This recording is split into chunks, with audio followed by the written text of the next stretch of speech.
The apocalypse has arrived. The heavens are collapsing and the earth is splitting. He is Su Fan, an ordinary boy without a system or a rebirth prophecy.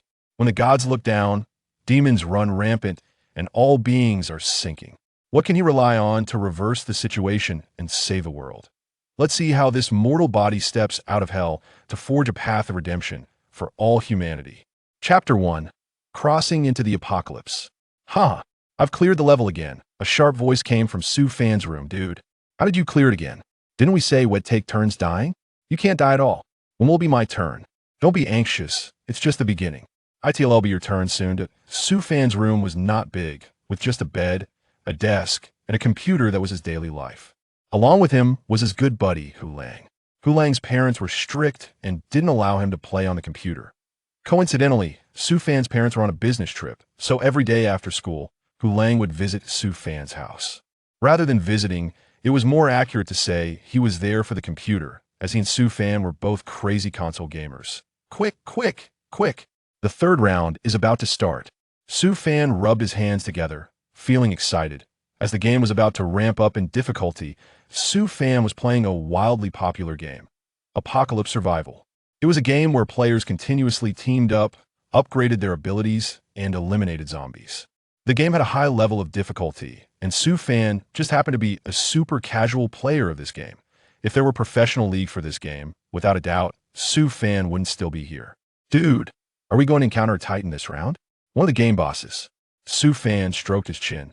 Should be possible, but if we do encounter it, I can't guarantee we can defeat it, especially since this is your account and your level is too low. Huh, you've been doing so well so far. Can't you take down this Titan? Definitely can't do it, Hedon, but I'm also a brain player, so we'll see. Su Fan smiled proudly. In the game, Su Fan controlled a black-clad sniper named Black Demon. It was one of the characters he played best. It was just right to challenge the boss Titan. Use skill. Hunting moment. Black Demon instantly entered stealth mode, greatly increasing attack speed, and Su Fan showcased his years of single life with fast and precise hand movements. Bang, bang, bang. Su Fan maneuvered Black Demon, constantly repositioning and firing. The surrounding high-level zombies were gradually eliminated. Minutes later, the ultimate boss Titan appeared. At this point, Su Fan's hand speed reached its limit. The massive Black Titan, almost unrecognizable, wielded a giant hammer and swung it continuously. Su Fan's movements began to sharpen. Dude, watch out for the boss's skills. At that moment, the Titan unleashed a torrent of flames towards Su Fan. The entire computer screen seemed to ignite in flames. Su Fan kept controlling the mouse and hitting the keyboard, trying to evade the flames with Black Demon, but it was futile. Could it be I'm out? Beside him, Hu Lang was also dumbfounded. Could it be that the computer's graphics card was broken? It didn't seem like it. Suddenly, a female voice echoed from the computer. Congratulations, lucky player selected. You are about to enter the Apocalypse battle system. Time, 1,000 years later. A few seconds later, the flames in the computer erupted with a blinding light, instantly melting the dumbfounded Su Fan and Hu Lang. It seemed like a century passed, and Su Fan unknowingly crossed over 10 years later. In a laboratory, Su Fan lay on a high-tech floating bed, no longer in a school uniform, but in a tight black combat suit, with a combat dagger strapped to his arm. When Su Fan woke up, his consciousness was hazy. Looking around at this incomprehensible place, he scratched his head. Ugh, how come it's this kind of dream again? Let me sleep a bit longer. Su Fan then closed his eyes again. Before crossing over, he often had strange dreams, many of which involved survival, zombies, battle royale, and adventure. However, Su Fan enjoyed it, as it was the excitement he craved, the game he longed for. But since it was just a dream, after a while, he didn't take it seriously. Hello, Apocalypse player. A voice came through Su Fan's dream. What the hell is it starting again? Player Su Fan, please prepare yourself. You are about to receive the Apocalypse system and begin your journey into the Apocalypse. The voice echoed again. Damn, did I stay up all night again? Right? I still have school today. I'm done for. Su Fan pinched his face with great force, realizing he had indeed stayed up late again. It still hurts. At this moment, the voice sounded again. Player Su Fan, you have entered the Apocalypse world. You have obtained the Apocalypse system. Open the Apocalypse sensor to gain personal information. Could it be that the super invincible Sue fan, crossed over? Wait, what about that guy who Lang? Could this be what was just mentioned? The sensor. Sue fan clicked on the sensor, and at that moment, some light-sensitive data appeared before his eyes. Name, Sue fan. Gender, male. Age, 18 years. Status value, 40. Physical ability, 100 speed, 60 defense, 70. Combat, 50 experience, 40 intelligence, 30. Skill points, 3 antibodies, 20.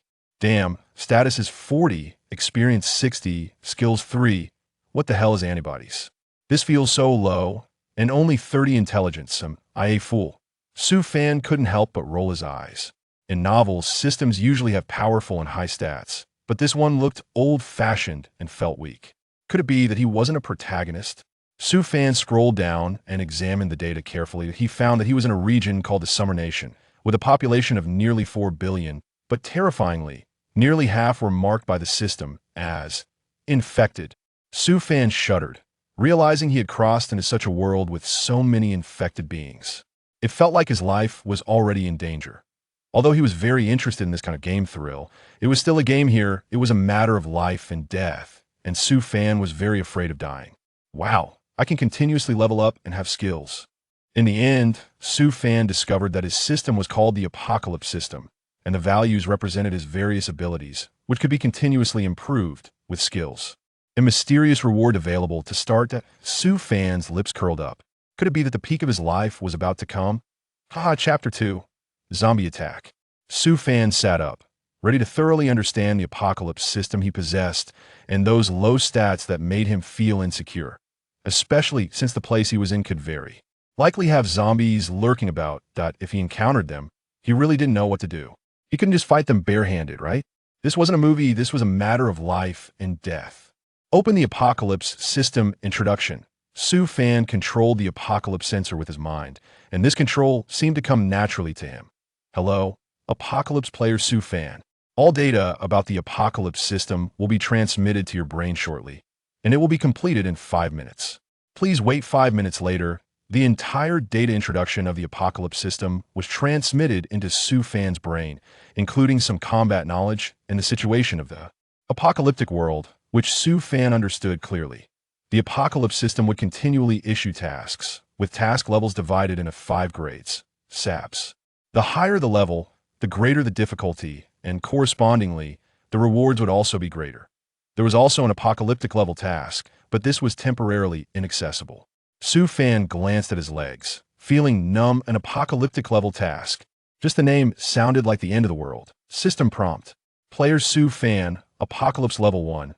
Accepting a grade task. Kill 10 zombies. Tentative time, within 1 hour. Damn. Starting off with 10 is really not easy. Sue fan said. Massaging his head, the task had a time limit. If he didn't complete it, the rewards might be lost, and he certainly didn't want his first task to end in failure. Sue fan stood up and looked around. There were some weapons and equipment in this laboratory. He picked up an AK-47 and 2 magazines, along with 2 high-explosive grenades. After all, he didn't have a backpack and couldn't carry too many items, and his combat suit could only hold 2 magazines. Sue fan opened the laboratory door and discovered that it was just an abandoned military camp. However, the camp was filled with a foul odor, and there were scattered bullet casings and blurred bloodstains on the ground. It seems an outbreak of infected has occurred here. It's not safe to stay long.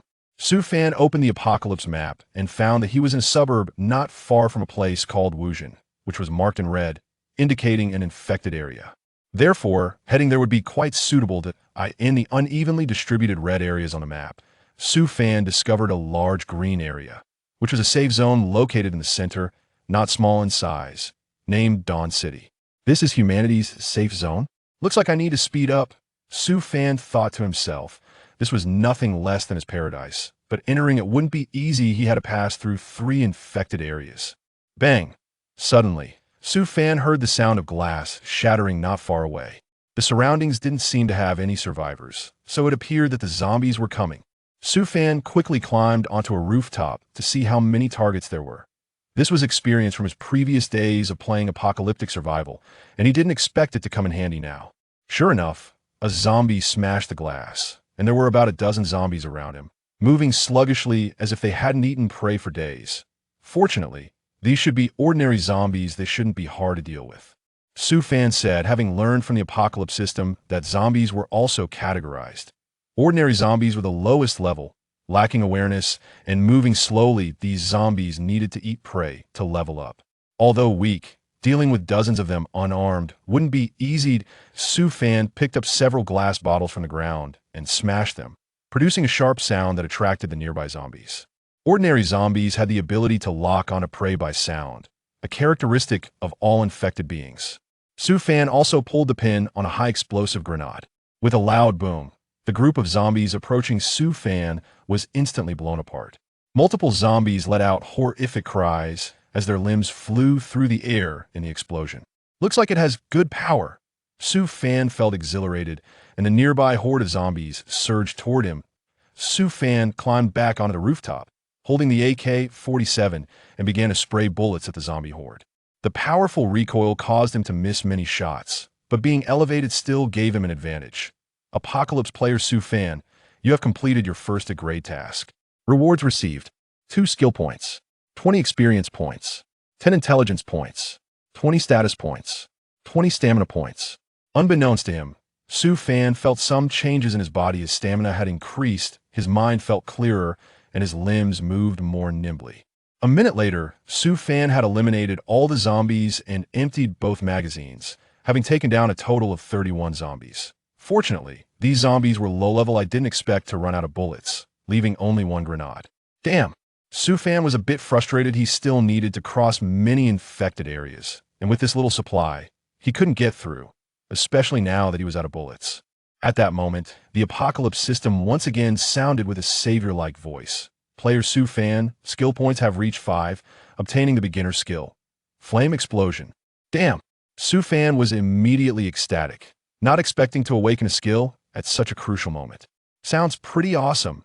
Just then, there was another commotion nearby. It seemed the fierce battle had attracted some infected from the outskirts. And this was bad news because Su Fan noticed that the number of infected was nearly 10 times that of before.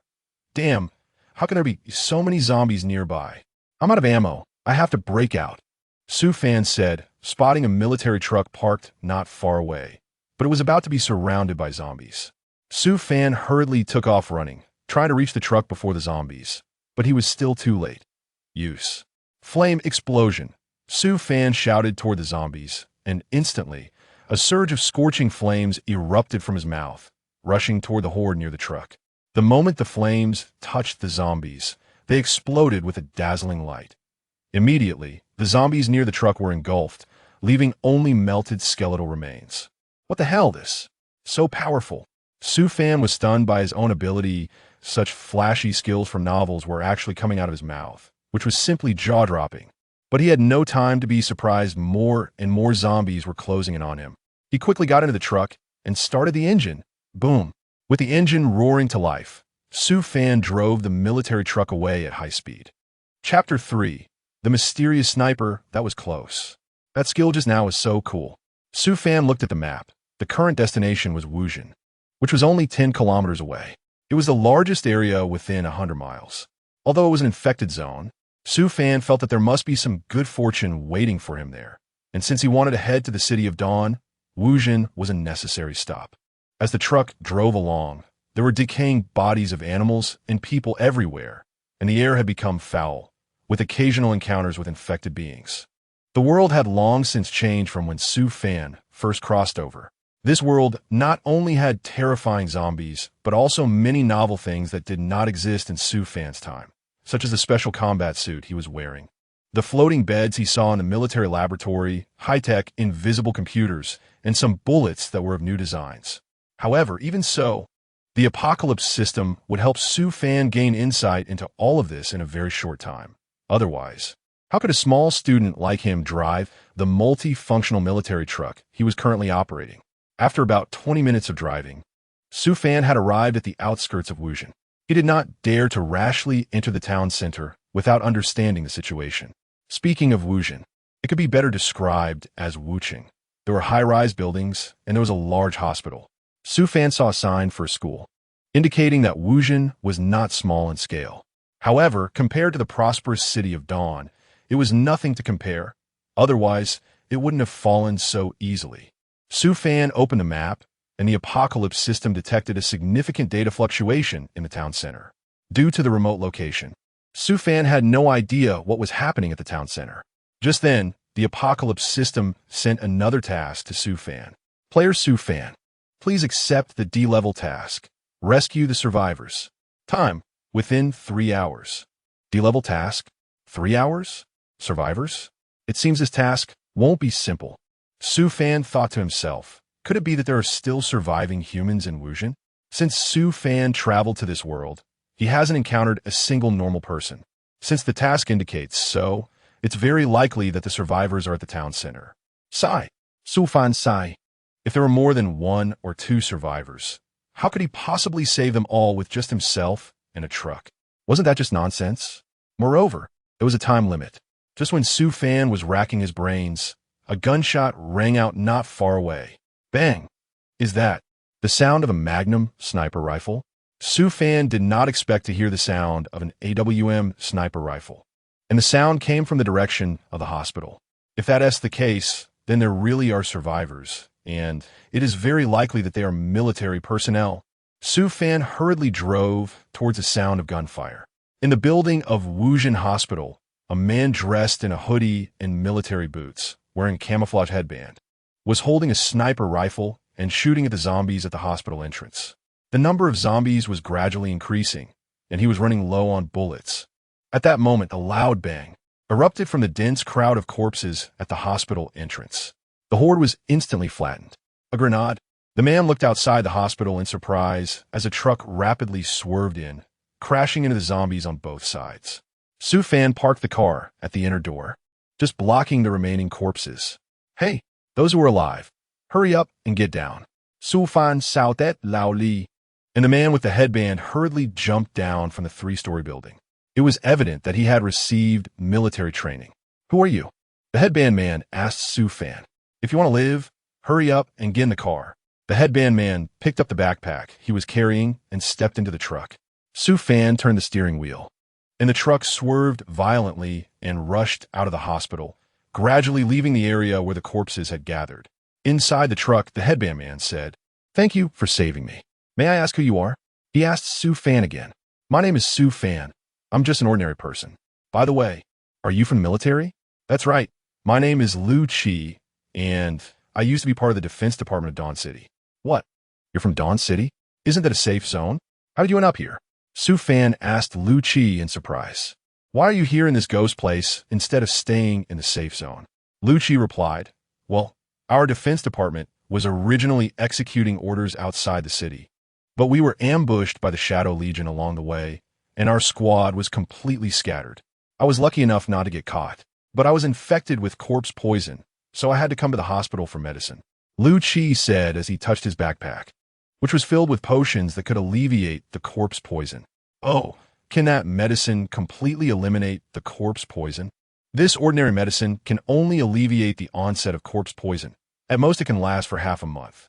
To truly kill the virus, one must enter the city of Dawn, where the X crystal can cure most viruses." But Lu Chi hesitated. "But what?" "But those infected with corpse poison cannot enter the city of Dawn, and due to the rarity of the X crystal, it is almost never used on people like me. Damn it. At a time like this, those who see others in danger and do nothing should really become zombies." Su Fan said angrily. He used to love watching zombie-themed movies like Train to Busan and World War Z, and admired the heroes who sacrificed themselves to save humanity. Of course, he also hated those cowardly and selfish people who would not help others in danger. Thinking of this, Su Fan's desire to save lives burned even more intensely. Su Fan glanced at the Doomsday Watch and immediately changed direction, heading towards the town center. "By the way, Brother Lu Chi, you took a pack of medicine that might be very useful. This is enough to last until we reach Dawn City." "What? You can go to Dawn City?" Lu Chi became anxious. He understood that infected individuals could not enter the safe zone, let alone a big city like Dawn City. "Since it's a safe zone, then we can definitely get in. After all, we haven't been infected, right? And there are more people going in besides us." "Others?" "That's right. There are obvious signal fluctuations in the town center. It seems there are indeed some survivors left. We must bring them along. This is not just my mission, but this. Lu Qi hesitated again. He had already been infected with the virus, and now he was going to take the risk to rescue unknown survivors. He didn't want to do that, but since he was in Su Fan's car, and Su Fan had saved his life, how could he say no? Brother Lu Qi, don't worry, with the two of us here, we will definitely achieve victory, Su Fan said. A confident smile appeared on his face at this moment. He seemed to fear nothing. Chapter 4, Extreme Escape. In the car, Su Fan opened the map for positioning. The truck had arrived at the town center, and it was relatively quiet around. It seemed that the zombies had been attracted to some other place, but how could there be no sound at all? Lu Qi said as he picked up the binoculars to look around. Su Fan's map indicated that there were a large number of infected in the city center. However, upon arriving at the city center, they did not find a single infected person, nor even a hint of sound. Su Fan jumped out of the car and walked nearby to take a look. Brother Lu Qi, come over here. What? Did you find something? Lu Qi ran over and asked. There are clearly bloodstains on the ground and signs of movement. It seems that zombies have indeed been here. Lu Qi squatted down, dipped his hand in some blood and sniffed it. This is the most basic tracking skill of the military. This is human blood, and it hasn't been long. Lu Qi said to Su Fan. This should be the blood of a survivor, but how could the zombies just disappear? Su Fan said in surprise. It's very possible that the survivor led the zombies away, but Lu Qi frowned. If the survivor really did lead the zombies away, then they must have disappeared without a sound in such a short time, and the number of zombies was incredibly large. It's simply unbelievable. Could it be? Su Fan suddenly looked at Lu Qi, and Lu Qi nodded back at him. The two said in unison, underground. Previously, Su Fan had discovered a problem on the map. The central street of Wuzhen was surrounded, the buildings were not tall, and there was a large number of zombies. However, the elevation of the ground varied greatly, suggesting that there might be underground spaces beneath the town center. If that were the case, the zombies must have been lured into the underground spaces by the survivors. Otherwise, the surroundings wouldn't be so eerily silent. Su Fan, look at that business building over there, Lu Qi said, handing the binoculars to Su Fan. Su Fan picked up the binoculars and looked towards the nearby office building. He found that the entrance and the ground were covered in blood, and several doors were clearly damaged. It seemed the entrance was right there. Let's go, Su Fan said, quickly running up the truck, with Lu Qi following closely behind. At that moment, a voice echoed in Su Fan's mind. Player Su Fan, D-level task. Rescue the survivors. Remaining time, 1 hour and 30 minutes. Damn it, half the time has already passed. Su Fan didn't have time to complain and hurriedly stepped on the gas and the clutch, causing the truck to roar and speed away. Su Fan, look. Lu Qi discovered an ammunition box hidden under the backseat of the truck, containing several electromagnetic guns and shock grenades, all powerful weapons against zombies. You should keep them. I won't need them, Su Fan said. As a time traveler, how could he possibly use such high-tech weapons? Of course, he thought he wouldn't need them at all. His own abilities could easily crush such low-end weapons. When the truck arrived at the entrance of the business building, the two jumped out, and sure enough, there was a huge crack in the ground inside the building, as if it had been blown open by something. Su Fan and the other person hurried over. At this moment, the apocalypse system sensed that survivors were within 1,000 meters of Su Fan. Brother Lu Qi, there's no time. We can only drive the truck in. All right, I'll cover you from the vehicle. After saying that, the two jumped back into the truck. Lu Qi set up an electromagnetic gun in the back seat. The multifunctional military truck was relatively small, allowing them to see inside, and it had good shock resistance. Boom! The truck quickly drove into the large hole in the ground. At the bottom of the hole was a dimly lit parking lot, but at the end, there was a passage that seemed to lead to an artificial underground space. Before long, the sounds of zombies could be heard coming from behind. Su Fan stepped on the gas. Be careful of the zombies. Su Fan signaled to Lu Qi that they were about to enter the horde of corpses. Bang! The electromagnetic gun set up by Lu Qi in the back fired a bullet, which exploded among the corpses ahead, making a sizzling sound. The horde of corpses in front of the truck was paralyzed and collapsed to the ground. Su Fan drove the truck, constantly turning and accelerating, until he suddenly crashed into a wall in the pitch blackness. Both of them were thrown out of the vehicle, but due to the truck's high impact resistance, neither of them was injured. Damn it! Su Fan groggily rubbed his head and struggled to stand up. His body wasn't strong enough to be immune to falling to the ground. Meanwhile, Lu Chi reacted faster, picking up his handgun and shooting wildly at the nearby zombies.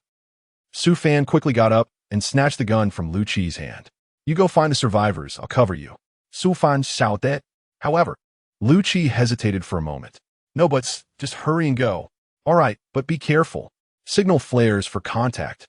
Saying this, Lu Chi threw a few magazines and stun grenades to Su Fan and hurriedly ran out of the crowd of corpses. Su Fan was overwhelmed by an increasing number of infected individuals, eagerly surging forward. With just a pistol, he simply couldn't fend off so many zombies, and their numbers were only growing. Su Fan threw away his handgun, took a deep breath as he jumped onto the roof of the truck, and faced the zombies that were about to grab his thigh. Fire explosion. Boom. Su Fan unleashed a wave of fiery breath towards the front. A dazzling light erupted from the horde of corpses, instantly melting them away. The explosion of flames had a wide radius. Even targets outside the range were pushed back by the shockwave. Su Fan took a breath. Using skills also consumed his stamina.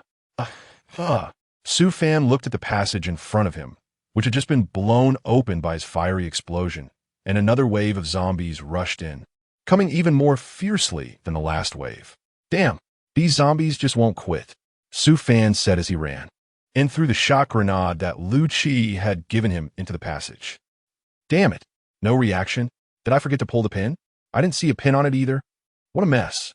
Su Fan ran while complaining. Just a moment ago, he said that Lu Chi's weapon was low level.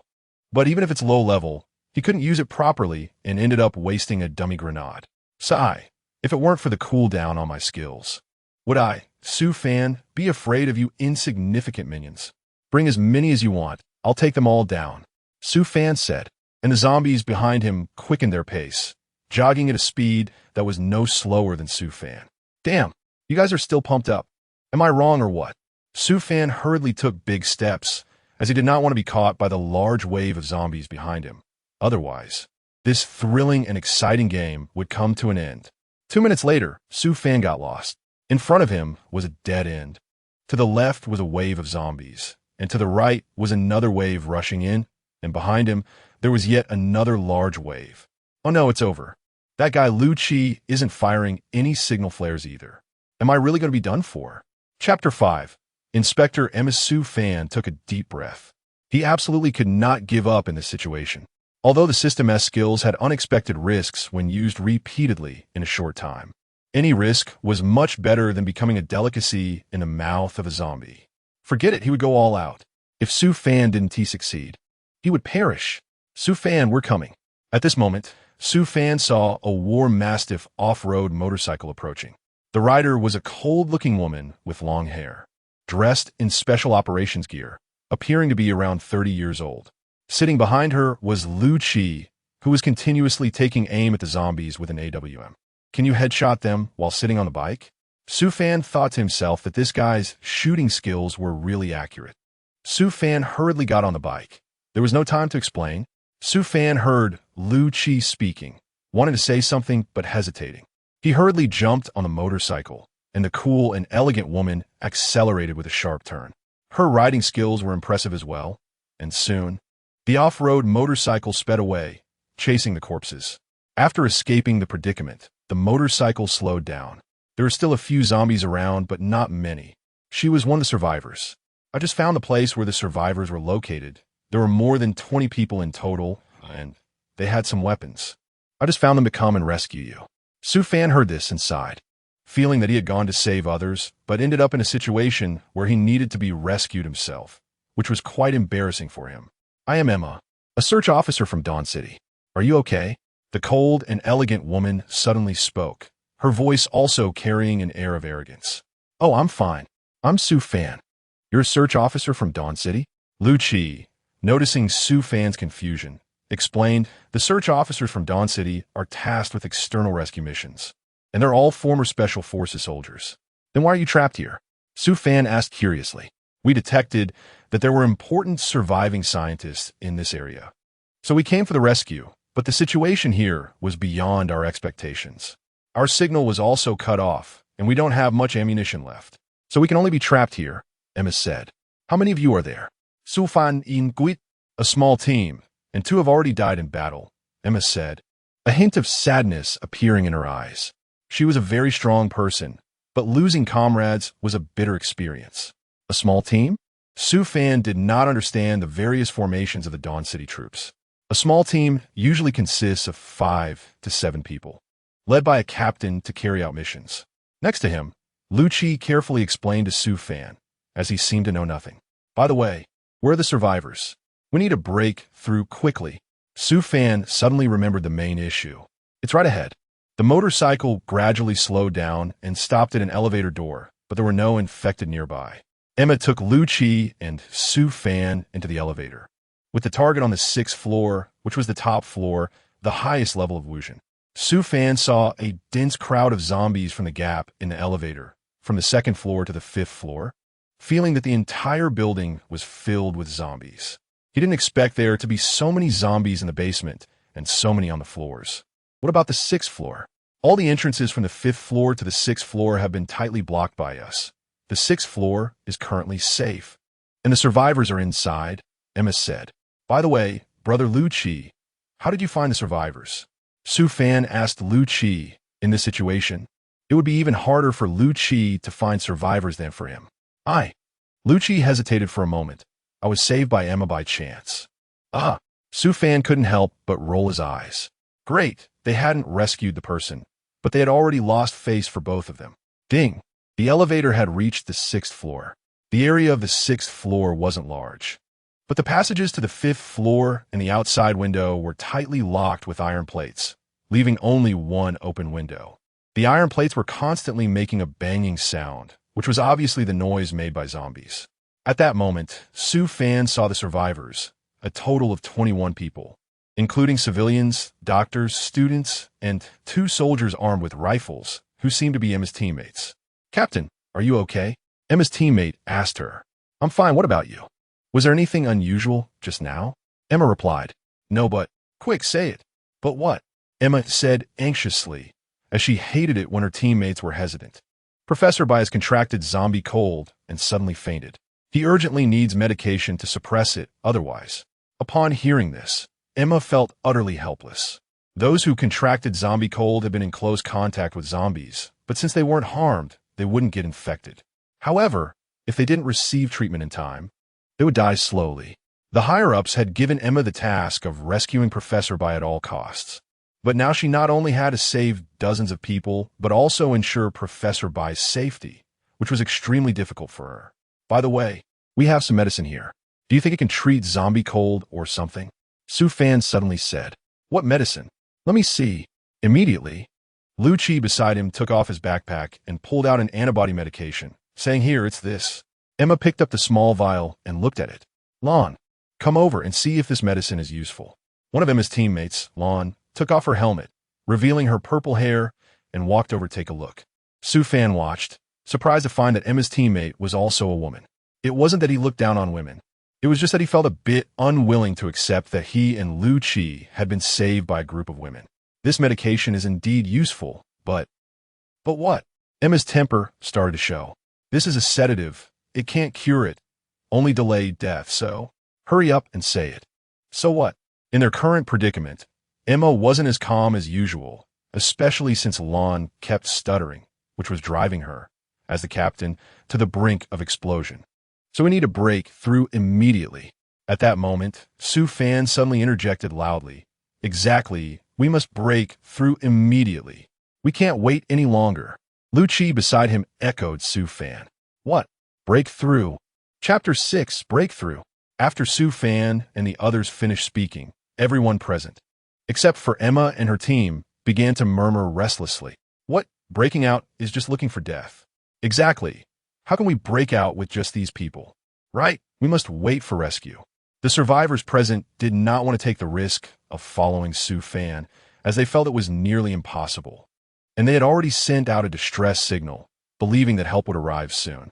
Emma, hearing Su Fan's words, stood frozen in place, seemingly faced with a difficult choice.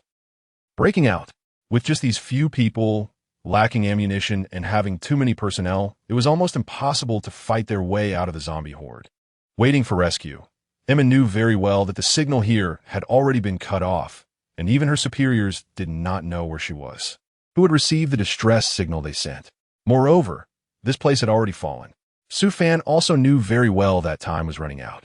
Waiting for rescue was impossible. He had to lead this group of people to fight their way out. No matter what, they had to try. Sitting and waiting to die would truly lead to death. Everyone, listen to me, Su Fan shouted. This is a no man's land. The distress signal can't be sent out at all. Otherwise, you wouldn't have been trapped here for so many days. Am I right? The crowd fell silent. The facts were indeed as he said. Since that's the case, why not choose to break out with us? Staying here, even if we aren't infected, we will starve or die of thirst. It's better to take a chance. At least there is still a hope of survival. After Su Fan finished speaking, he felt just like a teacher who lectures students every day at school. Although he was quite annoying, Su Fan now found that feeling really satisfying. The entire floor fell silent again. He was right. At this moment, Emma suddenly stood up and said that with Professor Bai absent, everyone's words and actions would heed Emma's authority, which seemed to be more intimidating than Su Fan's verbal skills.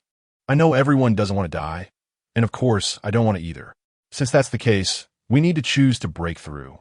Waiting for rescue is almost hopeless.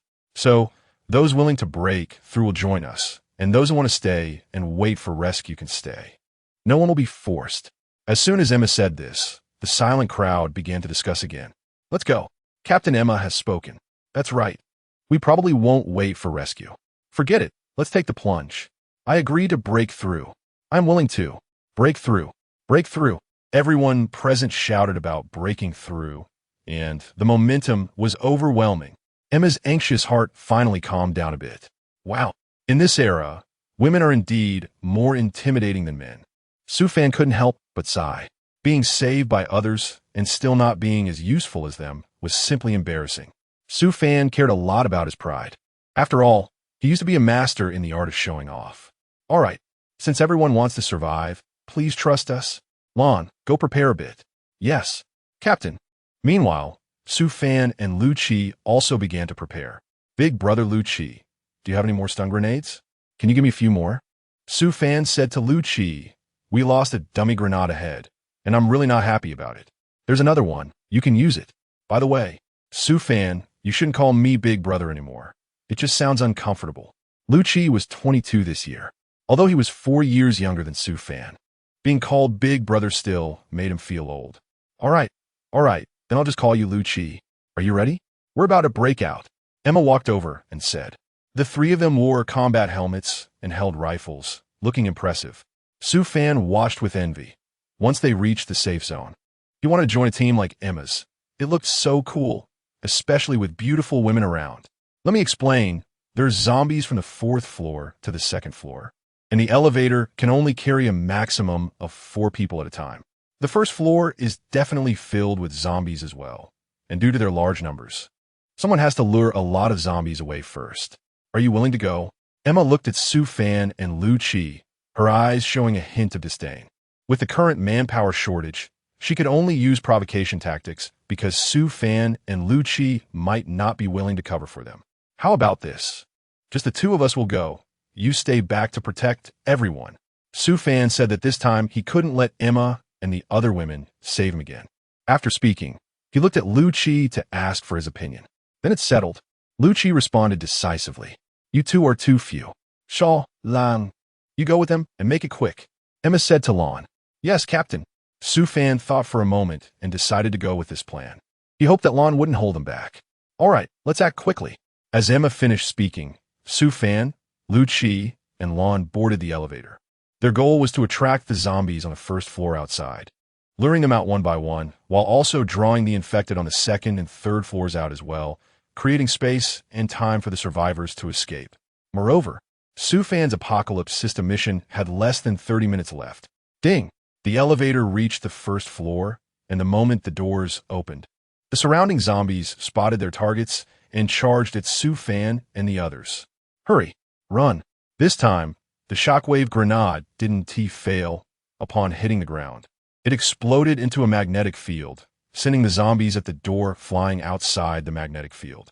At that moment, Lu Chi hurriedly ran outside and set up a sniping position on a small high ground. Meanwhile, Lan and Su Fan ran towards the second and third floors respectively. This was the tactic.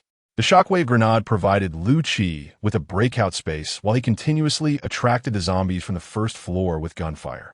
Lan and Lu Chi took the opportunity to lure out all the zombies from the upper floors using the same method. Soon, Lan successfully drew the zombies out. But Su Fan found himself caught in a pincer attack. A large number of zombies surged towards him from the third floor, and the zombies from the first and second floors also noticed him. Not good. There are too many zombies. Su Fan can't get out. You stay here. Lu Chi urgently said to Lan, picking up his handgun and preparing to rush into the floor to assist Su Fan. Hey, are you crazy? Lan shouted at Lu Chi. However, Lu Chi ran quickly, and shouting didn't help.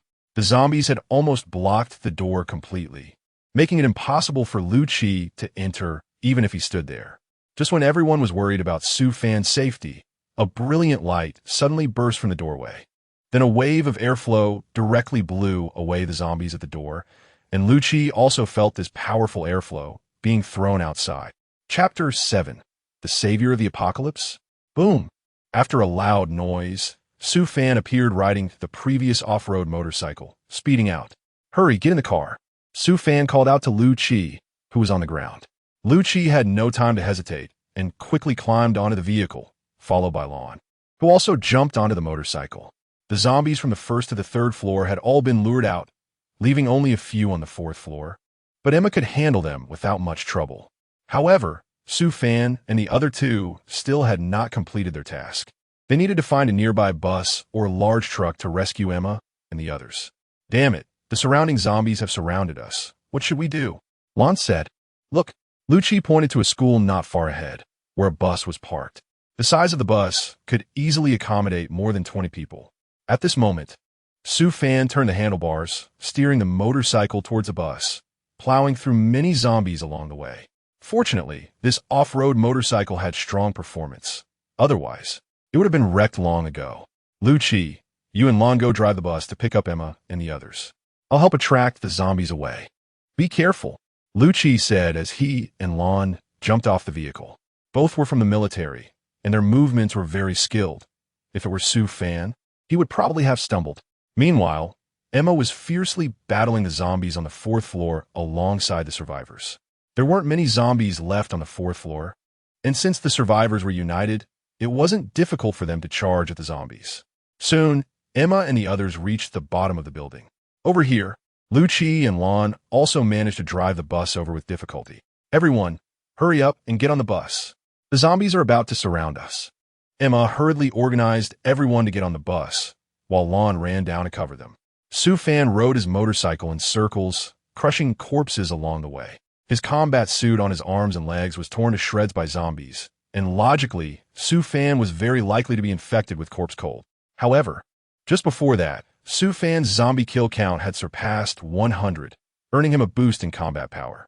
At this moment, all of Su Fan's stats increased by 20, and his skill, Flame Explosion, was also enhanced. Both the attack range and damage were significantly improved. Just earlier at the entrance, he used the enhanced Flame Explosion to instantly melt the horde of zombies that had completely blocked the door, showcasing its terrifying power. With Su Fan's antibodies continuously improving, he had basically become immune to the corpse cold caused by ordinary zombies. And even if he were infected now, the mutation time would slow down. On Lu Chi's side, everyone had safely boarded the bus, but there were simply too many zombies nearby, making it impossible for the school bus to move. At this moment, Su Fan stepped on the gas, charging towards the zombies in front of the bus. He wanted to use the off-road motorcycle to clear a path for the bus. What the hell is he doing? The people in the vehicle looked at Su Fan speeding towards the bus, their hearts pounding with fear. Is this kid really going to crash into the bus? What is he trying to do? Lan asked Emma beside her. He's trying to create a path for us, Lu Chi suddenly said. Although he and Su Fan hadn't known each other for long, they had already developed a tacit understanding. He anticipated Su Fan would do this.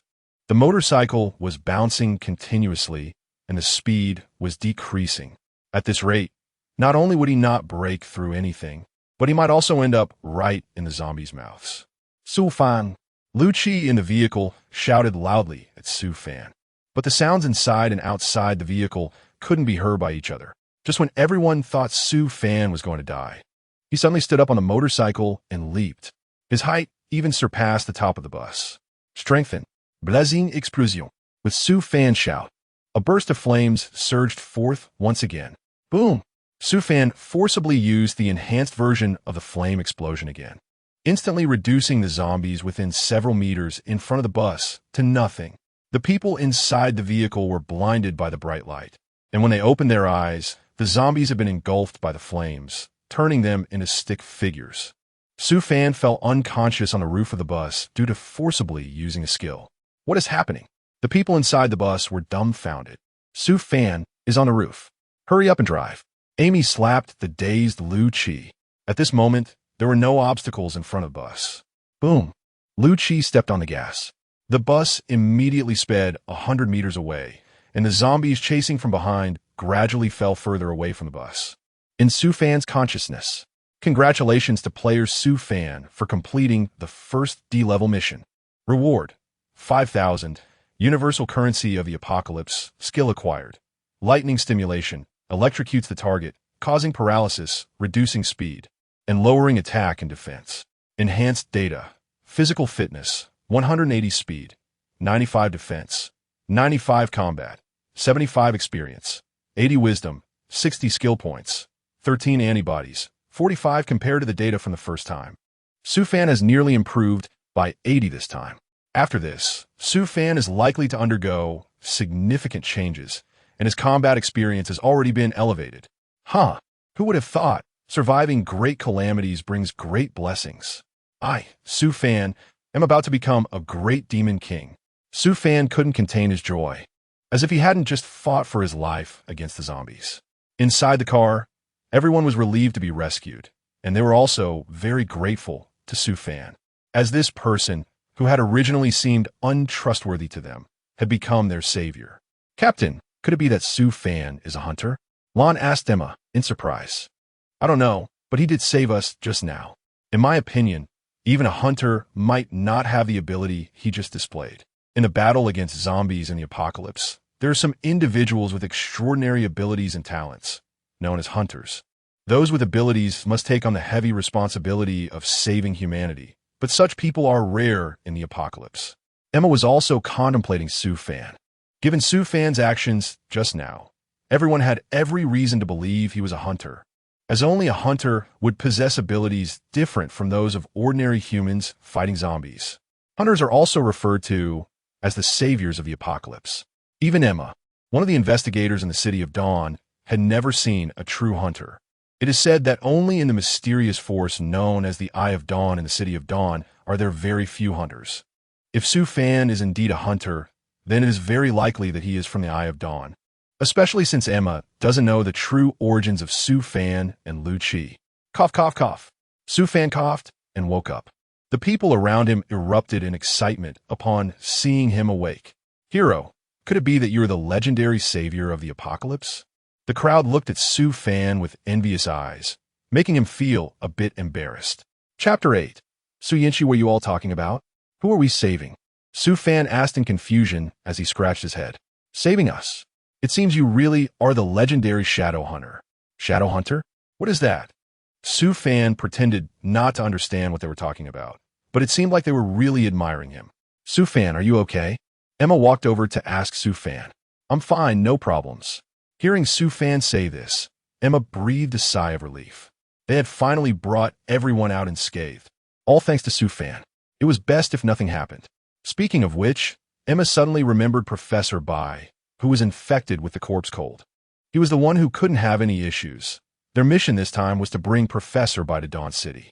This heavy responsibility being entrusted to Emma's team showed the organization's trust in her. By the way, Elon, try to see if you can contact Yinchi and Bella. Okay, Captain. Yinchi? Su Fan looked at Emma and asked, what kind of people are they? Oh, they're my teammates. I lost contact with them before Wujin, Emma explained. Oh, are they female teammates? Su Fan casually asked out of boredom. Emma, are both of your team members female now? The two names I just heard also sound like they're female. Could it be that Emma's squad is all women? Thinking about this, Su Fan couldn't help but sigh to himself. In this era, women really do hold up half the sky. Of course they are women. The squad, led by the captain, has always been made up of female fighters.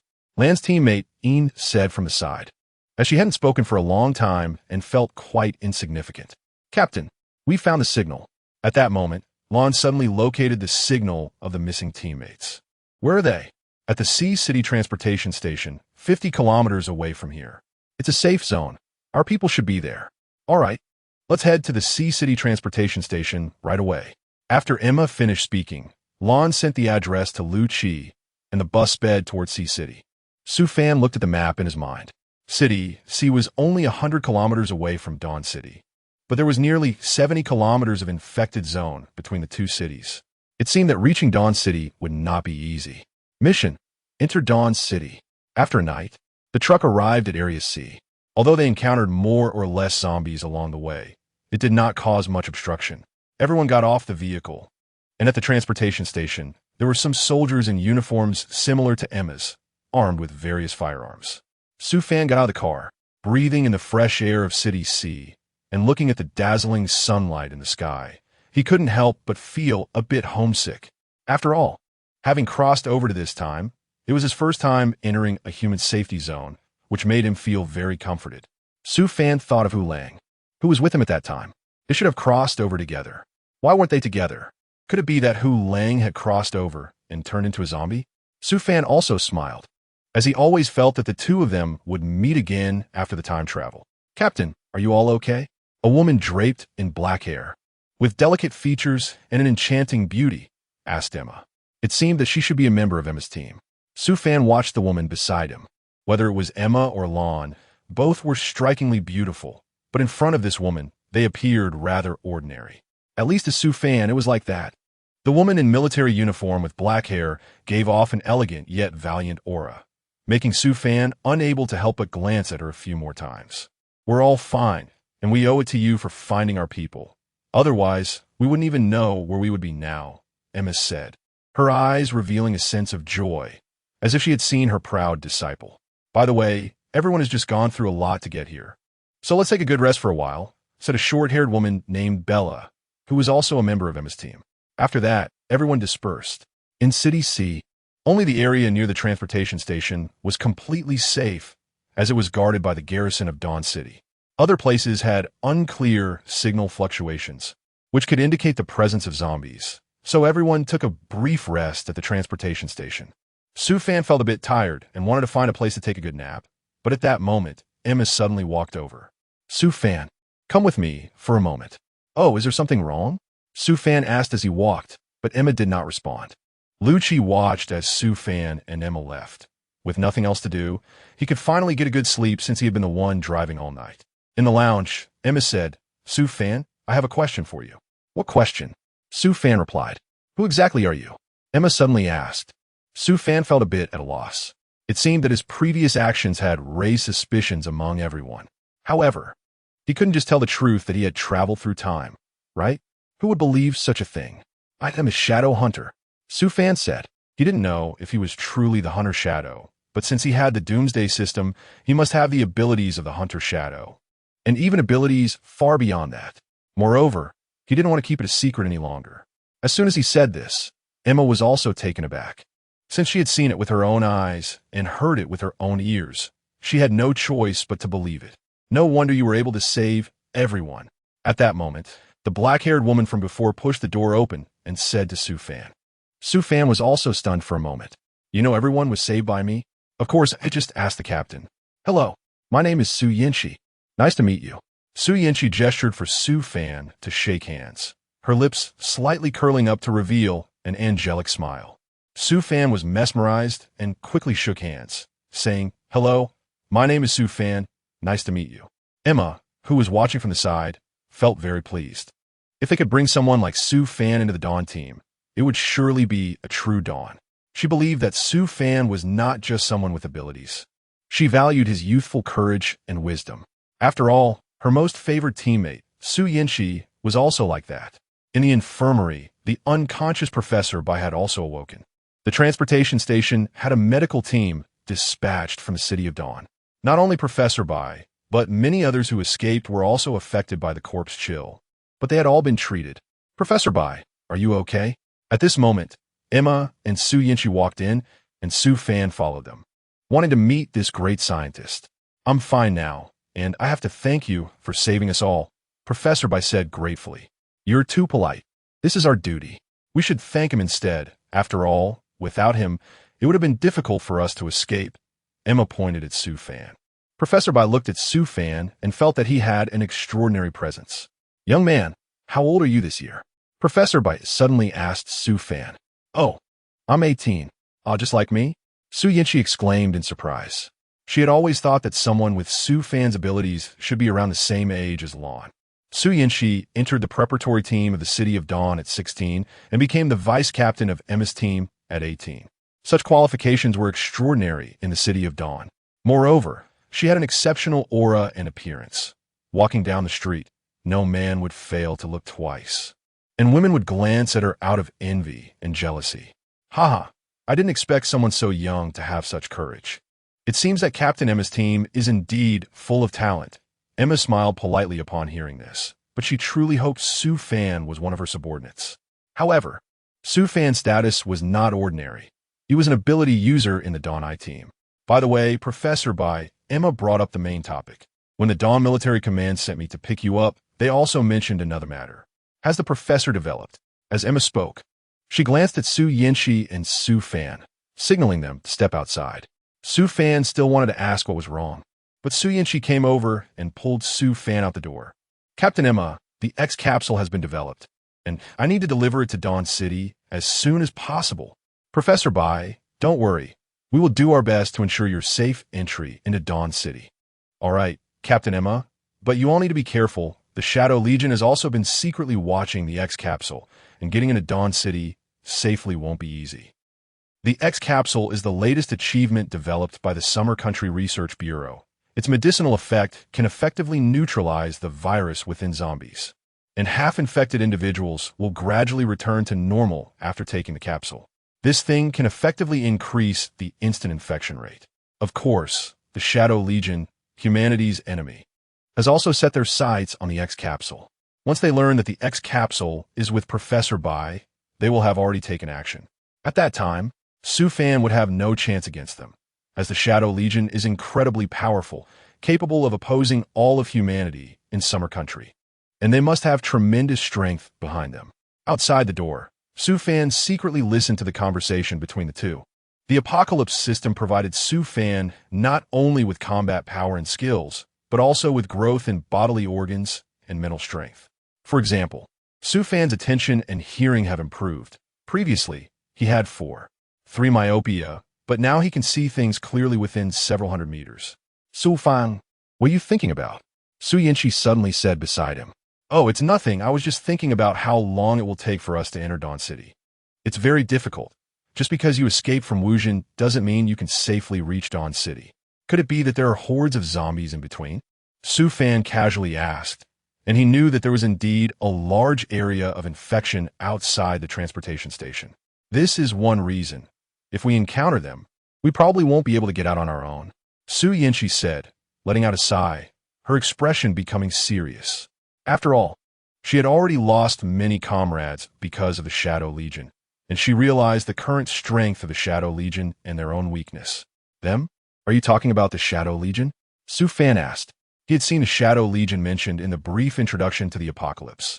They could control hordes of zombies, and they had mysterious weapons and hired assassins. They had always been the mortal enemies of Dawn City, and the Emma squad was scattered because of the Shadow Legion. That's right, this kind of enemy must not be underestimated. Even the Shadow Hunters could die. Su Yinchi said to Su Fan, I will be careful, and you too. Su Fan smiled after speaking.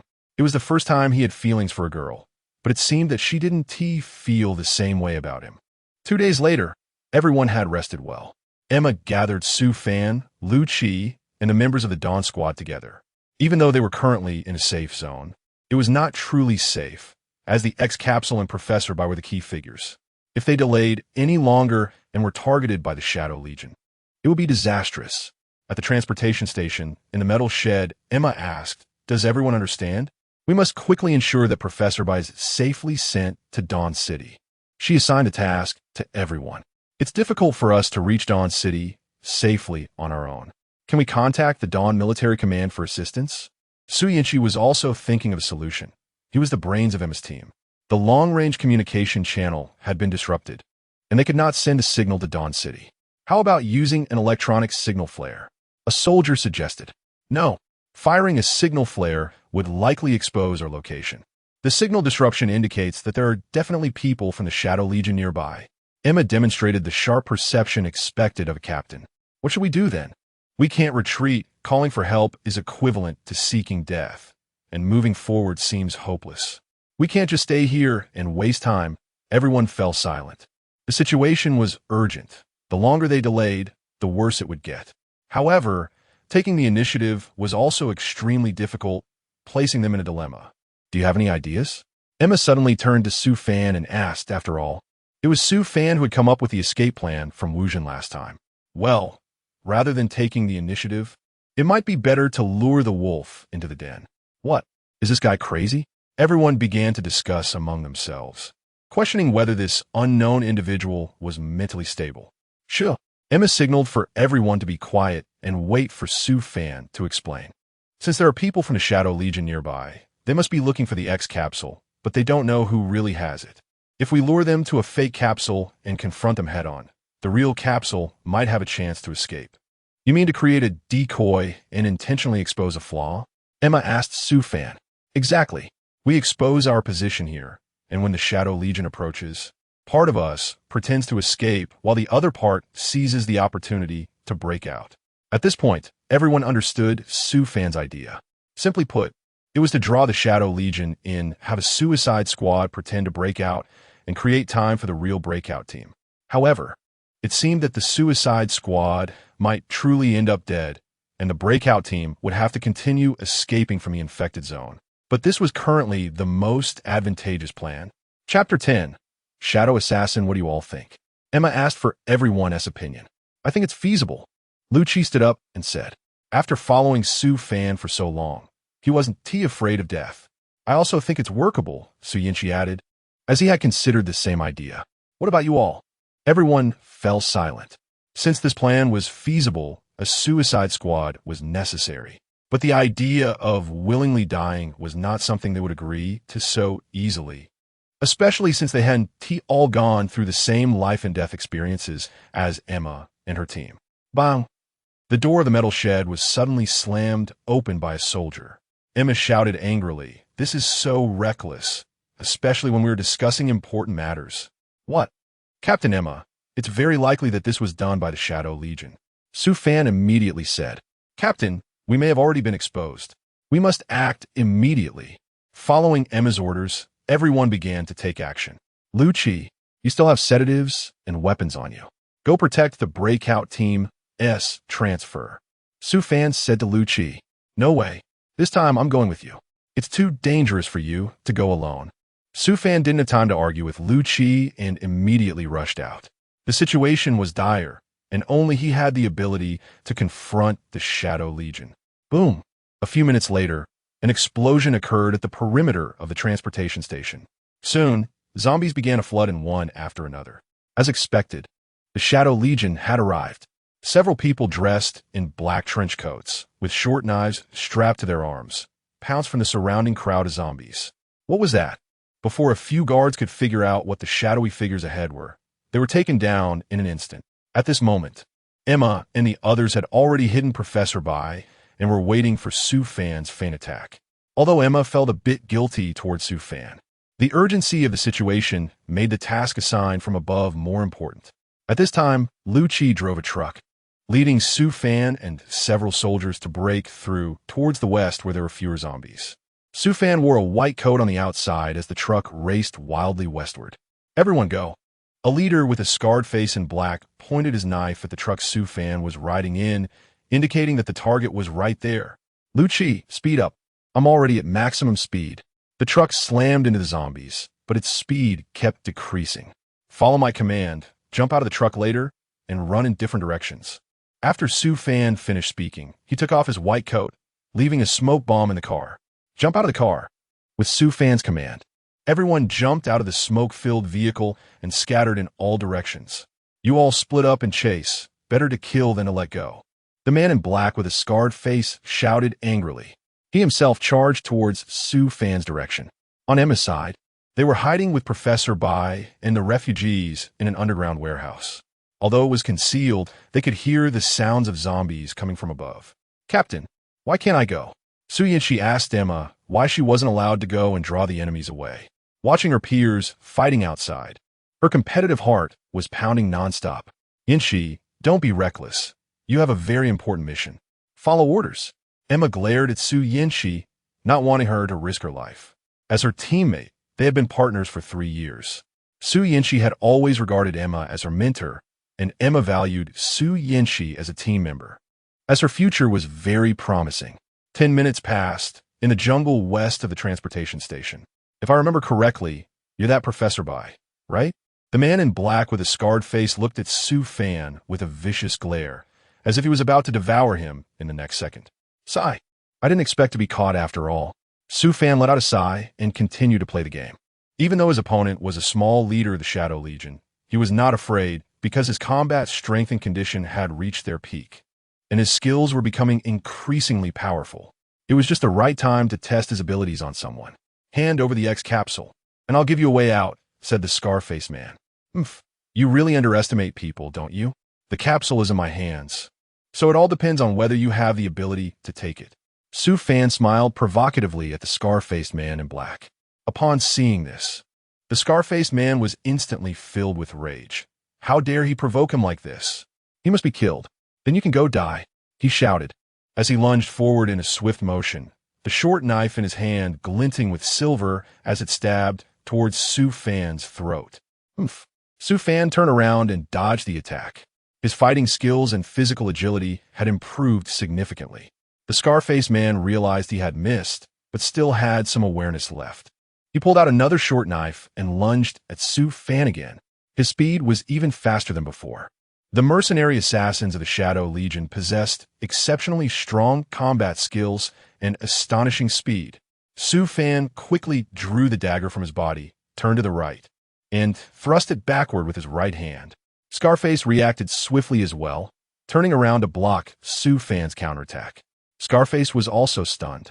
He didn't expect someone in a white coat to possess combat skills that could match his own, and he was actually wounded by him, which was quite embarrassing. Su Fan was not surprised by this. His endurance far exceeded that of his opponent. If it continued like this, the opponent wouldn't gain any advantage. Moreover, he still had his trump card. Beating the scar-faced man was just a lesson for his student.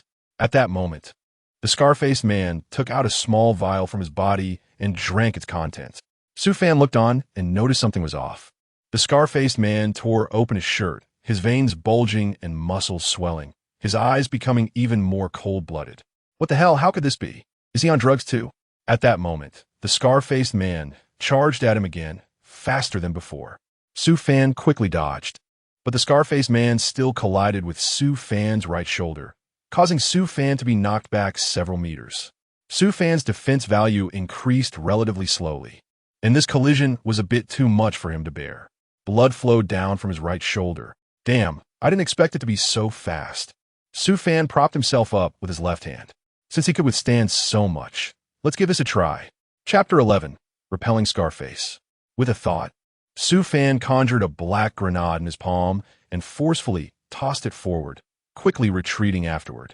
With a bang, the black grenade exploded upon contact with the scarred man's body, unleashing a wave of intense heat and sending a large cloud of smoke billowing into the sky, engulfing the scarred man in an instant. The power of the black grenade was extraordinary.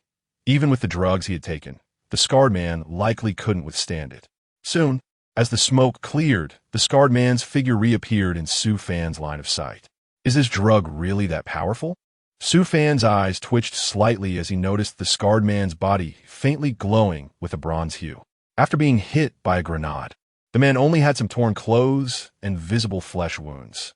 It was clear that the Shadow Legion members were indeed extraordinary. Even their drugs were so powerful. Given the situation, the scarred man must have taken drugs to temporarily gain superhuman abilities, significantly enhancing his physical condition. Otherwise, he wouldn't be able to withstand the force of the black grenade's explosion. Since it was a drug, it surely had a time limit, and Su Fan felt that he could still handle it. After all, he hadn't unleashed his trump card yet. Professor Bai, I advise you to obediently hand over the X capsule. This kind of insignificant damage is of no use to me, the scarred man said fiercely. Su Fan rolled his eyes, pretending to show a frightened expression, and said slowly, I can give you the X capsule, but after this, you have to let me go. Hee hee, the scar-faced man chuckled ominously and then said, Don't worry, Professor Bai, I only want the X capsule. I'm not interested in you. Su Fan casually curled the corner of his mouth, took out the specially prepared X capsule from his pocket, which was stored in a box. It's ready. Su Fan threw the box over, and the scar-faced man's gaze followed the box's movement, successfully catching it from midair. An impatient expression appeared on his face, and he no longer paid attention to Su Fan. Su Fan smiled slightly, and a faint spark appeared at his fingertips. Taking advantage of the moment when the scarred man opened the box, he let his heart move freely, and the faint spark darted into the box. A wave of energy, stronger than before, surged out, accompanied by a deafening explosion. The brilliant sparks instantly burst forth. This attack contained Su Fan's supernatural abilities, which were extraordinary. Surely, the scarred man would not escape unscathed this time. Ah, that damn kid. The scarred man's left hand had 2 fingers blown off, and blood began to seep from his arm. It seemed that this explosion had caused him significant injury. Oomph. Now you know my strength, don't you? Su Fan was very satisfied when he saw this scene. You little brat, who exactly are you? Hurry up and hand over Professor Bai.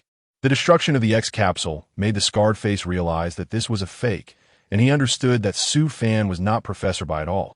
The real Professor Bai must have escaped long ago. Kid, you've pushed me to this. The more he thought about it, the angrier he became. The scarred face took out another pill from his pocket, and in the blink of an eye, all the wounds on his body stopped bleeding. He held the short blade in his hand and, with a sudden movement, disappeared without a trace. Su Fan secretly exclaimed that it was bad and hurriedly retreated. The sound of a sharp blade cutting through the air rang out, creating a whooshing sound that instantly tore through Su Fan's white coat. This was still the result of Su Fan's timely retreat. Otherwise, it wouldn't have just been his coat that was cut. Fire shield! Su Fan shouted loudly, and 3 shields made of flames surrounded him. The short blade of the scar-faced man struck down once again, but it did not break through the defense of the blazing fire shield. Su Fan seized the opportunity and spat out a fire dragon, which instantly struck the scar-faced man. However, it had little effect. Damn it, a professional drug user is just different. Su Fan cursed, saying that the scar-faced man's defense was too astonishing. Even though his abilities dealt high damage, he still couldn't break through the scar-faced man's defenses. Seeing that his attack had failed, the scar-faced man showed his anger, and a stream of molten copper swirled around his short blade as he lunged forward, piercing through and instantly weakening the defense of the fire shield by 1 layer. Su Fan remained calm and composed as a brilliant flame sword formed in his hand. He swung it out to meet the scarred face's short blade. The 2 weapons collided with equal force. The back-and-forth struggle between the 2 continued, with the scarred face attacking Su Fan like a madman. Xiao Fan, I'm here to help you. Lu Qi jumped onto the battlefield, wielding a large black stick. Seizing the moment, he struck out with his stick, and the scarred face, unable to fend off the 4 hands, was hit by Lu Qi and fell to the ground. The scarred face leaped up, looking grimly at Su Fan. Lu Qi, where are the others? Su Fan looked at Lu Qi as he approached alone and couldn't help but ask. I was afraid there might be danger on your side, so I came over early. Before Lu Qi could finish speaking, several of the people who had broken out with him earlier rushed over. Seeing this, Su Fan and Lu Qi exchanged knowing smiles, and then turned to the scar-faced man and said, Are you sure you want to continue? We don't mind taking advantage of our numbers. You little brat, I won't let you off next time we meet. Su Fan said this and was about to conjure a large fireball. The scar-faced man, feeling wary, quickly used a few instant steps to escape from here. No need to chase. Su Fan released the gesture of the fireball, blocking Lu Qi and the others who wanted to chase after him. Lu Qi nodded, looked at the remaining people, and sighed. Some of the Suicide Squad members had died tragically, and Su Fan couldn't bear to look at them. In times of chaos, individual life and death are truly beyond personal choice. If it weren't for more important matters to attend to, Su Fan would definitely bury these fallen comrades beneath the earth, allowing them a good resting place after death. But with the crisis looming outside the infection zone and the Shadow Legion lurking nearby, Su Fan felt truly powerless. Su Fan, we're here. Su Yanqi stepped forward first. Soon, after everyone had come out, Emma looked at the few remaining members of the Suicide Squad and felt a bit guilty. She patted Su Fan on the shoulder and sighed, saying, Su Fan, you've worked hard. We will remember the fallen members. The Shadow Legion continued to lurk menacingly nearby, and the group had no time to rest before they set off toward Dawn City again. Chapter 12. Strengthening Potion this time. Everyone was more cautious than before. Previously, their enemies were only the virus entities, but now there was an additional Shadow Legion. The group would not give up easily without obtaining the X capsule. Moreover, the virus entities lacked intelligence, but humans were the most cunning. No one knew where the Shadow Legion might be hiding. The group carefully protected Professor Bai as they made their way to Dawn City. Strangely, they had not encountered a single virus entity along the way. Apart from the desolate city, there was only their group, which was indeed thought-provoking. As the saying goes, the quieter it is, the more terrifying it becomes. A bad premonition surged in Su Fan's heart, as if something was about to happen. Su Fan, what are you thinking? Nothing. Su Fan shook his head and didn't say anything. However, Lu Chi couldn't help but furrow his brows in confusion and said, Don't you guys feel it's too quiet? This is just like before a virus outbreak. It's eerily quiet. For them now, encountering a group of virus entities on the road would be normal, but the absence of any shadows made it feel unusual. Emma clearly sensed this as well and said in a low voice, Everyone, be careful. She moved closer to Professor Bai, and Lon and Su Yanqi also gathered around him. What they didn't know was that this scene was being watched by a pair of eyes hidden in the dark.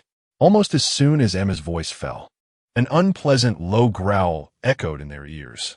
Roar, this is bad. Everyone's hearts sank, and in the next second, a monster with a green face and sharp teeth suddenly lunged at Su Yanqi. The group instinctively wanted to throw grenades at the monster, but when they saw Su Yanqi, their movements hesitated again. They couldn't just blow Su Yanqi to pieces. Su Yanqi clearly didn't expect the monster to appear suddenly and stood frozen in place, forgetting to react. Run! Su Fan shouted, looking anxiously at the stunned Su Yanqi. In the next moment, before everyone could react, Su Fan directly lunged toward Su Yanqi. As she spoke, Su Yanqi began searching for a grenade in her waist pouch. However, it was clear she was a step too late. Everyone watched in horror, but their movements were always half a beat slower than that monster. Fury explosion. Su Fan opened his mouth and stared at the monster, and in an instant, a torrent of scorching flames erupted from his mouth, rushing toward the creature. The moment the flames made contact with the virus entity, it burst into a dazzling light. Everyone get down. At Su Fan's command, everyone covered their heads and lay on the ground. Boom! The monster exploded instantly, spraying a greenish liquid everywhere, filling the air with a nauseating stench. Once the dust settled, Su Fan finally breathed a sigh of relief. When he looked down, he saw the woman pinned beneath him. Su Fan was momentarily stunned. The situation had been too urgent earlier. He hadn't had time to think and had directly tackled Su Yanqi. Now he realized that their positions were somewhat ambiguous. Under Su Fan's continuous gaze, Su Yanqi's face flushed with shyness as she lowered her eyes and moved her lips. When will you get up? The two of them instinctively turned their heads away and said no more. Are you guys okay? Emma and the others, along with Lu Chi, walked over, looking at the two of them with concern. It's fine. Su Fan shook his head, his expression calm. He adjusted his clothes and then turned to look at the monster. What had originally been a creature over 2 meters tall had now transformed into a thin man. But just a moment ago, that gigantic figure had clearly been a monster. With so many eyes watching, it couldn't be fake. The group exchanged glances, and Emma's expression was serious. I'll go take a look. After saying that, Emma walked towards the man, and Lu Chi swallowed hard, following behind her. Both were very cautious, pulling out their daggers and stun guns as they approached the man, ready to act if he made any moves. Just as they got closer, suddenly, with a howl, The man who should have been killed by Su Fan sprang back to life and lunged straight at Emma. Bang! Without hesitation, Lu Chi shot the man, quickly moving to Emma's side. Are you okay? I'm Yufine. Emma looked down at the man, who was now completely dead, his body still emitting a foul odor. The stench of decay. Emma bit her lip and walked over to turn the man's body over. When she saw his face, her eyes widened in disbelief. Sugong, how could it be him? Su Fan also walked over at this moment, and upon hearing Emma's words, he couldn't help but frown in confusion. Do you know each other? Yes. The death squad we sent out has mostly died, and Su Gang was one of them.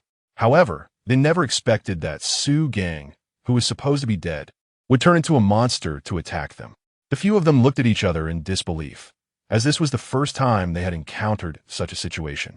Professor Bai stepped forward to examine the situation and said solemnly, he was injected with a mutation agent. What is that? Lu Chi asked in confusion. Professor Bai looked around and explained the mutation agent is similar to zombie poison, but it is artificially developed. The Shadow Army has always wanted to control zombies, and this should be their latest research drug. After a pause, Professor Bai continued, this agent, when injected into the human body, will significantly enhance a person's various abilities. Upon hearing this, Su Fan couldn't help but recall his earlier fight with the scar-faced man who had been using drugs. His heart sank, and Su Fan voiced his thoughts. Su Gang's body was probably injected with a drug that had not been fully developed, which caused him to mutate into a monster. After hearing Professor Bai's words, several people felt a heavy weight in their hearts. Su Fan's eyes flickered as he pondered when he could also command an army of zombies. After all, he was the chosen one, with a cheat. Upon hearing this and recalling the earlier situation, everyone felt slightly reassured. Indeed, Su Fan was a shadow hunter, and after witnessing his strength, they had developed an inexplicable trust in him. Chapter 13. Supplementing supplies before long. Everyone arrived at the next safe zone, which was desolate, resembling a dead city. In fact, it truly was a dead city. This was City J, larger than the safe zone they had passed through a few days ago, and remnants of its former glory could still be vaguely seen, but now it was utterly silent. Corpses lay everywhere, and the air was thick with the smell of blood. A few people passed by these bodies without changing their expressions, searching for supplies. In such a large city, supplies were abundant, and their ammunition was running low, so this was a perfect opportunity to replenish. After entering, they split up to search for supplies. Lu Chi and Su Fan teamed up, while Emma took Su Yinchi and Professor Bai to another side. Su Fan, are you really a shadow hunter? Lu Chi asked casually, resting his arm on Su Fan's shoulder. Why not? Su Fan raised an eyebrow in response. Lu Chi rubbed his nose, somewhat disgruntled. I just find it hard to believe, but since you're here, we must be saved. As he spoke, excitement flickered in Lu Chi's eyes. After struggling for so long, they were finally about to welcome the dawn. All right, let's regroup when we reach the city of dawn and then figure out how to survive against the Shadow Army. Su Fan bent down to take a gun from someone else's hand and added some ammunition. Then he turned around and went to the convenience store to get some bread and other food items. Lu Chi was quite cautious and gathered quite a few grenades and landmines for backup, seeing that Su Fan only took such a small amount of supplies. He couldn't help but widen his eyes in astonishment. Is that all you're preparing? Shouldn't normal people prepare some weapons? Only by staying alive can you have the chance to eat, but it seems Su Fan prioritizes food over survival. Su Fan swallowed a mouthful of bread, gulped down a bottle of purified water, took a breath, and then said, how can you have the strength to fight if you're not full? It seemed reasonable when he said it like that. Lu Chi was just about to go over to those grains when suddenly he heard a loud bang, and Lu Chi's footsteps came to an abrupt halt. Su Fan's expression darkened as he looked towards the direction of the explosion. Not good. Emma and the others are in trouble. The two exchanged glances and quickly rushed over. As they arrived, they saw around 20 zombies lunging towards Emma and Su Yinchi. The grenades in their hands had long been used up, and the others were also low on supplies, with only an empty gun left. Professor Bai was tightly protected in the middle by a few people. The group of zombies surrounded them, and the circle was getting smaller. Damn, let's fight them. Su Yinchi's temper flared, and she was about to charge forward, but Emma pulled her back. Don't go to your death. They didn't know if Su Fan and the others heard the gunfire earlier. As long as the two got there, they would be saved. Suddenly, the zombie lunged at Lan. Lan's expression changed slightly, and she kicked the zombie in the stomach, knocking it down, then sat on it and decisively twisted off its head. The heavy smell of blood was nauseating, but Lan stood up without changing her expression. At that moment, another zombie pounced. Su Yinshi and Emma were forced to fight the zombies as well, but they couldn't afford to retreat, or they would expose Professor Bai. The two exchanged glances, and Su Fan shouted, "Split up and run." Lucci also yelled, "Keep going." Emma and Su Yinshi turned their heads at the sound, only to see a black object flying towards them. Emma leaped to catch it, but Su Yinshi wasn't so lucky. The handgun fell short and hit a zombie before dropping to the ground. Damn! Cursing under her breath, Su Yinshi punched the zombie in the head, swept its legs out from under it, and bent down to pick up the handgun. At that moment, another zombie lunged at her from behind. Su Fan's eyelid twitched. He could no longer catch up. Fortunately, Su Yinshi reacted quickly and rolled to the side to dodge the zombie. Bang! Bang! Bang! After 3 gunshots, the zombie fell to the ground. Su Fan and Su Yinshi's gazes met in midair. The latter moved her lips silently and said, "Thank you." Several people scattered the zombies, and Su Fan got the chance to take action. Retreat. Several of them dropped the gun or threw a grenade before retreating behind Su Fan. In an instant, only the group of zombies was left around.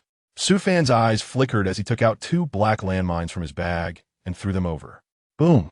Accompanied by a deafening explosion, dust flew up behind the few people, and the group of zombies was reduced to wreckage. Emma finally breathed a sigh of relief and looked at Su Fan gratefully. Thank you. He had helped them once again. It's nothing. Having one more person on the road is not a bad thing. They only had these few people now. It was manageable to encounter small groups of zombies. But if they faced hundreds, one person wouldn't be able to handle it. Su Fan deeply understood one thing. In this apocalypse, even though he had a system, being a lone wolf was still quite difficult. Not to mention the zombies, just the shadow army was enough for him to handle.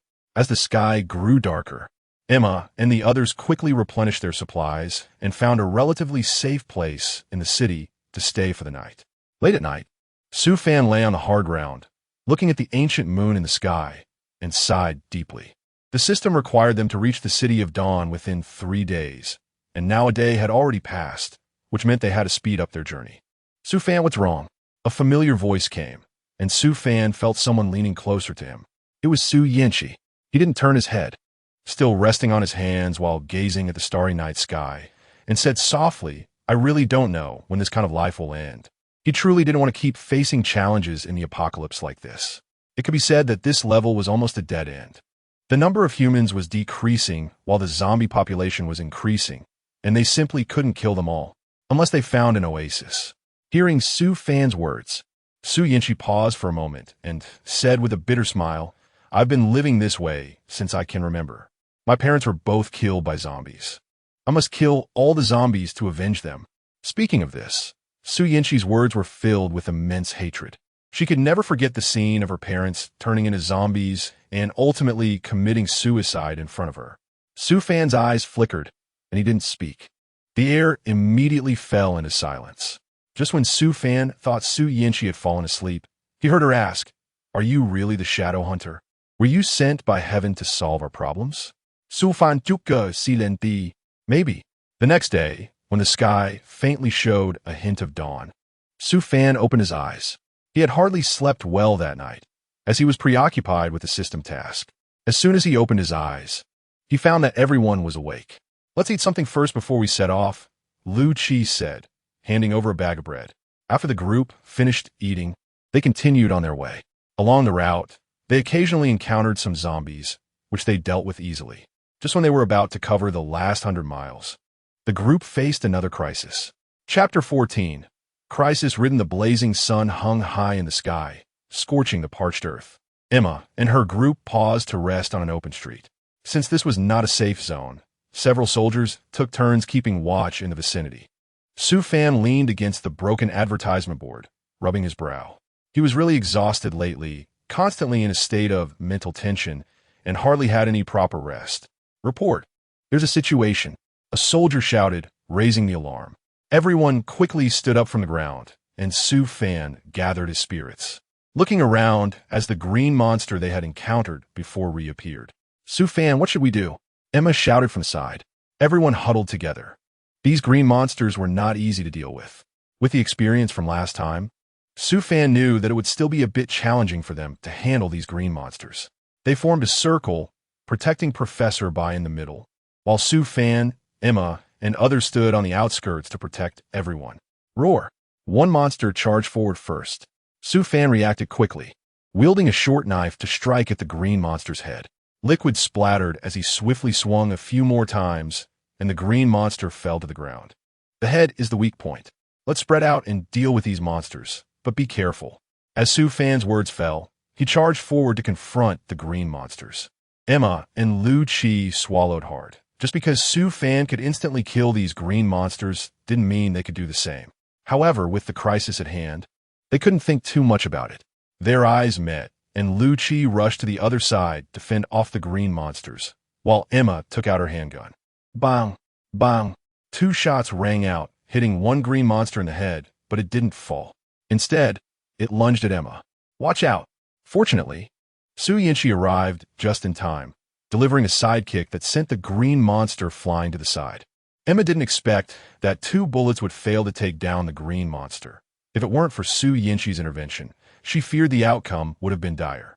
Just then, Su Fan rushed over and urgently said, "This isn't good.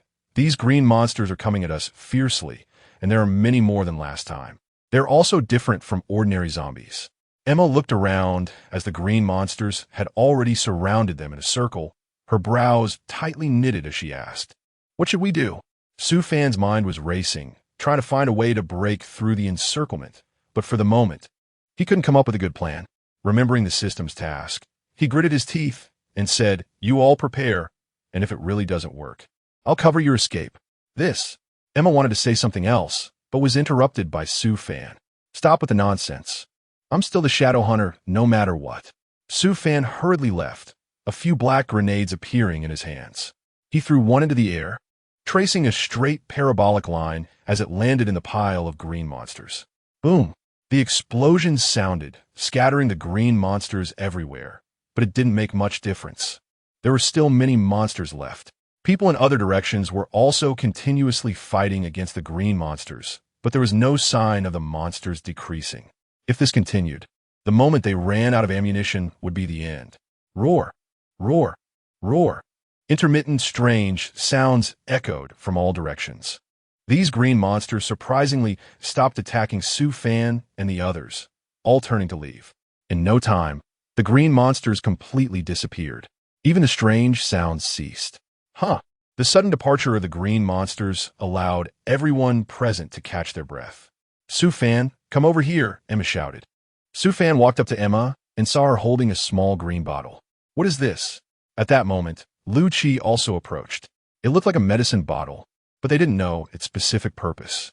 Su Fan held the small green bottle in his hand, examining it as he spoke. Emma thought for a moment and said, "It's strange, after that weird sound just now, this small green bottle fell from a monster and I happened to see it." Lu Qi wiped the blood from his face, looked at the small green bottle with curiosity, and said, "Why don't we open it and take a look?" "No way," Emma replied. "It's something that fell from a monster. For safety's sake, we should put it away for now and study it later when we have a chance." Su Fan stopped Lu Qi's suggestion. The green monster had finally left, and opening the small green bottle to attract the green monster again would be counterproductive. Emma looked at the small green bottle, feeling that it had a strange kind of magic that made her want to open it and explore. However, since Su Fan had said so, it was better to put it away for now. "Report, Commander, 5 soldiers have been killed in action, 3 of whom are lightly injured." "Understood. Handle the 5 fallen soldiers as usual." Another 5 soldiers had died. Although Emma knew this was inevitable in the apocalypse, she still felt a bit sad. Su Fan said nothing more, patted Emma on the shoulder, and then pointed ahead, saying, "I see a walled courtyard up ahead. It should be relatively safer there. Let's go there to rest." Collecting her emotions, Emma instructed 2 soldiers to handle the aftermath, and then led Professor Bai and the others along with Su Fan to the walled courtyard. The weather in the apocalypse is unpredictable. In just a short while, the bright sunny day turned dark and gloomy, and it seemed that it was getting late. They also needed to replenish the firearms and ammunition lost in the earlier battle. After some discussion, Emma decided to go out with Su Fan and Lu Chi to search for firearms and ammunition, while also looking for food, as everyone was hungry. As for the remaining people, as long as they were careful in the walled courtyard, they likely wouldn't encounter any more danger. Su Fan briefed Su Yanqi and then left with Emma and Lu Chi. The three of them cautiously walked along the broken streets, searching for firearms, ammunition, and supermarkets, occasionally encountering a few zombies that they quickly dealt with. Su Fan, look, there's a supermarket over there. Emma's voice rang out, and Su Fan looked in the direction she pointed. A relatively well-preserved small supermarket was not far from the intersection ahead. The three exchanged knowing smiles, confirmed that there were no dangers around, and then entered the supermarket together. When they came out, their backpacks were all packed full, with plenty of firearms and ammunition inside to replenish their earlier losses. As they turned a corner, Emma suddenly felt something was off. That small green bottle was shaking continuously. Emma took out the shaking green bottle to show Su Fan. Su Fan's vigilance immediately heightened. As the saying goes, when something is out of the ordinary, there must be something unusual. I have a very bad premonition and stay alert to my surroundings. Su Fan said in a deep voice. Growl, growl. A hoarse cry came, and suddenly a horde of zombies appeared in front of the three, each with a distorted face, coupled with the backdrop of the night. It was extremely terrifying. Chapter 15. Being dispersed, Su Fan opened his eyes wide in disbelief and thought, damn, how come so many zombies appeared all of a sudden? Su Fan instinctively turned around to run, but out of the corner of his eye, he saw Emma and Lu Chi staring blankly in place. He gritted his teeth and immediately took the grenade from his waist, throwing it towards the horde of zombies. Run! What are you waiting for? The two of them reacted and quickly ran a few steps towards Su Fan. Seeing the situation, Emma hurriedly looked around and noticed several sharp, broken steel pipes. She felt a surge of joy. Quick, there's sharp steel pipes over there. We can save some bullets. After saying that, Emma swiftly brought back 3 broken, sharp steel pipes, handing one to Su Fan and Lu Chi. The 3 of them looked solemnly at the zombies in front of them. I'll take the left. Lu Chi, you take the right, and Emma will handle the rest. Okay. The 3 suddenly charged forward, delivering a headshot to the nearest zombie, and the disgusting brain matter sprayed out, splattering half of Su Fan's face. The foul smell hit him hard, making Su Fan feel like he was going to vomit. But in this life-and-death situation, he didn't care much about it. He moved decisively and efficiently, taking down 3 zombies in just a few minutes. Soon, the entire group of roaring zombies lay on the ground, and Su Fan and the others, seeing the corpses all around them, felt their legs go weak and collapse to the ground. Phew, I can't take it anymore. It's like this group of zombies has never seen a person before. They just keep coming, it's exhausting. Emma glanced at Lu Chi and chuckled. You're pathetic getting tired out like this. Who knows what kind of zombies might evolve in the future? And given the nature of this broken apocalypse, who knows what else it will bring? Su Fan said nothing. He picked up a bottle of mineral water, tilted his head back and drank a third of it, then handed the bottle to Emma and said lightly, I picked this up on the way. We just finished a battle, so don't hold back on this bottle. Let's each drink a third to replenish our strength. With that, Emma and Lu Chi didn't hesitate and waited for each other to finish drinking before taking their turn. Su Fan looked around and stood up. As he took a step forward, he stepped on something sticky. He took out his flashlight and shone it down, discovering that it was actually slime. However, there was so much slime that Su Fan didn't think much of it. Just as he was about to continue walking, he noticed that the sky suddenly brightened and a thick fog quickly enveloped the area. In an instant, the dense fog swept over them, and Su Fan, Emma, and Lu Chi lost contact with each other in a mist. The fog was so thick that Su Fan couldn't open his eyes. He closed them and groped his way forward, but accidentally fell into a large pit. Emma was originally walking with Lu Chi, but because of the fog, they lost sight of each other before they could react and lost contact. Su Fan endured the pain, opened his eyes, and looked around, feeling a bit disoriented. He sat there for a while, and when he felt he had recovered enough, he slowly stood up and began to scout the terrain. Although everything around him was shrouded in thick fog, there were still some areas that had not been engulfed by it. Suddenly, Su Fan thought he heard the sound of water. He initially dismissed it as a hallucination, but the sound grew stronger, as if it were right beside him, making him hesitant to move. Emma, Lucci, can you hear me? Su Fan shouted into the fog, the priority being to confirm their locations. An echo. Su Fan, I'm here. Hearing Emma's voice nearby filled Su Fan with a moment of excitement, but he quickly calmed down and tried to pinpoint her position. Emma, where's Lucci? Su Fan shouted. He had confirmed Emma's safety, but not Lucci's. At that moment, Su Fan hoped that he would hear Lucci was right next to him, rather than that they had gotten separated. I don't know. We got separated as soon as this damned white fog appeared. Su Fan, do you know how to get out of this hellish place? Su Fan shook his head in disappointment. Even though he knew Emma couldn't see, this place was very strange, especially the white mist. Just now, there was no water source around us, but as soon as the mist appeared, I kept hearing the sound of dripping water. Upon hearing this, Emma became a bit flustered, her voice trembling as she asked, "What should we do? Are we going to die here?" But continuing like this wasn't a solution, so Su Fan kept comforting Emma, though he was worried about Lucci, as these two relied on each other while he was all alone. What the hell is going on? My head is spinning. Lucci woke up and immediately felt dizzy, not liking this sensation at all. He gritted his teeth, looked around, and found that the white mist was even denser than before. This was not a good start. Feeling anxious, Lucci suddenly took the grenade from his waist, endured the headache, and gritted his teeth, saying, "Damn it, what a lousy place trying to mess with me." After saying that, he pulled the pin and threw it forcefully in all directions, then closed his eyes, waiting for the explosion. However, after waiting for a long time, the pain he imagined never came. He suddenly realized that the explosion sound was very, very far away from him. He struggled to get up and wandered around randomly, intended to walk around hoping to encounter Emma and Su Fan, but to his surprise, he really found them. Seeing the familiar figure in front of him, he felt a bit excited. "Emma, is it you?" Emma turned around and saw the disheveled Lucci. Her eyes widened in disbelief. "Wow, what happened to you? Did you run into something just now?" Lucci shook his head, suddenly recalling something, and quickly asked, "Emma, where's Su Fan? Have you seen him?" Emma nodded and recounted the strategy she had just discussed with Su Fan, saying he had fallen into a pit and was still inside. After saying this, Emma shouted loudly toward the direction. "Su Fan, Lucci has found you."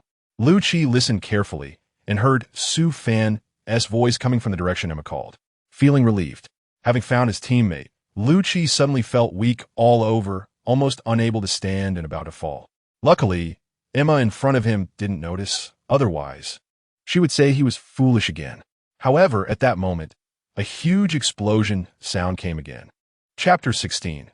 Encountering monsters in the pit, the distant sound startled the three people, and Emma and Lucci exchanged glances. "What is that?" Emma grabbed Lucci's hand and stepped back, as if something was in front of them. "Don't move."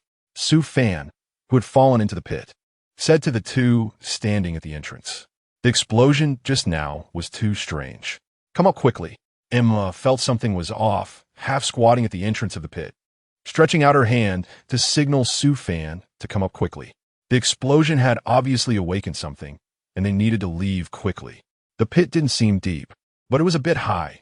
Su Fan couldn't jump up in one leap. He looked at the surrounding environment and noticed a stone not far away.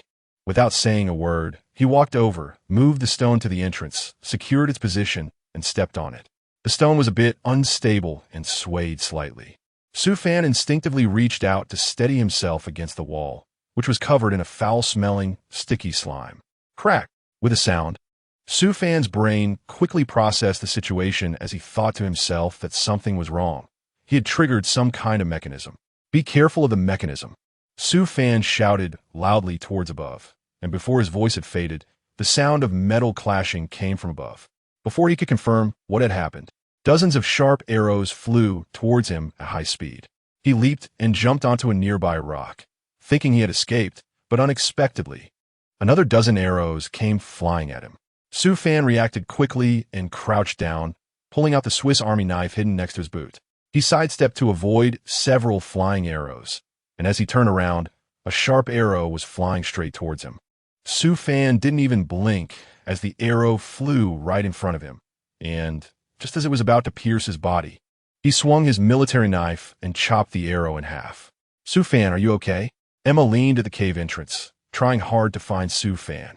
Because she had triggered a mechanism, a strange mist filled the cave, making it difficult for her to determine which direction Su Fan was in. I'm fine, don't move around. A red mist surrounded Su Fan, and he heard Emma's voice calling from above, telling her not to move recklessly.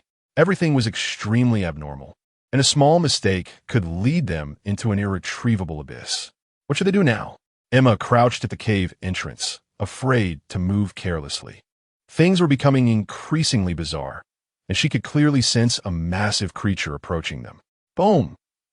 Su Fan's brain was warning him to leave this place quickly. They didn't have much time left. You find a hidden spot above to hide. Don't act rashly. I will come to find you soon. Su Fan shouted at the cave entrance. It was clear that the trap had released a highly threatening monster. With their strength, it was better for the two of them to hide. Upon hearing Su Fan's warning, Emma immediately pulled Lu Qi to find a safe place to hide. Su Fan found himself in a foggy environment, and it was now impossible to go back up to the cave entrance. The red mist had enveloped the entire cave, and he could not see the direction of the exit at all. He had no choice but to find another way. The red mist made it difficult for him to discern his bearings, but he vaguely saw a glimmer of light in the fog. With no other options, he could only clutch onto the stones covered in an unknown liquid and slowly make his way toward the light. The closer he got to the light, the less dense the fog around him became. This discovery strengthened his belief that he was heading in the right direction. Just as he thought he was about to escape, he suddenly fell into a pool of water. Having just escaped from one danger, he now found himself in another. Su Fan furrowed his brow as he looked around the empty surroundings. Apart from the waist-deep water, there was nothing else, and the silence was as still as the calm before a storm. He lifted his foot, but the water created resistance, making his movements slow. Something was not right. Su Fan Thou Wen. The further he walked, the more he felt something was wrong. He was clearly walking towards the shore, yet he was moving further away from it. Moreover, with each step he took, the water temperature rose, as if it were gradually trying to cook him. Realizing this, Su Fan immediately stopped and looked at the distant shore, which seemed like a tempting cake, trying to lure him in step by step. Su Fan took a dagger out of his pocket and, using all his strength, threw it towards the distant shore. However, the dagger did not reach the shore. Instead, it vanished above the water not far away. Su Fan instinctively took a step back. Something was clearly in front of him, and that thing seemed to want to attract him closer. A mirror. At that moment, Su Fan suddenly remembered something he read in a book before. In ancient societies, people would set up a mirror that formed mist to prevent large predatory birds from invading. Those caught in the mirror didn't know that what they saw as hope was actually death. Thinking of the mirror, Su Fan sighed in relief.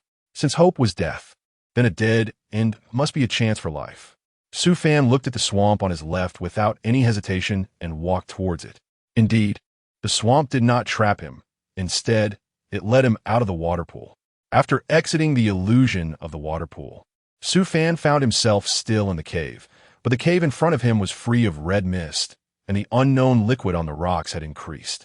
He held a flashlight in his left hand and a Swiss Army knife in his right, moving forward sideways little by little, his intuition telling him that there was something ahead. After taking a few steps, Su Fan noticed that there was a yellow liquid on his arm, emitting a foul odor. He slowly raised his head and pointed the flashlight towards the top of the cave entrance, only to discover a creature with skin like that of a crocodile, 8 legs tightly gripping the rocks like a spider, and 2 heads resting on its shoulders, each covered in eyes. At the junction of the heads was a huge, gaping mouth from which an extremely disgusting yellow liquid was flowing. Su Fan widened his eyes and stared at it, while the monster fixed its gaze on Su Fan as well. Its large, bloody mouth opened and closed, and in an instant, it lunged at Su Fan without any warning. Su Fan quickly turned to the side to dodge its attack, took out a gun from his pocket, and shot in the direction of the monster. Unexpectedly, the monster was extremely fast. Before Su Fan could confirm whether he had injured it, it vanished from his sight once again. Su Fan carefully kept away from the rocks. This monster seemed to have been purified, as it could turn transparent like a chameleon to attack people. Su Fan crouched down, grabbed a handful of dirt from the ground, clenched it tightly in his hand, and scanned the surroundings, trying to locate the monster.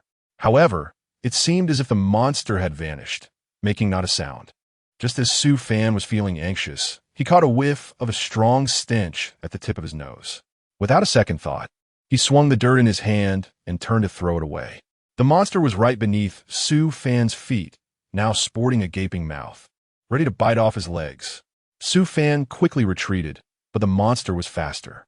It easily overpowered Su Fan, pinning him to the ground, its wide mouth open, ready to swallow Su Fan's head in one bite. Su Fan's eyes flashed with a hint of ruthlessness, and he suddenly shouted, "Flame burn!" Chapter 17. The Mysterious Stone Door. The sound was somewhat reminiscent of the dog Su Fan had raised before. When it was hot, that dog would pant like this. But the monster's panting frequency was particularly fast.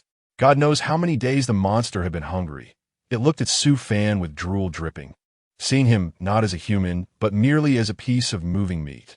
Fortunately, it was naturally afraid of fire, and upon seeing the flames on Su Fan, it dared not act rashly. Su Fan slowly retreated to the corner, knowing he couldn't gamble his life on luck. Who knows if there was only one of these monsters? Facing the creature didn't seem like a wise decision. That damned breathing sound was coming from all directions. He couldn't wait any longer before more monsters rushed in. He had to deal with the one in front of him. He charged forward, not daring to take his eyes off the monster, but once it went invisible, he had no idea where it had gone. Damn it! Who knows where to report a monster using invisibility hacks? Suddenly, Su Fan felt a cold wind coming from behind him, followed by a foul smell. He didn't have time to think. He thrust his knife backward, and whether it hit or not was just a matter of luck. Fortunately, his luck was good, and he managed to stab the monster in the head, causing green, foul-smelling blood to spray everywhere. Taking advantage of the monster's wailing, he gathered flames in his right palm, the scorching fire burning the creature mercilessly, leaving it unable to even scream. The smell of the charred monster was surprisingly good, somewhat like roasted meat. Of course, no matter how good it smelled, he would never have the impulse to taste even a bite. However, the danger was not over, as soon several more monsters crawled over. TCH, they really don't know how to die. Can't they see their burnt kin on the ground? Su Fan swallowed hard, pulled out his pistol, and nervously looked around. Soon, those damned monsters pounced on him. With previous experience, he seemed to have become skilled. Anticipating the monsters was crucial. He had a rough idea of when they would attack, and the rest was left to his instincts. It sounded simple, but heaven knows how lucky he was. Several times, he nearly got bitten by a monster. After he dealt with the last one, his whole body collapsed onto the ground. It wasn't that tiring, just too stimulating, like playing a game of roulette with a revolver, and he had taken quite a few risks. Speaking of which, why were there monsters down here? Just as he was wondering, a huge stone door appeared in front of him. He was about to open the door when he heard faint tearing roars from inside. Was it that kind of monster again? Or some other creatures? It shouldn't be the same ones. Just a moment ago, a few of those monsters passed by and got scared off by the noise. In any case, it was too dangerous to go in alone. So he decided to regroup with Emma and Lucci first. What was it like inside? 8 was asking knowingly, and seeing Su Fan's disheveled state. He had already guessed most of it. Su Fan was now covered in a foul-smelling liquid, suggesting he had run into trouble. Not great. There are quite a few monsters inside. But that's not the point. I found a stone door down below. I wonder what's inside. Shall we go check out together? Su Fan wiped the monster's blood off his body with a cloth. It was too dangerous underground earlier, and there was no time to clean up.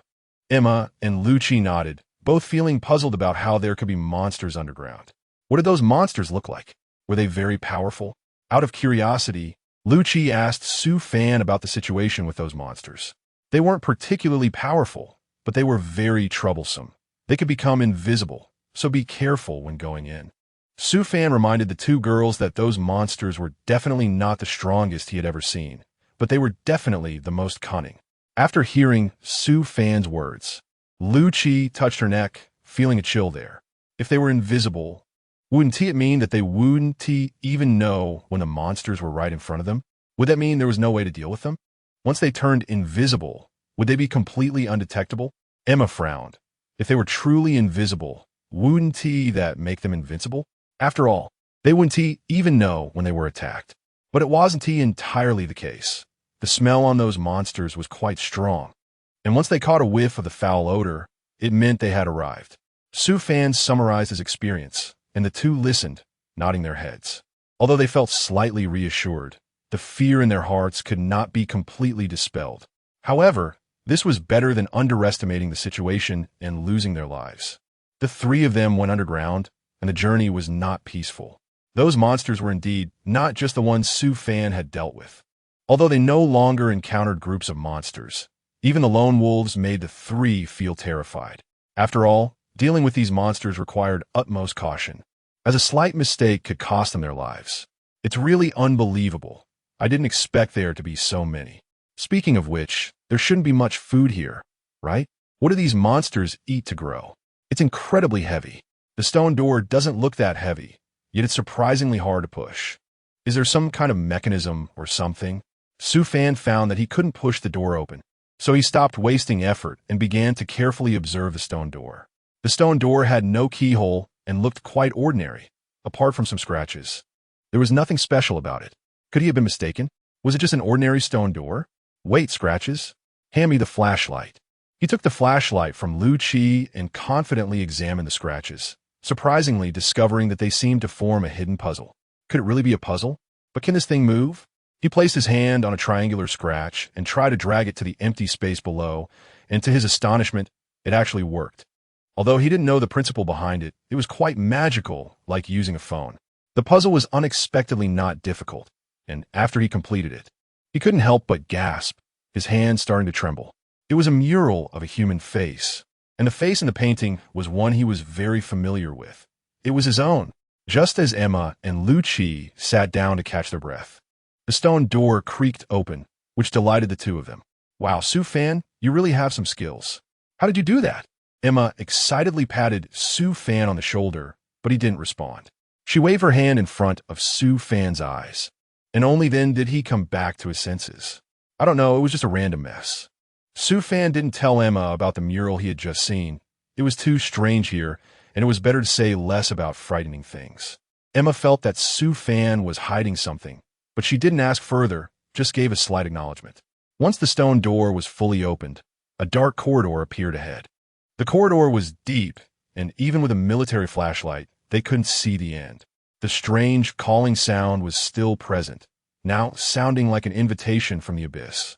Fear, the fear of the unknown, drained the color from the faces of the three, and cold sweat dripped down their foreheads. Let's go and see what is really inside. Chapter 18. The Captive. Su Fan held a flashlight, leading the way through the corridor filled with a chilling atmosphere and eerie sounds that made one want to turn back and run. He didn't say a word, nervously watching the path ahead, fearing that something monstrous might jump out. Suddenly, a pair of crimson eyes appeared in the darkness ahead. Without thinking, he drew his gun and fired several shots. The effect was minimal. The creature let out a low growl, but he could bet that it didn't harm the monster much at all. The gunfire sounded as if it was hitting stone. Soon, the creature appeared before him, a mutated zombie, with a dark exterior and a pair of blood-red eyes. The monster was muscular, and the previous gunshots had only left some shallow bullet holes on its body. The creature charged at him, landing a punch that struck him hard. He raised his arm to block, but the moment his arm met the fist, excruciating pain coursed through his nerves, making him feel as if his bones had shattered. Then, the monster opened its wide mouth, trying to bite him, which frightened him into retreating quickly. He then pulled out a grenade and threw it directly into the monster's mouth. A loud explosion followed, but due to insufficient distance, the residual force of the grenade knocked him to the ground, and shrapnel cut into several places on his body. He nearly blew himself up. If he had been any closer, he probably wouldn't have survived. However, even with the grenade, the monster was not completely dealt with. Unlike ordinary zombies, despite having most of its head blown off, the creature could still move. Come on, give me a break. Not dying is just too much. Su Fan, are you okay? Are you seriously injured? Lu Qi and Emma rushed over from behind, with Lu Qi helping Su Fan up, staring at the monster in horror. I'm fine. Dealing with this thing is the priority. Su Fan stood up, fortunately not seriously injured, but it was truly a troublesome monster. The monster seemed to be enraged, charging at the three of them like a madman. The trio didn't dare to hesitate, pulling out their guns and retaliating frantically. In an instant, flashes of gunfire erupted, bullets striking the monster and sparking off it. However, the bullets caused little harm to the monster, and it quickly closed in on the three. With a sweeping blow, it sent all three flying. However, this inadvertently helped them. After creating some distance, Emma pulled out a grenade, and with a massive explosion, the other half of the monster's head was blown off. Yet even so, the monster still staggered towards them step by step, its vitality extraordinarily tenacious. Phew, finally dealt with it. Su Fan thought he could catch his breath, but unexpectedly spat out a mouthful of blood. That earlier sweeping punch had hit his stomach. The other two were also in bad shape, their faces pale, taking a long time to recover slightly. TCH, thought I was going to die here. This is really thrilling. Is this thing really a zombie? It's as hard as stone. No, even stone isn't this hard, right? Emma clutched her stomach, trying hard not to throw up, her forehead drenched in cold sweat from the pain. However, it's a relief they managed to deal with it. Surviving against such a monster is already quite fortunate. Lucci wasn't too badly hurt, not suffering as much as the other two, but he was also sweating a lot. After resting, the three continued on, and soon they found themselves in a brightened space. A soft light appearing before them. The corridor had finally come to an end, leading them to a medium-sized dungeon. The dungeon wasn't particularly large, but it was quite eerie, with dim lighting that only illuminated a small area, leaving the rest in pitch darkness, making it look very frightening. The dungeon was quite empty. Aside from some blood-stained torture devices, there was only a cage in the center containing a strange man. It was uncertain whether he could still be called human, as he seemed to have suffered inhuman torment for a long time. His eyes were bloodshot and vacant, and prolonged malnutrition had made him extremely thin, with ribs that could be counted clearly. He kept his mouth open, but not to speak. Instead, he emitted strange low growls. It turned out that the earlier sounds had come from him. What a bizarre place. Staying here for too long would drive one insane, right? Emma complained about what kind of wretched place this was. She felt inexplicably impatient, wanting to leave as soon as possible. Indeed, who would have thought that this place would be so troublesome? Su Fan responded with a sound. He had truly underestimated this place. It was not only extremely dangerous, but also bizarre. He looked quite pitiful. Why don't we just let him go? Lucci suggested releasing the man, because although he was very strange, he didn't seem to be mutated. Despite her great fear of the man's appearance, they couldn't just stand by and watch someone die. Could they? That was a human life. Let's observe him for a bit. We can't let him out easily. He doesn't seem right, and if something goes wrong, we might all die here. Su Fan shook his head. This man was very strange. Letting him out might cause some trouble. After all, his voice made even those monsters feel fear. Can you speak? Why are you here? There was no way around it. He could only look for clues elsewhere. He walked around the cage and found some scratches that were hard to see, likely some kind of distress signal. It seemed that the man had been a normal person before. What could have happened to him to end up like this? However, aside from these distress signals, he found nothing else, basically coming up empty. There was no way to investigate the man's identity or why he was here. You two, come over quickly. What do you think those are? Su Fan was just about to take a closer look at those distress signals when Emma called him away. It seemed that she had made a new discovery. What's wrong? How could there be such a massive number? Su Fan was stunned. Through Emma's flashlight, he could clearly see that the dark area before was not a wall, but a series of small caves. These caves were very small. If one bent down, they could only fit one person, but there were a huge number of them, densely packed like a wasp nest. That wasn't too concerning, just a bit creepy. But what was deadly was that these caves were inhabited by the invisible monsters he had seen before. He swallowed hard, beads of sweat rolling down his forehead. He really didn't expect there to be so many. Fortunately, these monsters were currently asleep and not moving at all. Otherwise, with this kind of quantity, if they all charged at once, they would probably be left with no bones. It was indeed a spectacular sight. Lucci couldn't help but exclaimed that he was so nervous he hardly dared to breathe, fearing that even a slight sound would wake these monsters. Yes, if this were in the past, it would definitely be a protected wildlife reserve. Su Fan couldn't help but smile bitterly. They had probably reached the lair of these monsters, which made things very difficult. Chapter 19, The New Experiment. Lucci frowned and said in a low voice, "How about we go outside first?" No one knew when these monsters would wake up. Earlier, encountering a green monster that had been injected with a serum was already creepy enough. Now, with so many monsters around, and they seemed to be clearly more advanced than the previous green monster, if these things woke up, they would definitely be torn to pieces. Just thinking about it made Lucci feel a bit anxious. No one is not afraid of death, and he was no exception. Su Fan felt a jolt in his heart and turned his head to see the man trapped in the cage roaring with his mouth wide open. And those sounds were all coming from him. Accompanied by these low growls, pairs of green eyes gradually emerged from the pitch-black surroundings, emitting a ghostly light and staring intently at the few people. It was only at this moment that Su Fan realized, with a sense of hindsight, that they had inadvertently stumbled into a monster's lair. Hiss, accompanied by a rustling sound, those monsters gradually approached. "Don't split up." Su Fan let out a low growl and quietly approached Lucci and Emma. The three stood back to back, facing the swarm of monsters. Countless holes around them were filled with these creatures, all rushing towards the trio. Lucci couldn't help but break into a slight sweat, gritting his teeth and saying with difficulty, "If we make it out alive, I will definitely raid the Shadow Legion's lair." They had encountered these green monsters before. Initially, they could still see some human features, but now there was nothing recognizable left, which indicated that these creatures had been injected with an even more potent serum. A wave of foul odor hit them, churning their stomachs, and the monsters, each with a different shape, were clearly the failed products left by the Shadow Legion. Before they could think too much, the monsters lunged at them like wild animals spotting prey. The space was too cramped for them to dare use grenades, as the blast could rebound and potentially collapse the tunnel, killing them in the process. The three could only keep retreating, while Lucci took out his gun and kept firing at the monsters. However, it felt as if the creatures were impervious to pain. Bullets hit them like mere pinpricks, and Lucci's ammunition was rapidly depleting.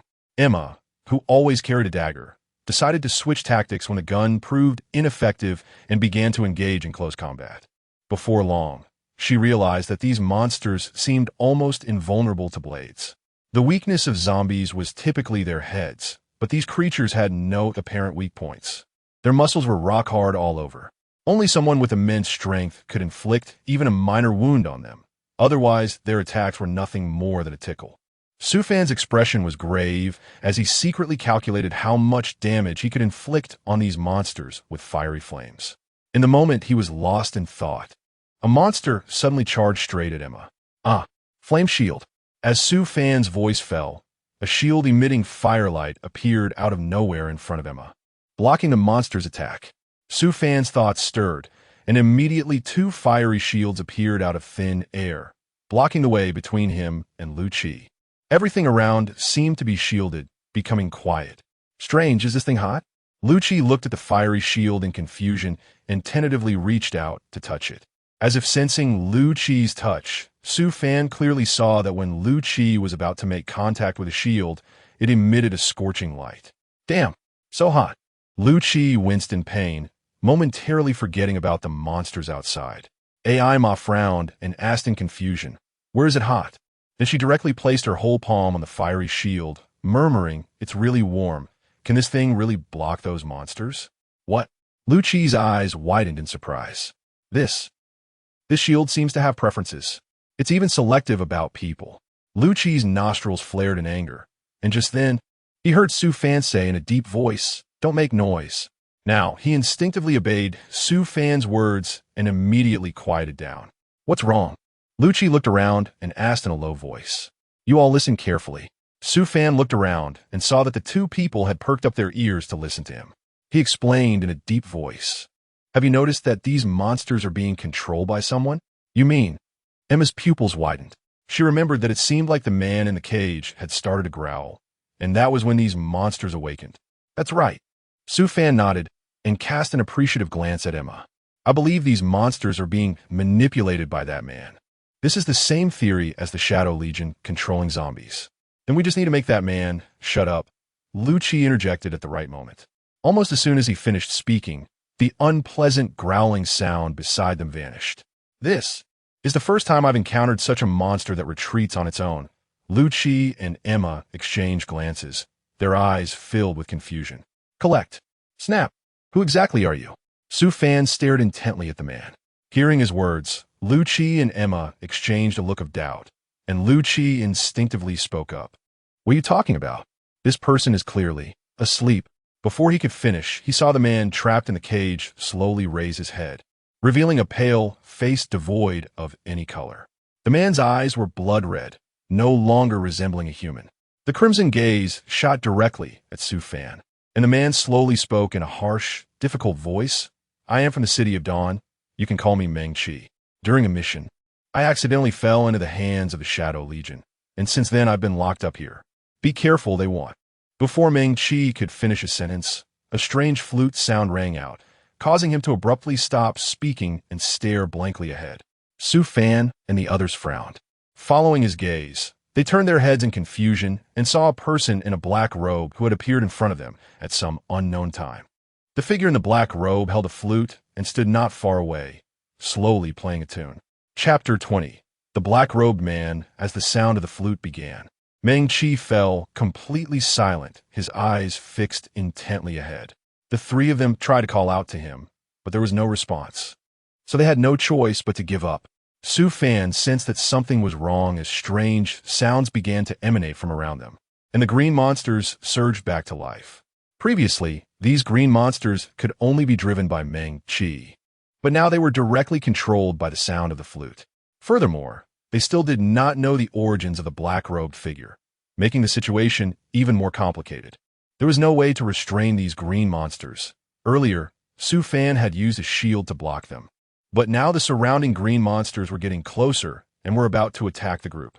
Su Fan and the other two began to use their last weapons for resistance. But as the sound of the flute grew stronger, the green monster became even more powerful. It was fiercer than before, with its body color deepening significantly, and its edges becoming much sharper, even giving off a faint sense of spikes. Lucci suggested, how about we just leave him here and take our time to get revenge later? That way, we won't suffer any losses. Su Fan's expression was complicated as he glanced at Meng Qi, who seemed no longer human. After pondering for a moment, he finally spoke up. We must continue to hold our ground. We cannot give up. If we could give up now, then what about the two of you when you're injured later? Can I also abandon you? The two were moved by his spirit and decided to hold on. However, the footsteps of the green monster did not stop and grew ever closer. Su Fan, let's go. Lucci spoke again. It seemed to be their last chance. If they didn't leave now, it would truly be impossible to escape later. At this moment, Meng Qi finally showed some signs of movement, his body starting to regain some activity. Su Fan seemed to see a glimmer of hope, but he continued speaking in a heavy tone. How much longer can the two of you hold out? I can last for 2 more minutes, but I can't hold out for even 1 more second, Lucci replied, attacking with one hand while turning his head to talk. I'm out of bullets. At most, I can hold on for another minute. Should we continue to defend? This was the most difficult moment for him to make a decision, whether to hold the line or not depended on his own words. Su Fan looked at Meng Qi, truly reluctant to give up, but there was no time left, so he had to voice the result he least wanted to face. Let's hold on for another half a minute. If there is still no response, we'll retreat. Just as the three were about to withdraw, Meng Qi finally broke free from the control and regained his consciousness. However, his first words were not about his own well-being, but rather to the three of them. You guys should leave here quickly.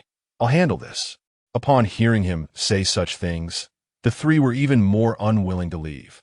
But the green monsters around them were already within reach, and they really couldn't hold on any longer. At that moment, Meng Qi crushed a tubular object on his chest, and the situation changed.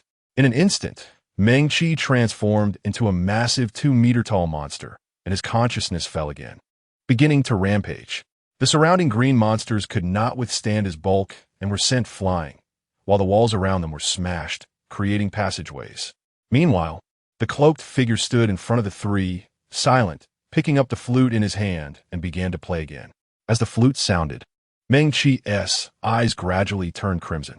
This time, the 2-meter-tall monster Meng Qi began to attack the three, who had no choice but to fight back. If they didn't T-attack, they would be the ones to die. Su Fan immediately began to deploy. You two encircle from the left and right, and I will confront them here.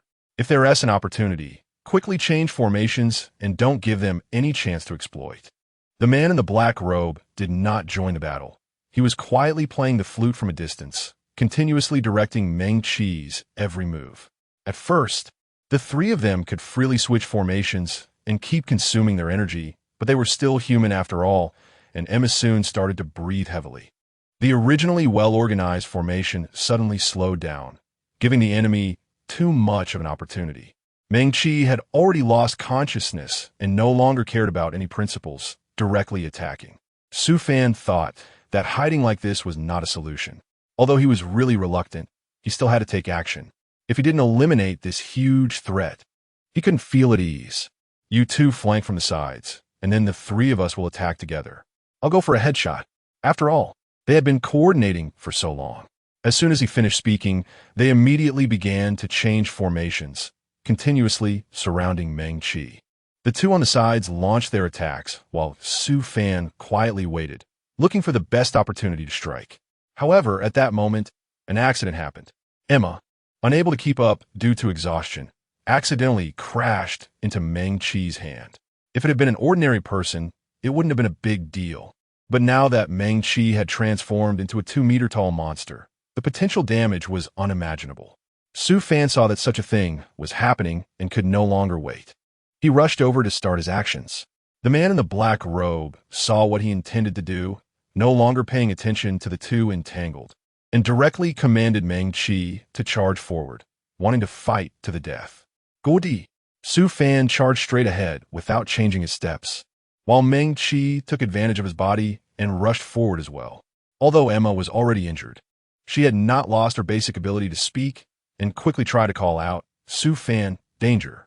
Just as Su Fan's words fell, a bolt of lightning suddenly struck towards Meng Qi, and Meng Qi's movements gradually slowed down. Now's the time.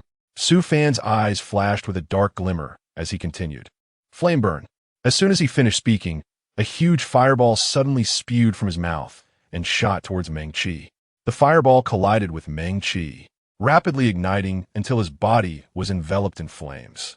Meng Qi began to wail in pain, while Emma and Lu Qi looked at him with complex expressions as his voice grew weaker, eventually fading away.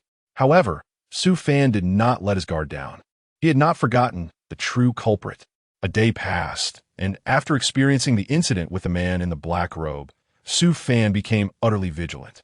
This place was no longer safe, and with only one day left until the system task deadline, he could not afford to delay any longer. Taking a deep breath, Su Fan looked at the setting sun that was about to disappear and said in a deep voice, "Let's go." Chapter 21. Zombie Siege this time. The group's pace noticeably slowed down.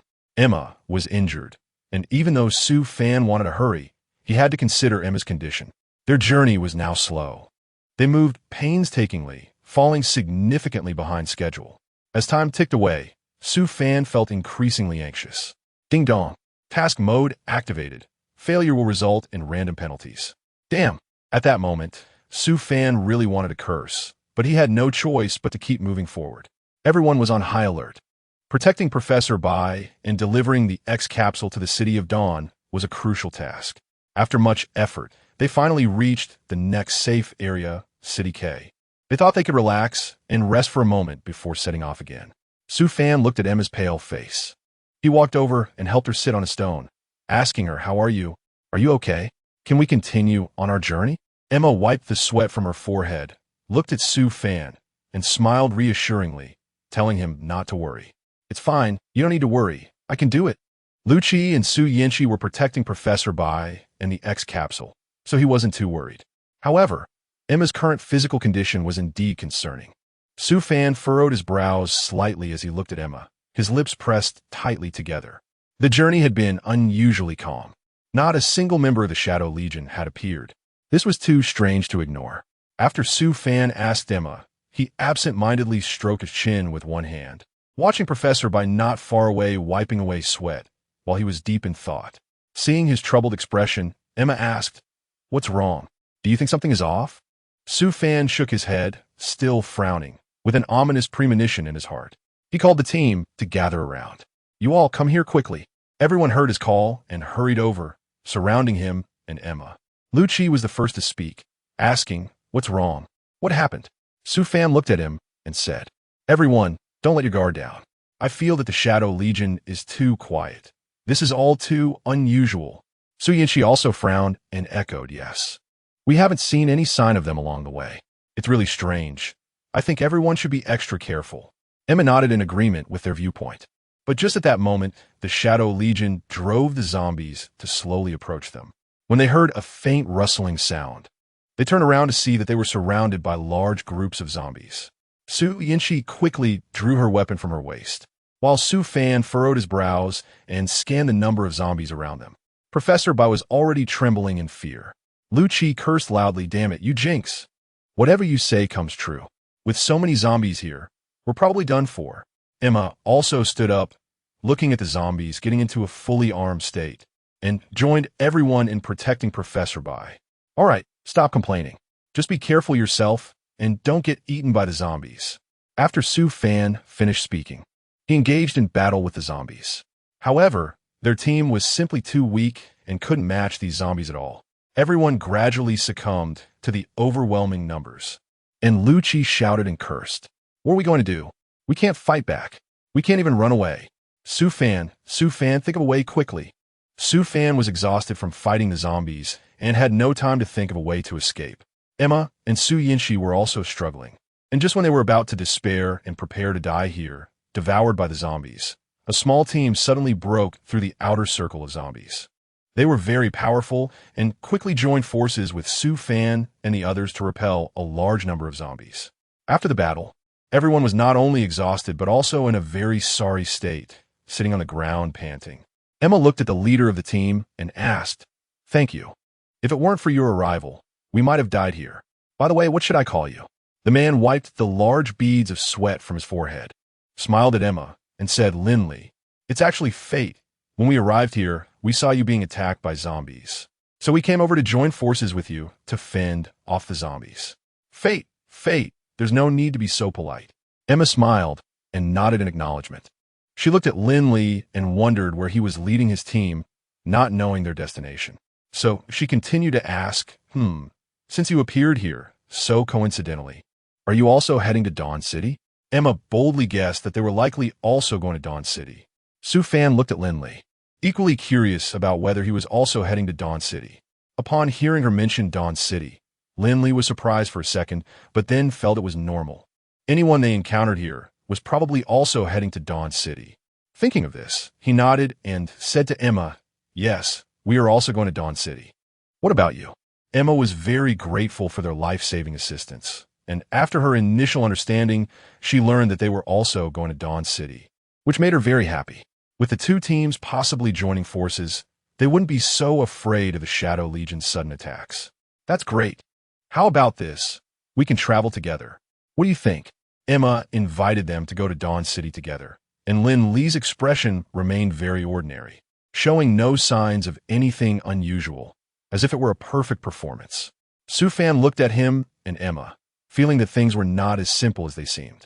However, Lin Li's appearance was indeed a lifesaver for him.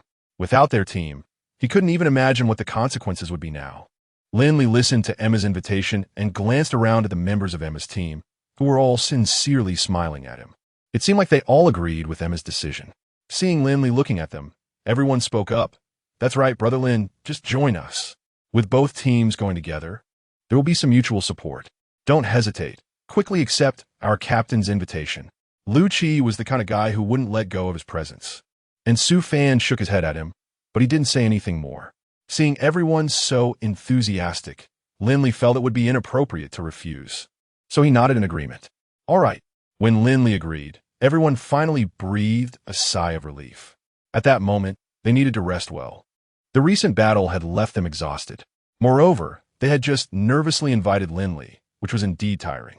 "All right, since that's the case, let's all take a good rest here, regain our spirits, and we will set off together later." After adjusting and resting in the safe zone, everyone continued towards the City of Dawn. Chapter 22. The strategy of luring the tiger from its mountain. Su Fan looked at Lin Li, feeling no less vigilant towards him in his heart. However, since he was now the savior of everyone, Su Fan couldn't say much. He could only hold back and wanted to see if he could truly go with them to the City of Dawn. It's wise to be cautious. One should guard against others, but not harbor ill intentions. The ancients were indeed not deceiving him. After the previous battle, Emma had exhausted all her strength. She was already injured, and moving was quite inconvenient for her. Now, after the attack from the Shadow Legion, she had become even weaker. After seeing her finish discussing with Lin Li, Su Fan went over and looked at her dirty face, asking, "How are you? Are you okay?" Su Fan also shook his head. He found it strange, but he couldn't articulate his thoughts yet. After all, what everyone needed was trust. How else could people interact with each other? Emma nodded, and Su Fan didn't want to disturb her, allowing her to continue resting. He went over to inquire about Professor Bai's condition. Then the group set off again towards the City of Dawn. The journey was uneventful, with Su Fan walking at the back of the line while Lin Li led the way in front. He stayed behind to take care of the injured Emma, whose lips were devoid of any color and looked quite alarming. As they reached the midpoint, the small green bottle in her pocket began to shake again. She sensed it and took it out, calling out, "Su Fan." She called his name in a low voice, and Su Fan sensed something was wrong.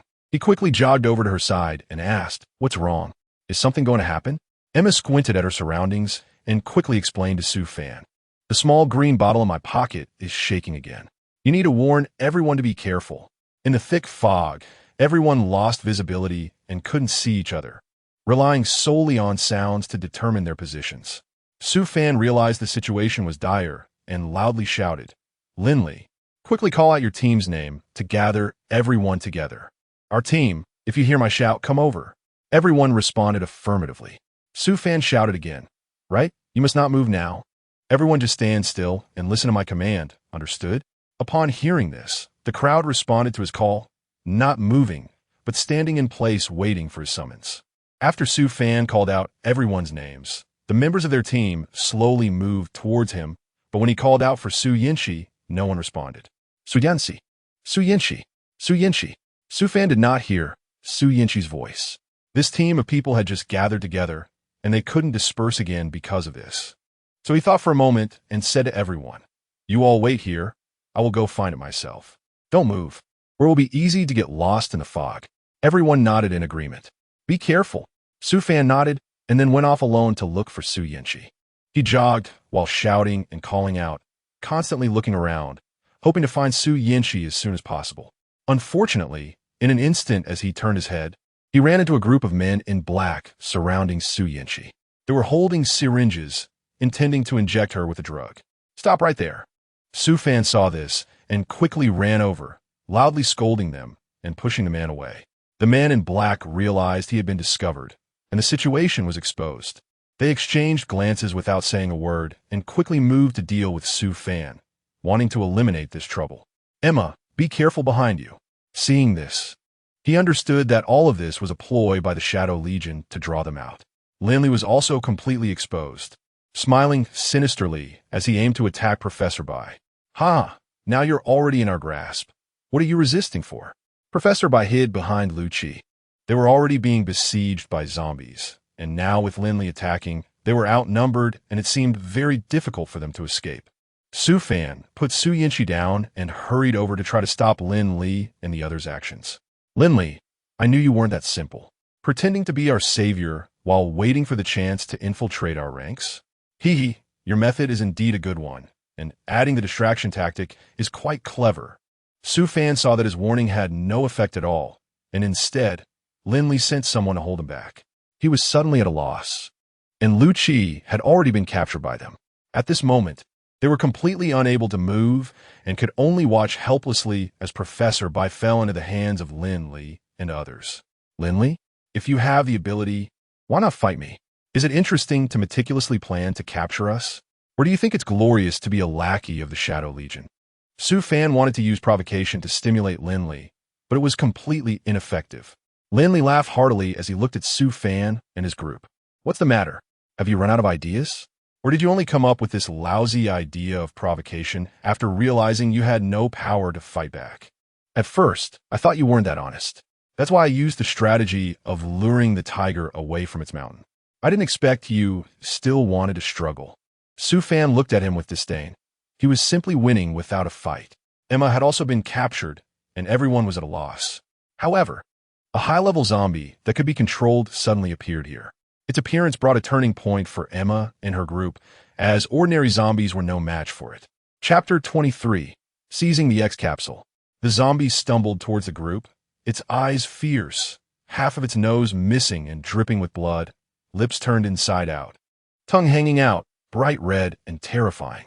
Half of its left brain had been smashed away, and it was drooling, causing everyone to gag. Su Fan's mind was filled with countless profanities racing through his thoughts. Why did this happen at such a critical moment? Not only did it disgust him, but it also disgusted others. The one controlling this advanced zombie must be someone with peculiar tastes. They were quietly waiting to see what the advanced zombie's next move would be so that they could make their next arrangement. The advanced zombie, which had been walking slowly, seemed to sense an energy fluctuation when it was just a few feet away from them, suddenly excitedly accelerated and ran toward Lu Qi. Does this zombie have a sensing function? Over here, someone was being besieged, and over there was an advanced zombie. It felt like they had been cut off from any chance of survival. The advanced zombie seemed to have gone mad, relentlessly attacking Lu Qi. Su Fan realized that this zombie probably wasn't just here to take a life. Its most important target was the X-Capsule. Lu Qi, that zombie is after not just your life, but also the X-Capsule on you. Lu Qi gave him a look, signaling for the two of them to deal with this advanced zombie together. Su Fan was being attacked by Lin Li and a few others, and the intensity of the attacks was increasing. Lu Qi was resolutely resisting the advanced zombie's assault. He discovered that this advanced zombie knew all the weaknesses and specifically targeted those areas, covering the wounds inflicted by the advanced zombie. He looked at the towering and ferocious figure in front of him. Does it have an intelligence system that can know all my weaknesses? If not for the fact that he kept making some habitual attacking movements, he wouldn't have thought about that. The advanced zombie seemed to have endless stamina, and its attacks became faster and more intense. Lu Qi was covering several wounds, and the zombie's demeanor was nearing madness. Looking at the bright red blood, a greedy expression was evident in its eyes, and the crimson scara could not hide its thirst for the X-Capsule. Lu Qi couldn't help but curse loudly. Before he had a chance to recover, the advanced zombie headbutted his stomach and slammed him against the wall. His insides felt like they were splitting apart. This fall left Lu Qi dazed. The one controlling this zombie is a freak. Su Fan fought with Lin Li and others. Although he didn't gain any advantages, he also didn't suffer any losses. After finally escaping, he saw Lu Qi being controlled tightly by a high-level zombie, completely unable to resist. Lu Qi, why didn't you call me? Looking at the various wounds all over his body before he could react, the high-level zombie launched another wave of attacks, this time with several times the force of the previous ones. Su Fan was just about to help him, but was restrained by Lin Li. You should take care of yourself. You're almost out of life and still want to help others. Mind your own business. This simple truth you still don't understand? Su Fan sneered. You only know how to take advantage of others' misfortunes. Lin Li snorted coldly, and after a fierce counterattack, Su Fan finally severely injured him. Is that all you've got? I must have overestimated you. When he was about to recover, he saw that Lu Qi had already been thrown not far from him by a high-level zombie. He rushed over to give him some treatment for his wounds. Just as another wave of intense double-sided attacks came, Lu Qi nodded at him and said, "Swallow it." Despite being severely injured, he hesitated not and swallowed it. Soon, the capsule began to take effect in his body, with streams of energy flowing into him, and his limbs suddenly regained strength. The abundant energy made Lu Qi feel refreshed, instantly providing him with a magical energy he had never experienced before. He glanced at Su Fan, who was in a fierce battle with Lin Li. Their eyes met, and Su Fan gave him an affirmative look. In an instant, this energy propelled him towards the high-level zombie, the controller of the zombie. Seeing someone who was supposed to be on the brink of death suddenly full of vitality, looked at the zombie's health points and realized it was no longer enough to defeat the opponent. Gather your strength, defeat him, and you can gain your freedom. The high-level zombie still had some self-awareness. Hearing that it could be free, it immediately rallied its last bit of spirit. In the final clash, Lu Chi executed a knife hand strike, removing the brain chip from the zombie, which lost control and went berserk. You want freedom? You're neither human nor ghost now. Give up and be a good person in your next life. Dying in my hands in this life is no injustice. The rampaging zombie, disregarding everything, wanted to kill Lu Chi, but with his newfound strength, it was no easy feat. With a casual pinch of his fingers, the zombie's head exploded.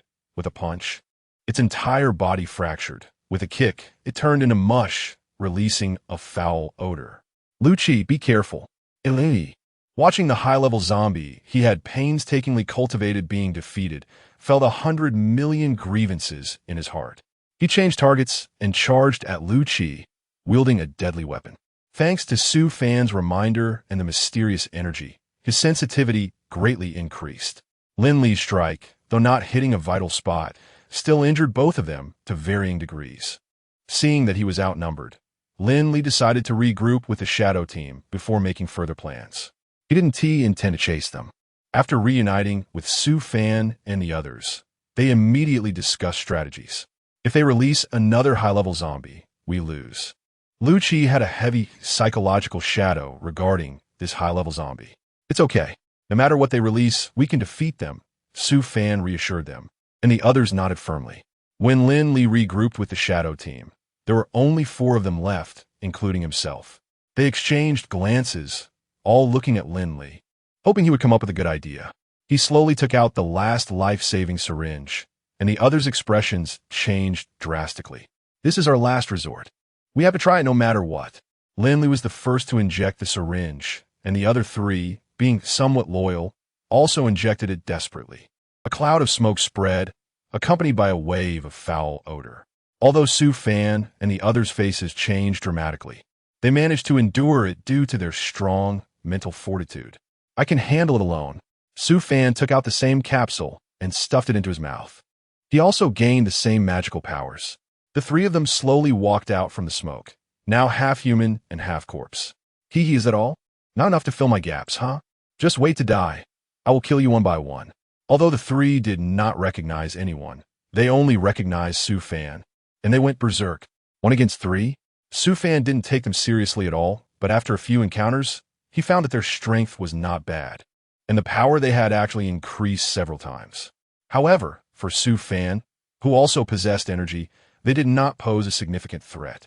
The rampaging half-human, half-corpse had a great advantage over high-level zombies because he had a complete human body structure, allowing him to unleash the highest energy. But Su Fan's mysterious power was also formidable. You will die. Chapter 24. Zombie poison with a single slash. Lin Li and the others died in panic. Seeing their leader had perished, the zombie horde began to lose its cohesion and slowly retreated. Let's clean up these corpses, Emma suggested. The group watched as the zombie horde slowly withdrew from their territory, disappearing from sight. They are just relying on their numbers. A leaderless zombie horde is like a pack of mad dogs. After scolding, Lu Chi spat, already exhausted from the series of battles. He ate a few bites of dry food to fill his stomach, but his stamina could not be instantly restored. If only I had enough water. I feel like I could use a ton of water for a bath. Lying on the ground, the cold sensation made him feel unreal. The zombies really retreated like that. Would they surge back at a fixed time like the tides? What if he fell asleep and didn't notice? The result would be total annihilation. He couldn't sleep. This was simply unpredictable. He widened his eyes, staring at the sky, his eyes showing the red veins of extreme fatigue, his pupils constricted, and his brain remained highly alert, aware of every movement around him. His body was already overstrained. Hearing footsteps approaching, he thought, is someone there? No, it's a zombie? An ambush? A series of question marks appeared in his mind, and his subordinates were ready to attack. He saw the person stealthily approaching, covering him with something. Su Fan then aimed his gun at the person's forehead and glared at her. Don't move. His voice was hoarse and torn, with blood at the corners of his mouth. His eyes already red and swollen. Su Yinshi gently advised, don't be nervous. I just came to bring you some clothes. Sleeping on the ground can easily lead to a cold. It turned out to be one of their own, and Su Fan felt a heavy weight lift off his heart. Su Fan let out a long sigh and couldn't help but complain. Are you trying to scare someone to death? Sneaking around like this. Don't you know that some zombies walk like this too? Su Fan was somewhat exasperated. Due to excessive fatigue, he felt irritable and tired. But he couldn't harm his own team members. Su Yinchi gently covered him with a jacket, patted his chest with a smile, and said, You've overexerted yourself. The previous battle has made the zombies lose their leader and has already shown them our strength. But I still feel uneasy, Su Yinchi. Whether it's that man in black or Lin Li's group, they both want to wipe us out and seize the X capsules. After that battle, they lost their main force and energy source, so they will definitely launch another surprise attack. Su Fan expressed all his worries. Su Yinchi didn't expect him to be under such pressure. How about this? You rest, and I'll keep watch for you. If there's an emergency, I'll contact you right away. But I'm afraid I might sleep too deeply. Su Fan's concern wasn't unfounded. It was true that the person controlling the zombies wouldn't let them off easily. I'm here. What are you afraid of? After Su Yinchi finished speaking, she let him sleep peacefully and went to check the surroundings. A few people gathered around Su Fan while he slept, protecting him. The increase in the number of people raised the temperature around them, and Su Fan, who was already sleeping uneasily, was awakened by the heat. You're awake. Emma was the first to notice him opening his eyes. She ran to his side and helped him sit up, asking, Can your body still hold up? Su Fan shook his hands to indicate he was mostly fine. Sitting beside Emma, he drank some water to quench his thirst. What were you all discussing? He casually tossed the water bottle aside, and everyone fell silent. I don't think this place is suitable for staying long. Emma wanted to leave, as she really didn't know when they would counterattack. Given their current condition, they couldn't sustain a prolonged battle. I also think that's a good suggestion. Let's find a way to leave here. Do you have any good ideas? Su Fan asked. After thinking for a moment, someone said, I know a very safe place. Emma suddenly remembered something and took out a map from her backpack. She searched along the red dots for a long time and finally found a green dot. Just as she was about to get excited, Su Fan snatched the map, checked within the system, and said, How old is this map? This place has long been taken. Let me see. Su Fan finally pointed to a blank area 2 kilometers away from this place, suggesting there would be a hiding spot. Everyone was very surprised. There must be one. Don't worry. When they arrived at that location, there really was a hidden safe zone. Wow, Su Fan, you really are something. You were able to find this. Su Fan smiled modestly, saying that he really had to thank the apocalypse system for being able to find this place. Otherwise, he wouldn't have been so confident. Let's take a break before we continue our journey and see what we can use here. As soon as Lu Qi walked in, something fell off. His face was pale, and he was sweating profusely. Are you okay, Lu Qi? Su Fan asked worriedly, patting his shoulder, but he just shook his head. No, I can't hold it back any longer. He rushed behind Su Fan and lunged at him. Are you crazy, Lu Qi? Why are you biting people for no reason? Su Fan was scratched by Lu Qi's nails, feeling a bit of pain. He glanced over. His eyes rolled back. His speech was slurred. His limbs twitched. His nails grew longer, and there were signs of decay on his body. This was the phenomenon of corpse transformation. He had been poisoned by corpse toxin. Emma searched through her bag and found only a tiny bit of serum left. Looking at Lu Qi's suffering, she steeled her heart and injected the serum into him. Lu Qi was initially very resistant. He knew this was his last lifeline and even contemplated suicide. However, under Su Fan's restraint, the serum was finally successfully injected into his body. Su Fan, I think I found a radio. Su Yinchi showed them the radio in her hand. Emma knew this was their only hope. You use this to contact the Dawn Military Command. Upon receiving the order, he immediately turned on the radio to make contact. After a long time of static, hello, this is the Dawn Military Command. Su Yinchi suppressed her excitement. Hello, I am a member of the Emma search team. We are currently at a safe zone's hideout and hope you can rescue us. No more nonsense. Okay, we will send 2 teams to rescue you. Stay put and don't move. After waiting for 3 hours, Emma felt like a year had passed. Is this Officer Emma? A few people stood up excitedly, confirming their safety after exchanging codes, and then followed them to the City of Dawn. Chapter 25. Not allowed to enter the city as dusk approached. Su Fan and the others arrived at their destination, the City of Dawn. The surroundings were desolate, but compared to the dirty and chaotic ground outside, it was much cleaner. Emma and Su Yinchi walked towards the city gate, but before they got close, Two red beams locked onto their foreheads, leaving a red dot. At the city gate, a soldier looked at them coldly. Pass. Emma frowned and drew a gun from her waist, pointing it at him. You don't even recognize us? It's getting dark. Let us in. Suddenly, gunfire erupted.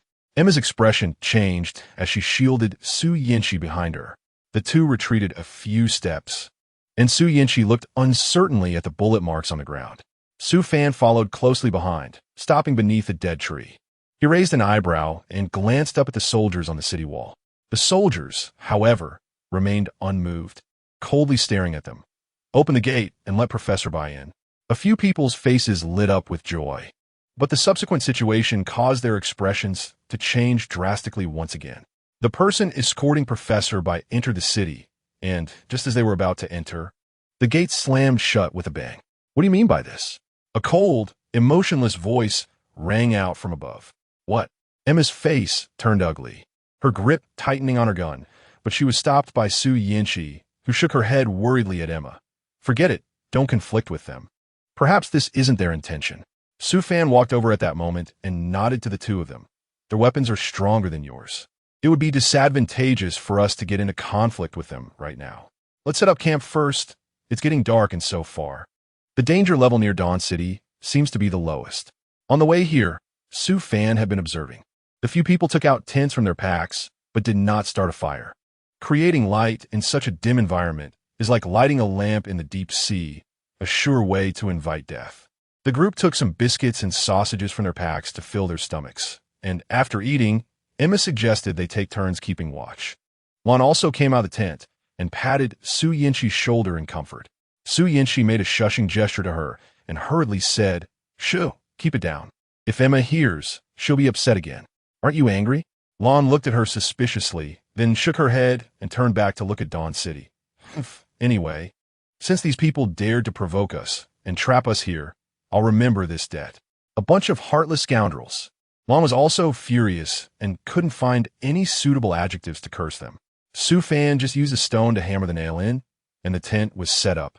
Emma also walked out of the tent. Although Lon controlled her volume, Su Fan could still hear her. However, regarding such matters, how should one put it? It was somewhat expected. Under the night sky, he yawned and waved to a few people. As we discussed earlier, I'm going to sleep now. You can take turns keeping watch. As soon as he finished speaking, he crawled into the tent. There were two tents, both set up by Emma and Su Fan. Since they were built in a hurry, it was quite rushed. Seeing Su Fan say this, Lon stopped talking and went into the tent with Su Yinshi. Su Yinshi smiled slightly at her. It's okay, you go in first. I'll stay outside for a bit. Although there was no campfire, the moonlight was still quite bright. Emma and Su Yinshi sat under a dead tree and exchanged a few words. As for the content of their conversation, it was nothing more than discussing what to do next. Hearing Emma say this, Su Yinshi frowned slightly and opened her backpack to take a look. She found that, just as Emma had said, their food supply was indeed running low. Emma hadn't mentioned anything when distributing the food earlier, so Su Yinshi hadn't noticed. Now that she was aware of the situation, she, like Emma, felt somewhat worried. It seemed they needed to find food immediately. In such an apocalyptic world, food was crucial. How many people had sold themselves for food or snatched others' children? And then Emma sighed and didn't continue the conversation. Late at night, everything became calm. Inside the tent, Su Fan suddenly opened his eyes. Outside, there was some movement. At this moment, Lu Qi also sat up, gripping his short handle tightly, and gently lifted the tent flap to go outside. Su Fan followed closely behind. In the darkness of the night, everything was pitch black, making it hard to see anything. However, the air faintly carried a hint of blood. It was the smell of blood blowing over from the city of Dawn. Not far away, in fact, very close. Lu Qi frowned, his gaze fixed intently in the direction of the city of Dawn. There were zombies over there, and they had already begun to kill. The smell of blood in the air. Perhaps the first line of defense had already been breached. With the first line of defense broken, the breath of death spread among the defenders, and the zombies were attacking the city. Distorted screams faintly came from the direction of the city of Dawn, waking Lon and Su Yinshi. Emma had already packed her bag, gripping her weapon tightly, her eyes fixed on the city of Dawn. Su Fan nodded non-committally, looking thoughtfully at the city of Dawn. It's a good thing we didn't go in today, otherwise we'd have to fight zombies. If even the defenses of the City of Dawn can be breached, then the zombies must be very powerful, or perhaps the zombie tide has arrived. Lu Chi pressed his lips together, no longer standing by with a cold gaze, slightly curling his legs, preparing to run towards the City of Dawn. Chapter 26. Green Bugs. After hearing Su Fan's words, Lu Chi was rendered speechless. Moreover, the people in the city had just refused them at the gate. So if that was the case, let them deal with the zombies themselves. Emma and Su Yinchi nodded, and thus the group followed Su Fan away from this temporary resting place. Su Fan quietly left with Emma and the others, each of them extremely cautious, their footsteps almost silent. However, they did not go far, so the state of anxiety quickly passed. Su Fan brought Emma and the others to an abandoned camp not far outside the city. The dusty and old scene here indicates that no one has lived here for quite some time. Su Fan found a spot, brushed off the dust with his hand, and casually sat down. I'm keeping watch here. Everyone find a place to rest. Let's make do for now. We'll camp here, he said with a smile to his teammates as he set down his backpack. Is it because we can clearly see the movements of Dawn City from here? Emma asked, turning her head while putting down her backpack. So, everyone except Su Fan found a place to rest. In this apocalyptic world, they had to conserve their energy whenever they had the chance to prepare for unexpected events. Time gradually passed in the quiet rest of the group. If it weren't for the continuous eerie howls from outside and the occasional screams mixed in, the peaceful campsite would almost give a sense of tranquility. But it was ultimately a fragile illusion. The blazing sun was slowly setting in the west, casting the clouds in orange and pink hues, making it look like a beautiful painting. Unfortunately, beneath this beautiful scenery, the dark and rotting corpses could not absorb any of the lingering orange glow. Under the captivating sky, the first contest between the rotting flesh and humanity had just concluded. The attack of the rotten zombies was fiercely repelled by the people in Dawn City. Outside the city, there was a sea of blood, and the air was filled with a nauseating stench and the acrid smell of gunpowder. The desperate resistance of the people in the city had bought them a moment to catch their breath, but they needed to quickly adjust their state and defenses to prepare for the second wave of zombies, which could come at any time. However, everything happening over there had nothing to do with Su Fan and the others. Having long been accustomed to life in the apocalypse, they could sleep even amidst the zombies' howls, as long as they felt safe. To survive, they had to learn to adapt, because in the struggle for existence, only the fittest survive. Hearing this, Su Fan immediately opened his eyes and asked, "What's wrong? Is something happening?" Emma shook her head, her willow leaf brows slightly furrowed, filled with confusion and doubt, and said, "It's this small green bottle. It's starting to shake again." Su Fan pinched his nose bridge and said with a hint of helplessness, "That green bottle is restless again, isn't it?" Emma nodded, turned around, and handed the green bottle to Su Fan. "Thank you. Let me take a look at it." "Emma, do you want to take a break?" Su Fan asked while receiving the shaking green bottle. Emma shook her head and replied softly, "No need. I've rested enough. You focus on researching this green bottle, and I'll take over your watch." Su Fan nodded, softly thanked, and then walked to the edge of the camp. After ensuring that he wouldn't disturb others and wouldn't be disturbed himself, he focused all his thoughts on the green bottle in his hand that was shaking continuously. There was nothing unusual about its appearance, so what exactly was causing it to shake? Su Fan rested his chin on his hand, deep in thought. To make an inanimate object move, it must be touched by a living being that can change it. In other words, what is inside the bottle is a living creature. Moreover, it can move and may even have consciousness. Su Fan was boldly guessing when a cold prompt from the system suddenly rang in his mind. "Ding! You have obtained a winged corpse bug. Please follow the instructions to complete the manipulation of the larvae." After hearing the system's prompt, Su Fan suddenly realized that what was in the bottle was a winged bug. Moreover, the system indicated that the corpse bug could be manipulated, which meant that the corpse bug was unconscious and would only obey the person controlling it, acting according to the controller's will. Su Fan rested his chin on his hand, contemplating. Since the system instructed him to manipulate this insect, it meant that controlling it was useful. As for what the use was, he would only know after trying. According to the system's prompts, it should be safe to operate. After all, he was still the host of the system, and there was no reason for it to harm him. So what should my first step be? Su Fan inquired in his mind. After a brief pause, the system's prompt echoed again. Is that how it is? Su Fan muttered to himself as he followed the system's instructions to open the bottle. Inside, he saw a curled-up green insect with thin wings, which looked quite creepy. However, Su Fan, who had long been desensitized to zombies, remained calm and continued to wait for the system's prompt in his mind. The green bottle in his hand gradually ceased its vibrations and began to emit a dim green glow. Ding! Congratulations! You have successfully controlled the corpse insect. The system's cold prompt resonated in his mind, indicating that he had succeeded, and Su Fan let out a sigh of relief. However, what exactly was the use of this control? Su Fan pondered that ever since arriving at this camp, the corpse insect had been restless. Could it be that there was something here that attracted it? With this thought in mind, Su Fan decided to take the green bottle and walk around the vicinity of the camp to see if he could discover anything. He didn't need to go too far. It was enough to stay close to this area. Su Fan's heart trembled as he realized it was a zombie. That's right, there's zombies nearby, and that's the reason this camp was abandoned. Su Fan's body had already assumed a fighting stance, but when the group of zombies appeared, he sensed that something was off. The decaying faces displayed a twisted form of worship. They did not attack Su Fan, but instead focused on the green bottle. Chapter 27. Urgent telegram. Su Fan's heart skipped a beat, and the next second, something bizarre happened. The group of zombies suddenly lunged towards Su Fan. Su Fan clenched his fists secretly and prepared his skills in his heart. However, before he could say anything, the zombies stopped automatically as they reached him. What the hell? Su Fan was taken aback.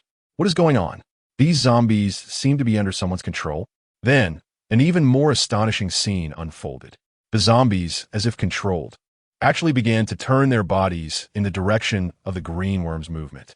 Su Fan was taken aback for a moment and tentatively said, "Stand at attention. Turn around." As his voice fell, the green bug turned around, and the zombies also turned their heads back. This scene greatly surprised Su Fan. Ha! This is truly a blessing from heaven. He never expected that this little green bug could actually control the zombies. Could this be a sign that heaven has sent help to him? Thinking of this, Su Fan's laughter grew louder, even attracting the attention of Lu Qi and the others. What's wrong with him? AI Ma raised her eyebrows in confusion. I'll go take a look. Lu Qi stood up and walked towards Su Fan, patting him on the shoulder and raising an eyebrow with a light laugh. What is making you so happy? What magic is this? Just as Lu Qi was puzzled, he heard Su Fan call out loudly, "At ease." Lu Qi was startled and instantly moved away from Su Fan, looking at him with a strange expression. Could it be that he went out for a spin and got a brain injury?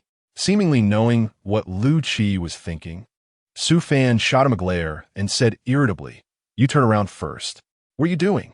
Lu Qi frowned and muttered, feeling perplexed. Su Fan ignored what Lu Qi said. A glimmer of darkness flashed his eyes as he said coldly, "Attack." As soon as he finished speaking, Lu Qi suddenly felt a commotion coming from behind him. He furrowed his brows in confusion, unable to understand what Su Fan was up to. Just as he turned around, Lu Qi saw a group of low-level zombies charging at him. Looking around, he couldn't see Su Fan's figure anymore, and he couldn't help but curse. Damn it. This is too much. Lu Qi instinctively reached for his waist pouch to grab a grenade. But at that critical moment, he suddenly heard a familiar voice. Stop! In the next second, the group of zombies suddenly halted their movements. Lu Qi was momentarily stunned, and as he followed the sound, he saw Su Fan standing not far away with his arms crossed, looking relaxed. Su Fan smiled proudly, refusing to speak, and his smug expression really infuriated Lu Qi. He waved his fist in threat, saying, "You better speak up." Upon hearing this, Su Fan curled his lip and leisurely glanced at the green bug floating in midair. Did you see that thing? What? The green bug? Lu Qi frowned in confusion, wondering what it had to do with the green bug. Suddenly, as if he remembered something, his eyes widened in shock. Yes. Is this bug controlling those zombies? Su Fan immediately noticed what Lu Qi wanted to say, nodded, confirming his thoughts. Do you remember the green monster we encountered before? At that time, the green monster had been injected with some kind of serum by the Shadow Legion, transforming from a human into a monster. After they eliminated the monster, a vial of serum appeared. Until today, this green bug has emerged from the serum. Su Fan initially speculated that the Shadow Legion might be researching ways to manipulate high-level zombies, which led to many experiments. This green little bug should be a defective product, capable only of controlling low-level zombies. However, for Su Fan, who possessed a system, this was nothing. He believed that one day he would definitely be able to strengthen this green bug to control high-level zombies. Thinking of this, it felt as if a fire was burning in Su Fan's heart. After hearing Su Fan's words, Lu Chi's eyes lit up. How do you control this bug? Teach me. He also wanted to control zombies. After dealing with this monster for so long, he finally found a way to crack it, and Lu Chi was very excited. However, Su Fan's next words poured cold water on him. This bug recognizes its master and only follows the commands of the first person it meets. It wasn't that Su Fan was unwilling to tell Lu Chi the real method. He just knew that even if he told Lu Chi how to control the zombies, the green little bug wouldn't be something he could handle. Upon hearing this, Lu Chi felt a wave of disappointment, but he was also happy for Su Fan. Because Su Fan controlling zombies meant that their combat power would greatly increase. Lu Chi couldn't contain his excitement and quickly informed Emma after parting ways with Su Fan. Somehow, the news spread. 1 told 10, 10 told 100, and soon everyone knew that Su Fan could manipulate zombies. At this moment, Su Fan was completely unaware. He was sitting on a stone stool, recalling the monster that appeared when he received the small green bottle, and fell into deep thought. Why did the Shadow Legion want to turn humans into monsters? What exactly was the purpose of a Shadow Legion? These were questions he had been pondering before, and now it seemed he was starting to find answers. As Su Fan was lost in thought, Su Yinchi was also busy on her end. She accidentally intercepted a radio signal through her personal device. This signal was sent from the City of Dawn, but she was unable to decipher it. What she received was not ordinary Morse code, but an encrypted code with altered rules. This was not unusual. The City of Dawn would modify Morse code to prevent enemies from stealing information, and there were even several sets of encrypted codes. However, she should have known all these codes, yet she could not match them against this telegram. This likely meant that the telegram was not sent by the allied forces of the City of Dawn. Could it be that members of the Shadow Legion had infiltrated the City of Dawn? Emma, come here for a moment. Can you understand this telegram? To verify whether it was from an enemy station, she handed the notebook containing the telegram to Emma. I can't understand it. Where did this telegram come from? Emma picked up the notebook, trying to comprehend the contents of the telegram. But like Su Yinchi, she couldn't even translate the first sentence. The specific location within the City of Dawn had not been found yet. Su Yinchi informed Emma where the telegram came from, knowing that Emma wouldn't take the news well. But as an investigator of the City of Dawn, she had the right to know. However, Emma's reaction was worse than she had imagined. She actually planned to venture into danger alone. No matter what the people of the City of Dawn have done, they are part of us. Now that something has happened, we absolutely cannot stand by and do nothing. After saying this, Emma prepared her weapon and intended to enter the city. Chapter 28. Capturing members of the Shadow Legion Captain. Wait a moment. She caught up with Emma and blocked her path. Move aside. Emma's face was as cold as frost as she said, You can choose not to assist, but don't stop me. She did not want to fight Su Yinchi. Seeing the situation, Su Yinchi felt a lump in her throat. She knew that if it really came to a fight, she was no match for Emma. Collecting her thoughts, Su Yinchi suddenly shouted, Su Fan, why are you calling him? Hearing Su Fan's name suddenly, Emma paused for a moment. What is wrong? Did something happen? Su Fan was deep in thought, just about to find the answer when he was interrupted. Damn it, where's I just now? But now is not the time to think about those things. He was so lost in his thoughts that he didn't realize what had just happened, but seeing Emma's expression, which looked like she was ready to make a noble sacrifice, he knew that her sense of responsibility was overflowing. Emma was not unaware that she was doing something foolish, but she could no longer contain her impulse. The City of Dawn was more important to her than life itself. The people she knew there, her friends, her colleagues, that was her home. In the apocalypse, nothing was more important than a sense of belonging. Huh? Can you even get in? What are you talking about? If we could get in, will we be sleeping rough out here? Su Fan was holding his forehead, feeling overwhelmed. It wasn't that he didn't understand Emma. It was just that this was too foolish. Let's not mention what Emma wanted to do. They couldn't even get in right now. Even if they couldn't get in, they had to find a way. Not being able to get in wasn't an excuse, right? Emma wasn't unaware that she was being willful. Su Fan was right. They couldn't even get in, but even so, even if there was the slightest chance, she wanted to give it a try. Report, sir. A small number of life signs detected in the west, origin unknown. Just as the two were about to argue, a soldier on guard in the west rushed over to report the situation. If there were life signs, it meant it wasn't zombies, but what could it be? It was hard to say, perhaps robbers, refugees, soldiers from Dawn City, or the Shadow Legion, etc. There was no way to tell. Moreover, the homemade life detector from Dawn City, although it had a much larger range than traditional ones, was actually quite unreliable and often made mistakes. So even if they reached there and saw a group of large rats moving, Su Fan wouldn't be surprised. He didn't know if Emma had absorbed what he said, but since she nodded, he took it as her understanding. The urgent task now was to deal with the crisis in the West. Although the other side might not be coming for them, he didn't like to just sit and wait. Since the numbers were small, to avoid unnecessary battle losses, he decided to go alone. He concealed himself in the woods and quietly made his way over. Sure enough, it didn't take long to find a group of people. It was a unit from the Shadow Legion, but fortunately, there weren't many of them, just one squad, and they had no heavy firepower, with only a machine gun and a military pickup truck. The machine gun was already mounted on the military pickup, which made things easier. He took out a grenade and quickly ran away. He needed to change his position to avoid exposing himself. With a loud bang, the soldiers from the Shadow Legion, who were eating their rations not far from a military pickup, were jolted, and one of them was left stunned. However, not all the Shadow soldiers were inexperienced. Two of them patrolling outside the woods came in, trying to find the culprit. As a result, Su Fan circled behind one of the Shadow soldiers and slashed his throat with a paratrooper knife. At that moment, a barrage of gunfire erupted from the dense forest, all aimed at Su Fan.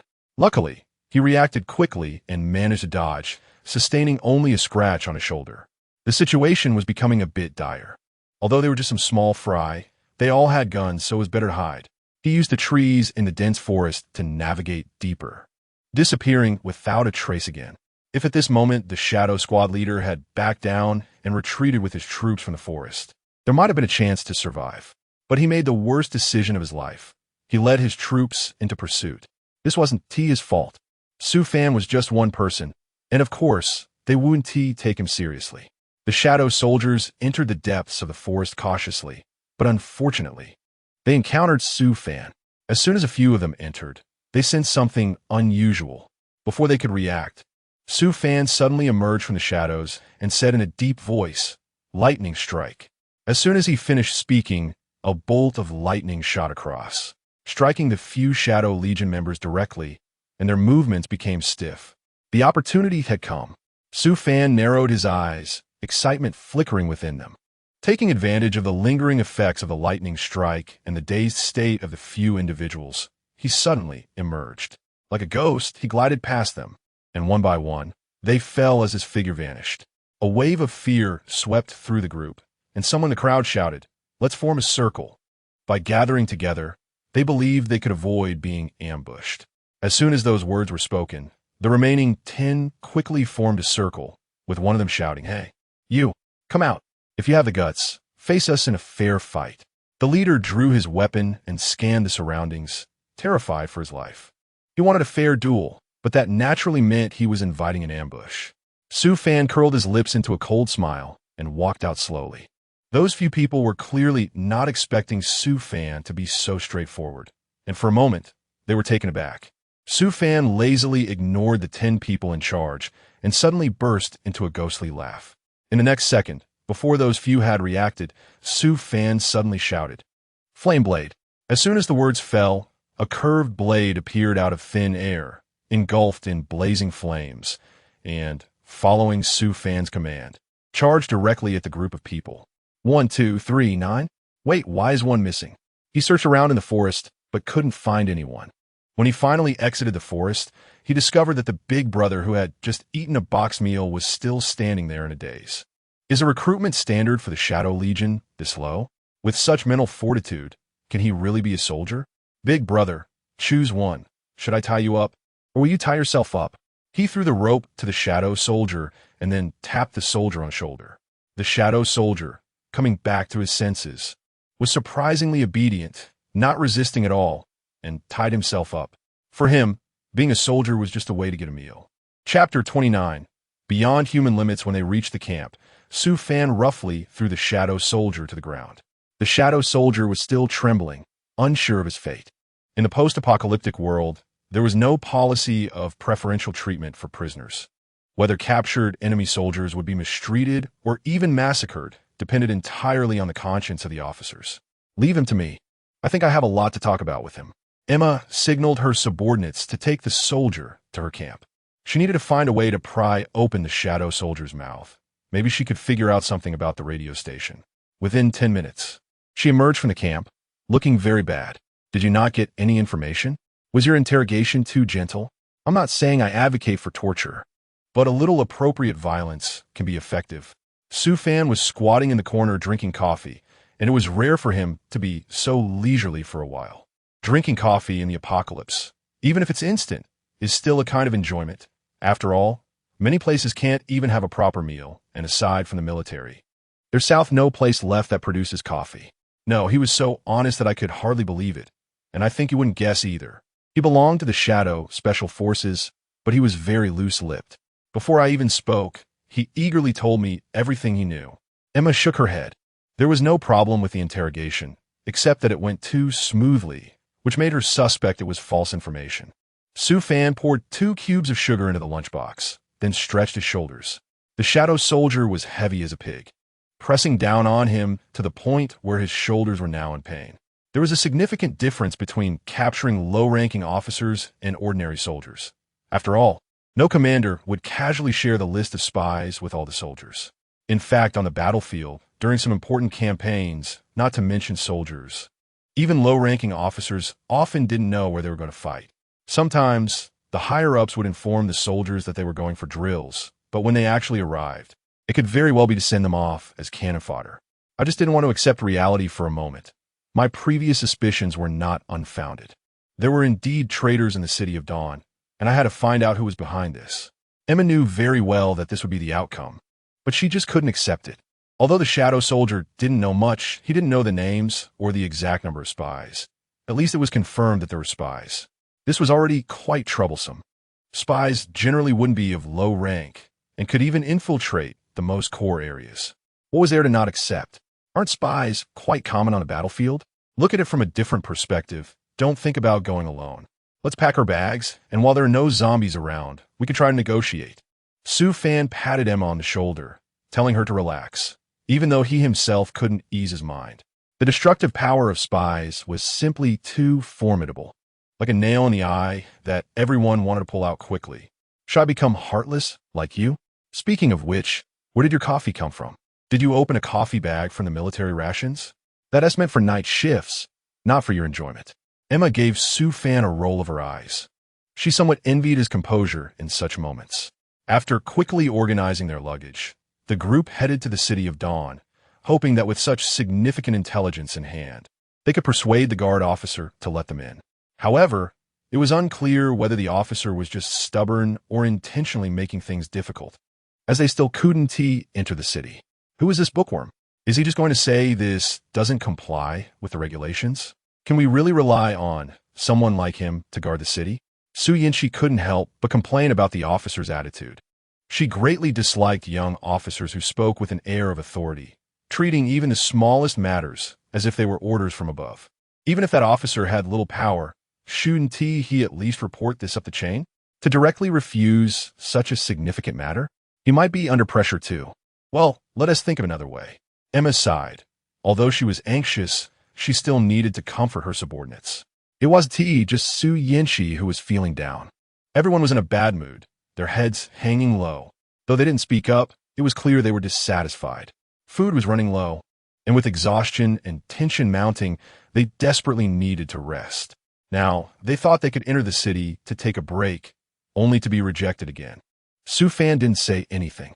Although he still appeared cheerful on the surface, he was actually getting irritable. His stomach was growling with hunger, but he could only chew on half a piece of compressed biscuit, which sadly was all he had to eat for the day. This stuff tasted terrible. It was fine for 1 or 2 meals, but over time he would definitely suffer from malnutrition. While he was eating, he looked at the new tasks issued by the system, which asked him to help the city of Dawn get through the crisis. There was no need to say that he would do it. However, he couldn't shake the feeling that something was off outside the camp. The sounds of zombies and explosions were incessant. It seemed that the zombies were attacking the city again. Haha, these zombies really are industrious. Speaking of which, zombies should be mindless, right? So why are they gathering outside the city of Dawn? Are they relying on their noses or ears? They truly are some amazing undead. He thought that after finishing this half piece of biscuit, he would go take a look. After all, not going would leave him feeling uneasy. Speaking of which, compressed biscuits are really hard to eat. Who exactly invented them?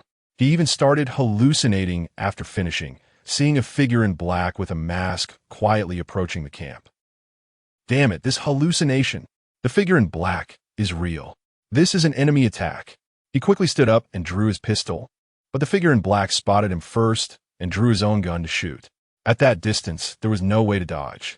He quickly cast an ice shield to block the bullets. The bullets used by the figure in black had immense power upon hitting the ice shield.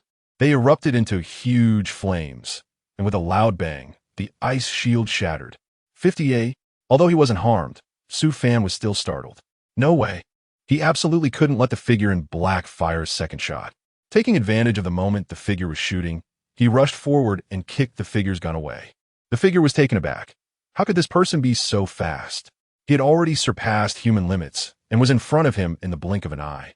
However, the figure was battle-hardened and quickly drew a hidden soft sword from his sleeve, striking towards Su Fan like a snake. Yet, Su Fan had the system. A mere soft sword couldn't harm him. He concentrated flames into his palm and used the fire to deflect the soft sword. Because he acted so quickly, the figure had no time to react, and the soft sword pierced his chest with a soft sound, blood gushing out. Chapter 30. The Blood Knight approaches the figure in black, glanced at his wound. It wasn't fatal, but he was a smart man and knew he couldn't win. So he turned and ran. Su Fan was afraid it was a ploy to draw him away, so he didn't pursue. Returning to the camp, he found that Su Yinshi, who was on duty, was missing. Given Su Yinshi's character, she would never leave her post without permission. She must have discovered the figure in black and gone after him. He cursed under his breath. Everyone was making him worry. He didn't have time to explain much to Emma, just gave a brief account, then went off alone to find Su Yinshi. He held up a military flashlight, searching for the figure in black by sound. Although the figure was a master of stealth, Su Fan focused all his energy on his ears and could still clearly hear two sounds of footsteps on grass. Following the sounds, he quickly tracked them to an abandoned cave. Although he didn't see anyone, the footprints ended here. It should be the right place. This seemed to be an abandoned mine, with scattered wooden beams propping up the cave. There were blood-red words written on it, but he couldn't make them out. He couldn't be bothered with that, and charged in with his flashlight. He didn't find a figure in black, but he did find Su Yinshi lying on the ground. He hurried over to check. Her breathing was faint, which relieved him. She seemed to have just fainted. Just then, Su Yinshi woke up. With her battlefield experience, her reaction was extremely quick. Before she even recognized him, she had grabbed Su Fan by the neck. Cough, cough, what are you doing, sister? Do you even know who I am? Are you trying to kill me? Su Fan didn't expect this turn of events. Caught off guard, he felt an extreme lack of oxygen in his neck and even saw stars. I'm sorry, I didn't mean to. Su Yinshi quickly let go when she realized it was Su Fan. Feeling embarrassed as she lowered her head, a kind of indescribable heaviness in her eyes. I really can't believe it. Here I am, so brilliant throughout my life. I almost fell into your hands just now. Su Fan couldn't help but complain that Su Yinshi must have wanted to kill him just now. With a bit more force, he would have been finished. It seems that saying on the battlefield, you not only have to be careful of enemy bullets, but also watch out for friendly fire, is no joke. I'm sorry. I'm on a good mood. Can I be alone for a while? Su Yinshi was clearly in a bad mood, curled up in the corner like an injured puppy. Most women who survive in the apocalypse are strong, especially someone like Su Yinshi who has been tempered by war. It was quite surprising for Su Fan to see her in such a pitiful state. You know that's not possible, right? We don't even know where we are right now. What if I get too far away from you and run into danger? Do you want to eat? I happen to have 2 pieces left. Su Fan took out 2 pieces of chocolate, stuffing one into his mouth and throwing the other to Su Yinchi. Emma didn't allow him to treat military rations as snacks. But this was the apocalypse. Living another day was worth celebrating. If he didn't eat the chocolate today, he might not have it tomorrow. Did you take apart the military rations for chocolate again? Have you forgotten how Emma dealt with you last time? Su Yinchi received the chocolate with annoyance. But at least she smiled. Su Fan is truly remarkable. She is steady during battles, but usually appears carefree and lighthearted. Don't worry, she won't catch me this time. Because I'm eating what she has, and I've already finished my own. Su Fan laughed when he heard that. He wasn't scared at all. He had taken this from Emma's bag, so if Emma wanted to punish someone, it should be herself. Su Yinchi was of course joking. She chewed the chocolate into bits. And with the crisp sound, her mood improved a lot. Do you dare to report me? Didn't you, the accomplice, eat any? All right, tell me what exactly happened. Su Fan noticed that Su Yinchi's mood had improved significantly, so he began to ask about serious matters. Actually, that was my brother, Su Rue. Upon hearing this, both of them fell silent, and Su Fan was stunned, holding half a piece of chocolate. Who is Su Yinchi's brother? That man in black. This is a bit glitch, right? What a coincidence. But in the apocalypse, such things are quite common. Su Fan had heard of cases where robbers attacked wandering merchants, only to find out that the merchant was their own brother. Speaking of which, didn't the man in black wear a mask? How did Su Yinchi recognize him? Perhaps there was some token? But if he is your brother, why would he attack us? Su Fanming knew that Su Yinchi didn't know, but he still asked out of curiosity. I don't know. My brother has been missing for a long time. Do you think he has turned bad? Su Yinchi shook her head, feeling very distressed. She couldn't understand how her kind-hearted elder brother could stand on the opposite side of the City of Dawn. Your brother may not have turned bad. At least he hasn't killed you, right? Besides, we can't be sure that he has joined the Shadow Legion. And even if he has, do you think all members of the Shadow Legion are bad people? Su Fan was silent for a while. He didn't like to discuss such deep issues. It's better not to think too much about human nature and such things. The Shadow Legion are all bad people. They help the tyrants. But his brother, Su Yinchi, was initially very excited. But when she thought about the possibility of her brother joining the Shadow Legion, she couldn't help but lower her head, and a barely noticeable tear fell. This isn't necessarily the case. Many people are also forced into it, simply trying to survive. In the end, most are just tragic pawns.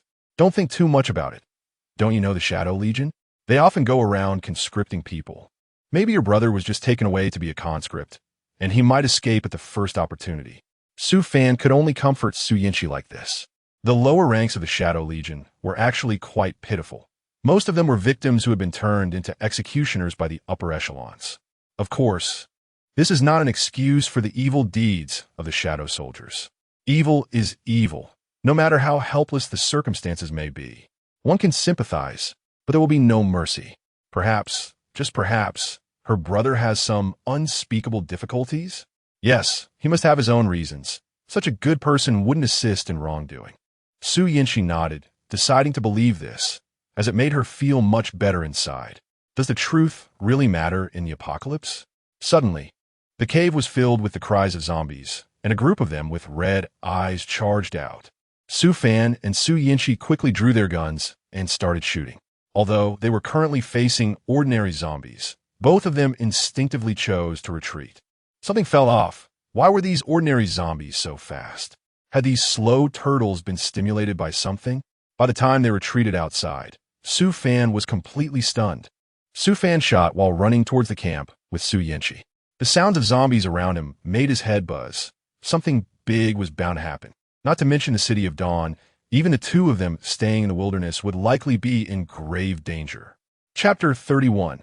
Zombie Chaos. Meanwhile, zombies began to gather in the wilderness, gradually forming a horde, with some individuals far stronger than ordinary zombies. Under the ominous blood moon, the sight of zombies swarming like locusts was incredibly shocking. The stench of decay and the howls of hunger merged into a funeral song, making the place feel like a hell on earth. Su Fan felt a heaviness in his heart as the hellish scene before him caused a tremendous shock to his optic nerves, overwhelming him with a wave of intense unease. However, amidst the fear, his brain remained alert, quickly processing the information. Soon the past system prompts surfaced in his mind. The night of the red moon was the time when zombies were most active. Simultaneously, the bright red moonlight would grant the rotting corpses new powers, guiding them to explore the undeveloped parts of their bodies. Thus, the night of the red moon was also an opportunity for the overall evolution of the zombies. Su Fan reflected on whether he should fear the most active zombies or dread their potential evolution. Regardless of which aspect it was, both posed a danger and were extremely unfavorable to humans. Active zombies would create disturbances for them, while evolved zombies would be an even greater threat. Now, humanity had been suppressed by the zombies and was at a disadvantage. They had accumulated some knowledge about ordinary zombies through their long-standing resistance. However, if zombies could evolve, it would pose an even greater danger to humanity. No one knew what forms they would evolve into or what abilities they would possess. The previously acquired information was built upon the sacrifices of countless lives. If they needed to update their knowledge, it was uncertain how many more lives would be lost. Su Fan let out a light sigh and refocused his thoughts. This was not something he should be thinking about right now. The entire process of the red moon gathering them for evolution only took 10 minutes. And what he should be concentrating on at the moment was the hot potato in front of him. He still had system tasks to complete, and he couldn't afford to waste time. Su Yanqi nodded seriously, indicating that she would keep up. Su Fan received Su Yanqi's assurance and confidently took out his current trump card, the winged corpse bug. The corpse bug, curled up in a small bottle, began to emit a faint green light. Su Fan steadied himself, raised the green bottle, and stepped into the tide of corpses. Su Yanqi's eyes widened in surprise, but she still trusted Su Fan and followed him into the massive wave of corpses. One by one, the decaying humanoids stood in twisted postures, swaying unsteadily due to their inability to support themselves. Their rotten faces were covered in blood, their jaws gaping wide due to muscle decay, and foul-smelling saliva dripped from their mouths. A group of zombies like this was incredibly unsettling. However, everything changed next, when the zombies sensed the presence of humans. Their once lifeless eyes suddenly lit up with a beast-like crimson glow, eagerly rushing towards Su Fan and Su Yanqi. But as soon as Su Fan raised the glowing green bottle, the zombies immediately stopped moving. A twisted and pathological worship appeared on their decayed faces, their mouths splitting open in an astonishing arc, revealing a smile unique to zombies. As Su Fan took a step forward, the zombies obediently parted a path for him, like subjects bowing to their ruling king, their adoring gazes following Su Fan at all times. Su Yanqi was astonished, but did not ask further questions, closely following Su Fan without a step's distance. However, on the way ahead, they encountered a few high-level zombies that were not under the control of the corpse bugs. Among the crowd of worshipping zombies, these high-level zombies stood out, glaring hungrily at Su Fan and Su Yanqi. But in the moment, they lunged like wolves. They were blocked by the numerous zombies. The controlled zombies would not allow any other beings or zombies to harm their king, and they intercepted the high-level zombies' attack, roaring and fighting back. Rotten flesh tore at rotten flesh, and Su Fan and Su Yanqi exchanged glances, quickly taking the opportunity to leave amidst the chaos and letting the zombies battle each other. However, what awaited them was an empty place, silent and old. If not for the slight traces of human life, it would have seemed just as ancient as when they first arrived, as if it had been abandoned for a long time. Su Yanqi covered her mouth in disbelief, exclaiming in shock, "How could this be?" Su Yanqi dared not continue, but Su Fan calmly said, "No, that's not it. They must have left on their own." Su Yanqi asked, "What?" Su Fan pointed around the camp and said, "It's too clean here, with no signs of a fight or any traces of chaos. So they must have left voluntarily." Su Yanqi frowned in confusion and asked, "But why?" Su Yanqi immediately realized and said, "That means they haven't gone far. They left in a place where they're sure we can see." Su Fan nodded in agreement and said, "That's right, exactly. And that place is most likely the City of Dawn." As soon as he finished speaking, both Su Fan and Su Yanqi looked toward the City of Dawn not far away. "Quick, get everything ready. Next, we need to find Emma and the others. They might need our help," Su Fan said while preparing, and Su Yanqi nodded firmly in response, getting armed up. "Make sure to check if we have bullets, daggers, and bandages," Su Fan asked while packing. Su Yinshi quickly armed herself and replied, "We have everything." "Great, then let's go." Su Fan put the green bottle into his pocket and confidently headed towards the city of Dawn with his gun raised. Su Fan and Su Yinshi, equipped with weapons, advanced through the thickets. With a crack, a zombie that had its head chopped off fell to the ground, losing its direction. Su Fan didn't linger, but immediately turned and waved to Su Yinshi, signaling her to come over. Su Yinshi had just dealt with a zombie as well, and upon seeing Su Fan's signal, she hurried over. "We've reached the bottom of the city wall.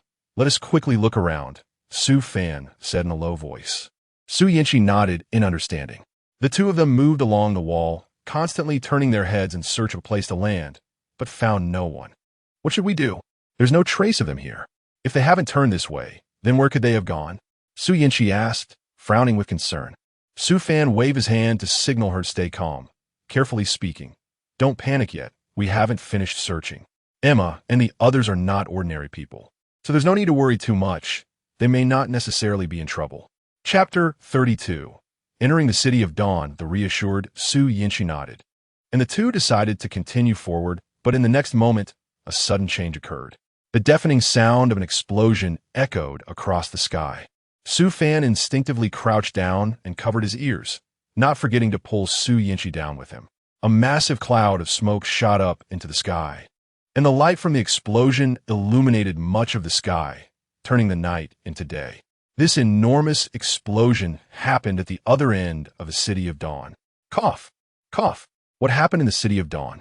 Su Yinshi said while coughing, tears sparkling in her eyes from the choking smoke. Su Fan was also coughing, saying intermittently, "Cough. I'm not sure, but it might be related to Emma and the others.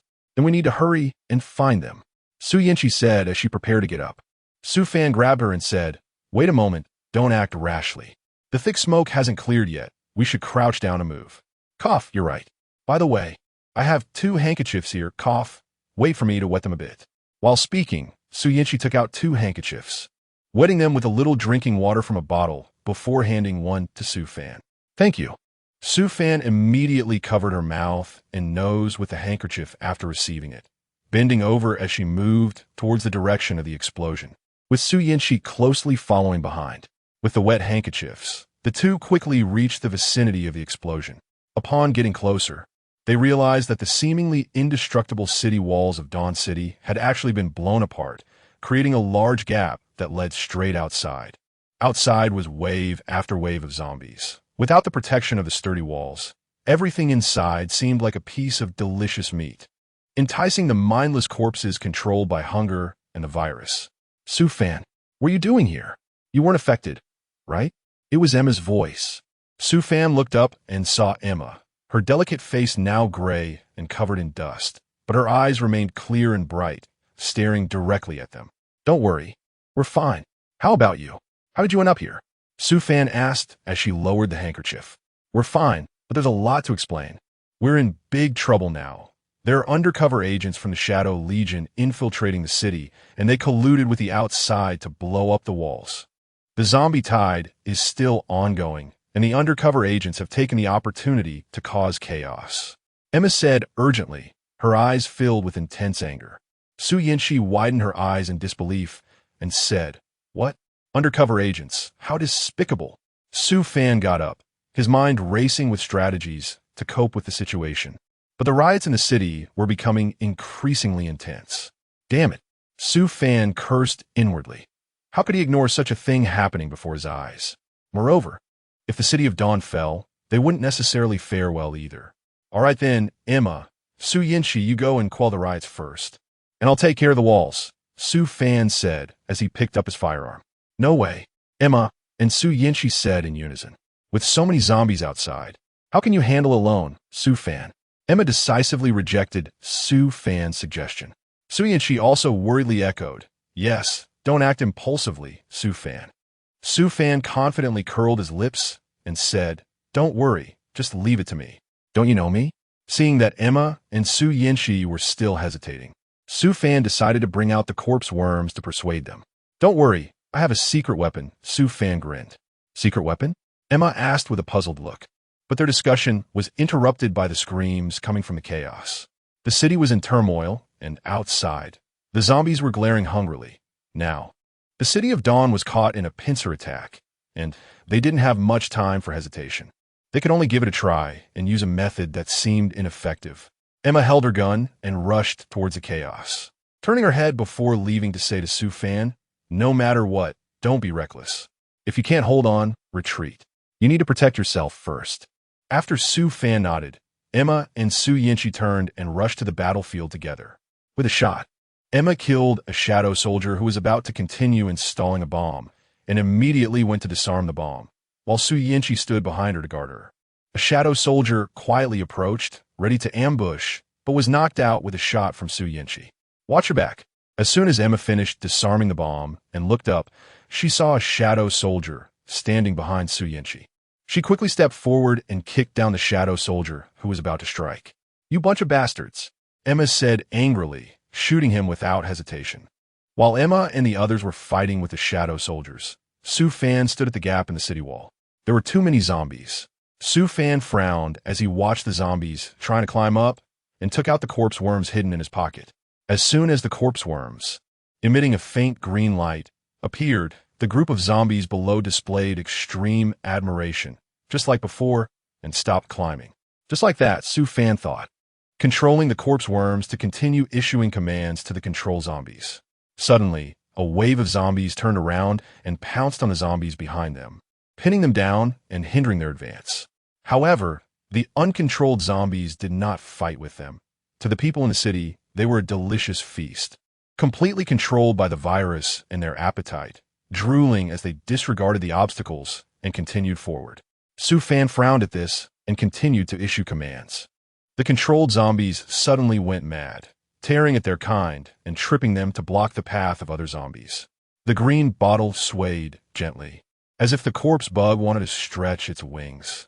But Su Fan had no time to pay attention and kept issuing orders, firmly holding the breach. The great battle gradually came to an end, and the red moon slowly receded. The situation was already very clear. The Shadow Legion had been unable to break through for a long time, and their combat plan had significant flaws, which meant they could not win. "Retreat." With this command, the troops withdrew. With their retreat came the implication of one thing. The City of Dawn had achieved another victory, and everyone cheered for it. Su Fan, Emma, and others played a crucial role in achieving this victory. Without their guidance, perhaps the victory would not have seemed so simple. The strength of the Shadow Legion should not be underestimated, but their shortcomings were particularly evident. In summary, they had already won and would no longer be troubled by this matter. The City of Dawn once again witnessed Su Fan's abilities, naturally not putting them in a difficult position, and everyone smoothly entered the City of Dawn. Chapter 33. Encountering obstacles because of the victory. Su Fan earned the respect of everyone. However, there were still some things that worried him, and for a moment, he didn't know what to do. Since he had successfully entered the City of Dawn, his previous mission was also considered completed. The reward was the speed technique and a secret gift package. Su Fan was quite interested in the speed technique, so he immediately tried it out. Sure enough, the speed could become exceptionally fast, and at necessary moments. This ability could be of great use. However, the system indicated that the task of helping the City of Dawn through the crisis was still incomplete. Since that was the case, he could not receive the reward. This puzzled Su Fan, as it logically shouldn't be the case. What potential crisis was still lurking? He wondered, but no one answered, and as for the reason, he could only search for it himself. After wandering around the City of Dawn for a while, he found nothing interesting and couldn't obtain any clues, so he naturally didn't know what potential crisis still existed. All along the way, he was troubled. If only someone could give him a hint, it would be much easier, but he also knew that he had to rely on himself. "Catch the thief!" Someone shouted. Suddenly, a person ran past him and bumped into him. It wasn't a big deal, but seeing the anxious look on the woman behind him, it seemed some valuable item had been stolen, and she was crying out of worry. "Wait here," he told the woman. He then used the speed technique and quickly chased after the thief. The sudden appearance of someone next to him startled the thief. Although he had been running happily, how could he still be caught?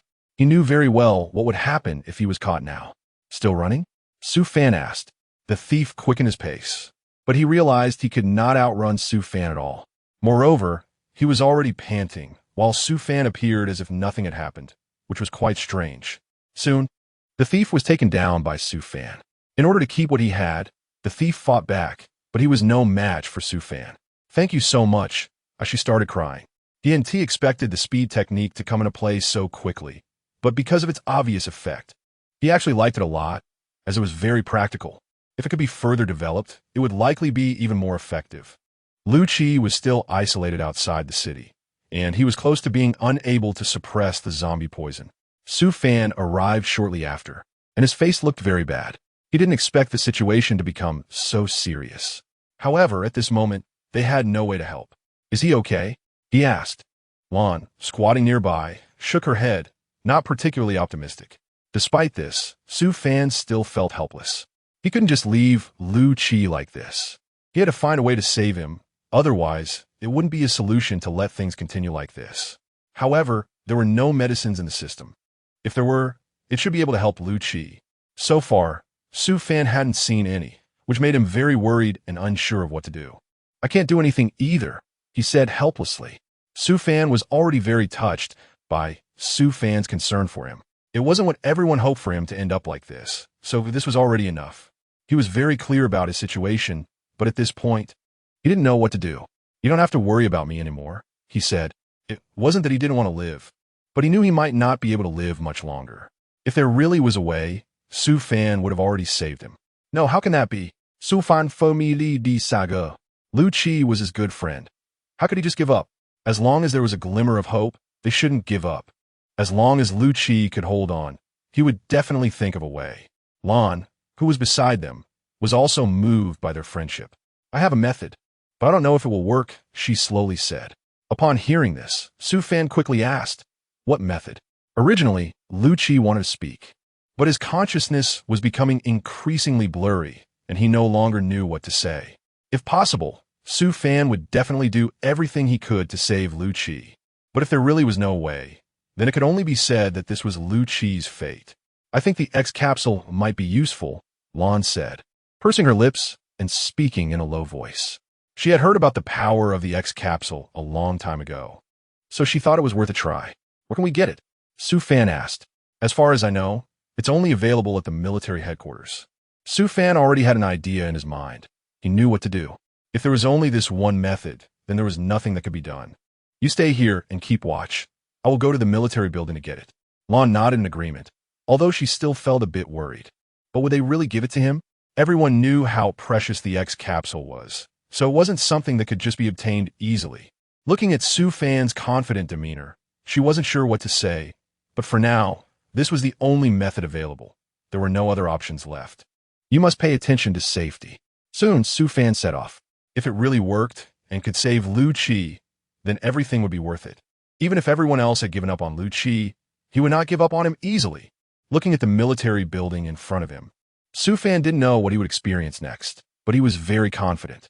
However, before he could enter, he was stopped by a patrolling officer named Wang Long. Wang Long scrutinized Su Fan carefully. He didn't remember seeing this person before, so he had significant doubts about him. Feeling uncomfortable under Wang Long's gaze, Su Fan couldn't help but frown and asked, "Is there something wrong? You are an outsider?" Wang Long's eyes narrowed slightly as he looked at Su Fan inquisitively. It was easy to discern his identity, so there was no need for excessive explanation. Su Fan didn't seem like a foolish person. He gave off a very clever and sharp impression. Su Fan just nodded, feeling that Wang Long's question was nonsense. If they were internal staff, how could they not recognize each other? Chapter 34. Obtaining the X capsule. However, this was not the time to argue about these things. He had more important matters to deal with, and these could be set aside for now. They were not important. Calming his mind, Su Fan stood still with a calm expression. "What are you doing here? It seems there's no rule about reporting purposes to others here, and this shouldn't be within your management scope." Su Fan suspected that Wang Long was just pretending and that he might not even be a person from the military building. Wang Long's job was simply to patrol, and there were no strict rules. He was just trying to make things difficult for Su Fan because he saw him as an outsider and had nothing better to do. However, Su Fan's time was very precious, and he didn't have time to waste with him. He had more important matters to attend to. "If there's nothing else, I'm going in," Su Fan said, attempting to bypass Wang Long and head inside. But Wang Long showed no intention of letting him pass, blocking the only path Su Fan had. Only if Wang Long stepped aside could he proceed smoothly. Su Fan could see that Wang Long was just looking for trouble and couldn't help but wonder why the people from the military building were so bored. "I never said you could go in," Wang Long replied, standing there like a statue with a blank expression. Hearing this, Su Fan's lips twitched, and he crossed his arms leisurely, a glint of darkness flashing in his eyes. "So what do you want?" At this point, it was clear that he couldn't enter the military building without dealing with Wang Long first. He had his own objectives, so he had to get in. Such an obstacle was undoubtedly a waste of time. "With your attitude, I seriously doubt you," Wang Long said, disapproving of Su Fan's disdainful demeanor. A nameless junior like him had no right to pass through his checkpoint. Su Fan was completely fed up. If softness wouldn't work, then he had to resort to toughness. "I won't hold back then." Su Fan suddenly raised his head, a strange smile on his face. "Hey, what do you think you are?" Wang Long couldn't help but strike back, and the two quickly started fighting. Wang Long was quite confident in his own strength. In his view, dealing with someone like Su Fan should be more than enough, and he didn't even use his full power. At first, Su Fan was just dodging Wang Long's attacks. Wang Long realized that Su Fan was not simple, so in the end, he had no choice but to use his full strength. Su Fan didn't want to waste time and dealt the final blow to Wang Long. "You!" Wang Long lay on the ground, unable to believe for a long time that Su Fan was actually this powerful. He didn't know where Su Fan came from, but he left just like that. It seemed he had underestimated Su Fan. Su Fan didn't even use 30% of his strength. He looked at Wang Long's embarrassing state without any reaction. "Can I go in?" he asked again. "No." Wang Long naturally wouldn't back down. What was Su Fan? This was his territory, and he wouldn't allow someone like Su Fan to act recklessly. He called a group of soldiers, and because of his status, Su Fan was quickly surrounded. Su Fan remained calm and showed no signs of panic. He even didn't understand why Wang Long was targeting him so aggressively. Is this never-ending? Su Fan felt a bit impatient. "You won't get in today," Wang Long declared sternly. Having just been knocked down by Su Fan, he was furious and felt he had lost all face. Dealing with these soldiers was a piece of cake for Su Fan. It mainly depended on whether he wanted to deal with them or not. Wang Long issued orders, and the soldiers prepared to attack Su Fan. "Stop!" At that moment, Professor Bai appeared. He had to intervene. He couldn't let his esteemed class have such an experience here. Fortunately, he noticed in time. It would have been bad if he had been a moment too late. Wang Long didn't understand what Professor Bai meant and looked perplexed. "What are you doing?" Professor Bai asked. An outsider, Wang Long was stunned. Could it be that this person had some connection to Professor Bai? If that were the case, it should have been made clear from the beginning. He is a hunter shadow. How could you treat him like this? Professor Bai was relatively angry. Upon hearing this term, Wang Long was taken aback. He had just attacked Su Fan. No wonder Su Fan was so skilled. He turned out to be someone of significance. Suddenly, Wang Long felt very embarrassed, as if he had made a huge mistake. "Did you hear that? Get out of the way." Wang Long ordered the soldiers to retreat. Faced with such a valuable guest, it was truly embarrassing for them to have behaved so rudely. He lowered his head, not daring to look at Su Fan, who didn't hold it against him. It wasn't a big deal. Thanks to Professor Bai's appearance, Su Fan was able to resolve the situation smoothly, and in the end, Professor Bai took him into the military building. "I'm really sorry. They don't understand the rules. Please don't take offense," Professor Bai said. He felt ashamed of Wang Long's behavior, but it wasn't entirely Wang Long's fault. After all, he didn't know Su Fan, so it was normal for him to react this way. Having such a mindset, Wang Long had already done his duty. "It's fine. I won't hold it against them." Su Fan smiled. He wouldn't let such trivial matters affect him and had never been one to nitpick. Moreover, Su Fan didn't want to stay here much longer. At that moment, he just wanted to get what he needed and leave. "The purpose of my visit is for the X capsule. I need it." He explained in a gentle tone why he needed the X capsule. Professor Bai understood. It wasn't a big deal. If something had happened to Su Fan earlier, that would have been a significant issue, and fortunately, he had intervened in time. In the end, he presented Su Fan with a precious X capsule on behalf of the military, and, after expressing some words of gratitude, Su Fan left. In his view, there was no need to linger. With Su Fan's assistance, Lu Qi successfully took the X capsule, and now all that was left to do was quietly wait for the results. Su Fan firmly believed in the efficacy of the X capsule, and sure enough, Lu Qi had gradually recovered and returned to normal. Finally, Su Fan said, "Oh my God, I've been saved." Lu Qi was very happy. He could only say he was particularly touched. Not being abandoned was something worth celebrating. "Thank you so much. I almost thought I was going to leave this world." Lu Qi quickly looked at Su Fan, feeling fortunate to have encountered such a good teammate. "It's fine now. No need to be so sentimental." Su Fan waved his hand with a look of disdain, but the corners of his mouth were upturned. There was no need to be so formal. At least that was how he saw it. However, Lu Qi's gratitude made him particularly happy inside. Throughout this journey, Lu Qi had faced many cold stares due to the corpse poison. He had witnessed it all and understood what Lu Qi had been burdened with. Now that Lu Qi had resolved the corpse poison, it could be considered a regret settled for him. Chapter 35, The Original Purpose on the Other Side. Emma and the others had also gone to report their mission. Since the mission was not complete, they could not let their guard down. After resolving the situation with Lu Qi, Su Fan could finally leave. Seeing that Lu Qi was no longer in trouble, he felt completely relieved. After all, they were no longer children, and there was no need to stick together all the time. At the same time, he remembered something. When he received reward from the system today, there was still a mysterious gift pack that he hadn't opened, and he didn't know what was inside. Out of curiosity, he thought he would quickly open the gift pack to see what was inside. Most of it was just a bunch of miscellaneous items, but overall it was quite generous. He also obtained a special fragment of a broken sword, which Su Fan had never seen before. According to the system's explanation, the remaining 6 fragments were in the city. As long as he found them within a week, he could synthesize them. This was an epic-level weapon, and Su Fan was very interested in it. Moreover, a week's time was very ample for him, so there was no need to worry at all. Thinking of this, he lay down to take a nap. Suddenly, there was some movement outside the window. Su Fan's sleep was shallow, so he immediately woke up. The noise did not stop, and he found it strange. "Who is it?" he shouted. At the same time, a person with a sharp knife rushed towards him. Su Fan did not know who this veiled person was, but he felt a strong aura of killing intent from them. Su Fan nimbly dodged, and the knife directly plunged into the bed. The man immediately pulled it out and attacked Su Fan again. "Who are you?" Su Fan asked again. However, the other party ignored him, and Su Fan was at a loss. He didn't know who this person was. The thief, having had his veil removed, was very nervous. "I didn't expect it to be you. What exactly is your purpose?" Su Fan just wanted to understand the situation first. "Give it your life," the thief said. This was getting more interesting.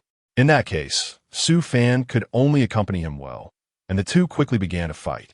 Perhaps having learned from the last lesson, the thief fought very cautiously, balancing offense and defense. However, to Su Fan, these actions were mere trivialities, and he soon subdued the thief. The thief was tied up by Su Fan. Why do something bad when you could do something else? Su Fan kom lai. He threw the thief out and then lay back down to sleep. Looking at the damage on the bed, he shook his head. It seemed he would have to make do, as there was no other choice. When he woke up, he opened the door, and the thief was already gone. But it wasn't a big deal. Meanwhile, Su Yanqi came over. The two greeted each other as usual, and Su Fan complimented Su Yanqi on looking even more beautiful. "Come with me for a moment," Su Yanqi said. She was looking for Su Fan because she had something to discuss, but upon seeing Su Fan, she was particularly happy. However, Su Fan was puzzled as to why Su Yanqi wanted to go out as soon as she found him. "Where are we going?" he asked. "My father says he wants to see you," Su Yanqi replied honestly. Su Fan didn't know much about Su Yanqi's father and was unsure why he would want to meet him. Looking at Su Yanqi, she didn't seem to be lying. Such an innocent person probably wouldn't deceive him, or at least that's what Su Fan thought. "Why does your father want to see me?" Su Fan asked, confused. This question stumped Su Yanqi. She only knew that her father wanted to see Su Fan, but had no idea why. Her task was simply to bring Su Fan over, and she didn't know anything else. "I don't know. He just asked me to find you," she said. "Come with me, or I won't know how to explain it." Su Yanqi pouted. Su Fan looked at Su Yanqi, who was so cute, and in the end, he didn't say anything and just followed her. After all, Su Yanqi had already said that if he didn't go, there would be no way to explain it, and he didn't want to implicate her. Although he didn't know the other party's purpose, it didn't matter. He could just go over and find out. Su Fan and Su Chengwu met, and Su Chengwu was particularly polite. Thank you so much for your help along the way. Without you, I don't know what it would have turned into, Su Chengwu said. The reason for sending Su Yanqi to find Su Chengwu was actually to express gratitude to Su Fan. Of course, there was another more important purpose. He didn't know if Su Fan would agree, but no matter what, he had to make the request first. No need to thank me. It's just a small effort, Su Fan said. If it weren't for the system's task requirements, he might not have cared so much. But since they had encountered all this, it proved to be fate, so he couldn't refuse. Since that was the case, he would do his best to help. The two sat down, and Su Chengwu introduced himself. He was the commander of the military cities guard, and his mission was different from others. He had many matters to handle. Thanks to her for bringing you here. Otherwise, I really wouldn't know where to find you. Su Chengwu said. Actually, if you wanted to find me, you could have just sent a message. There was no need to go through so much trouble. Su Fan smiled. He didn't think he was in a position that required others to invite him. He certainly didn't consider himself that noble. The two of them didn't dwell on the issue any longer. It was unnecessary. Su Yanqi stood to the side, wanted to hear what was so mysterious. You know, the situation in Dawn City isn't particularly good right now. Although the war was won, Su Chengwu said. Su Fan was quite interested. The system indicated that the crisis in Dawn City was not over, and he had not yet completed his task. Perhaps he could get some information from Su Chengwu. Therefore, he was eager to know, hoping for straightforward answers. Soon, Su Chengwu detailed the situation in Dawn City to Su Fan, and he was surprised to find out there were so many issues.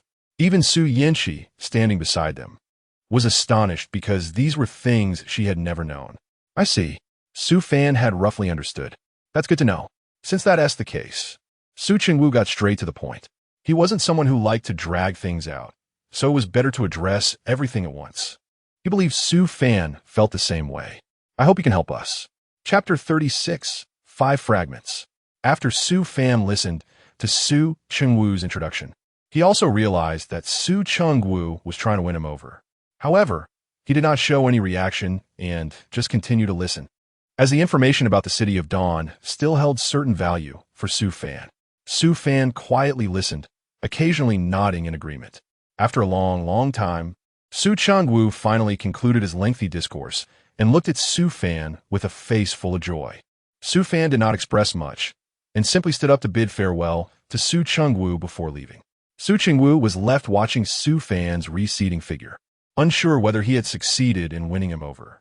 After Su Fan left Su Yanqi's house, he arrived at his own residence. When the door opened, Su Fan found that Emma and the others had already started their patrol work in the city. The residence was very quiet, and it was only when Su Fan walked in that he heard Lu Qi's voice coming from inside the house. Su Fan saw that Lu Qi had nothing to do at the moment, and he himself also had nothing to do here. He thought about taking Lu Qi to search for the 6 pieces of the broken sword. But then the question arose, where exactly are those 6 pieces? Su Fan looked at Lu Qi in front of him. Lu Qi shrugged, indicating that he also didn't know where to find those 6 fragments. At that moment, Su Fan remembered that Su Yanqi's father, Su Chengwu, had told him about a unique place in the city of Dawn called the Black Market, where many things were for sale. Perhaps they could find the fragments they wanted there. Seeing Su Fan about to leave, Lu Qi quickly followed him. I think my injuries are almost healed now. Can you take me with you? I believe I can help too. Su Fan found it boring to see Lu Qi alone here, and he thought that bringing him along might actually be of some help. However, he still looked at Lu Qi with suspicion, examining his injuries. Lu Qi spun around to show himself, indicating that his wounds were indeed not a problem, and that he could accompany Su Fan to search for the 6 missing fragments. Su Fan agreed, and the two quickly prepared before heading out. Following his memory, Su Fan turned left and right, and finally spotted the marketplace hidden in the thick mist in the distance. Seeing the marketplace appear, Su Fan smiled slightly. Perhaps there really was something he wanted there. Lu Qi laughed excitedly and immediately followed in Su Fan's footsteps. The two stepped into the thick fog and arrived at the so-called black market. Here, there were all sorts of things that were unheard of and unseen, with the voices of vendors filling the air and ringing in everyone's ears. In this war-torn era, all kinds of bizarre items appeared here, and each vendor boasted about the excellence of the goods they were selling. Upon seeing Su Fan and Lu Qi's arrival, every vendor seemed to have found their prey. Eyeing the two of them, each vendor scrutinized them, trying to find signs of wealth on their bodies. When the vendors noticed that Su Fan and Lu Qi seemed to have some items that looked valuable, they immediately began to approach them. Everyone crowded around, eager to promote their products. Come, take a look at my pill. It can prevent you from getting infected. There are not many of these pills left on the market. Don't miss out. Sir, why not check out our weapons? I believe self-defense is the most important thing. So, come take a look at our offerings. Everyone seemed to have gone mad, clinging to Su Fan and Lu Qi, hoping to get some money from them. After all, in this era, while money might not hold much value, sometimes it could indeed buy a person's life. Despite the frenzied sales pitches, Su Fan remained unmoved. Su Fan's goal is very clear. He must find those 6 fragments. The vendors, seeing that they have no thoughts of their own, continue to push their sales efforts. After all, in today's world, everyone needs self-defense. And what they have prepared seems to them the best. As long as they find a buyer, they can make a hefty profit, which might improve their future escape plans. Some vendors even cling tightly to the collars of the two. Su Fan gradually started to show signs of irritation as he fiercely glared at the vendor in front of him. Su Fan directly took Lu Qi and pushed through the crowd to leave. These vendors were really too enthusiastic. Lu Qi was adjusting his clothes and complaining. There wasn't much time left, so we need to quickly find those 6 pieces. Lu Qi nodded and separated from Su Fan to search for the 6 pieces. Su Fan arrived at a stall in the corner and immediately spotted a fragment among the items. His eyes flickered as he calmly approached and discussed a few things with the vendor before accepting the fragment. Soon after, Lu Qi also found a fragment. And under Lu Qi's rather aggressive bargaining, he quickly obtained that piece. Before long, it was time for the two to meet. Lu Qi happily waved at Su Fan, who was walking towards him from a distance. They went to a corner and discovered that they had found 5 fragments. But they still had no leads on the last and most important fragment. Watching the sun gradually sink, they realized that going out at night was particularly dangerous. So they decided to continue their search another day. Just as they exited the market, a pair of soldiers approached. "Are you Su Fan, the so-called savior of the apocalypse?" The leader pointed at Su Fan and began to mock him. "Are you scared?" Hearing the soldier's provocation, Su Fan silently swung a punch. Amidst the cries of pain from the soldiers, Su Fan calmly stood aside and watched them. At this point, the soldiers were completely convinced that Su Fan was indeed a hunter. Each of them rubbed their injured parts and painfully left the scene. Chapter 37. The missing persons case. Watching them leave, Su Fan's expression remained unchanged, and he said nothing. "Ha, now you know." Lu Qi laughed triumphantly at the fleeing figures. The two exchanged a few simple words, and Emma expressed her joy at finding 5 fragments. However, the question of where the last and most important fragment was left both of them deep in thought. Emma continued walking ahead with a heavy expression, ignoring Lu Qi beside her. This piqued Lu Qi's curiosity and made him realize the seriousness of the situation, so he followed Emma into their residence. Emma approached Su Fan with a stern face. "Su Fan, what is it?" Su Fan was somewhat curious about Emma's sudden appearance. With a serious expression, Emma lowered her voice and said to Su Fan, "Recently, there has been a particularly strange case of missing persons in the city of Dawn. I would like to ask for your help in investigating it." Upon hearing this news, Su Fan put down the book in his hands and listened attentively as Emma described the peculiarities of the case. "A few days ago, I received a case report about missing persons, so I went out to investigate. However, when I arrived at the scene, I realized that things were not simple. In the current situation, missing persons cases are quite normal, as no one knows when they might suddenly become infected with the virus. Initially, Emma thought it was just an ordinary case, but when she arrived at the last known location of the missing persons, she found no signs of zombies at all.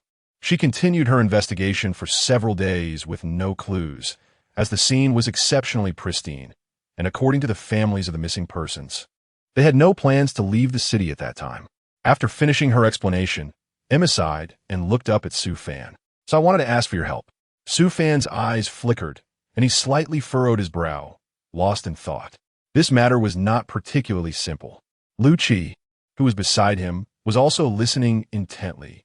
I don't recall any recent reports of zombies in the city. Emma, are you really sure they haven't left the city? Lucci asked, puzzled. Emma nodded slightly, continuing to look at Su Fan.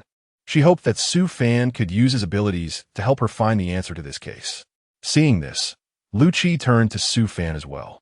After hearing Emma's account, he was very curious about the case and wanted to know the outcome. After thinking for a moment, Su Fan suddenly stood up, tidied up briefly, and said to Emma beside him, "Take me to see it. If I can help, I will definitely do so." Hearing Su Fan's words, Emma's initially gloomy face brightened considerably.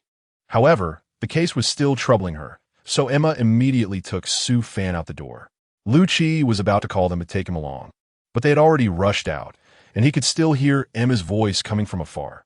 "You stay here and don't move around. Your injury hasn't healed yet, and this case hasn't caused much of a stir, so it's better for you to stay here." With her saying that, Lucci felt he couldn't say much more and had to obediently stay there. Su Fan and Emma quickly arrived at the crime scene. Although it remained in its original condition, that original state was so clean that it seemed as if nothing had ever happened here. Su Fan's brows furrowed slightly. Indeed, if there had been attacked by the Lost, this place would not be so clean, and there would even be large patches of blood. Emma, seeing that Su Fan did not speak, became a bit worried. She feared that even Su Fan could not solve this case. After a rough inspection of the scene, Su Fan found that there were no clues he wanted. He closed his eyes, feeling the surrounding environment. Soon, he discovered the bodies of several missing persons. Su Fan and Emma hurried to the location of the corpses. Emma conducted a simple examination of the bodies and quickly discovered that they all contained zombie virus. Seeing this, the two exchanged glances, speechless, as this discovery was still within the city of Dawn. This meant that zombies might have already appeared in the city without being detected, which was a serious matter. Moreover, if this case involved zombies, it suggested a possible connection to the Shadow Legion. It seemed this case was not a simple missing person case after all. Emma's expression suddenly became very serious, as no one knew what would happen next. The two understood that they could not alarm the snake at this moment, or it would make it even more difficult to catch the culprit. Thus, Emma and Su Fan wandered around the crime scene every day, hoping the perpetrator would appear again. During these days, they also discovered that the crime scene was located in a bustling area, and among the passing pedestrians, no one knew what the reappearing culprit looked like. After a long time of watching, they found no clues, and Emma began to show signs of frustration. However, Su Fan insisted on wanting to catch the culprit. After a long stakeout, they finally noticed a few familiar faces that repeatedly appeared on this street, and they designated these individuals as suspects in the case. Through repeated probing, Emma noticed that some people's attitudes toward her were very different. When Emma suggested going to the shop owned by one of the suspects to buy some food, the shopkeeper's face briefly showed a hint of resistance. Emma and Su Fan immediately locked in on the shopkeeper as the suspect. Chapter 38. The female investigator. After identifying the suspect, the two now had a target, but Su Fan and Emma were still not very certain about the situation. Therefore, the next day, Su Fan and Emma appeared on the street again. This time, they encountered the shopkeeper once more, and they decided to change their approach, with Su Fan going to communicate with the shopkeeper. "Hello, boss, your business looks good." Su Fan wore a bright smile as he chatted with the owner of the grain store. However, the store owner showed a hint of impatience at the sudden appearance of Su Fan. He thought to himself that Su Fan must be connected to the strange woman who had asked him odd questions yesterday. But to avoid raising any suspicion, the store owner continued to smile at Su Fan, who also did not express much hostility towards him. After exchanging a few simple pleasantries, Su Fan quietly asked a new question once the owner slightly lowered his guard. "What do you think about the emergence of the zombie virus?" It's too troublesome. It's affecting my business," the store owner sighed, his eyes filled with resentment. At this point, Su Fan didn't know what other questions to ask, as the store owner seemed well prepared and left no openings. "You carry on. I want to disturb your business," Su Fan said. Watching the store owner wipe the cold sweat from his forehead and breathe a sigh of relief as he saw Su Fan's retreating figure. After confirming that there was no one around, the owner slowly walked toward a distant place. They didn't know how to handle the situation. Although they suspected something was off with the grain store, they had no direct evidence to prove it. Thus, Lucci had to suppress his curiosity and quietly watch them busy discussing the issue in the office every day, unable to interject a word. As night fell in the city, Emma and Sue Fan went out when it got dark. Lucci wanted to stop them, as going out at night in the current situation was very dangerous, but the two continued walking without saying anything. Seeing their departing figures, Lucci felt hesitant to say anything, and so they arrived at the grain store. Strangely, at this time of night, no one ever turned on the lights. But now the grain store was flickering with lights. This raised greater suspicion in Sue Fan and Emma, who crouched down to keep watch at the entrance of the store. However, after waiting for a long time, the lights inside the store remained on, and no one came out. Sue Fan and Emma had no choice but to cautiously lean close to the window and peek inside. Through the display window, the grain store appeared to be at peace. There were no figures inside, nor any sounds, just a single lamp and the solitary grains within. Sue Fan and Emma were puzzled by the scene. They continued to look through the window, but after a long time, they still didn't see any figures or movements. It was then that they realized they had been tricked. Oh no, the grocery store had intentionally left the lights on, creating the illusion that there were people inside. In reality, it was an empty store with no one inside. Perhaps the grocery store owner was somewhere else carrying out his own activities. Seeing the exhausted expressions on their faces, Lucci felt a bit sorry for them. But he was injured and couldn't help them. Emma still needed to patrol in the morning, so she left without doing anything. Time passed quickly, and as soon as it got dark, Sue Fan and Emma set out again. This time, they didn't go to the grocery store, but went directly to the grocery store owner's residence. They began to stake out the owner there. After 5 days of surveillance, it was finally Sue Fan's turn to keep watch. Sue Fan discovered something strange. A mysterious woman had come to the home of the grain store owner. This suddenly invigorated Sue Fan, who had lost his fighting spirit. He immediately stood up and carefully observed every move of the grain store owner. Who is this woman really? Sue Fan murmured. At that moment, he realized that the grain store owner and this suddenly appearing cold and alluring woman had an extraordinary relationship. He watched as the woman approached the grain store owner's home, and the owner was no longer treating her like he did with Emma. Instead, he warmly welcomed her. It was then that Sue Fan realized that the interaction between the grain store owner and this woman was not a business exchange, but rather an affair with the cold and alluring woman. Sue Fan was unsure whether he should continue observing, worried that this woman might be the key to solving the case. However, given the scene before him, he felt embarrassed to keep watching. He had no choice but to awkwardly stand at the door, trying hard not to look at the alluring sight. Nevertheless, the sounds coming from inside inevitably drew his attention. Emma noticed his expression and understood that he might be tired, so she didn't ask further. Watching Sue Fan's departing figure, Emma felt a sense of irritation. She wouldn't rest until this case was solved. With that thought in mind, Emma went out to patrol. This is one of our female detectives. Chapter 39, Discovery of the Secret Passage. Before Emma could finish speaking, Sue Fan immediately lost his earlier fatigued expression and walked straight out the door. Sue Fan now realizes that it was incorrect to initially focus on the grain store owner. After all, he's just an ordinary grain store owner. And the reason he can act this way is that there is a more powerful person behind him directing his actions. Therefore, the current goal is to find the person behind the grain store owner, rather than to track and investigate the grain store owner himself. Sue Fan thought this and quickly ran out the door. He believed he could catch up with that female investigator, and perhaps this way he would truly be able to understand everything.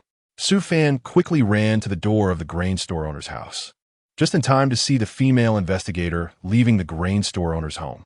Without hesitation, he lightened his footsteps and followed her out. For the next few days, Sue Fan kept tracking the female investigator and gradually noticed some clues. The female investigator had to use a strange pill every day. That pill definitely had problems. A glimmer of darkness flashed in Sue Fan's eyes. He had to get that pill. With a target in mind, Sue Fan adjusted his state and continued to follow her. Finally, one day, he discovered that the female investigator was about to take the pill. Sue Fan quickly took out a stone and gently threw it, hitting the shoulder of the female investigator just right. The investigator was startled, and her hand trembled, causing the pill to fall to the ground. Seeing the irritated expression on the investigator's face, Sue Fan was once again convinced of the importance of the pill. Just as the investigator was about to pick up the pill, a phone call suddenly came in, and then Sue Fan saw her hurriedly leave. Truly, heaven is helping me. Sue Fan's lips curled into a smile as he quickly went over to pick up the pill, sniffed it in his nostrils, and found it had no smell, which was strange. Great, I finally got it. Emma didn't even take off her patrol uniform and directly walked into the lab to start checking the pill's composition. However, no matter how she checked, she found that this pill had no special ingredients. It was just an ordinary cold medicine. Watching Emma walk out of the lab with a disappointed expression, Sue Fan simply offered a bit of comfort before immediately heading out to follow the female investigator. This time, Sue Fan got a bit closer to the investigator and noticed a faint scent of zombie on her, which, although masked by perfume, he could still detect due to his heightened sense of smell and vision. Sue Fan frowned slightly, but since he still wanted to know the truth of the case, he continued to follow the female investigator. In fact, Sue Fan already had an idea in his mind. He believed that this female investigator must be a zombie or have some connection with the Shadow Legion. Sue Fan continued to follow the female investigator for several days, frowning the whole time. However, aside from taking her medication every day and regularly visiting the owner of the grain store, she didn't do anything else. Emma, do you have any thoughts on this pill? I noticed that the little green bug is very interested in it. Have you found anything? I haven't discovered anything significant, but I did notice a strong zombie scent on the female investigator. The two looked at each other with serious expressions, wanting to say something, but holding back. Emma, I think I'll follow her again tonight. Maybe I'll find some other clues. Emma nodded, slightly in agreement, but her disappointed expression revealed that she might have lost the confidence she once had in this matter. Sue Fan saw his expression and slightly indicated to comfort him before quickly leaving. Emma watched Sue Fan's departing figure and felt that she had brought him a lot of trouble this time. It was clearly her case, but she had to ask Sue Fan for help. Emma sighed. That night, Sue Fan was tracking the female investigator again and saw her meeting with a grocery store owner once more. Sue Fan was afraid that this time there would be a situation like last time, where he would once again witness the two of them in an intimate encounter. So, Sue Fan could only watch from a distance, not daring to approach. This time, after meeting, the female inspector and the grain shop owner began to drink. After a while, Sue Fan noticed that both the female inspector and the grain shop owner were somewhat drunk. Sue Fan suddenly felt a surge of excitement. He thought that if both of them got drunk, it would be the perfect opportunity for him to search the grain store owner's home. So, Sue Fan instantly became very exhilarated, quietly waiting for the two people inside the room. Soon, the female inspector and the grain store owner started to get drunk, and both fell asleep in the bedroom. Hearing their loud snores, Sue Fan knew they wouldn't wake up anytime soon. After waiting for a while, Sue Fan quietly tiptoed into their room. However, Sue Fan still felt uneasy and went forward to check, discovering that the two had indeed passed out from drinking. Only then did he begin to inspect the room. Sue Fan searched every corner of the room, but found nothing unusual. Just as he was about to continue his careful investigation, a voice suddenly came from within the room. Don't move. This startled Sue Fan, and he quickly hid in a corner. However, he thought about the grain store owner and the female inspector, who had just been sound asleep. Could they be tricking him? After a while, Sue Fan did not hear any other sounds, which made him breathe a sigh of relief. He peeked cautiously at the door of the room and found that the grain store owner and the female inspector were still sleeping very soundly. Perhaps they were just talking in their sleep. Sue Fan then felt reassured and continued his search. He carefully searched along the wall for a while and finally noticed a slight bulge on the wall next to the bookshelf, obscured by a picture frame. The grain store owner was indeed not an ordinary person. As he spoke, Sue Fan gently pressed on it. Initially, Sue Fan thought this button might trigger some earth-shattering changes and worried it might wake the grain store owner and the female inspector. But he saw the bookshelf slowly move aside, revealing a secret passage. Chapter 40, The Shadow Army Camps. Such a mechanism was not something an average household could possess. Sue Fan couldn't help but admire the grain store owner's hidden depth. After this experience, Sue Fan was completely certain that the grain store owner's home was anything but simple. But what opportunity would they have to infiltrate the grain store owner's home and continue their investigation? Emma suddenly asked after her excitement, as this was indeed a very important question. If they couldn't even get into the grain store owner's house, such an investigation would be impossible. Su Fan frowned slightly upon hearing this. It was indeed a very serious issue. We can observe for a few more days. I remember there was a day when the grocery store owner was not at home. We can take that opportunity to sneak into their house. Emma was very happy after hearing this news, feeling that she was about to succeed. When the day of the plan arrived, Su Fan and Emma had been prepared for a long time, waiting at the door of the grain store owner's house. Indeed, there were no lights flickering in the grain store owner's home that day, nor any sound. Emma excitedly glanced at Su Fan beside her, and the two cautiously opened the door to the grain store owner's house. Everything in front of them was the same as when Su Fan had entered last time. There were no changes at all. Su Fan skillfully found the bookshelf and the picture frame, gently pressing the button. The bookshelf immediately opened, and the two of them leaned in to look into the dark door. However, it was very dark inside, and they couldn't see any light. But this is my case. I've already troubled you enough by asking for your help, so I should go in, Su Fan said. Emma felt a bit angry upon hearing Su Fan's intention to go in alone, as she didn't want to trouble him too much. But Su Fan didn't respond. Instead, he strode confidently into the darkness. Su Fan, stop. It's better if I go in, Emma insisted. We're not the same. I'm the Shadow Hunter, and you're not. Just wait here. With that, Su Fan stepped into the dark door. Su Fan dared not turn on the flashlight, and instead groped in the dark room, using the faint light from a lighter. However, after searching around, Su Fan found that there was nothing else in this dark room. It seemed to be just a place for the grain store owner to store goods. Looking at the densely piled food and recalling the emaciated refugees outside the door, Su Fan couldn't help but feel a bit angry. However, the main focus now was to uncover the grain store owner's secret. Su Fan had no choice but to continue searching. He didn't believe this was just a simple warehouse. Su Fan was meticulously searching the warehouse as before. After that previous understanding, Su Fan carefully searched every corner by the wall, feeling that there might still be a hidden door in this barn, and behind that hidden door lay the answers they were hoping for. Outside, Emma had been waiting for a long time and found herself wanting to go in and take a look. After all, this was her case. After carefully restoring the outside to its original state, Emma gently walked into the hidden door. Once Emma left, the door quietly closed. Emma cautiously moved along the wall and finally saw Su Fan, who was searching by the wall. Su Fan, do you have any clues? Emma asked in a hushed voice.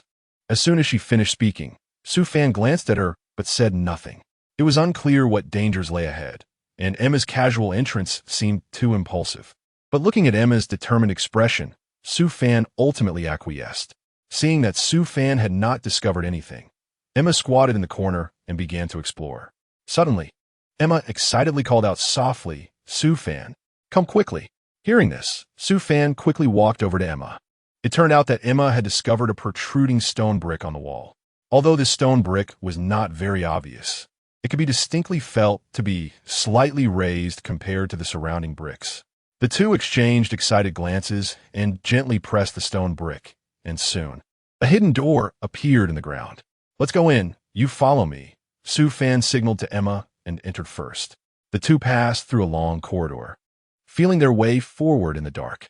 Suddenly, a blinding light appeared ahead, and Su Fan and Emma instinctively held their breath, as no one knew what lay beyond the source of the light. Wait, Su Fan signaled Emma to stop as he looked toward the light source. Emma held her breath behind Su Fan, cautiously peering out. Su Fan stopped suddenly after looking for a while, and Emma, seeing Su Fan's reaction, dared not move at all, staring intently at Su Fan's back. Suddenly, Su Fan slowly retreated, his movements very slow, as if he didn't want to disturb others.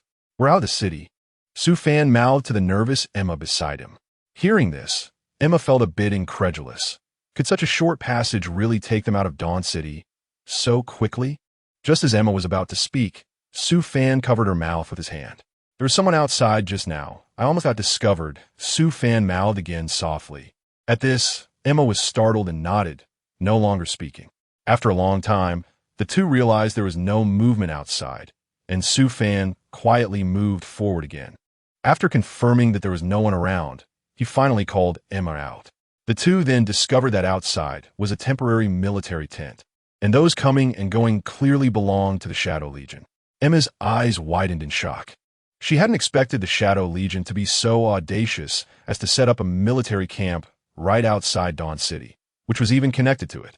They were simply too arrogant. Emma could hardly contain her urge to rush over and teach the Shadow Legion member the lesson. However, Su Fan seemed to sense her unusual behavior and suddenly reached out to block her. What's wrong? Emma stopped in her tracks, looking at Su Fan with confusion. I just detected that those who went missing a few days ago and were never found are in this military camp, and they are being subjected to some horrifying experiments by the Shadow Legion. Chapter 41. Convincing and persuasive. The man cried out in pain, and then was so frightened that he couldn't make a sound. He looked down at the dagger pressed against his neck, his voice trembling. Young hero, let's talk properly. There's no need for a knife right away, is there? It feels so unfamiliar. Su Fan let out a cold laugh. He moved his hand slightly, startling the man, whose face turned even paler. The dagger was just a few centimeters from his neck. If Su Fan's hand slipped, he would be done for. All right, let's not talk about knives. Instead, why don't you tell me about the things you've been doing? Perhaps if I'm in a good mood, I won't harm you. What do you think? Su Fan looked at the man leisurely. The man trembled slightly. He raised his eyes to Su Fan and, seeing a hint of seriousness on Su Fan's face, subconsciously felt that Su Fan wouldn't lie to him. He opened his mouth and began to tell Su Fan everything he knew. After what felt like a very long 10 minutes to Su Fan, the man finally conveyed all the information he had, revealing just how big this plan was. Su Fan's face was filled with shock. He was stunned for a moment, then took a deep breath and kept staring at the person who provided him with the information. The person felt a bit uneasy under Su Fan's gaze, scratching the back of his head and cautiously asking, "Look, I've told you everything. Shouldn't you let me go now?" The more he thought about it, the angrier he became. Why should he be threatened by this person? However, it seemed that he was quite easy to bully. As long as he could escape from this person's grasp, he could report the intruder to the higher-ups, and then he wouldn't know how much the reward would be.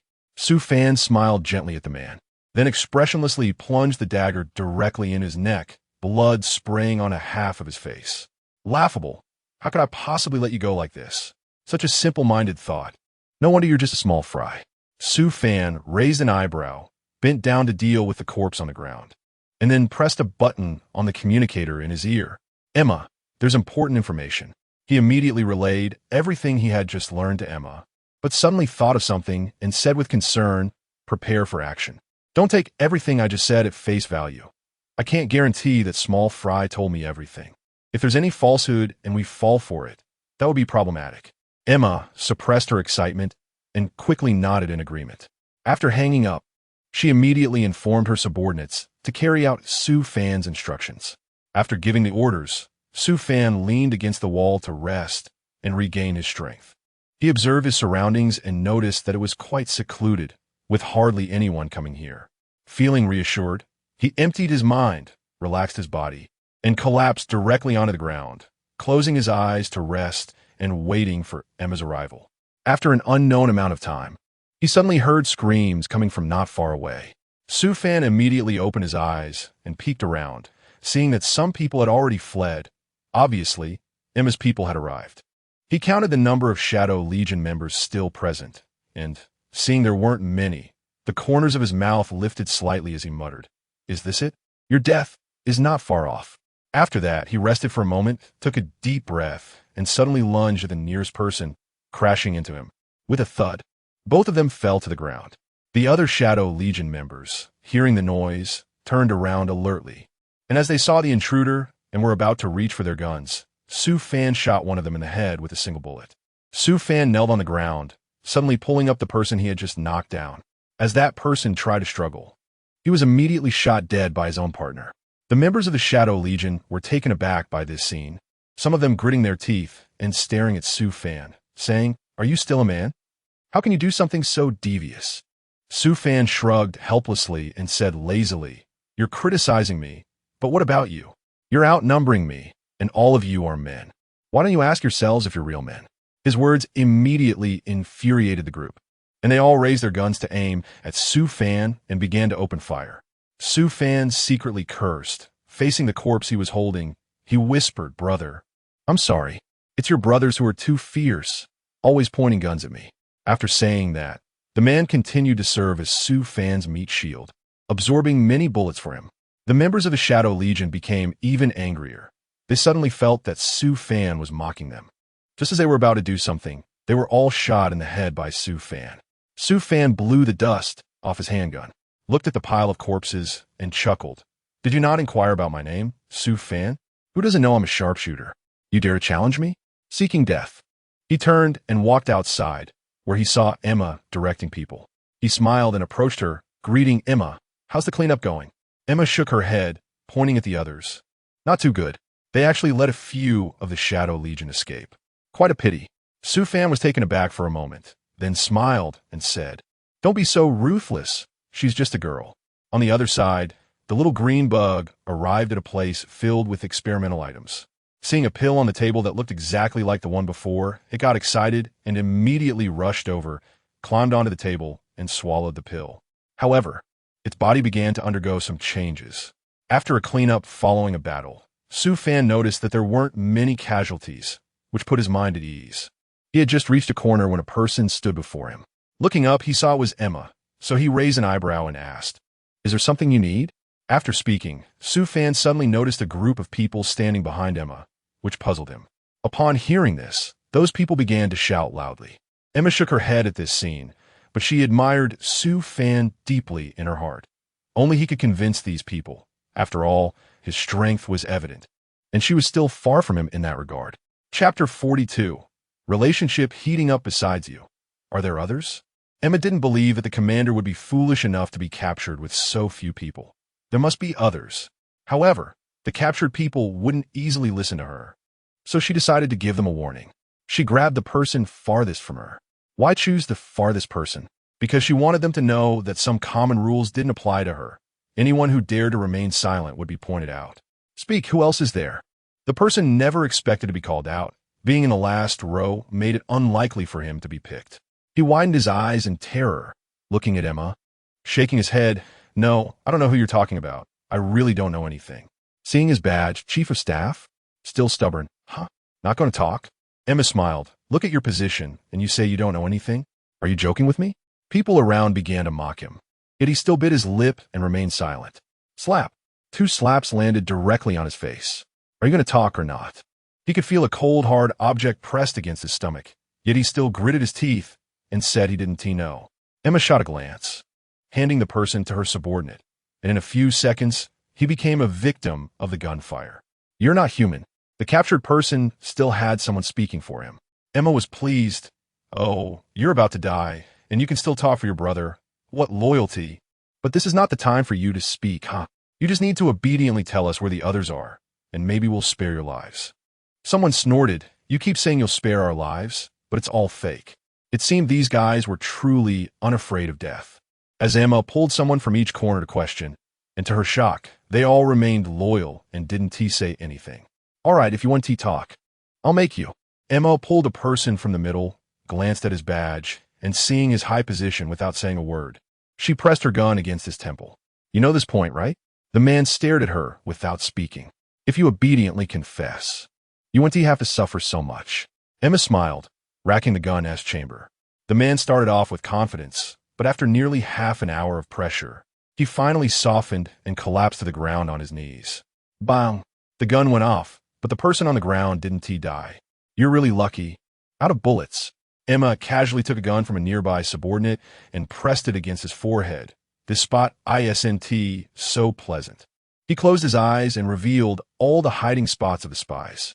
Yeah, if you had said it earlier, fewer people would have died. Emma patted his cheek with the gun and pressed the intercom. Send all the hiding spots of the spies to them, and act immediately. 10 minutes later. Report. All captures completed. Very good, but the speed is still a bit slow. You must know that time is life. Emma still felt the speed was too slow. Yes. After hanging up, Emma met with Su Fan. I've captured all the spies. Do you think there will be any more issues? Su Fan calmly activated the system in his mind and thought for a moment. Wait. Emma placed her hand on Su Fan's shoulder, turned to look at him. This time our operation couldn't have been done without your help, and you've really helped us a lot. Do you have anything special you want? Su Fan actually never thought about wanting anything. Holding his hand, no, our feelings are so deep. What else is there to talk about in terms of gifts?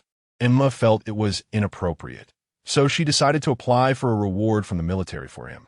I'll apply for the reward for you, and if you refuse, don't blame me for being narrow-minded. With him saying that, Su Fan would definitely accept it. All right, then I accept. She then called Su Yanxi and Lu Qi, inviting them to Zui Xiange. Hey, Su Yanxi, how about we hold a banquet to celebrate Su Fan after this war? Su Yanxi seemed to be discussing something and didn't pay attention for a moment. Oh, okay. Should we invite Lu Qi? All right, then see you tonight at Zui Xiange. After both sides reached an agreement, Emma went to Zui Xiange to reserve a table. This restaurant was really popular, and when she made the reservation, it was still fully booked. She immediately felt that her decision was right. She reserved a private room on the upper floor and ordered all the dishes that Su Fan liked. Emma secretly thought that they should be very happy this way. In the evening, the four of them were full and satisfied in the private room. You guys think the dishes and wine I ordered are what you like, right? Are you happy? Emma picked up a bottle of wine and toasted Su Fan, saying, Su Fan, congratulations on your successful mission. Then she downed it in one go, and they took turns clinking glasses with Su Fan. Su Yanxi, slightly tipsy, said she couldn't drink anymore. Emma teased her, you, after just this little bit, really aren't strong enough. Su Fan gave Emma a glance, and the two of them went out together. At the door, they arrived at a small alley. Emma, I wanted to ask you about the man in black from the grain store when I toasted you before, Su Fan asked him nervously. Emma waved his hand. I thought it was a big deal, but it's just this matter. I've already dealt with him, so don't worry. Hearing this news, a heavy stone dropped from Su Fan's heart. After catching his breath, he patted Emma on the shoulder. Don't be so careless. It's not time to play yet. There might still be hidden spies inside. Emma took a sip of the drink in his hand, a cold glint flashing in his eyes. If there are still spies, then my interrogation wasn't thorough enough. The room was still noisy, and Su Fan glanced at the time, realizing it was getting late, so he suggested leaving. Just as Su Fan was about to go, Su Yanxi called out to him from behind. What is it? Su Fan thought there shouldn't be anything important to discuss. But at that moment, Su Yanxi hugged him from behind. The atmosphere around them changed. Su Fan pressed his lips together, pried open Su Yanxi's hand, and said in a low voice while holding her shoulders, let's go together. Su Yanxi was very curious about his movements. Do you have any thoughts about finding a girlfriend now? Su Yanxi's face turned red when she asked this question, and she felt her heart racing. Her face was also hot. Huh? Me? I'm okay. I don't really want to find someone for now, but if there's someone, I would say yes. Upon hearing this, Su Yanxi smiled. It seemed she still had a chance. It looked like he would have to treat Su Fan well in the future. Chapter 43. Extending an invitation, thinking back to some questions Su Yanxi had asked him before, he felt an indescribable feeling, but it was a familiar feeling. No matter how he thought about it, he just couldn't figure out where he had felt it before. Sigh, it's really a dark night with strong winds. Easy to attract thieves. Su Fan hummed a little tune as he walked to ease his tension. Since he was unaware of the opponent's strength, he decided to remain still while the enemy did not move, a strategy aimed at exhausting the opponent's stamina and power. Creak! A crisp sound of crushed leaves echoed. Su Fan shook his head, thinking that exposing his whereabouts so obviously was really careless. Come out. I'm drunk today and don't want to fight. We can discuss it. The man in black snorted coldly. What is there to discuss? Su Fan Yao turned her head and coldly said to the man in black, Who are you?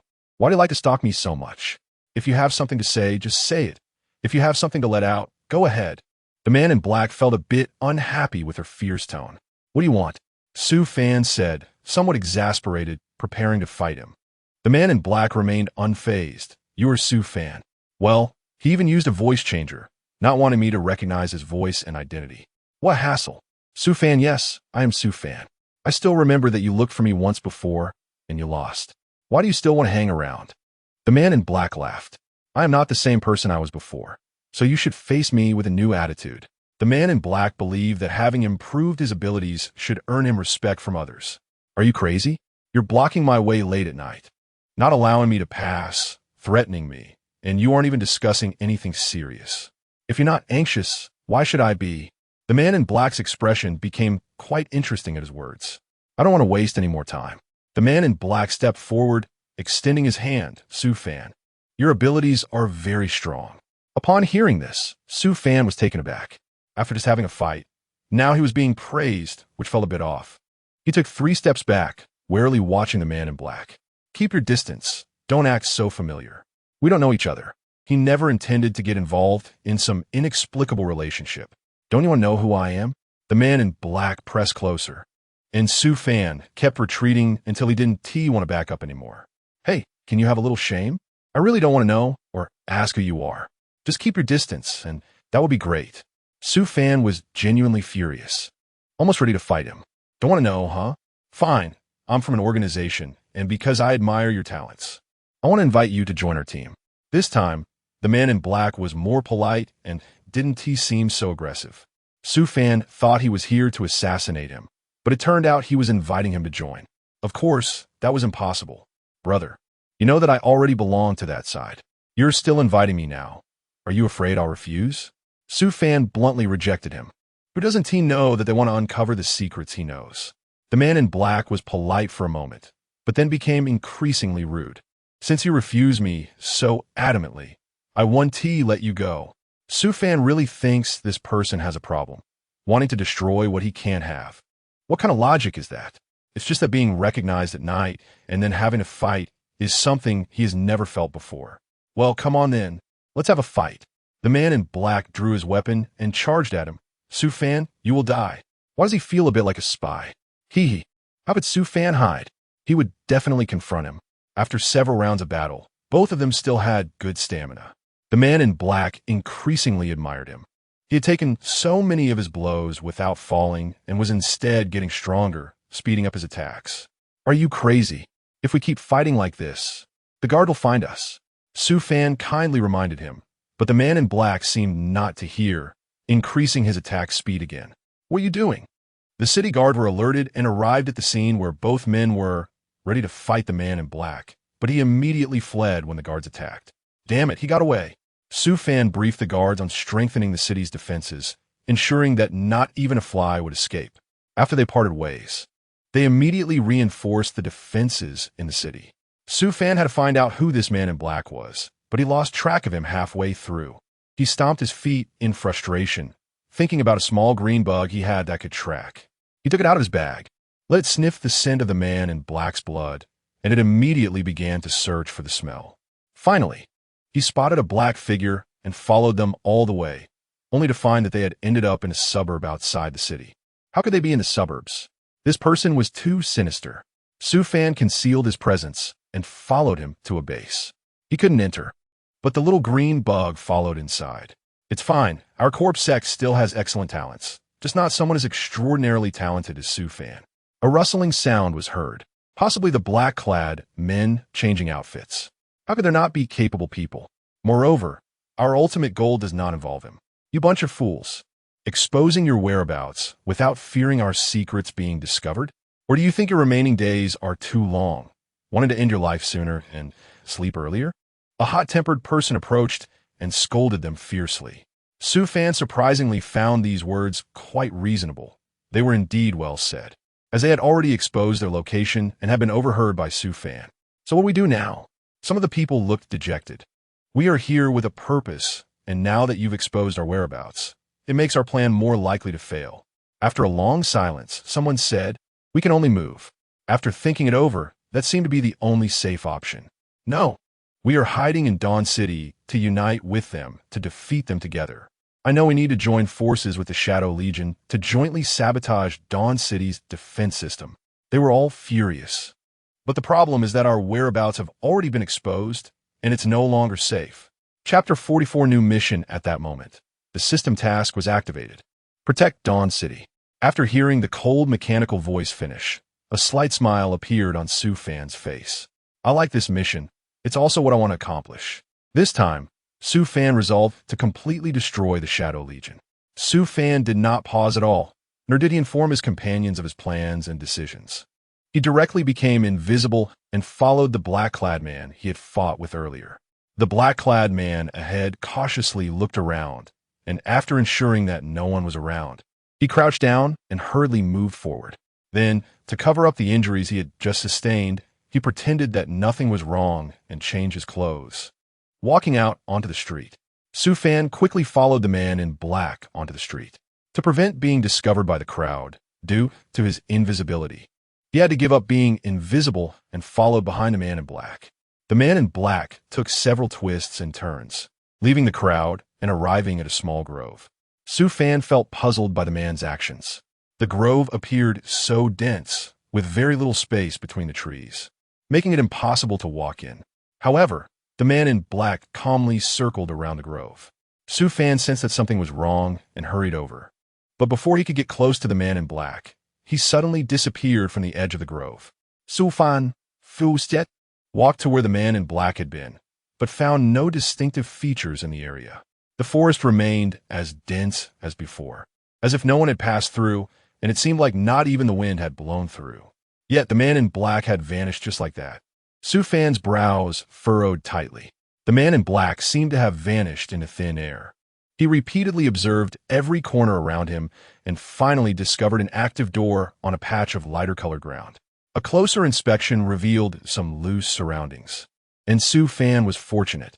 The man in black had just left through here. After confirming that there was no one around, Su Fan entered through the loose door. The secret passage was different from the previous ones. Unlike the darkness of the earlier passages, this one had some bright lights. Su Fan quickly moved forward while remaining hidden and soon spotted the man in black who had suddenly disappeared earlier. Su Fan quickly closed the distance, passing through the long dark passage, and discovered that it led to a dim dungeon. Inside, angry roars echoed from the computer, mixed with the sound of rattling chains. Along with the terrifying sounds came the unique stench of zombies. As he looked deeper into the passage with the faint firelight, he saw iron doors one after another, behind which were humans transformed into zombies. Since they were not formed in the usual way, they appeared enormous. Their decayed hands, still attached to flesh, pounded heavily against the iron doors. When they saw the figure in black approaching, all the zombies pressed against the doors, shouting loudly, even reaching out to grab his clothes. However, the man in black remained unmoved. Su Fan watched this scene before him, filled with rage. The Shadow Legion had completely imprisoned innocent civilians and turned them into these living dead. Seeing the pained expressions of the zombies, Su Fan slowly clenched his fists. As Su Fan walked through the iron gates, he suddenly sensed a distinct aura that stood out. Although this aura was mixed with a foul stench of zombies, Su Fan was able to detect it. It was a familiar scent, hunting shadow. However, Su Fan could not fathom how a hunting shadow could be hidden in this small dungeon. So he thought perhaps it was just his imagination. He tried to calm his emotions and wanted to observe more closely. Suddenly, the zombie nearest to Su Fan let out a furious roar. This roar was different from the previous sounds, which were due to physical discomfort and fear. Su Fan instinctively looked around, but found that he was alone. What could this zombie possibly be afraid of? The zombie continued to scream in agony, as if its fear was intensifying. Su Fan also noticed that the aura of the hunting shadow around him was growing stronger, and he forced himself to remain calm.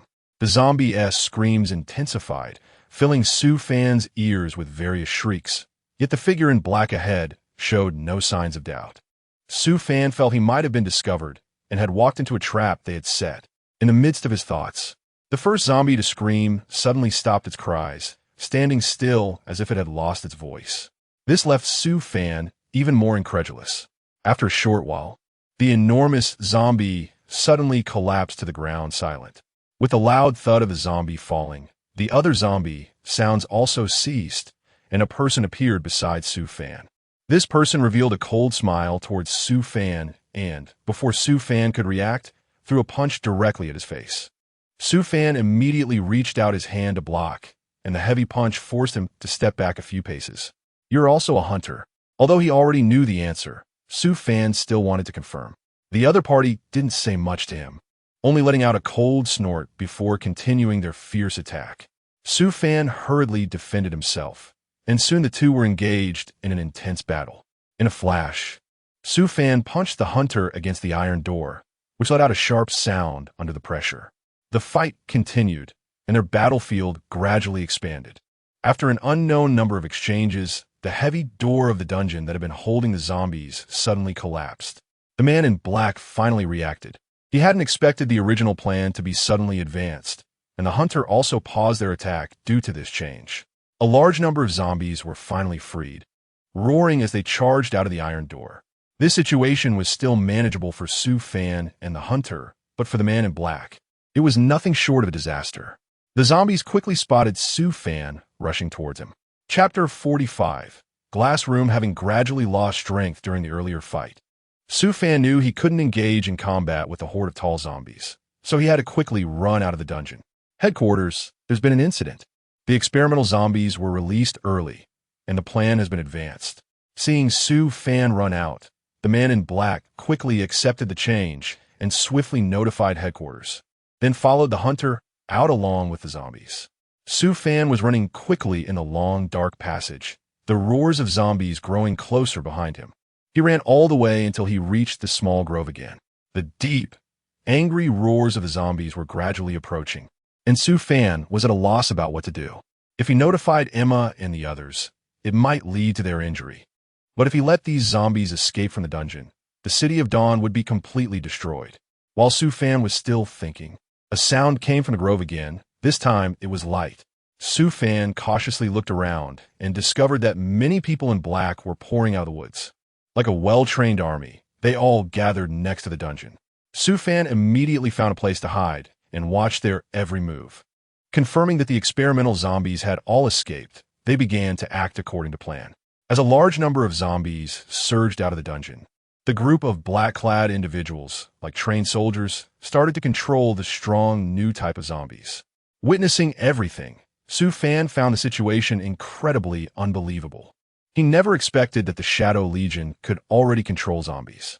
A massive number of new zombies headed towards the City of Dawn, roaring and charging forward, leaving no living person in their wake.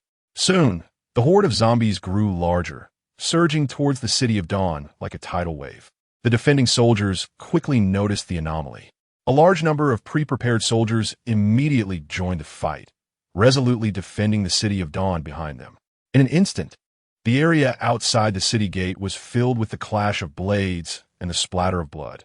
Every soldier was doing their best to protect their homeland, while the zombies relentlessly roared in response. Some soldiers who had been injured by the zombies, in order to protect their teammates, heroically took their own lives on the battlefield.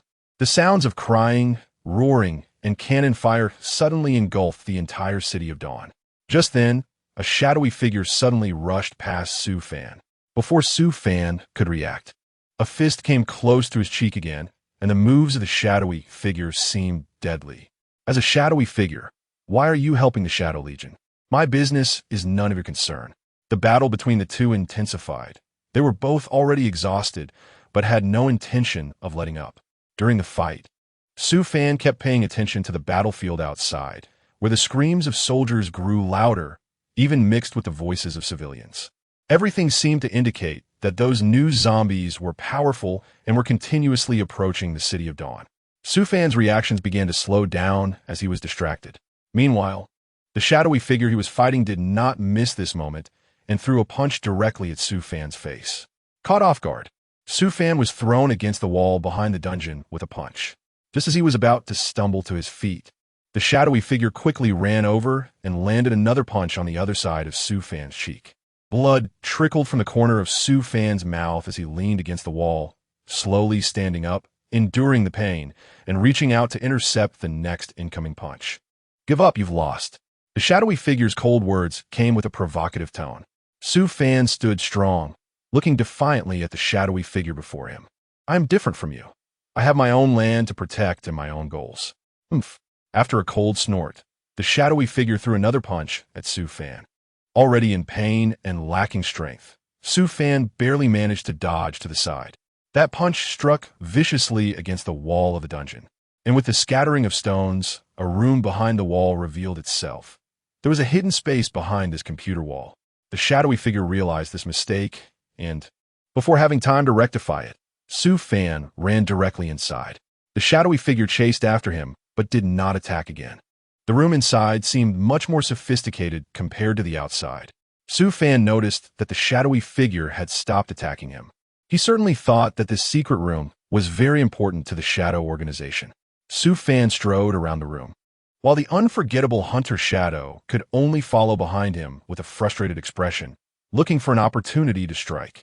Thus, the two began to circle around the room, and Su Fan took the chance to carefully observe his surroundings. Although it was just a simple room, he still walked around several times, paying close attention to the details. The Hunter Shadow was becoming increasingly agitated, and Su Fan could clearly sense his murderous intent.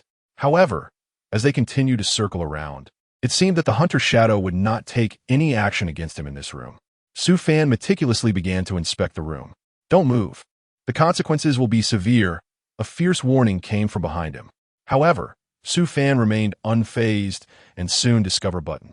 Just as he suspected, the Shadow organization loved to install hidden doors. The hunter, realizing that Su Fan had uncovered this secret, immediately attempted to intervene, but was too late. As the button was pressed, a large door opened once again, revealing a glass prison. Looking inside through the glass, Su Fan saw a very luxurious cell, but it appeared to have been unoccupied for a long time. He strode confidently towards it. Seeing this, the hunter couldn't help but laugh. What's more important? Soon, Su Fan noticed that within this glass room was a comatose man, with a sword hilt embedded in his chest. "I warn you, you can't touch anything here, or there will be particularly severe consequences." Chapter 46, The Final Sword Hilt. Task Collect Fragments Important Item Discovered. The system notification suddenly rang out without any warning. Su Fan looked around and focused on the sword hilt. It seemed to be what he had been searching for all along. It appeared he had to get that sword hilt no matter what. Su Fan pretended to be nonchalant, continuing to circle the glass room. "I've warned you. You can't move, or the consequences will be unbearable for both of us." The hunter repeated his warning, each time with an increasingly serious expression. But Su Fan was only concerned with getting that sword hilt. He thought this might just be the hunter's tactic and didn't take it seriously. After circling around, Su Fan quickly locked onto the entrance and began to wait for the right moment. However, the hunter kept closely following him, continuously repeating his warning. This made Su Fan very irritated. After all, he had no intention of heeding the warning. What drove him to keep insisting? The sounds of fighting outside grew more intense, and the shouts from the residents became louder. Su Fan realized he could no longer afford to wait. The hunter, however, showed no intention of attacking and kept dodging. Su Fan pressed closer, and they wound up at the door of the glass room. Upon reaching this position, the hunter suddenly felt that things were not simple.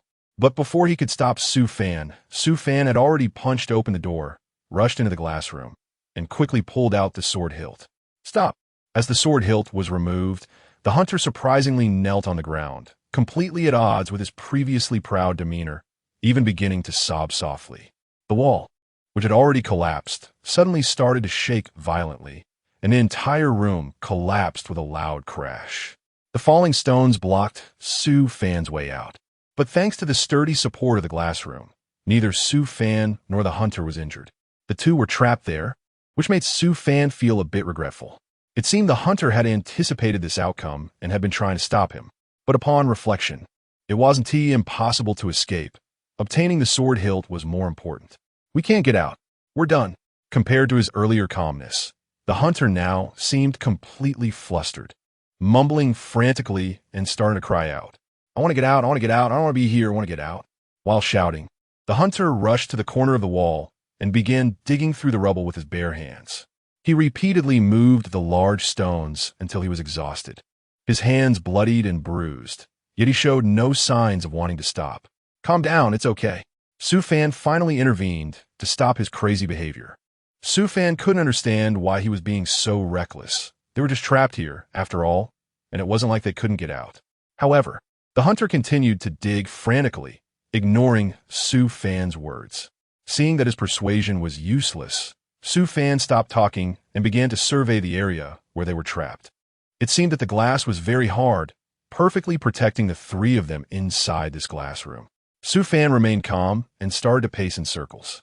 He hoped to find the weakest point to break through, so he could successfully escape. The sound from outside continued to come through the thick stone slab, making Su Fan a little anxious, as he had no idea what was happening outside. Suddenly, A strange smell spread throughout the sealed glass room. Su Fan instinctively covered his nose, while the hunter became increasingly terrified. There were only 3 people in this place, so the smell must be emanating from the unconscious man. The odor grew stronger, pervading the entire glass room, and even with his nose covered, Su Fan felt nauseous from the stench. Who exactly was this man? Reluctantly, Su Fan had to walk over to check. "Don't go over there." The trembling hunter finally let out a loud scream, causing Su Fan to hesitate. In that instant, the unconscious man suddenly began to swell, as if he were a balloon, his limbs stretching out. Slowly, his skin burst open, revealing rotting muscles inside, and green liquid began to ooze out, intensifying the foul smell. This terrified the 2 people trapped in the glass room, as they had no idea what had happened to the unconscious man. Even after bursting, the man's body continued to expand. With the sound of skin breaking, the stench became even more overwhelming, and the green liquid seemed to flow like a small stream. Slowly, a type of worm began to crawl out from the man's body, wriggling as it emerged, seemingly feeding on the green liquid. Su Fan and the shadow hunter both momentarily forgot to breathe, nervously staring at the scene before them, unsure of what would happen in the next second. The unconscious man gradually opened his eyes, one of which was hollow, lacking a pupil, filled with dense clusters of insect eggs, and some larvae could even be seen on the verge of hatching. Su Fan couldn't help but feel a wave of nausea surge within him. Slowly, the other eye of the man also opened. It was bulging, with bloodshot veins covering it. "Ah!" With a roar, the man, now swollen like a giant, stood up. Instantly, the glass room began to shake. Su Fan and the shadow hunter exchanged glances, both seeing fear in each other's eyes. They had no choice but to join forces to face this greater challenge. Their bodies were already very fatigued from the previous battle, while the massive zombie before them seemed to have an endless supply of strength. Nevertheless, they refused to give up, continuously attacking and changing their methods of assault, but it yielded no results. The 2 of them were already exhausted. Chapter 47. Fusion of the Broken Sword. The male zombie roared and swung a punch, causing the surrounding air to crackle and pop. Su Fan muttered that he didn't expect the male corpse to be so powerful, and he couldn't believe it. Then Su Fan gathered his strength and charged forward, which was somewhat exhausting for him.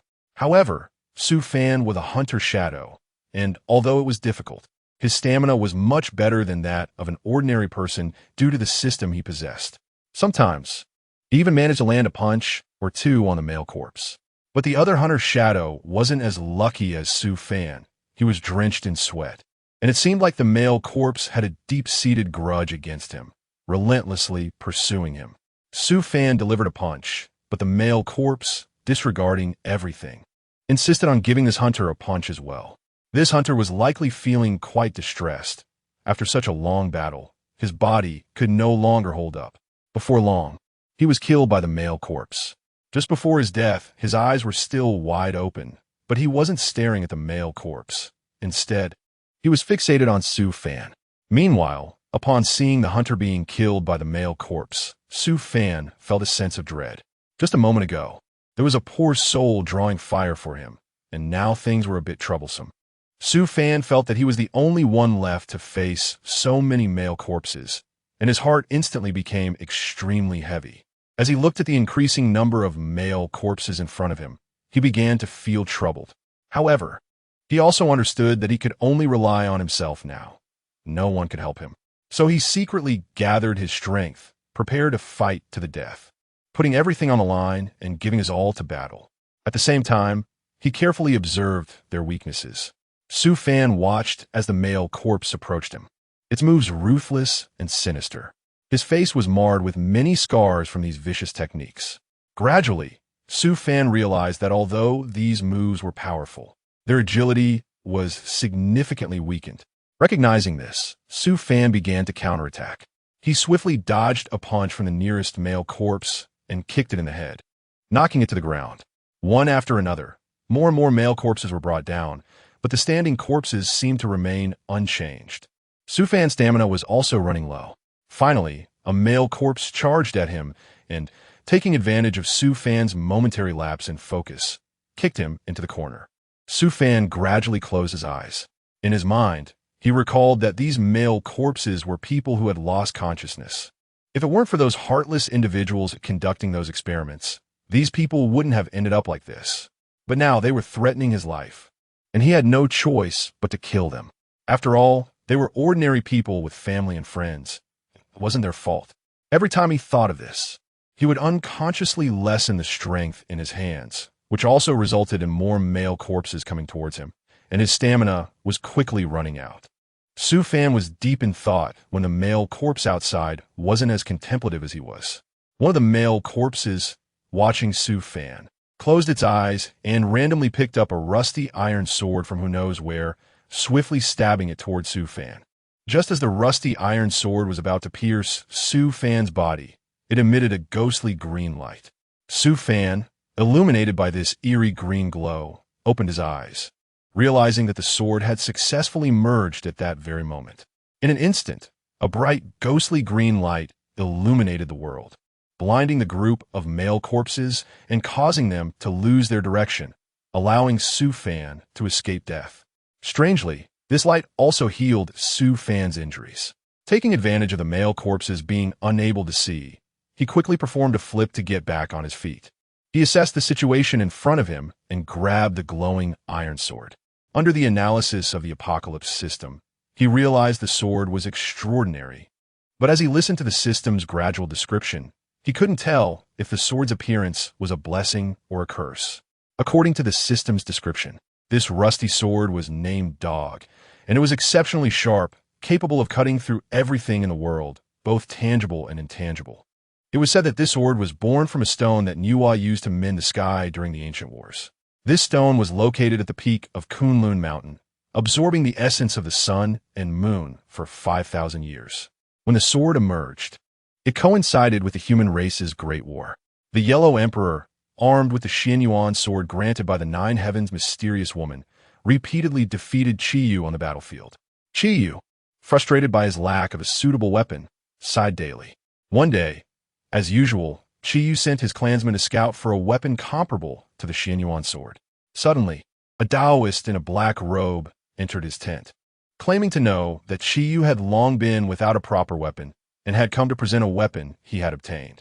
Qiyu was overjoyed and immediately ordered his subordinates to slaughter chickens and sheep to celebrate his acquisition of a suitable weapon. The Taoist took out a long sword that was entirely dark with a green sheen from his sleeve.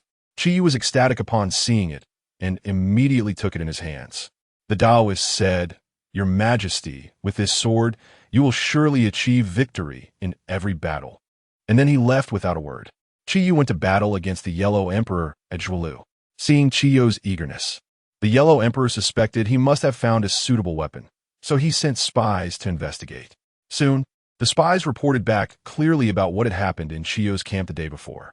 The Yellow Emperor thought it unwise to confront him directly, so he devised a plan to seize Qiyu's weapon and sealed the sword in a place known only to him.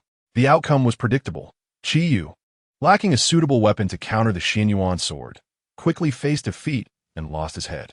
As for that sword, it was seldom mentioned afterward, but later legends warned that it was an evil sword that brought disaster. The emergence of this sword signified that the world might be on the brink of destruction again. People coveted this sword, but it remained silent, with the saying that only a fated person could merge with it. Su Fan listened to the system's analysis with mixed feelings, making up his mind to first think about how to solve the plight of these poor people in front of him. If it really didn't work, he would have no choice but to send them off to reincarnation. For such a long time, no one had been able to merge the broken sword. And just when everyone was about to give up, Su Fan's appearance allowed the world to see the possibility of merging the broken sword. As the broken sword began to merge, the small green bug in Su Fan's hand also started to get restless. At that moment, the broken sword in Su Fan's hand shone brightly. Holding the broken sword in one hand, Su Fan looked at the small green bug's reaction and felt that there must be some connection between the broken sword and the small green bug. Although it was still unclear how such a sharp sword had turned into a broken sword and ended up sealed here, Su Fan shook his head and dismissed these unnecessary thoughts. Chapter 48. Giant zombie, as the saying goes, time flies in an instant. Su Fan gripped the broken sword and began to use it in conjunction with the small green bug to kill all the male corpses. The memory of them once being normal people struck Su Fan's mind, and he lowered his head, silently sighing. He said to the male corpses, "I'm sorry, everyone, take care." Then, dragging his broken sword, he slowly walked towards the group of male corpses, accompanied by the male corpses' cries of anguish. A pile of male corpses was left behind Su Fan, their green blood soaking the dimly glowing broken sword. The blood left a mark on the blood groove of the broken sword. Su Fan lowered his head, remaining silent, with only the sound of blood dripping from the broken sword and his heavy breathing filling the air. He kept the small green bug by his side. At that moment, seeing so many black crystals, the small green bug excitedly rushed out of Su Fan's pocket, eagerly indulging in the delicious food. Su Fan looked at the small green bug and couldn't help but shake his head and smile, observing the slowly lying male corpses. After the battle, Su Fan was already exhausted. He had almost been trapped here forever today, but fortunately, the broken sword had helped him. It seemed that his life was not meant to end just yet. Su Fan sat paralyzed on the ground, his expression vacant. Surviving was not easy, and he cherished the hard-won life even more. He cared more about those who liked him and those he liked, letting out a long sigh.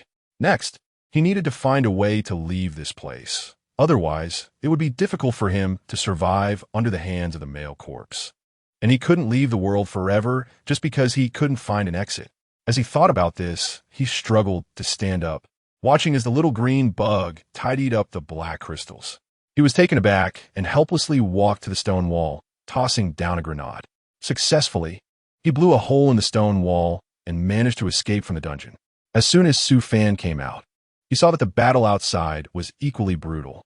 He had no time to rest and quickly joined the battlefield. On the other side, the guards of Dawn City quickly established a defensive line on the outskirts of the city upon discovering enemy activity. Although the time was a bit rushed, these highly trained soldiers were very nimble, ready before the zombies broke in. The defensive line was divided into 3 parts. The first part was military barbed wire. Although there was no time to electrify it, the barbed wire alone was enough to give the zombies a headache. Of course, this assumption was based on the idea that zombies could actually feel pain. The second part consisted of machine gun bunkers made from repurposed broken houses. And the third part was sandbag bunkers. This defense system, though ordinary, was more than sufficient to deal with regular zombies. Under heavy fire, many zombies couldn't even break through the barbed wire. This barbed wire, which had terrified infantry during World War II, was just as effective against zombies. After all, ordinary zombies lacked intelligence. They would charge forward relentlessly, even if their flesh was torn apart by the barbed wire. What's the big deal? Zombies aren't too scary. They are so weak. We are definitely going to win this battle. A new recruit began to feel smug about victory before it had even happened. Although he had been trembling with fear moments ago, once the fighting started, he realized these zombies were not tough at all. Don't let your guard down. There are mutated zombies among them. If you're not careful, your life could be over. Emma educated the new recruit while firing her machine gun. Zombies are not that simple. Indeed, ordinary zombies are not frightening. They're just numerous and annoying. But those powerful mutated zombies are a different story. They possess special abilities and can be quite troublesome. The new recruit nodded at Emma's military insignia, but in reality, he was just too intimidated by her rank to argue back. So what if there are mutated zombies? They're still zombies, right? They might be a bit stronger. But with our firepower, what is there to be afraid of? The new recruit thought this way, but it must be said that he was too optimistic. If zombies were only this capable, then there would be no apocalypse left. Humanity would have wiped them out long ago. What do you see in the lower left corner? Suddenly, someone among the soldiers shouted in panic, and all eyes turned to the lower left corner. There was a massive horde of giant zombies, each over 3 meters tall, with an astonishing number. The so-called earthquake was probably the sound of these giant zombies' footsteps. How could such a large group of giant zombies gather together? This was a rare sight. Emma sensed something was off and raised her military binoculars to take a look. It turned out that several people in black were commanding these giant zombies. Concentrate fire on the lower left corner. We can't let them through. She immediately ordered her troops in that combat zone to focus their fire on the giant zombie horde. Almost simultaneously, All commanders issued the same command. Ordinary zombies were not a threat. After all, those fools could hardly even get past the barbed wire. The real problem was the giant zombies. If they attacked, all defenses would be as good as paper. However, even with powerful firepower, the sheer number of giant zombies was overwhelming, and they charged forward at a heavy cost. Once they got within a certain distance, the remaining giant zombies threw large boulders at several defensive areas around Emma. With loud crashes, countless boulders fell from the sky, killing many. Several defensive areas near Emma, already weak due to a shortage of personnel, collapsed under the concentrated attack and even saw some soldiers fleeing. This was disastrous.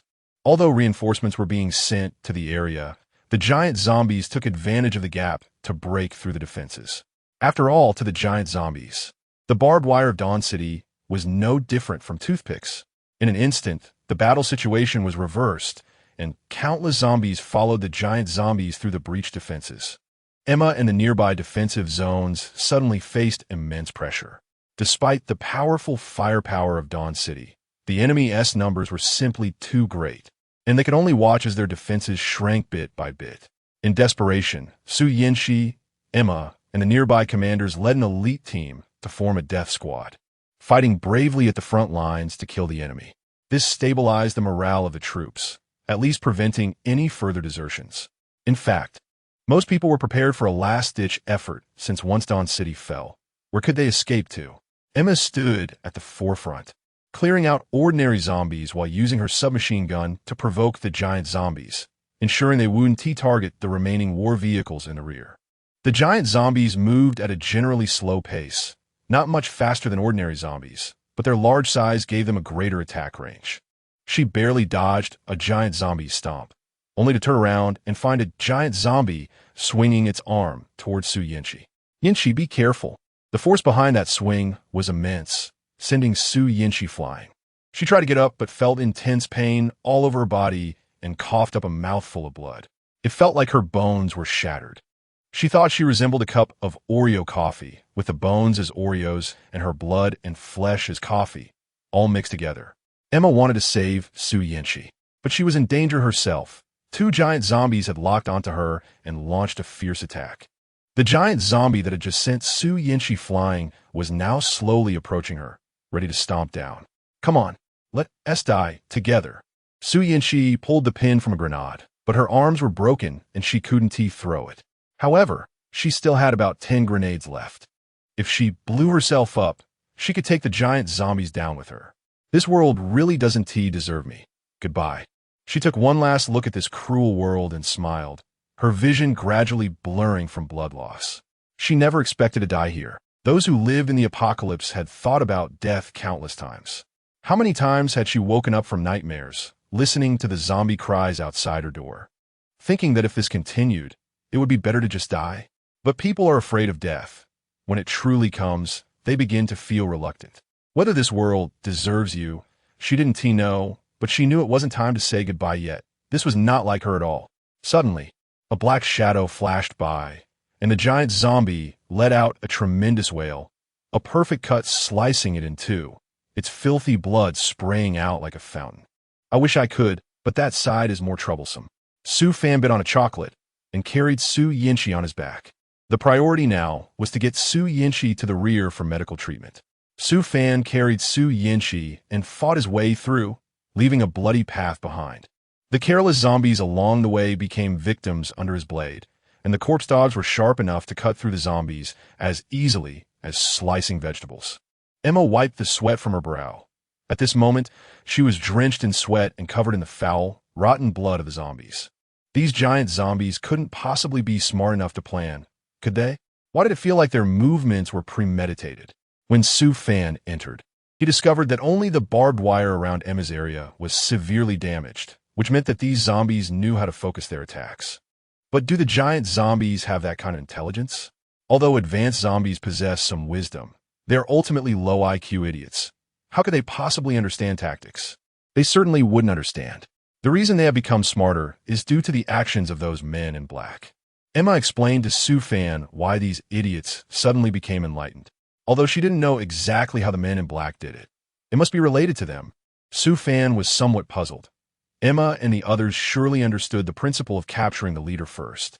Could it be that they were facing some difficulties? We also want to take care of this, but just take a look for yourself. Emma pointed to one of the black-clad men, who was surrounded by the city guards in a dead end. However, a shadow flashed by, and the black-clad man escaped. Was he flying? How could he be so fast? Look at the one over there. It's even more outrageous.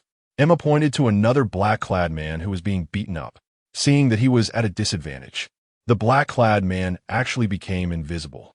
Invisibility, teleportation. It seemed these black-clad men all had their own abilities and were experts in stealth. No wonder Emma and the others couldn't do anything about them. However, Su Fan really didn't think much of these petty tricks. He first located the black-clad man who had teleported. This black-clad man had seen how Su Fan had slashed the giant zombie to death and knew he was no match. So he directly attempted to escape. However, he never expected Su Fan to follow in his footsteps, which left him quite astonished. Out for a stroll, my friend? Want to join me? Su Fan saw the man in black looking confused and couldn't help but make a joke. Go die. However, this joke angered the man in black, who immediately shot Su Fan. Su Fan was also overconfident. After dodging, he wanted to attempt catching a bullet with his bare hands, but ended up missing it, which made things awkward. I'm sorry, I wasn't prepared just now. Could you give me another shot? Su Fan scratched his head, and the request he made almost made the man in black faint. How could someone ask another person to give him a bullet? Damn, who the hell are you? Do you really think you can catch it? If you can catch a bullet, I'll call you Grandpa. The man in black complied and handed Su Fan another bullet. But this time Su Fan really caught it. Grandpa, please spare my life for the sake of being your grandson. I know I was wrong. The man in black was so scared that he knelt down. What the hell? Is catching bullets with bare hands even human? This made Su Fan feel a bit embarrassed to go all out. So he had to knock the man in black unconscious and hand him over to Emma. By the way, how much longer do you plan to hide? Hurry up and show yourself. Su Fan suddenly turned around, startling the hidden black-clad figure. Discovered? How could that be? It should be a bluff. His invisibility should be perfect. Even though Su Fan's physical abilities were much stronger than average, he shouldn't be able to see through it. As for footsteps, he was a trained assassin, and his steps shouldn't be detected.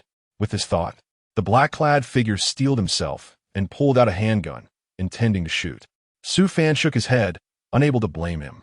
He took the initiative and shot the man in black before he could react, killing him with a single shot. Before dying, he wanted to know how he had seen through him. My invisibility should have been perfect. The man in black, injured and revealing his true form, covered his chest. Wanted to understand before he died. Your invisibility is indeed perfect, but your voice is too loud. It's hard not to notice you. Su Fan indeed had no way to break the invisibility of the man in black, but his ears were extremely sensitive and he could hear subtle footsteps. Of course, when he said the man in black was too loud, there was a bit of exaggeration. In reality, the footsteps of the man in black were very faint. If he hadn't been prepared in advance and focused most of his energy on hearing, he would have fallen into the trap. After listening, the man in black directly spat out blood. It was as if his life had been wasted. He had thought that his assassination skills were unmatched in the world, only to realize today what it meant to be a frog at the bottom of a well. Chapter 50. Internal and External Troubles. Damn. Brothers, let us go together. Let us take care of this kid. Seeing Su Fan take down two men in black, the rest of the men surrounded him. They weren't foolish. If they allowed Su Fan to break through one by one, they wouldn't have a chance. However, precisely because these men in black were not stupid, they only surrounded Su Fan, and none dared to take the lead. So why don't you come at me? One by one or all at once? I don't mind either way. Su Fan was getting annoyed waiting, so he boldly took out chocolate from his backpack, completely disregarding the black-clad men. One of the black-clad men, unable to stand Su Fan's arrogant demeanor, raised his hunting shadow to pressure Su Fan. Where's my chocolate? I told you not to wait. He's been dead for a long time. Su Fan wasn't afraid at all, continuing to joke while making chocolate. Did he really fear a dead person? Did you think we would believe that? Exactly. The shadow hunter is different from us. They definitely wouldn't go down easily. However, the men in black didn't believe Su Fan at all. After all, just relying on his words wasn't very convincing. In the next moment, all the faces of the men in black turned pale. It was the shadow hunter who actually died. In an instant, all the men in black rushed forward together, each displaying their abilities. Some created clones, while others burrowed underground. Just moments ago, they had been motivated by a desire for revenge for their fallen comrade. But now they only wanted to escape this place of chaos, to flee from the demon before them. They absolutely couldn't defeat the opponent in front of them. And with the last hope, the Shadow Hunter dead, was there any reason not to run for their lives? Su Fan thought to himself that he shouldn't have said anything. His mind was in a whirl, feeling really foolish. Just now was a perfect opportunity to take them all down, and he didn't have time to find the chocolate, chasing after these men in black in an attempt to annihilate them. Because the men in black had fled, the zombies, losing their command, quickly turned into a disorganized mass and were soon suppressed by the firepower of the city guards. Su Fan and Emma met up, exchanged a smile, and let out a sigh of relief, finally resolving the issue. However, before they could catch their breath, Emma's communicator rang. "Not good, Captain. There are large numbers of zombies attacking from all 4 directions outside the city." It was a message from Bella in the city. What? Emma's heart sank, and she quickly asked, "What is the specific number? Where are they now?" "They will reach the foot of the city in 100 meters. Additionally, the Shadow Legion is driving the zombie frenzy within the city, and it's on the verge of falling." Bella's voice was urgent as she watched her companions fall one by one. It was impossible to say she wasn't worried. The situation was far beyond their expectations, and if it continued like this, the entire city of Dawn would be doomed. No one had anticipated that the Shadow Legion had been lurking within their city. This tactic was indeed ruthless. What about Professor Bai? Emma remained relatively calm. She knew that the Shadow Legion was causing such a commotion in the city of Dawn, mainly for Professor Bai. The Shadow Legion had been searching for the whereabouts of the X capsule, and since Professor Bai had developed it, he had become highly sought after. Now, the Shadow Legion's goal was no longer just the X capsule, but Professor Bai himself. If they could capture Professor Bai, they would not only get the X capsule, but also the method to produce it. At that point, the Shadow Legion could mass produce it and monopolize it, leading to ordinary people losing their means of survival. Su Fan understood this as well. He instinctively listened closely to Bella's voice on the phone. Professor Bai is at the military headquarters, temporarily safe, but the city is about to fall. This meant that it was only a matter of time before Professor Bai was discovered. They needed to leave someone behind to clean up the remnants of the previous battle. So Emma left a pair of soldiers and then headed into the city with Su Fan and the others. By the time they approached the city, it was already surrounded by hordes of zombies. From a distance, it looked like a dark mass, making one feel anxious. The people inside the city were tightening the city gates, but still could not avoid the massive influx of zombies. In fact, they were constantly being attacked from behind, leaving them unable to focus on defending the city. The group stopped a few dozen meters outside the city, looking at the dark mass of zombies. And Emma's expression was grave. "How do we get in?" There were at least 100 zombies outside the city, and a few of them would soon be overwhelmed. However, these zombies were blocking their way, making it impossible to enter the city. The Shadow Legion was inside the city, and if they wanted to eliminate the root of the problem, they had to get inside. For a moment, the hearts of the group grew heavier. Su Fan pressed his lips together and remained silent, not knowing what he was thinking. Lu Chi tightened his fists and said coldly, "We might as well fight them." Although he said this, both Lu Chi and Emma knew very well that if they went in, they would likely end up in a terrible state. But if they didn't go in, would they just watch helplessly as the zombies entered the city, causing Dawn City to collapse? Dawn City was the only place where humans could live peacefully now. If it fell, they would probably lose their home. The thought made Lu Chi's heart bleed.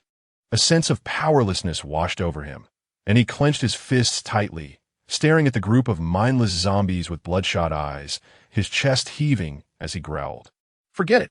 I'm going to fight them today." As soon as he finished speaking, Lu Chi took out a grenade and threw it, then charged toward the horde of zombies. Lu Chi, Emma's eyelids twitched, and she hurried to grab Lu Chi to stop him, but only caught the corner of his clothing. "Su Fan." Emma turned to Su Fan, her face filled with worry, only to see excitement flickering in his eyes, his expression resolute as he uttered a single word. "Go." After the word left his lips, Su Fan took out the corpse dog sword and rushed forward. Seeing that both of them were acting this way, Emma sighed helplessly. then set her face in determination and joined the battle. The corpse dog sword seemed to have a natural restraint against these zombies.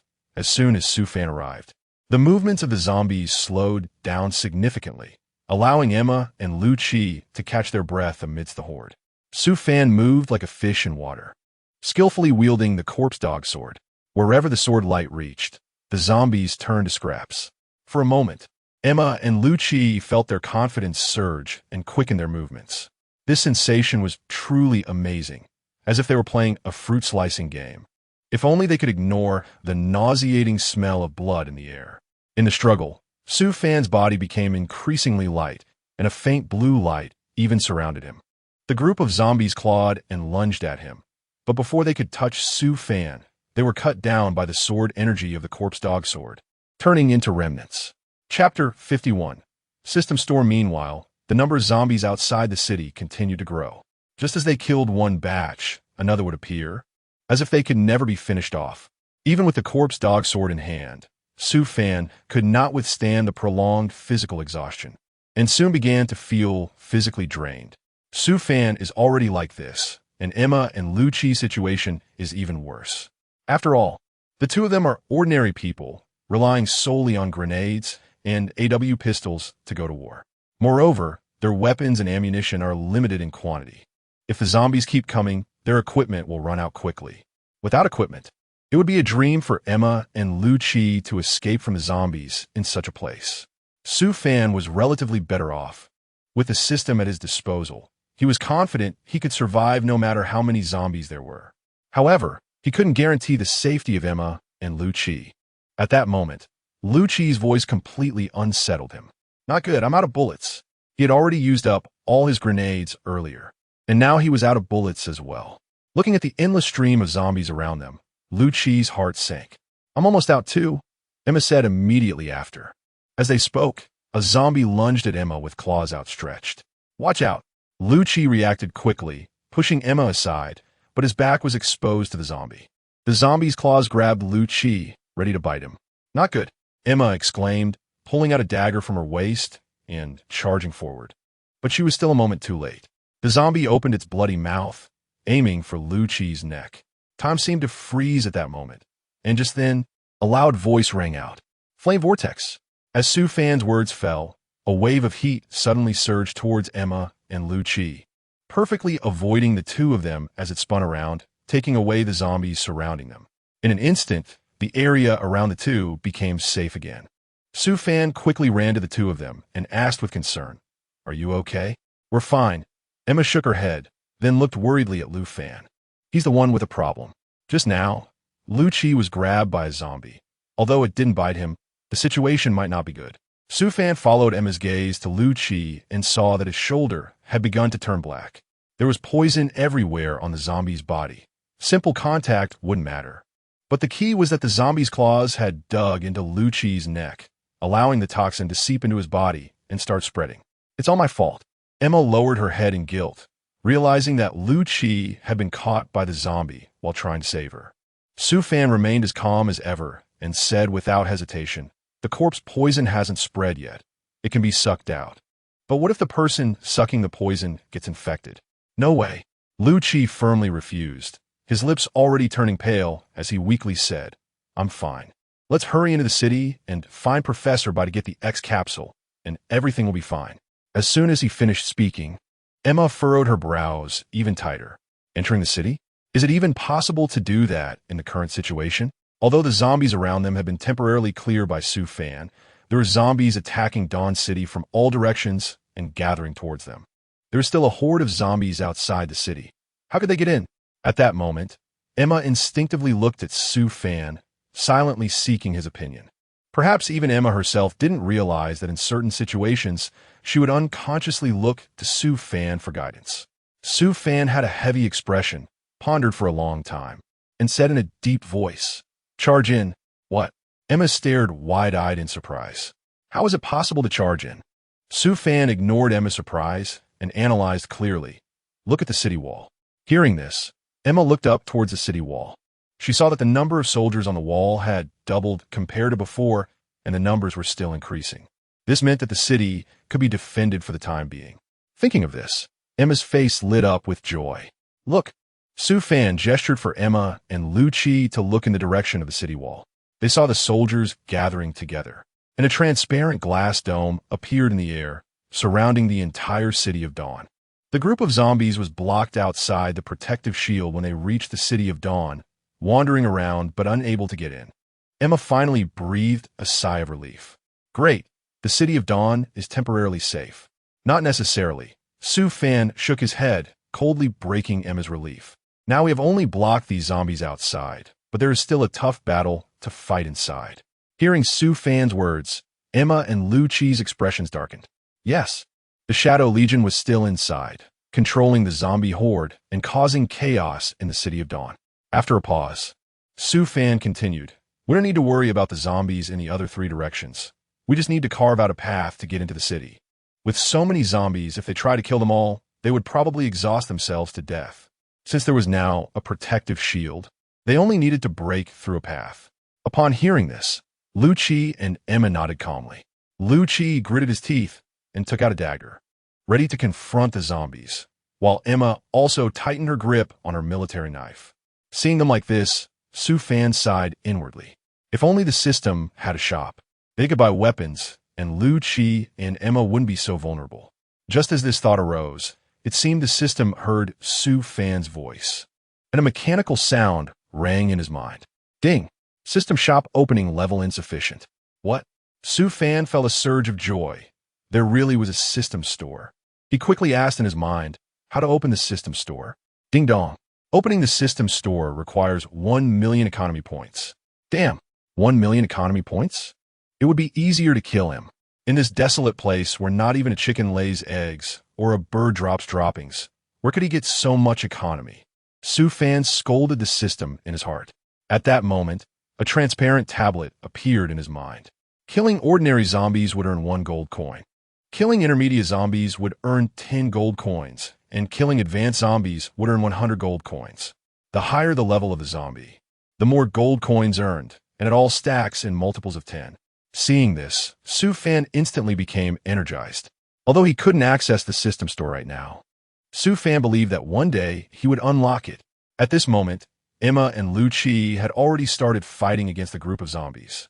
As a few people rushed in, they heard a crisp voice coming from behind. Su Fan, keep going. What? Su Fan furrowed his brows in confusion and instinctively turned his head, only to see Su Yinshi dragging her weak body over, holding a cloth bag in her hand, and throwing it towards Su Fan. Coming back to his senses, Su Fan's first reaction was to reprimand her. Chapter 52, Black Crystal.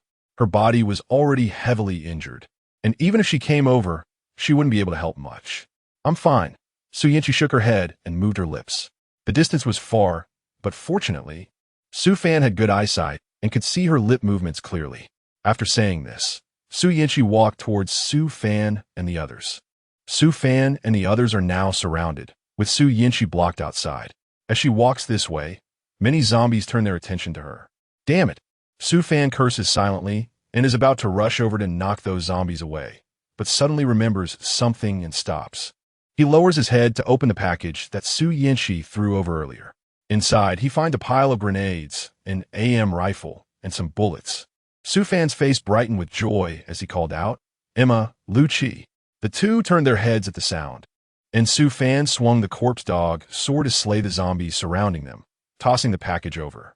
With the zombies temporarily cleared away by Su Fan, Emma and Lu Qi were able to catch their breath.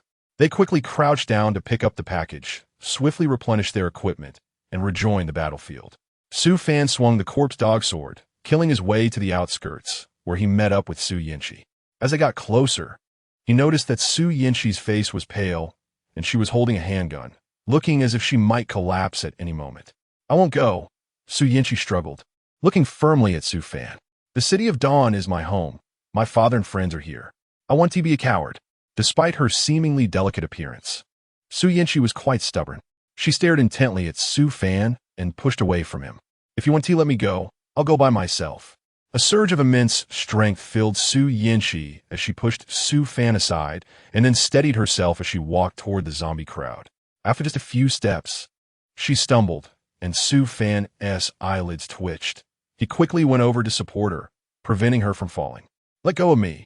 Su Yanqi tried to push Su Fan away, but she couldn't move him at all. Su Fan looked at Su Yanqi with a complicated expression and let out a long sigh. "I give up on you. Just stay behind me and don't move around. Blades have no eyes, and these zombies have no humanity whatsoever. With your body fighting against this group of zombies, you'll quickly become one of them. I really don't want to end up killing you myself." Looking at Su Fan's back, a strange feeling crossed Su Yanqi's heart, and she nodded calmly. In the next second, Su Fan picked Su Yanqi up horizontally. "What are you doing?" Su Yanqi exclaimed and tried to struggle. But Su Fan saw through her intentions and said in a deep voice, "Don't move." As soon as he finished speaking, Su Fan gathered his strength and a cold glint flashed in his eyes as he swung the corpse dog sword and charged towards the horde of zombies.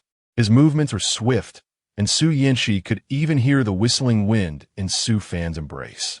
Afraid of falling, Su Yanqi instinctively tightened her hold around Su Fan's waist. Feeling her actions, a slight smile appeared on Su Fan's lips, and he couldn't help but feel pleased. The surrounding zombies were countless. But Su Fan didn't kill every single one. He only defeated the ones in front of him to rush forward and join Emma and Lu Qi. It was easy for him to charge ahead alone, but having an extra person made it different. Since Su Fan needed to wield the corpse dog sword, he was holding Su Yanqi with one arm, and the weight of her entire body was resting on that one arm for a long time, causing Su Fan to feel somewhat strained after a while. "Why don't you put me down? I can walk by myself." Noticing the fine sweat on Su Fan's forehead, Su Yanqi frowned with concern. "I'm fine." Su Fan exhaled a breath of impure air and pressed Su Yanqi's head into his embrace. "Don't look up." Su Fan's action made Su Yanqi blush, and hearing his words, she instinctively asked, "Huh? What?" With Su Fan's words, bolts of lightning mixed with flames surged towards the zombies, and suddenly, over half of the zombies in front of them were gone. Su Yanqi stared blankly at this scene, a strange feeling crossing her heart. Although she knew that the hunters had special abilities, every time she saw Su Fan use his powers, she always felt an unusual sensation, as if all the hunters were overshadowed in his presence. Su Fan is different from other shadow hunters. His abilities are full of unknowns and can surprise them at any moment. With so many zombies, other shadow hunters wouldn't be able to handle them easily. Yet Su Fan continues to astonish them. When Su Yanqi met Su Fan's gaze, her face flushed, and she quickly turned her head away, muttering, "It's nothing. Let's hurry and join the captain." All right. With most of the zombie horde gone, Su Fan found it much easier to move, and he carried Su Yanqi to avoid the remaining zombies and regroup with Emma and Lu Qi. "You guys are here." Emma knocked down a zombie in front of her, and a black object fell out of the zombie's head. "What is this?" Su Fan set Su Yanqi down and frowned at the black object. Lu Qi and Emma also gathered around to take a look. Lu Qi shook his head and said in a low voice, "I don't know. All the zombies we attacked just now had this thing in their heads." Su Fan's eyes flickered. He had noticed earlier that this time the zombies were different from before. The sudden appearance of such a large group of zombies clearly indicated that someone was manipulating them from behind. These black crystal stones might be related to the emergence of these zombies. With this thought in mind, Su Fan bent down to pick up a black crystal stone. This black crystal stone was very similar to the one he encountered in the male zombie's brain before, only much smaller.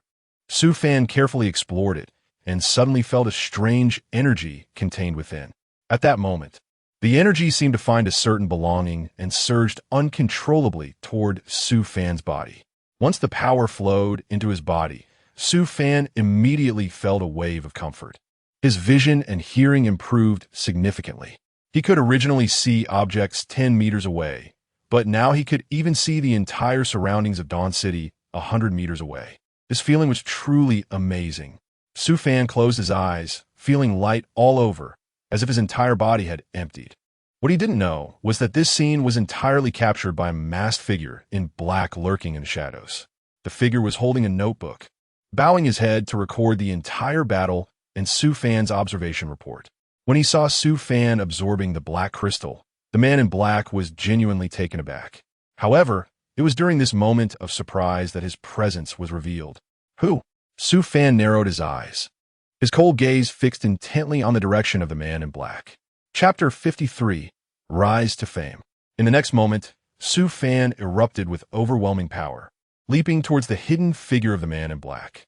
The man in black was momentarily stunned, seemingly not expecting Su Fan to discover him. Unfazed, he swiftly dodged and ultimately landed 10 meters away from Su Fan, taking out a flute from his pocket and began to play. Accompanied by the strange and melodious sound of the flute, the zombies surrounding the city began to retreat. Su Fan pursed his lips, gazing at the back of the man in black, lost in thought. These zombies were indeed being manipulated by someone in the shadows. If he wasn't mistaken, the sound of the flute was controlling the black crystals in the zombies' brains, thus operating them. Was that man in black also a member of the Shadow Legion? What was his purpose? Su Fan had no way of knowing any of this. Outside the city, peace had once again returned, but the debris scattered everywhere indicated that things had not been calm before. Su Yanqi, she was already injured, and at this moment, she finally collapsed under the burden. Su Fan hurried over and picked up Su Yanqi. Without even taking a moment to rest, he directly carried her to the hospital for treatment. Tick-tock, tick-tock. Time quietly slipped away, and the heart monitor on the LCD screen rose and fell at a steady pace. Su Fan sat beside Su Yanqi's hospital bed, idly observing his surroundings. Pale, pale. He couldn't think of any other adjective. His gaze fell on Su Yanqi's sleeping face and noticed that her complexion was as pale as the walls. In some eras, it might even be mistaken for a symbol of beauty. Before he could think much more, Su Yanqi's eyelashes began to flutter gently. Yanqi. Fortunately, Su Yanqi indeed woke up. She opened her eyes, as if it took a long time to adapt to her surroundings, and before she could clearly see the person in front of her, she heard a familiar voice. Yanqi, you're awake. Su Fan, how did you get here? The dawn battle. You were injured and fell into a coma. Su Fan said as he poured a glass of water for Su Yanqi and gently added, drink some water first. Your voice sounds very hoarse. Upon hearing this, Su Yanqi didn't dare to speak further, took the water, and nodded as she began to drink. She discreetly observed the seemingly ordinary boy Su Fan beside her. And after a long while, it seemed she suddenly remembered something. Su Fan, are you the only one here? Yes. The dawn battle was victorious. Everyone else might have gone to clean up the battlefield and deal with post-war services. Su Fan said in a calm tone. Wait, what on earth is post-war service? Su Yanqi obediently lay back down, and after Su Fan tucked her in, he walked out of the ward. He turned around and said, I'll be outside. If you need me, you can call for me at any time. Okay. However, Su Yanqi in the hospital room was not thinking along those lines. Her heart was already entwined with warm buds of affection. The companionship and care throughout the night, the rescue during the dawn battle, and the numerous life-saving favors from the past made it hard for her to imagine the boy's vast capabilities. So thoughtful, so gentle, so perceptive, but alas, he was born in the wrong time, living in this turbulent era. Outside the door, Su Fan's system had already given him the reward for completing the system task of leaving the City of Dawn. Wow, I didn't expect your system to be quite generous. Let me see what reward you gave me. Su Fan's thoughts were only halfway formed when they were interrupted by a hurried sound of footsteps. Su Fan, how is Yanqi? Su Chengwu rushed over, clearly worried about Su Yanqi's safety. Su Fan nodded at him and said, Uncle Su, please don't worry. Su Yanqi has already woken up. The hospital said there are no issues, just needs more rest. Good. Su Chengwu was so excited that he almost wanted to hug him. Thank you for taking the time to care for Yanqi last night. Otherwise, I will be so anxious right now. Young man, you really are reliable. Uncle Su, do you still need my help over in the suburbs? No need. Our other teams have already helped resolve it. Su Fan, you should rest first, do whatever you want, and I'll make sure to reward you when I have a chance. Su Fan smiled and nodded to Su Chengwu, then began to think about his next goal. This damn system task. After Su Chengwu finished speaking, he entered the hospital room and started talking to Su Yanqi. Suddenly, there was a knock on the door, and Su Fan hurriedly pushed the door open, saying, I forgot to hand this over to you. The two people by the bedside exchanged glances, and Su Chengwu stood up to take the item from Su Fan's hand. It was a piece of black crystal. When Su Fan began to wander aimlessly, the executives in the City of Dawn had already started a serious meeting. How should I put it? It wasn't truly serious, It was just that the focal point of the contradictions was named Su Fan. In this Battle of Dawn, the Shadow Legion suffered heavy losses, and the reversal of the situation was completely unexpected. In fact, this war was easier than we imagined. But we still cannot let our guard down. Agreed. Although our army achieved a great victory, we must remain vigilant. All potential disasters should be prevented before they arise. So we should send troops to clear out the remnants of weeds in the City of Dawn, lest those remaining tumors continue to grow their influence within the city, which would require another battle to pacify. I agree. I feel the same way. The executive, sitting in the middle, finally spoke up. Good. Only then did everyone quiet down. Suddenly, someone broke the harmonious atmosphere. Do you know about that boy Su Fan in this battle? Who? I don't know him. The crowd began to murmur. The person who spoke seemed to be somewhat invisible, as it appeared that no one knew or was familiar with him. He performed quite well in the war. Someone continued. No way, really? There are actually talents that have been overlooked? It sounds like it's not a big deal. He must be trying to show off. How could he be so bold? The man in the middle waved his hand, and immediately there was silence. The man looked around, his gaze fixed in the air, and asked in a deep voice, "What suggestions do you have?" Chapter 54 Future Plans in the Quiet Environment. It was easy to hear the sound of someone nervously swallowing, saying, "Recruit him. He might make a significant contribution. It would increase our strength and opportunities." The man in the middle tapped the table and spoke gently. "Or, should we kill him?" No. Preserving life is crucial. We should utilize talents when we can." The person immediately fell silent, caught in an awkward deadlock. "All right," the executive said, and various voices of agreement followed. "Let us do this. Since he is so impressive and has contributed in the war, he must be rewarded." The person said, waving his hand, and called for someone to bring some rewards to entertain Su Fan. Then, since we're talking about recruitment, we must test his strength. It seems he should still be quite capable, but this newcomer might just be staging a heroic rescue act. The crowd was left speechless. Before long, Su Fan welcomed a visitor. "Hello, sir, I am Ji Wei." Ji Wei. Su Fan searched his mind for a while, but couldn't figure out who this person was. As expected, it was someone Su Fan couldn't guess. Ji Wei was sent by a military executive from Dawn City to test his strength, but it seemed that there was no need for further testing. Ji Wei thought as he took a step forward and said, "There's no need to worry. I mean no harm. On the contrary, in this tumultuous society, we can choose to support and defend each other." "Huh, but I don't even know you. Who are you?" Su Fan said with a frown, feeling a bit helpless. "I am an envoy sent by the military commander of Dawn City." That's about the gist of it. So don't get too hung up on it. In short, you have performed exceptionally well in this Dawn War, and our higher-ups sent me to ask if you would be willing to join our organization. You are very capable. Su Fan was taken aback for a moment. Then he reacted and secretly cursed at himself. Damn it, how can just a casual fight be considered as having strong skills and outstanding performance? With that thought, he didn't want to waste more words with a person named Ji Wei. He simply said, "You might have mistaken me. I'm just a fledgling, an unknown junior, and yet you're giving me such attention. But even if I had that kind of strength, sorry, I still have my own matters to attend to. I don't want to belong to any organization or faction." All right. Ji Wei continued to look at Su Fan with a piercing gaze, as if the person who had just been rejected was not him. Su Fan didn't pay any more attention to Ji Wei and left directly. But from his gaze, he could already see that the person wouldn't give up easily. Sigh.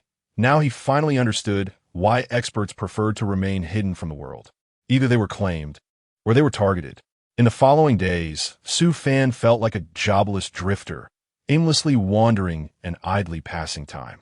It wasn't that he was lazy, but rather that this vast city had no job for him, especially since everyone thought he was only useful in battle. Just like the first day, Su Fan hurried to report in. "Captain, Su Fan reporting in." Emma was organizing the documents in her hands and replied without looking up, "Okay, no tasks today?" Su Fan asked, bewildered. How could this be? Su Fan rubbed his forehead. The next day, Su Fan reported in again. "Su Fan, you swept the floor yesterday, right?" Su Fan nodded slightly, and before he could utter a word, he was forced to catch a mop. "The floor was swept yesterday, so today let's mop it. You've worked hard." On the third day, as soon as Su Fan stepped onto the road, he saw Emma leading a large group leaving. "Captain, this." No one paid him any attention. Su Fan felt embarrassed and only learned that Emma was leading a team to the city to handle some matters after it was revealed. Sigh, it really has nothing to do with me. Su Fan, everyone has their own things to do, and you're just here now, like at a free vacation. Just accept it. Su Fan, it really has become a bit too boring. Not only is there nothing to do all day, but there's also a slight feeling of irritation. The system hasn't issued any tasks or provided any clues. At this point, I might as well think I'm living in a peaceful era. The only one who consistently comes to find Su Fan is the young Ji Wei sent by the military executives from Dawn City, who doesn't seem to mind the awkwardness of being rejected. Su Fan finally made a gesture to indicate he was asking him to leave. What's wrong, Su Fan? Ji Wei's gaze trembled slightly. Indeed, was he going to be expelled? If that happened, not only would he fail his mission, but he would also be resented. He could only blame his persistence and chattiness. No, Su Fan said. I see you're quite good at talking. If you could talk, then talk more. Let's chat a bit. I'm really bored. However, in the end, they didn't manage to chat much. That person was practically a stranger to him. Besides the daily, awkward rejections, they had nothing in common to talk about. Su Fan casually found an excuse to brush him off, and then got up to leave. Thinking of this, Su Fan twitched a little. This thing is chilling upon closer thought. Although that organization seemed to be loved and respected in this day and age, are there really people who care about others besides themselves? Lost in thought, he walked into the hospital. Yinshi, pushing open the door to the room, he saw Su Yinshi packing her things. Su Fan, you're here. This was not said by Su Yinshi, but by Su Changwu, who was behind Su Fan. Uncle Su, what brings you here? Su Fan glanced at Yinshi and sighed. If I had known earlier, I should have checked if it was the right time. Su Chang walked straight over, picked up the luggage, and said, I came to pick up Yinshi from the hospital. Su Fan, are you free tonight? Let's have dinner together. Su Fan helped carry the luggage. When the three of them arrived at the hospital entrance, Su Chengwu suddenly turned around and asked. His words carried an undeniable tone. Okay. Su Fan thought to himself that he didn't have much to do and was even a bit bored. So it would be better to go grab a meal, chat about family matters, and also gather some intel on the current situation. In the evening, the three of them went to a restaurant for dinner. Unlike the usual atmosphere, there seemed to be something more complicated about the mood among these three, reflected in Su Yinshi's somewhat shy gaze and Su Chengwu's scrutinizing look. Su Fan knew that the Dawn War had already achieved a great victory, and now the task was just to clear out the remaining roots and weeds. Probably the captain and the others would take the recruits to help out. Chapter 55, A Rare Calm. Su Fan thought to himself that it was not good. Indeed, his strength was too prominent and somewhat sought after. He calmed his mind, his eyes flickering as he spoke ambiguously. Ahem, I currently don't have any plans. I intend to stay in the city for now, and I won't worry about anything else for the time being. This was the truth for Su Fan. In such a tumultuous place, the only people he had met upon his arrival were Emma and Lu Qi, and now both of them had their own roles, while his identity was different from theirs.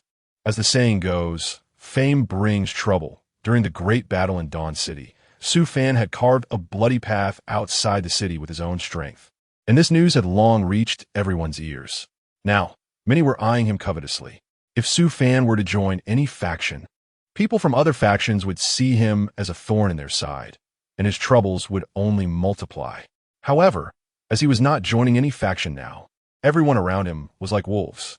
Although no one had attacked Su Fan yet, if any side were to make a move, his situation would become even more perilous. Because at that time, all forces would join together to encircle him. Just as the saying goes, if you can't have it, you must destroy it. How about we first settle down in the area controlled by the Su family?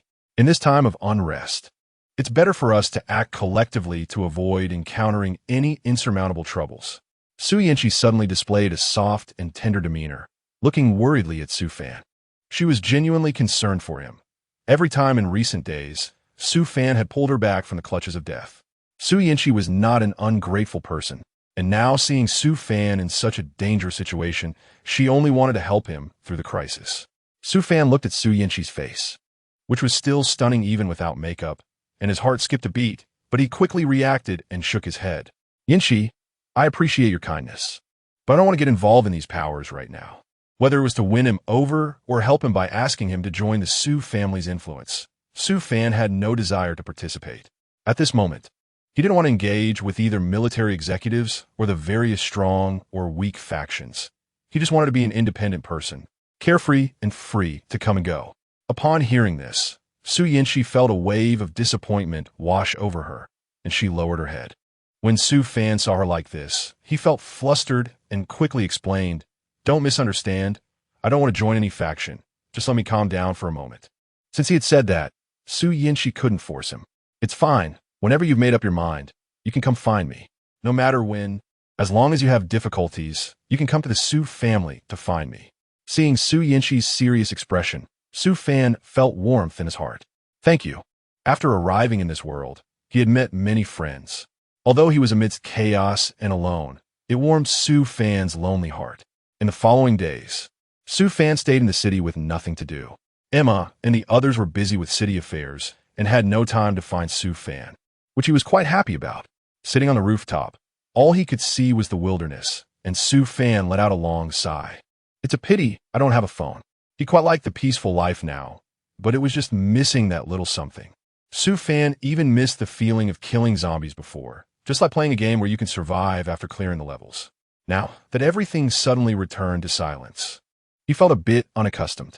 Suddenly, there was a ripple in the air, and a slender figure appeared. The newcomer had no intent to kill. Su Fan pursed his lips, seemingly aware of who it was, and did not open his eyes. Clearly, the self-talk Su Fan had just spoken was heard by the newcomer. Su Fan's lips curled up slightly as he let out a soft hum, his tone casual. "A place you don't know." "Oh." Ji Wei seemed to be intrigued and asked, "I've never asked before, where does Mr. Su come from?" They had been in Dawn City for quite some time, and almost everyone capable or part of the Shadow Hunters was there. Yet it was the first time they had seen Su Fan. He seemed to have appeared out of nowhere, with formidable strength yet a mysterious background. Su Fan opened his eyes and looked at the blue sky, murmuring, "A blue planet." "Blue? Mr. Su, do you even know the color of the interface you are in?" "I've never been to the outside of this world. What is it like out there?" Ji Wei seemed to be intrigued and kept asking questions. Su Fan knew in his heart that Ji Wei came to him just to win him over. But upon hearing someone ask questions, he felt quite pleased. He murmured an explanation. "That place is beautiful. Unlike here where there are zombies, it's especially peaceful, with only humans and various plants and animals, ecological balance." Ji Wei quietly listened to Su Fan's narration until he finished speaking, when she couldn't help but laugh. "What are you laughing at?" Su Fan frowned, sitting up and turning to look at Ji Wei. Upon meeting Su Fan's gaze, Ji Wei was afraid he might misunderstand. So she quickly shook her head and explained, "It's nothing. I was just thinking about when I could live in a place like that." Since his birth, this world had always been like this, filled with zombies, and only the City of Dawn was safe. Over the years, they had never given up searching for an oasis. But it always ended in vain. Zombies infiltrated almost everywhere, their numbers even far exceeding those of humans. He had undergone various trainings since childhood, all to protect the City of Dawn, safeguard his friends and family, and ultimately, to save his own life. Su Fan turned his head and saw Ji Wei with a face full of envy. Considering the current situation in this world, Su Fan understood. He pursed his lips and, for once, spoke a few more words to Ji Wei. One day it will be possible. Although this kind of thing was just a fantasy for him, he had developed an obsession. Hearing Su Fan's words, Ji Wei's heart stirred, and she gazed ahead, murmuring, "I hope so." After her words fell, the two fell into silence. After a long pause, Ji Wei once again stated her purpose. "Are you really not considering joining us? We will ensure your safety and provide you with various supplies." "You don't need to say any more." Before Ji Wei could finish her sentence, she was interrupted by Su Fan, who looked at her intently, his attitude firm. "I will not join you, nor will I join any other organization, so please don't come here again." After saying that, Su Fan stood up, brushed off his clothes, and jumped directly from the rooftop. In the following days, Ji Wei still came to find Su Fan from time to time, but Su Fan remained resolute. After repeatedly hitting a wall, Ji Wei gradually stopped seeking him out. The new system also had no tasks and had not reached him. Su Fan checked his shop coins. It was already 50,000, still far from 100,000. Chapter 56, Red Moon and Zombies. Su Yinshi was discharged from the hospital today. When Su Fan arrived, she had just finished packing her things. She looked up and saw Su Fan's tall figure, a look of surprise appearing on her face. Su Fan, you're here? Su Fan nodded, chatted briefly with Su Yinshi, and then left the hospital. As soon as he reached the hospital entrance, he ran into Su Changwu, who was coming towards him. I'm really sorry, Xiao Shi, I'm late. I originally wanted to pick you up from the hospital earlier, but I got held up by some things. Su Changwu tapped his head, his voice carrying a hint of apology. You're too polite, besides. It's not too late for you to come now. Su Yinshi replied with a gentle smile, her expression softening. Su Changwu exchanged a few words with Su Yinshi before turning to chat with Su Fan, and the three of them eventually went to a nearby restaurant to eat. Su Fan, do you have any plans lately? Su Changwu asked, rhythmically tapping his fingers on the table, trying to draw Su Fan into his camp. I plan to stay here for a while and then figure out my next steps, Su Fan replied. Su Fan did not hide his thoughts, but he was indeed taking it one step at a time. The system had not issued any tasks yet, so he could only continue staying in Dawn City. If the system released a task requiring him to leave, he would leave as well. Su Fan understood Su Changwu's intention to win him over. In his unstable state, he would not agree to anyone. Are you interested in joining us? Su Changwu had said this more than once. However, Su Fan's answer remained the same. He firmly rejected Su Changwu's invitation. Su Changwu sighed and did not force Su Fan, feeling somewhat disappointed deep down that he could not bring Su Fan on board. Seeing the atmosphere between the two becoming somewhat silent, Su Yinshi began to change the topic, and the three of them soon resumed a lively conversation before saying their goodbyes. The experts had been studying the black crystal obtained from the last battle in the laboratory. In the blink of an eye, 10 days had passed since the last war. The results were out. The experts in the laboratory expressed some surprise, and upon closer listening, there seemed to be some astonishment as well. The power contained in the black crystal was enormous. Why do I feel that the power in the black crystal is somewhat similar to the power of the red moon from last time? I feel the same. Could it be that the incident with the red moon is also related to the black crystal? Cheers erupted among the experts, accompanied by some rational analyses. Hearing their words, the cheering experts fell silent, carefully observing the black crystal, and then one of them spoke heavily, confirming that the power in the black crystal was indeed similar to that of the red moon. Silence, a deathly silence. The once jubilant experts froze in excitement upon realizing the similarity between the power of the black crystal and that of the red moon. The incident with the red moon had gradually faded, and aside from causing everyone great shock and harm, people thought it had passed. However, now they had discovered the power of the red moon within the black crystal. This meant that the appearance of the red moon had caused mutations in some zombies and plants. Although the last battle had repelled the zombies, they originally thought the zombies were driven back, but now it seemed they might be evolving. The experts considered this possibility. If the zombies were evolving while humans had yet to discover any signs of ability evolution, then if the zombies were not evolving, humans could still stand against them. But if humans were not evolving, it would be another story whether they could resist the zombies. The expressions of the experts turned grim. This result was clearly not what they wanted. Were their efforts to be in vain? At this moment, no one felt like speaking. Suddenly, an elderly voice broke the silence. Perhaps we can think differently. Since this power can enable zombies to evolve, can it not also advance humanity? Another middle-aged man, who appeared somewhat impatient, argued. Then why have the zombies begun to evolve while we humans have not? You can't say that. The elder disagreed, looking at him. His voice was calm, and his expression was quite the opposite of the other expert's grimness. It was rather indifferent. Let's not forget, we have brains, and zombies lack what we have, brains. Our human civilization has developed to this point, partly due to luck, but mostly because we think and persist. Perhaps we can achieve greater progress than the zombies? Hearing the elder's words, the other expert's eyes lit up. Indeed, humans had accomplished many impossible feats through their efforts. They had invented many things without relying on luck. And even in the apocalypse, they could still find ways to research. After a moment of silence, one shorter professor spoke up. What if we use this to create an artificial hunting shadow? The rest of his sentence remained unspoken, but the implication was clear. I think this method is feasible. The other experts also brightened at his suggestion, but some opposed it. I feel this isn't good. We only have one black crystal that we worked hard to study. Now if we use it for experiments, what if the crystal gets destroyed?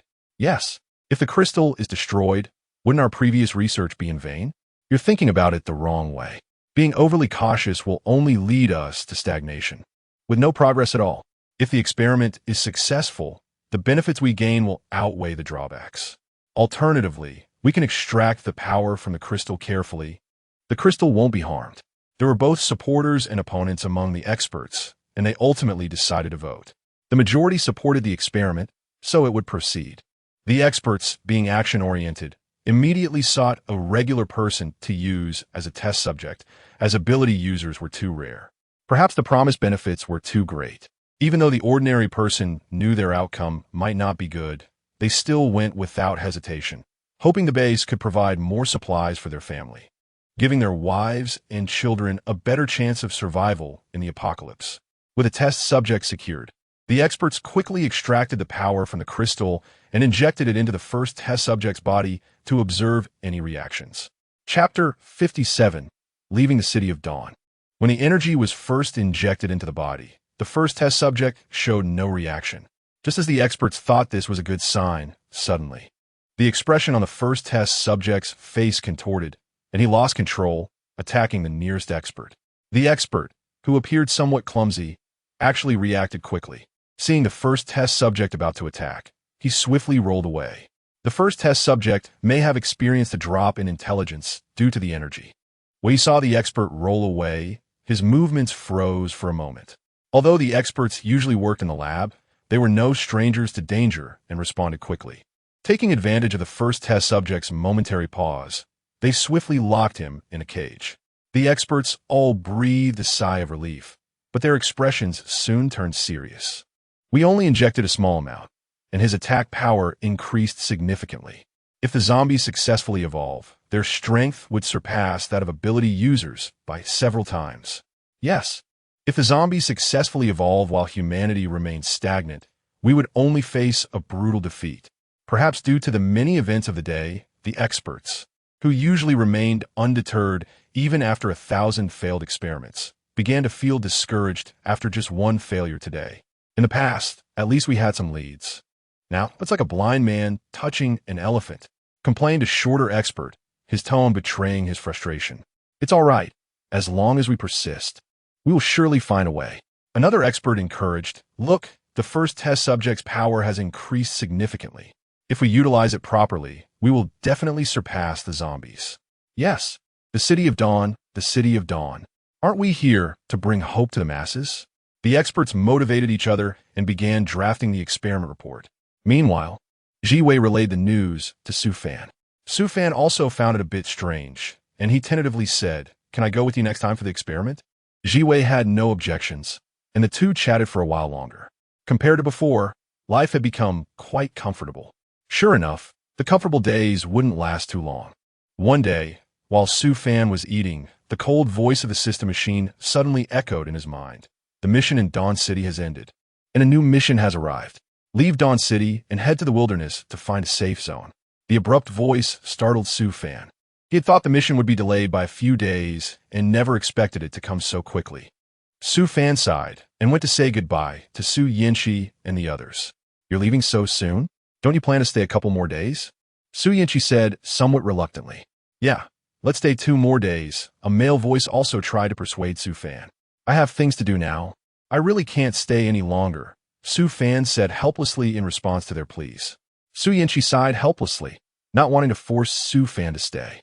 She took out a jade pendant and handed it to Su Fan, saying, "This pendant can ensure your safety. You must accept it."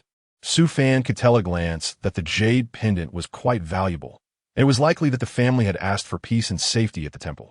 As soon as he finished speaking, Su Yinchi fell silent, and Su Fan looked up to see her staring at him intently, as if it would be against natural law if he didn't accept it.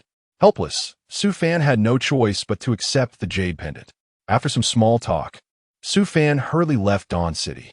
He didn't know why, but the number of zombies outside Dawn City had decreased significantly, and he faced almost no obstacles as he rushed along, eventually arriving at a smaller safe zone. Are there people here? Looking at the food scraps on the ground and some traces of living carbon ash, Su Fan furrowed his brow in confusion. Despite the ravages of wind and rain, there were still some human activity footprints on the ground, though they weren't very obvious and would be hard to notice without careful observation. Let's follow these footprints and see where they lead. Su Fan cautiously followed the faint footprints, stepping carefully. The wind blew mournfully, and the leaves rustled, while Su Fan's hair danced gently. After a while, the footprints came to an end. What lay before him was an abandoned old warehouse, the exterior of which was in a state of disrepair. This must be the place, Su Fan said as he looked at the dilapidated warehouse. The broken door creaked as it was pushed by the wind. This place is a bit eerie. Let me go in and take a look. Su Fan stepped into the crumbling warehouse. A cacophony of noise emerged, and he saw a group of people gathered together, seemingly discussing something. Su Fan hid behind a pillar, carefully observing the movements of the group. Boss, I don't think we can hold on for much longer. Why don't we take a gamble? A pale-faced young man said. What if there's zombies outside? We can't handle any more turmoil. An old lady remarked. Boss, what should we do? We are quite helpless in this situation. One person said. Yeah. The others echoed. No, I have to go. It seemed the so-called boss said firmly. Listening to all this in silence, Su Fan thought. It seems they are having a dispute. Where does that so-called boss want to go? Unexpectedly, Su Fan lost focus and accidentally knocked over a bottle, which clattered to the ground.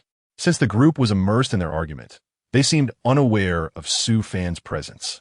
Phew, luckily no one noticed me. I can't expose myself before figuring out the situation. Su Fan gently patted his chest and let out a long sigh. However, Su Fan did not realize that the boss had some skills and had already quietly noticed him. Suddenly, the boss shouted, "Shut up." The crowd was startled and quickly fell silent. Su Fan, hiding behind the pillar, was also startled and muttered softly, "Wow, what a loud voice. Who is it? Come out." The boss coldly stared at the pillar where Su Fan was hiding, seemingly certain he was there. Is this it? Have I been discovered? Su Fan said in a whisper, beads of sweat forming on his forehead. Huh? What? An outsider? One person panicked. Could it be another zombie? A girl said with a worried tone. The crowd became flustered and heightened their guard. After a moment, Su Fan thought that continuing to stand still wasn't a solution, so he revealed himself. Hello everyone. I'm not a zombie, Su Fan said awkwardly with a smile. The boss squinted his eyes, watching Su Fan warily. The air fell into silence. And after a while, the boss suddenly coldly scolded, "Speak. What is your purpose for coming here?" Chapter 58. Food shortage. Su Fan's eyes darted around, and he awkwardly smiled, saying, do you believe me if I say I just passed by? I'm just here to buy soy sauce. Passing by? Does passing by require eavesdropping on us from behind a pillar? Who are you trying to fool? The leader's vigilance was extremely high. As soon as he finished speaking, the leader of the small team charged at Su Fan with a knife, wanting to settle things with him. At this moment, Su Fan had no choice but to fight him. After thinking for a moment, Su Fan decided not to use the system's power. In the end, he and the leader reached a stalemate. Given the situation, Su Fan had to explain the circumstances of his arrival here. But he certainly didn't reveal the truth about the system. Oh, I see. Little brother, I misunderstood you earlier. My apologies. Let me formally introduce myself. My name is Gowli, Gowli said, scratching his head. Hearing this, Su Fan briefly introduced himself and then inquired about the reason for the dispute among the group. Gowli sighed and began to explain. Actually, we are traveling together, wandering in the wilderness. So you ended up here?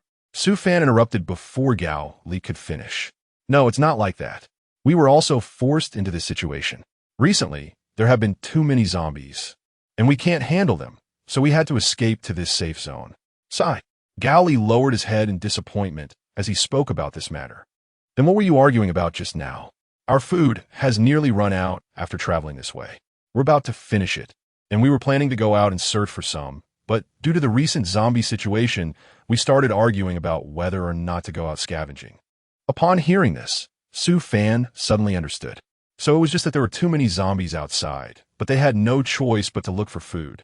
It's important to know that during such times, anyone who dares to wander outside alone must have some extraordinary abilities, otherwise, it's just looking for death. Oh, I just wanted to go out and explore, Su Fan vaguely replied. He couldn't let them know he was simply here for a system task. Hearing Su Fan's words, Gao Li furrowed his brow in concern. Well, it's not very peaceful out there lately. Why don't you come with us? Gao Li extended an invitation. After weighing the options, Su Fan concluded that he could only stay here and rest for a while, so he agreed. Casually, Su Fan glanced to the side and noticed a girl who seemed to be sleeping. So he asked, "Who is this girl?" Gao Li looked over and explained, "This is my sister Anna. She is sick and currently in a coma." "What illness? Is it serious?" "Not sure. We don't have a doctor in our team." Gao Li shook his head helplessly. "That's why I want to go out and find some medicine for Anna." Upon hearing this, the people around them suddenly became anxious. Although the others didn't speak, they all looked at Gao Li with concern. "Little brother Su, you've seen the situation. I don't know what to decide," Gao Li said, staring blankly at Anna. Su Fan observed Gao Li's expression closely, his eyes flickering as he said softly, "It seems your sister is very important to you." "Yes, she is very important." When mentioning Anna, Gao Li clenched his fists, his voice revealing a sense of determination. "So I must find a way to cure her. No matter what it takes, I will heal Anna. I will never give up on her." Hearing this, Su Fan was moved by the bond between the siblings and secretly decided to help them. After Gao Li finished speaking, he went to have someone distribute the food. "It's getting late. Let's divide the remaining food first, and we'll discuss the rest tomorrow." They couldn't keep being hungry like this. If zombies suddenly attacked, they wouldn't have the strength to fight back. "Okay." One girl in a white shirt heard this and began distributing food to everyone, but she herself did not eat. Seeing this, Gao Li frowned and walked over to her. "Qing Tian, why aren't you eating?" It turned out that the girl's name was Qing Tian. Su Fan thought to himself, her expression still as calm as ever. Her smile was very healing, almost angelic, and Su Fan found himself momentarily captivated. Facing Qing Tian's determined gaze, Gao Li sighed and walked over to Anna, gently stroking her head and whispering, "Get better soon."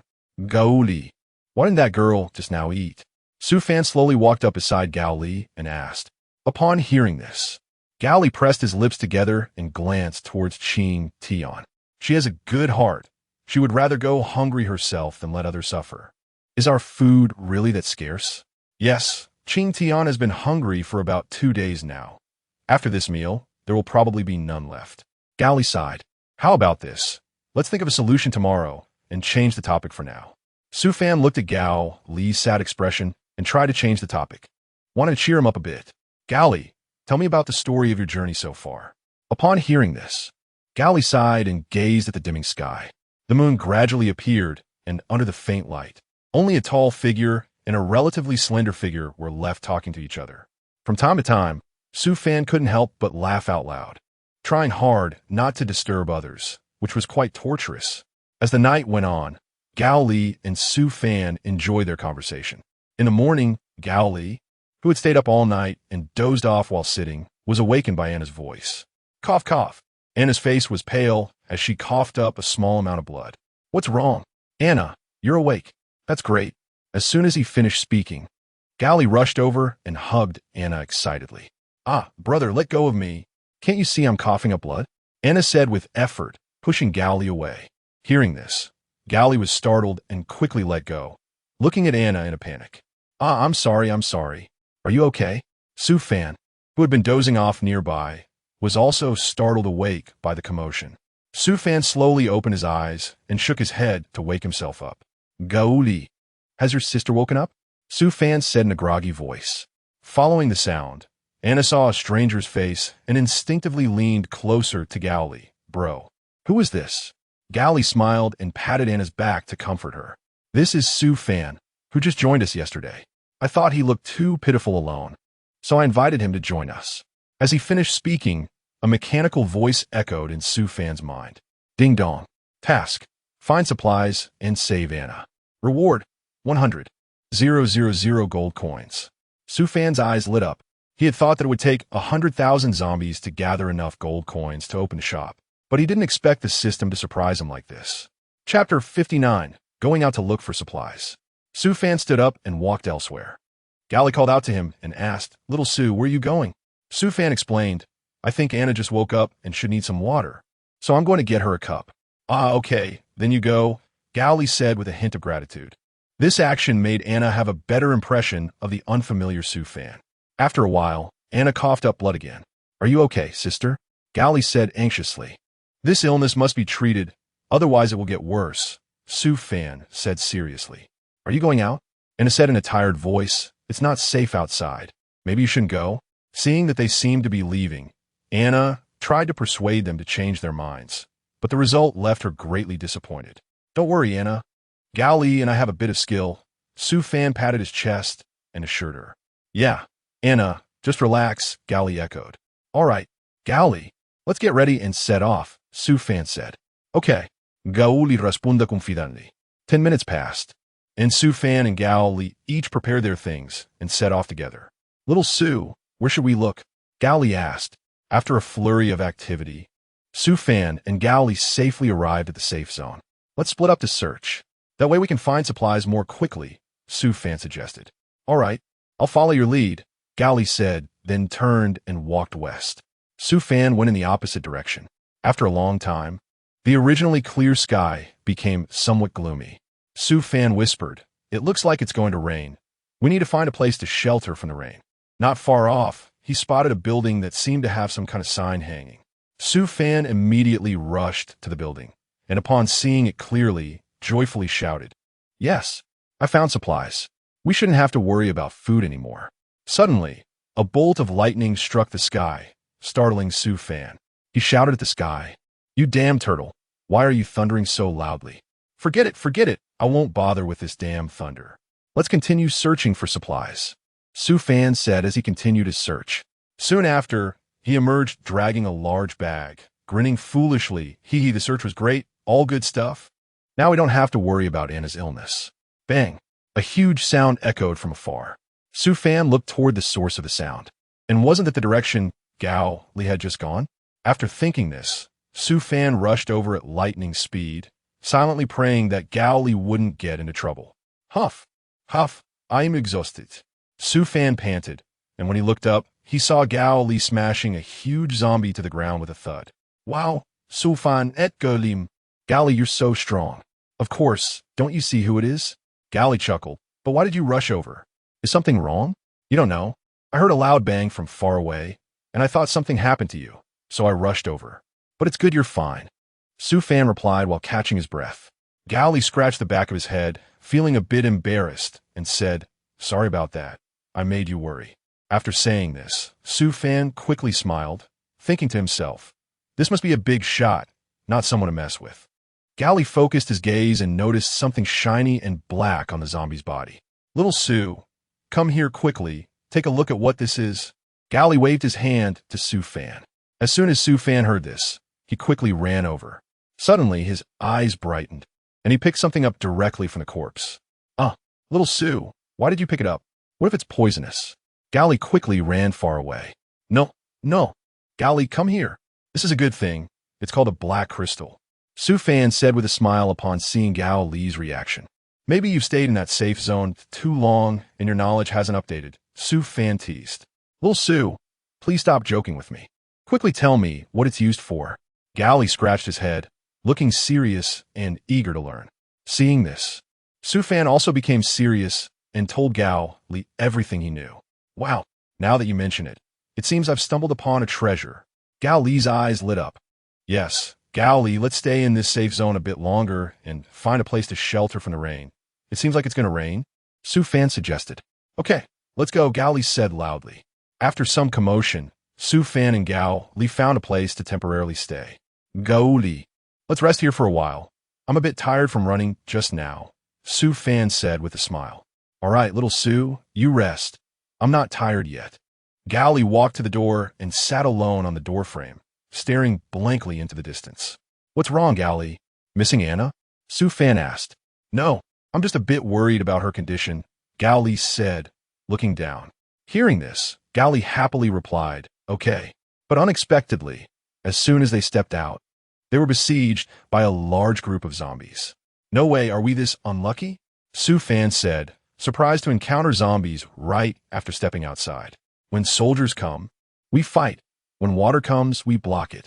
Little Su, we have no choice but to charge in. Gao Li said, looking worried at the zombies ahead.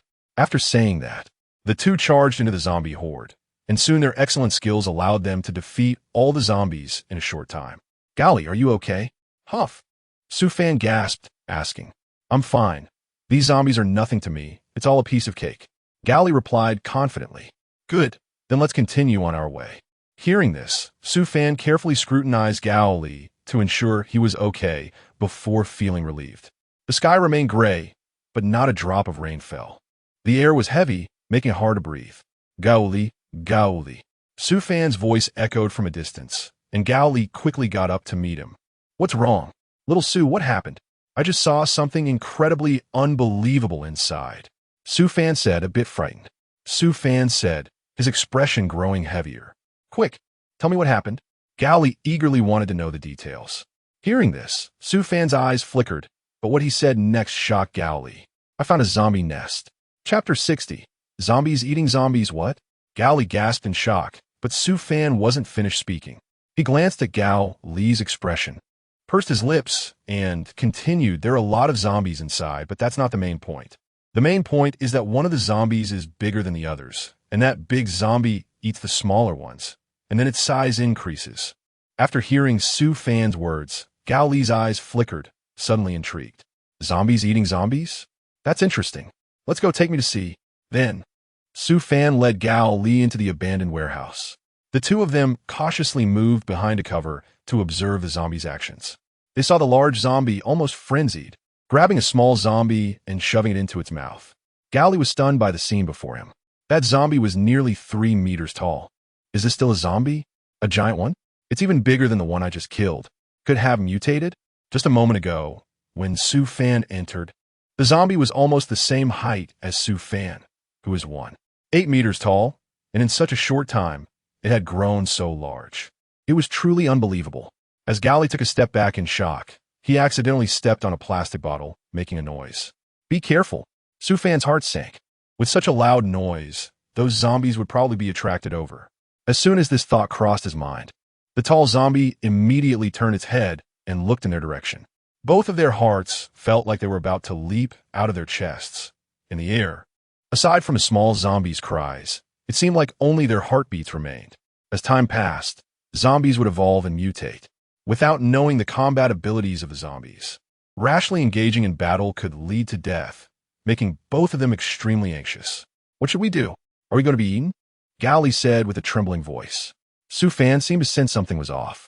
Before this zombie devoured the others, it was clumsy, just like a single-celled organism. But now it was different. It seemed that even a slight sound would be detected by the big zombie, as if its intelligence had increased. This was a bit troublesome, Sufan thought. After a while, the big zombie remained still, and the two of them thought it would let them go. Just as they were about to rush outside and leave quickly, they didn't expect that as soon as they stepped out, the zombie charged towards them. Golly was so frightened that his eyelids jumped, and he quickly shouted, "Little Sue, let's run." No kidding, what else was there to do at a time like this? Run. Sufan grabbed Golly and hurriedly ran outside. The speed of this big zombie was astonishingly fast. Neither Sufan nor Golly could match it. With no choice but to confront the big zombie, Sufan coldly sneered and firmly said, "I won't let you die." Golly thought Sufan was just trying to comfort him and sighed helplessly. They could only leave it to fate. "Let's fight." Sufan had just shouted when a hunter named Lucien emerged. This hunter was not there to help, but snatched the black crystal from Sufan's hand. Sufan had not yet reacted when the black crystal was already gone, and he felt a surge of anger inside. "What are you doing? Why did you take my stuff?" Golly chimed in. "Exactly. What right do you have to take someone else's belongings? Can't you get it yourself? Just coming to steal from others?" Hearing this, Golly's anger was instantly provoked, and he was about to rush at Lucien. Seeing this, Sufan hurriedly pulled Golly back. "Golly, he's a hunter. He's not easy to deal with," Sufan whispered to Golly. "What? A hunter?" Golly naturally knew. Occasionally, some humans with special abilities appeared, known as ability users. There was a moment of silence in the air, and Sufan calmly analyzed. The odds may not be in our favor, but he didn't say that under the premise of not using hunter abilities. Suddenly, Sufan had a thought and said to the hunter, "Respected hunter, could you help us deal with this zombie? If you do, we would be willing to give you that black crystal. Ah, justa zumbia. Consider it my mercy to help you clean it up. Li Xian arrogantly raised his head. Seeing this, Gao Li couldn't help but tug at Su Fan, lowering his voice to ask, "Little Su, are we really going to give him that black crystal?" "No, let's wait and see. Follow me. Let's hide to the side." Su Fan led Gao Li to a nearby thicket, preparing to watch the show. Before long, Li Xian defeated the big zombie and disdainfully shouted at Su Fan and Gao Li, "You really are a bit pathetic, ha ha ha." Upon hearing this, Gao Li instantly became furious. "What did you say? You're the pathetic one. If you're not convinced, come and compare." "Gao Li, don't act rashly." Su Fan quietly stopped him. "You can't beat her." Li Xian was angered by Gao Li's words. Her expression changed, and she prepared to teach Gao Li a lesson. Li Xian lightly moved her finger, and a purple wave of light rushed towards Gao Li. Fortunately, Gao Li reacted in time and was not hurt. "Oh, little waist, quite agile, huh?" Li Xian said with a teasing tone. Gao Li was caught off guard and was injured by Li Xian. Even though she only used one move, the power was too overwhelming, injuring his insides. Gao Li was sent flying, spitting out a lot of blood, barely managing to stand up. Su Fan ran forward and hurriedly asked, "Gao Li, are you okay?" "I'm fine. I'm not dead yet." Gao Li smiled and reassured Su Fan, though he said that only Gao Li knew that it felt as if all his internal organs were shattered. The Falcon Hunter should not be underestimated. Seeing this, Su Fan was very angry, a layer of coldness shrouding his brows and eyes. "Why did you harm the innocent?" Gao Li did nothing wrong. Li Xian curled his lips, a disdainful look sweeping over the two. "You can only blame yourselves for being so useless. In this era, strength is everything. The weak can only be eliminated. You're just like weak chicks, waiting to be slaughtered." After saying this, as Li Xian prepared to leave, Su Fan's expression changed drastically. The things they had worked so hard to obtain were being snatched away just like that. Wouldn't that be too unfair? He initially didn't want to fight Li Xian, but now it seemed there was no choice. Gathering his emotions, Su Fan shouted angrily, "Stop!" Hearing this, Li Xian was momentarily stunned, then turned around, looking at Su Fan with interest. "Oh, little useless one, what's wrong? You hurt my friend, and you just plan to leave like that? Isn't that too much of a pity?"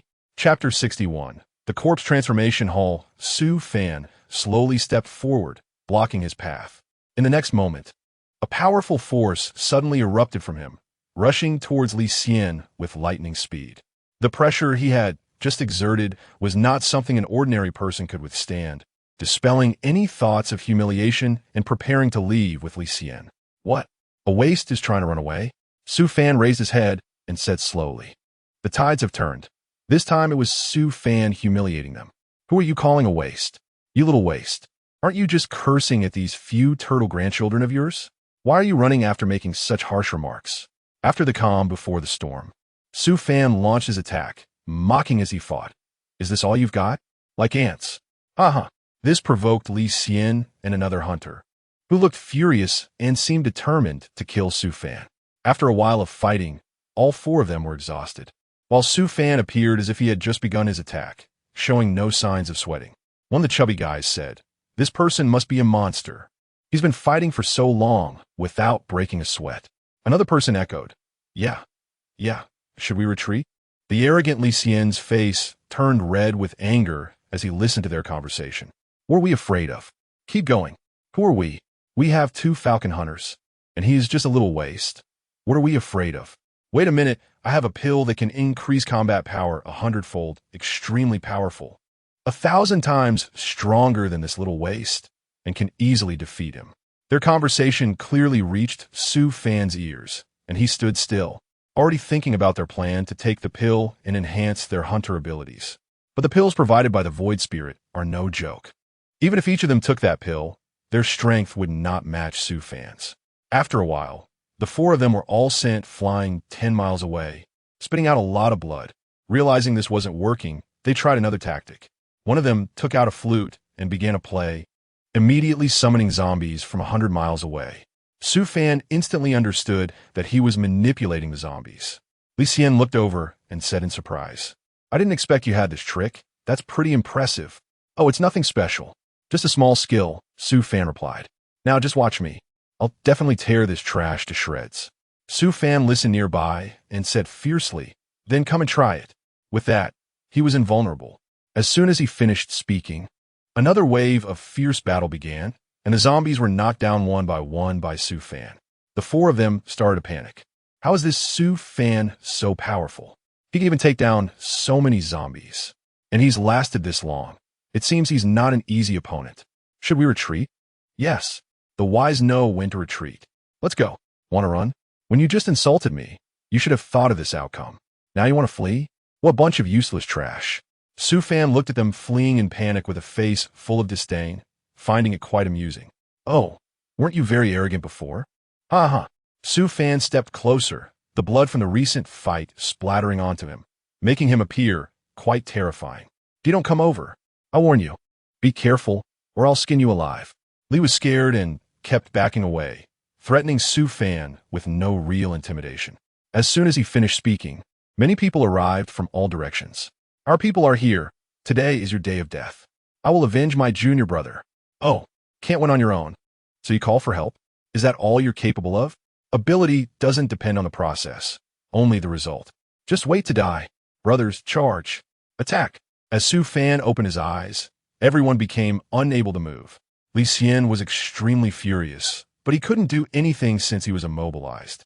If it weren't for the pill that Su Fan had taken, that kid would have probably fallen into their hands a long time ago. You can't even move now. How can you talk about killing me? It's really laughable. Su Fan looked disdainfully at the fat man, his eyes devoid of any emotion. He wouldn't forget how Li Xian had targeted him earlier. The saying goes that a gentleman takes revenge 10 years later, but today is the day for his revenge. After witnessing Su Fan's strength, the fat man was completely panicked. Turns out he's just a second-generation rich kid relying on his father. Su Fan sneered in her heart, curling her lips and glancing at Li Xian. Oh, who's your dad? I've never been afraid of anyone, so go ahead and tell me. Upon hearing this, Li Xian instantly gained confidence, proudly raising his head and declaring, the father of the Li family. Li Yuan, how about that? Are you scared now? Let me go. He thought Su Fan would release him upon hearing this, but to his surprise, Su Fan maintained a calm expression, furrowing her brows in confusion. Who? I've never heard of him. Su Fan really didn't know who Li Yuan was. You. Being tricked by Su Fan, Li Xian's expression instantly twisted with anger. But he was helpless. After pondering for a while, Li Xian softened his tone. What I need to do for you to let me go? Well, Su Fan deliberately elongated his words, and under the expectant gaze of Li Xian, he said word by word, it depends on my mood. Su Fan was too lazy to waste words with Li Xian and planned to deal with him directly. Just at that moment, a powerful force surged in. You wretch! Let go of Li Xian. Looking up, he saw a middle-aged man with a square face and a grim expression. The man glared at Su Fan with a fierce gaze.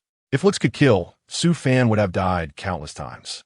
A chill flashed in his eyes as he lifted his head and stared fixedly at Li Yuan. Oh, were you? This was the first time Li Yuan had been insulted like this, and he immediately became furious.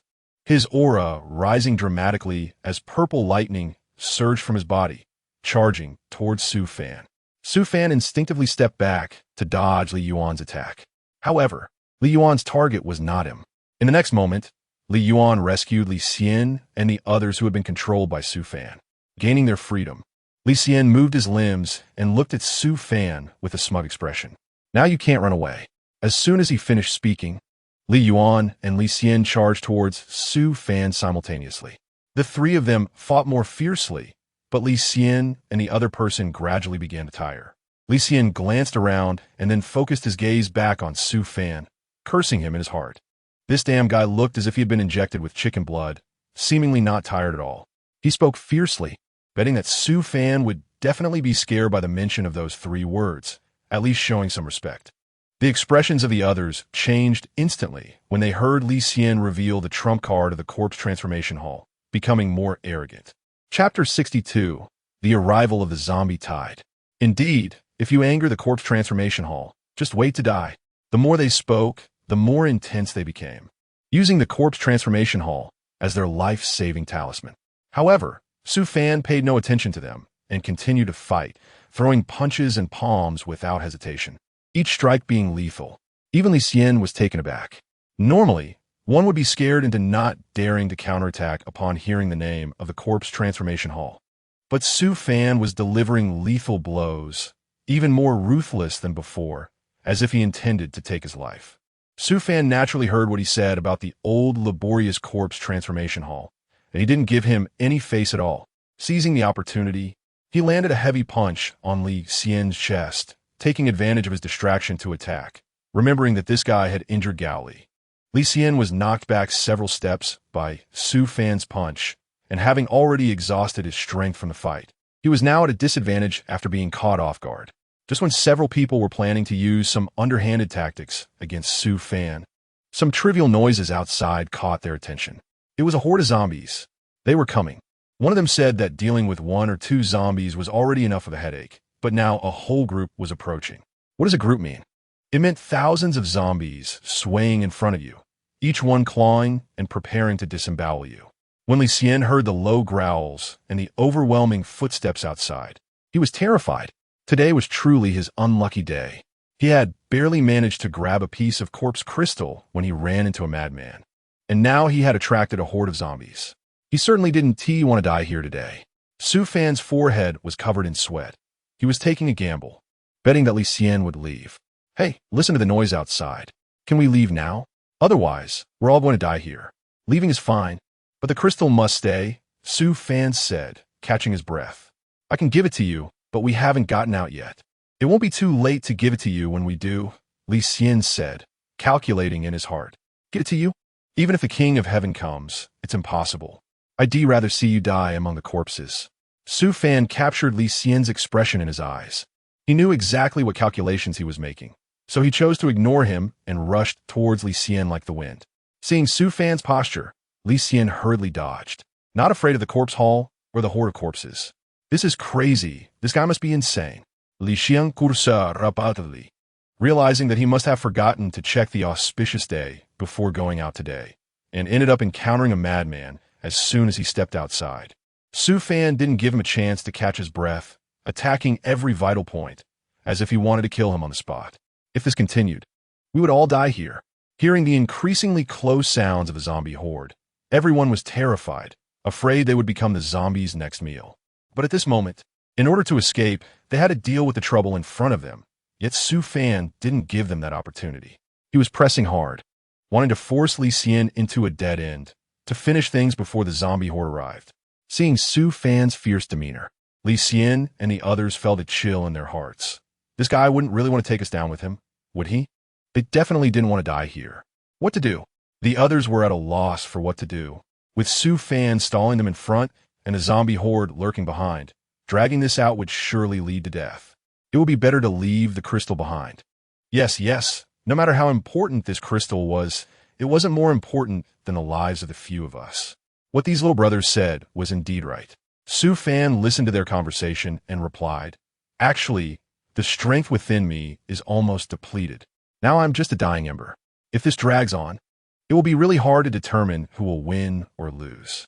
Su Fan stood straight, as if he hadn't expended a single ounce of energy. His whole body seemed to harbor immense power. Li examined him for a while, filled with doubts about him. Could this guy really not be tired? I don't mind fighting you. Worst case, we'll die together. Su Fan finished speaking and gathered strength under his feet to launch a new round of attacks, which left everyone in shock. A madman. This guy is definitely a madman. The tide of corpses surged and the noise grew louder. A few people were so scared their legs trembled. The ferocity of the tide of corpses was unimaginable for ordinary people. Su Fan knew this principle, but he was willing to take a gamble, betting that Li Xian was too afraid of death. Even if I give you this thing today, you won't have the life to take it out. Whether you can take it out or not is not up to you to decide. And it was too late for Li Xian to think of a verbal comeback. The people around him were urging him to run. In desperation, Li Xian threw the thing in his hand forcefully towards the distance and hurriedly ran over when he saw Su Fan no longer blocking the doorway. I want to see how you get out. Su Fan's movement was quick. With a leap, he tucked the corpse crystal into his arms. However, the entrance was already blocked by Li Xian and his group, who had sealed it tightly with stones, making it impossible to escape. Li Xian lauga maniacally. And as his voice gradually faded, Su Fan could only shake his head helplessly. This guy must be a fool. The fatigue from the ceasefire hit him hard, and after taking a few steps, he spat out a mouthful of dirty blood, wiping the stains away against the wall. Indeed, he was still too weak. Dealing with just a few people had nearly exhausted him. If he encountered a larger group in the future, he would surely die on the spot. He took a deep breath, leaned against the wall, and slowly left the place. What is wrong with you? Chapter 63. The old man in the black robe Gao Li's tone was full of disdain, but his actions were quick as he grabbed Su Fan's shoulder, pressing most of his body against him. Time was already tight. If they delayed any longer, something would definitely go wrong. They walked a bit further, and although the sounds of the zombie tide continued to echo, they seemed to be at a distance, providing the two of them a chance to catch their breath. Despite saying this, Gao Li was also very worried. This guy was a good partner who had been through life and death together with him. What are you talking about? Even if you die, I won't kick the bucket. Cough, cough. However, as they moved forward, the sound of hurried footsteps from a fork in the road caught their attention. The two exchanged glances and became alert. The sound grew closer, and Su Fan gripped his dagger tightly. If the other party was a zombie, he would strike it down and take its head. They could see a shadow now, but it seemed to be a person. Boss, we finally made it out. That voice was familiar. As the group emerged, they instantly became tense upon seeing Su Fan and Gao Li. You're not dead.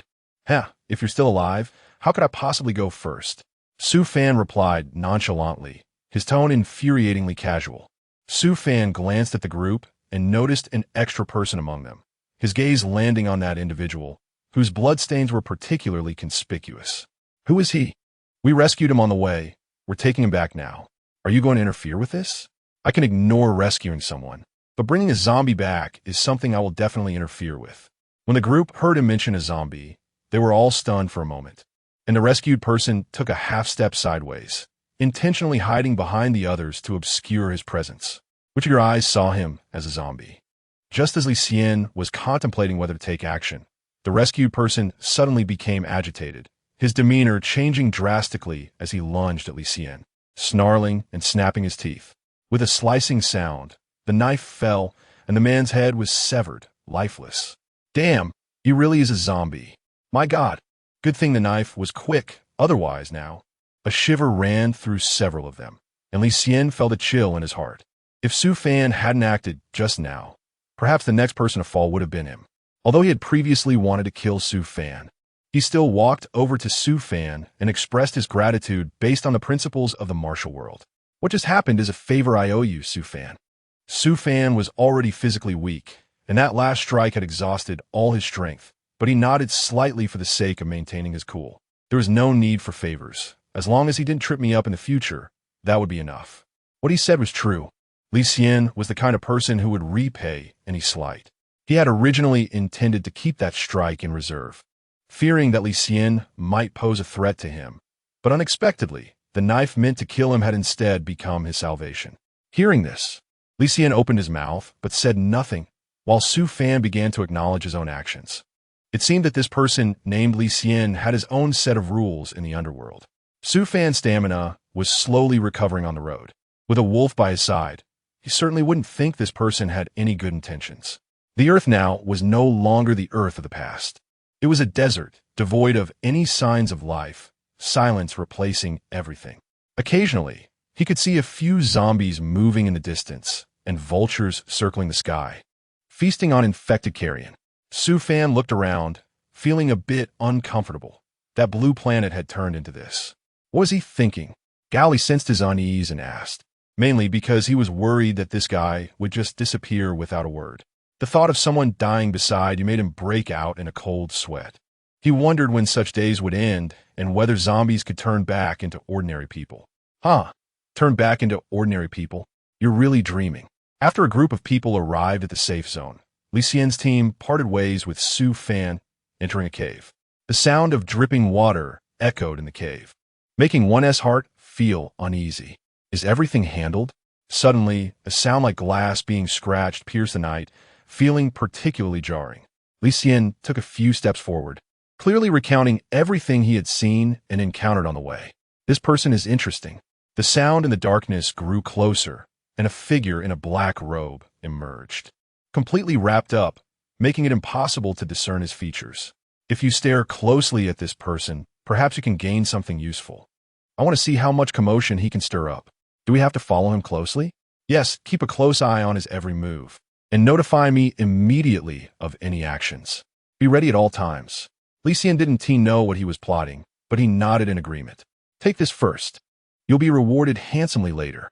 The robe man then took out a red quartz crystal and handed it to Lucien. Lucien felt a surge of excitement upon seeing the crystal and quickly took it, swallowing it down. In a short time, his stamina was fully restored. Yes, I understand. Red smoke swirled around Lucien, his body glowing red, with his meridians visibly pulsating. He let out a low growl, and the smoke instantly dissipated. A glimmer of golden light flashed in his eyes, and the red gradually faded from his body, returning him to his normal color. Is this the power of the corpse crystal? Lucien glanced at the old man in the black robe and asked. At this moment, he felt filled with strength, as if his veins had been infused with a spring of water, making him feel comfortable from the inside out. The old man in the black robe chuckled, saying nothing further, only instructing them to leave quickly. Lucien wanted to continue asking questions, but was interrupted by Su Fan. Thank you for your generosity, old man. Su Fan bowed to the old man in the black robe, and a glimmer of appreciation flashed in the old man's eyes as he adjusted his sleeves. Chapter 64. Not biological. It seemed he had encountered someone who understood. Since he already knew, it was best to leave quickly. After speaking, the old man stood up, clearly indicating that they should go. Lucien was a bit confused by the old man's words and wanted to understand more, but Su Fan pulled him eastward. Su Fan, don't pull me. What does the old man mean? Lucien was somewhat displeased with Su Fan's insistence and stood still, unwilling to move. The opportunity hasn't come yet. When it does, you'll understand. Why overthink it now? Su Fan glanced at him, reminding him that this was not a place for talking. They were currently in a difficult situation, with too many uncertainties in the surrounding environment, so it was better to find a safe place. Realizing Su Fan's intention, Lucien did not press further, but became more attentive to the surroundings. Under Su Fan's guidance, they entered a thicket. Su Fan took out the machete from behind him, cut through the bushes, and walked in. A group of people followed Su Fan's footsteps into the area. There was nothing in the thicket, only withered weeds, which made the originally tense group relax their guard. However, Su Fan, who was walking in front, sensed that something was off. He immediately stopped, looking around. This chilling feeling was something he had experienced in a cave before. Could it be? Su Fan stopped his tracks, leaving everyone puzzled. There was nothing ahead. So why did he look as if he was facing a great enemy? Just as everyone was about to ask him why he had halted, Su Fan suddenly turned around and swung the machete in his hand fiercely at Gowli. Gowli watched in horror as the machete came swinging toward him, about to cleave his head in two. He was completely dumbfounded, staring blankly at Su Fan with disbelief in his eyes, not understanding why Su Fan had suddenly gone mad and aimed the machete at him. The crowd gasped in shock. Just as the machete was about to strike Gowli, it stopped just a centimeter away from him, suddenly frozen in place.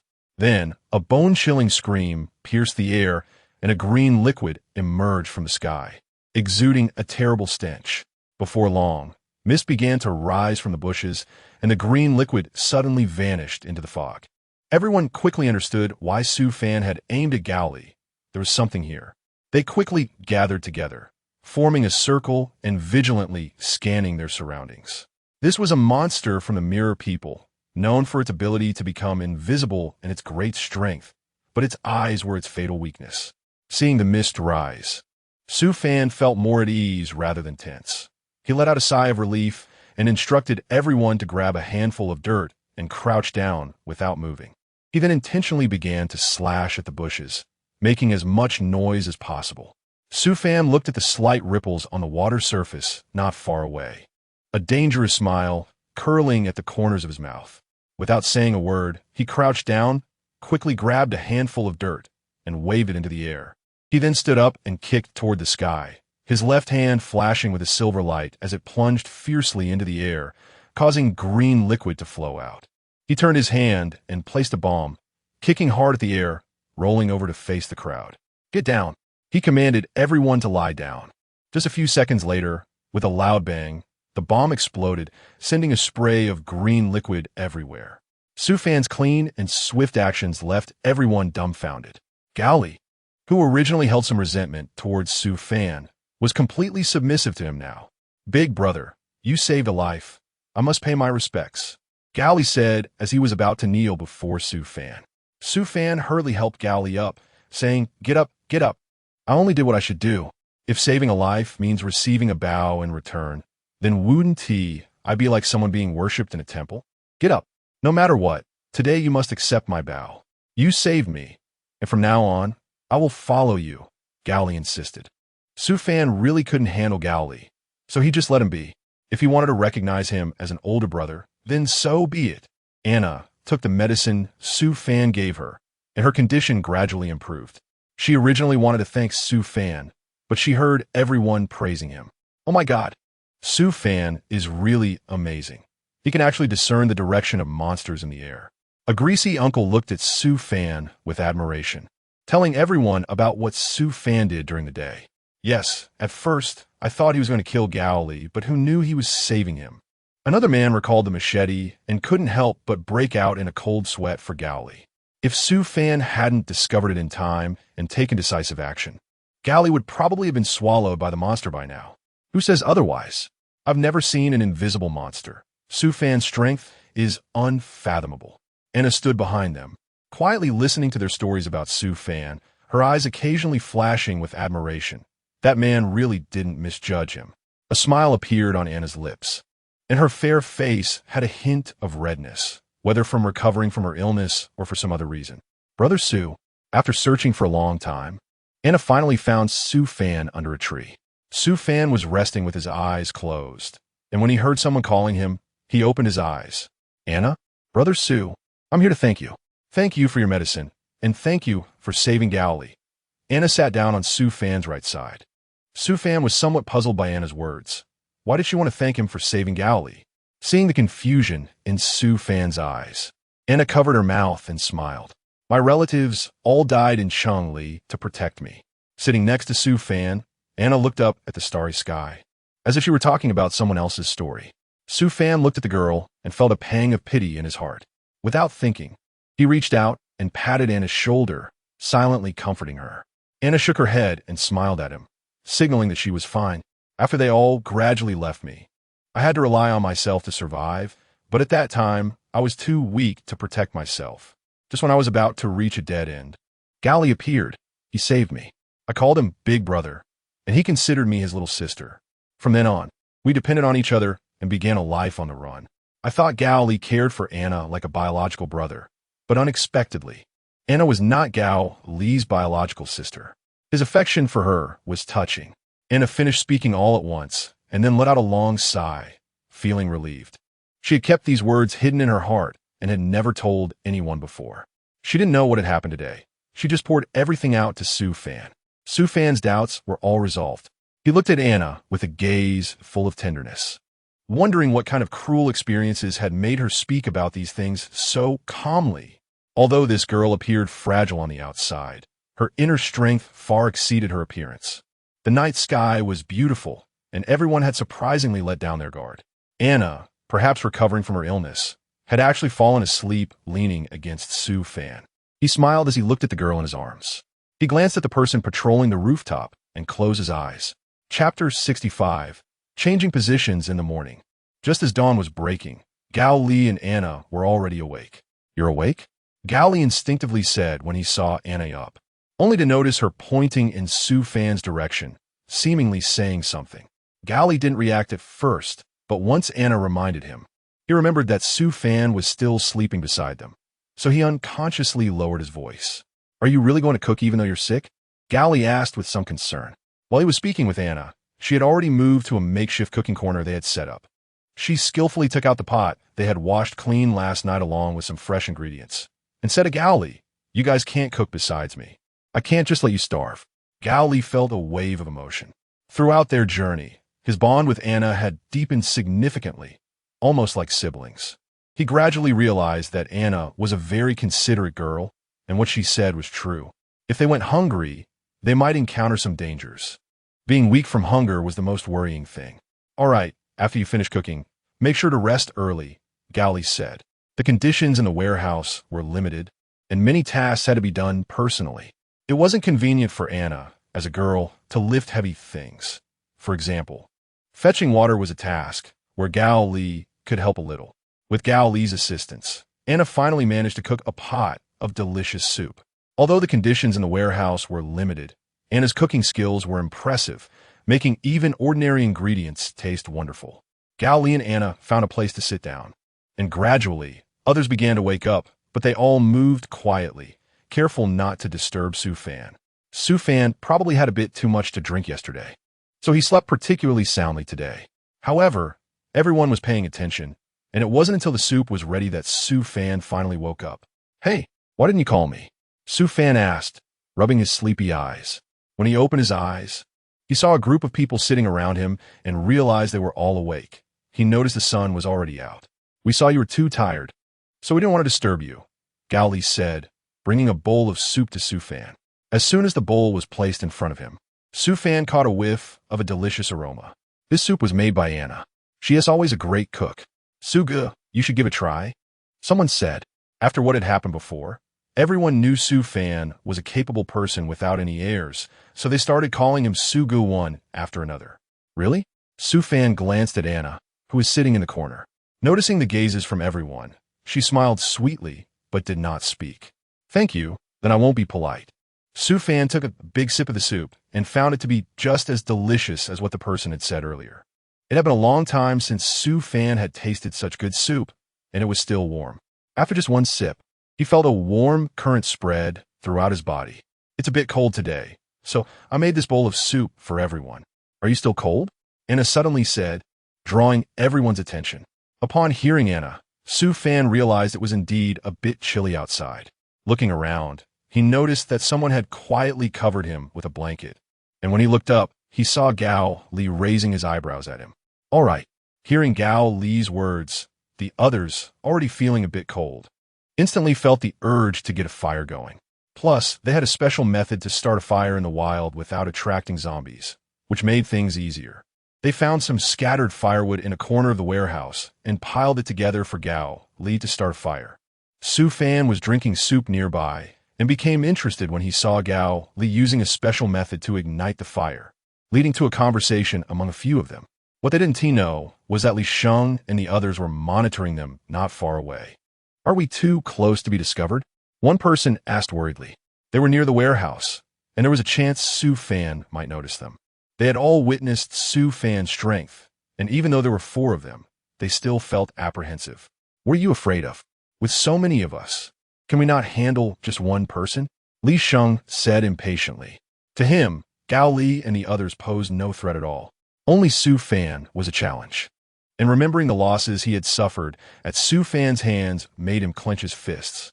"Boss, can I go out for a bit?" someone suddenly asked while the others were huddling together for warmth. Gao Li thought for a moment and nodded. "Don't go too far, all right? Go take a look."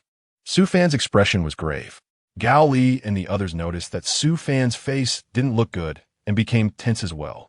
After Su Fan finished speaking, he gathered a few people to search around the warehouse. Su Fan and Gao Li searched for that person for a long time, but couldn't find him. Just as they were about to give up, Su Fan suddenly smelled a strong scent of blood in the air. He focused his gaze on a patch of grass, then reached out to part the surrounding weeds, only to find a pool of blood left behind. They could no longer stay here. Su Fan's face was so pale it seemed like water could drip from it, and Gao Li, who usually had a cheerful demeanor, now wore a troubled expression. "But where can we go if we leave?" a voice asked timidly. Su Fan didn't know the answer yet, but he was certain they couldn't stay here. "All right, everyone, let's quickly pack up and leave." Gao Li remained silent for a moment before saying this. The group had been staying here for a while, and suddenly leaving felt a bit strange, but after hearing about someone being harmed, they didn't dare linger any longer. "Don't worry, Su Fan and I will protect you," Gao Li reassured Anna, noticing her fear. Anna shook her head. She had never really been afraid. After all, with so many people around in a dangerous situation, her first thought was to ensure the safety of others. Meeting such a group and becoming friends with them Anna felt no regrets. Once everyone packed their things and just stepped out of the warehouse, they unexpectedly ran into a group of people. Su Fan and the others didn't have time to react before they were embroiled in a melee. Chapter 66. Overwhelming Power. From their appearance, these people seemed to be from the Shadow Legion. They must have worked hard. They must have been here for quite a while, right?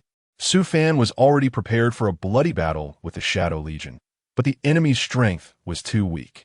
These Shadow Legion members were not elite. They not only had poor shooting accuracy, but also lacked the courage to fight back.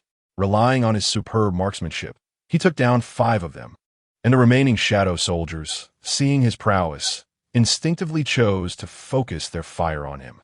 However, his body, enhanced by the system, was incredibly strong, allowing him to dance amidst the hail of bullets, leaving the Shadow soldiers gaping in disbelief. Die, monster! One Shadow soldier hurled a grenade at Su Fan, but he easily dodged it and appeared right beside him. Before the soldier could react, he felt a sudden heat in his chest. When he incredulously looked down, he found a knife had been plunged into his heart. Blood gushed out of his body, and his eyelids grew heavier until he finally fell into eternal sleep. All the Shadow soldiers were stunned. They dropped their guns and scattered in panic like mice fleeing from a cat. The Shadow Commander, despite being quite old with white hair and beard, and a face full of wrinkles and scars, showed no signs of frailty in his physique. His strong muscles were firmer than those of most young men, and his determined eyes radiated a murderous intent. Is this really okay, Commander? To let your soldiers die in vain? Su Fan pulled out the paratrooper knife from the body of the fallen Shadow soldier, and the corpse fell to the ground. He felt a bit puzzled. Although it was normal for the commander to not allow deserters, even executing deserters to stabilize the troops' morale was not too excessive. But the Shadow Legion had already lost this battle. Wouldn't it be better to retreat? Shut up, we have our honor. I will personally take care of you. The Shadow Commander was very determined. Occasionally, there are such people in the army. Having a sense of honor is a good thing. But a commander who leads soldiers to their deaths for nothing is not a good commander. I'll give you a chance for a one-on-one duel. No one is allowed to intervene, and I can even go easy on you. How about I only use one hand? Su Fan took off his gloves and threw them on the ground. Although the opponent was a complete madman, he was still somewhat worthy of respect compared to other Shadow officers. Who needs your courtesy? The Shadow officer raised his rifle with a bayonet and charged at Su Fan. What a disgrace. Simply humiliating. After years of fighting and earning his position through merit, he was actually forced to give way to a young man. In the snow, Su Fan faced the charge of the Shadow officer without rushing to attack. When the Shadow officer came close, he transformed into a shadow and appeared behind him, aiming a knife at the Shadow officer's neck, intending to deliver a chilling blow from behind. However, the Shadow officer surprisingly dodged this attack in a panic. Although it looked quite clumsy, it was still admirable. Not bad. That dodge was probably the limit for an ordinary person, right? Was he aware? Interesting. It seems this duel won't be too boring. Can you tell me how you managed to dodge that? Su Fan did not pursue. Otherwise, the Shadow officer would already be a corpse by now. He wanted to know the truth before the Shadow officer died. It wasn't a matter of perception. I have been on the battlefield for many years, and my subconscious reacts to attacks. The Shadow officer smiled faintly, that smile full of desolation. He shrank his body slightly, instinctively tightening his clothes. It was really too cold on this snowy day. He knew clearly that he couldn't win. Occasionally, one encounters someone like you. You must be approaching the limits of an ordinary person, right? Unfortunately, your opponent is me. Su Fan took a few steps back and sighed sincerely, lamenting that it's not easy for ordinary people to reach this level. Don't pretend to sympathize with me.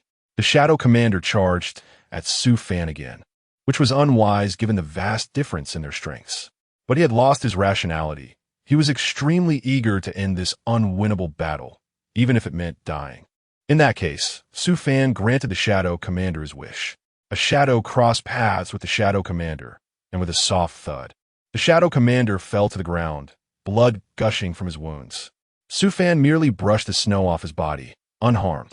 It wasn't his fault for being powerful. Even if he fought with one hand, the Shadow Commander was still no match for him. He felt a bit disappointed, as he had expected to enjoy the fight more. But he didn't even get to use the capabilities of the hunting shadow. This was enough. At least he was dying with honor. The Shadow Commander lay smiling in the snow, brainwashed by the Shadow Legion to be unafraid of death. Put away your pitiful honor as a pawn in this apocalypse. Your honor isn't worth a box of compressed biscuits. Su Fan wiped the blood off the paratrooper's knife and tossed a cigarette to the Shadow Commander. He never lived for glory, only for himself and the ones he loved. What do you know, kid? In this apocalypse, faith is even more necessary, even if it's the worst kind. The Shadow Commander forced himself to stand up, trembling as he pulled out a lighter, savoring the last puff of smoke in this world before leaving it contentedly. Faith. There are no gods in this apocalypse, nor is there faith. Ever since I discovered that the gods couldn't hear my calls, I gave up on praying. Su Fan does not believe in any faith in the apocalypse. Only the weak need faith, while the strong only need the knife in their hands. Big brother, our commander is already dead. Can you let us go? A bolder shadow soldier stammered. In the eyes of these shadow soldiers, Su Fan is more terrifying than any zombie. To them, Su Fan is a true monster, an impeccable monster, the strongest monster that no one can defeat.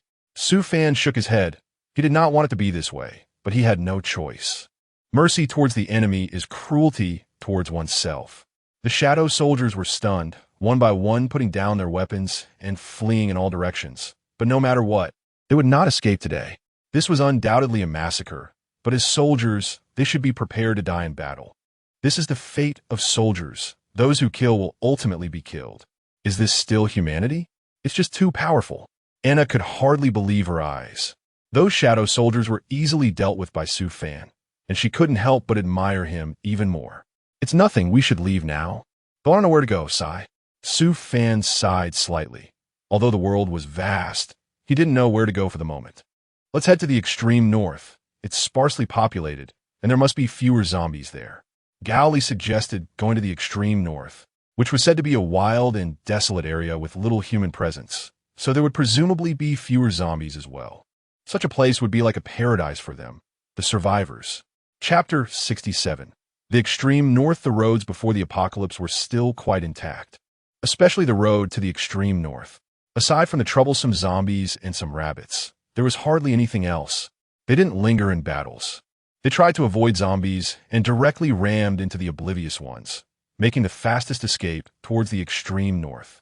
The further they went north, the colder it became. Su Fan felt like there were icicles in his nose, and when he reached up to touch it, there really were. Is the air icy here? I guess that's why there are no zombies. They must have frozen to death.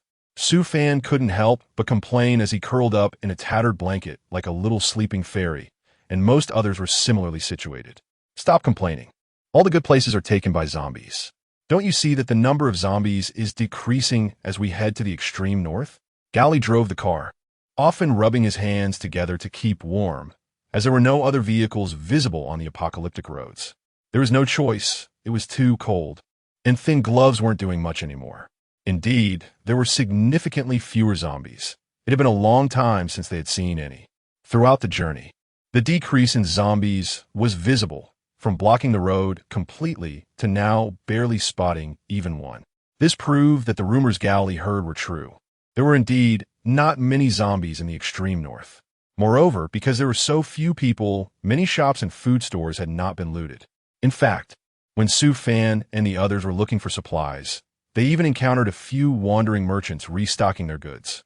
Judging by the plump figures of these merchants, it seemed that the extreme north was not lacking in food. At least, that was the case on the outskirts. Yes, in this day and age, we shouldn't ask for too much. The extreme north is cold, but at least it spares us from a lot of fear and anxiety. Gowley took the hot coffee Anna had placed in the thermos, took a few sips, and felt revitalized. In this area that others didn't know the way to, he was the only one who had been there before. So even if he didn't drive, he couldn't rest. In such cold weather, he was naturally exhausted from traveling. By the way, have you heard any strange sounds? It sounds like birds, but not quite. Throughout the journey, Su Fan felt like there was something buzzing in the air. At first, he thought it was birds, but that wasn't the sound birds made. Where would there be birds? In the extreme north, no birds would want to come. There are quite a few rabbits, though, as they have strong survival abilities. You must be craving meat. Don't worry, I'll get out and shoot a rabbit in a bit. After suffering for so long, it's time to enjoy a little. Gowley hadn't heard any strange sounds. He wondered, are there really birds in the extreme north? That's a question. People who once lived in the extreme north said it was too cold, and animals were pitifully sparse. But rabbits proliferated due to a lack of natural enemies. This was true. They encountered quite a few rabbits along the way. And it wouldn't be bad to shoot one soon. I'm not that hungry. I need to see if there's really anything up in the sky. He rolled down the car window and looked up, only to find a drone trying to evade his line of sight. Without thinking, he shot at the drone. Otherwise, having it follow them would never be safe. What the heck? Are there really birds? Did you hit anything? Gowley heard the gunshot and thought Sue Fan had shot a bird. He was puzzled. Could it be that there were really birds in the extreme north? He even stopped the car to go pick up the bird. It was a bird, but it couldn't be eaten because it was mechanical. Sue Fan joked that the birds he shot down couldn't be eaten, as they were all made of screws and the like. Hearing this, Gowley immediately understood and slammed the accelerator to the floor. Damn, why are there so many tails? In the distance, a pickup truck was quietly following the route taken by Sue Fan and the others. This group was none other than Li Xian and his crew. Li Xian, that guy blew up our drone. What should we do? Should I speed up and charge in? Otherwise, we're going to lose them. The driver suggested to Li Xian to stop the chase and just go in for a fight. Li Xian shook his head. He chose to temporarily retreat and wait for orders. Meanwhile, Sue Fan and the others had been driving for a day and were starting to wear out. Just then, they came across an abandoned campsite in the wilderness, which was perfect for everyone to take a break. Sue Fan took some branches out of the trunk and lit a fire with a lighter. Molly skewered the dead rabbit found by the roadside with the branches. And Gowley even took out his treasured deer head liquor. This deer head liquor was a fine item even in the past. Sue Fan had accidentally seen it online before, and it wasn't cheap. This type of deer head liquor is best enjoyed in the freezing cold. After all, the colder the place, the more one needs alcohol. That night, everyone had a hearty meal. In the apocalypse, nothing can be more satisfying than a meal of meat. Even without any seasoning, everyone was still very content. Drink less. If you can't get up tomorrow, you'll miss your journey. Sue Fan advised Gowley to drink less. Not because he didn't want Gowley to drink, but because Gowley's face was already red from drinking. You don't understand this. Alcohol is a friend in the apocalypse, just like sailors in the Middle Ages who needed it to numb their nerves. Gowley's analogy is quite appropriate. Indeed, people in the apocalypse are quite similar to sailors from the Middle Ages, facing despair day by day. One is repeating dangerous work day after day, while the other has to fight zombies for a lifetime. After dinner, Sue Fan took out the little green bug and found that it had grown an extra eye, although it was not open. Can I take a look? Anna brought Sue Fan a bowl of hot soup, which was actually just a few wild vegetable leaves. Don't be fooled by the fact that they had scavenged quite a bit of supplies on the way to the far north. It's still better to be frugal in the apocalypse. At that moment, Anna was curiously staring at the little green bug, and strangely enough, it seemed particularly fond of her. As soon as she got close, it emitted a pleasant sound. It seems to really like you. It doesn't treat me this way. Sue Fan looked at the small green bug between his fingers and revealed a faint smile. A peculiar species. It said that dogs inexplicably get along well with certain people or suddenly want to bite someone they meet. Could bugs be the same? Actually, I like it too. I think it's quite cute. Anna's comment took Sue Fan by surprise. Shouldn't most girls like cats and dogs? It's really rare for someone to like bugs. However, it's somewhat normal. He remembered that in his world, his neighbor's sister had raised a large python that almost ate him when he was still a child. Shouldn't girls like cats or dogs? Sue Fan couldn't help but ask. Yes, I do like cats and dogs, but I also like insects and snakes and such. Anna likes a lot of animals. Basically, she likes any animal. Oh, that's nice. Sue Fan swallowed and recalled the giant python from his childhood. Speaking of which, Anna probably never kept a python before. Chapter 68. Green pupils, what are you looking at? Even if you like bugs, there's no need to stare at them without moving, right? Sue Fan felt something was off and asked. No way. Just now, that extra eye was clearly completely closed. Anna, does this I seem to? When things are unusual, there must be something wrong. Sue Fan frowned and shook Anna's arm in front of him, wanting to confirm if the little green bugs I had changed. However, Anna seemed like a puppet, swaying without any reaction. Sue Fan pulled out, looked up and saw the girl's eyes visibly and slowly turning the same deep blue as the sky behind her. Along with this change, Anna's eyes seemed to be slowly closing. Anna, Su Fan felt something was wrong and feared that the little green bug had a problem. She shouted in hopes of waking Anna, but there was no response. There seemed to be a light blue spot in the middle of Anna's forehead. The situation in front of her became increasingly strange. The little girl's eye color initially changed subtly, but slowly became more and more blue, approaching transparency, almost blending with the sky behind her. At the same time, the gap in the little green bug's eyes widened, and Anna's eyes gradually closed, seemingly on the verge of shutting completely. Su Fan didn't know what would happen to Anna if she closed her eyes, and he didn't dare to easily move her eyes, which seemed quite unusual. He could only support her shoulders and call her name in an attempt to wake her up. However, just as only Anna could resonate with that little green bug at the beginning, throughout the entire process of change, Anna seemed completely unaffected by the outside world. Su Fan was at a loss and was about to call others over to check the situation when he suddenly found he couldn't move his feet. This was bad. The little green bug was controlling not just Anna. Su Fan didn't know if his eyes had turned blue. He noticed that Gao Li and the others, who had just run off to chat in the distance, had detected something unusual here and were jogging over. Su Fan? What's wrong? Did something happen to Anna? Su Fan was taken aback.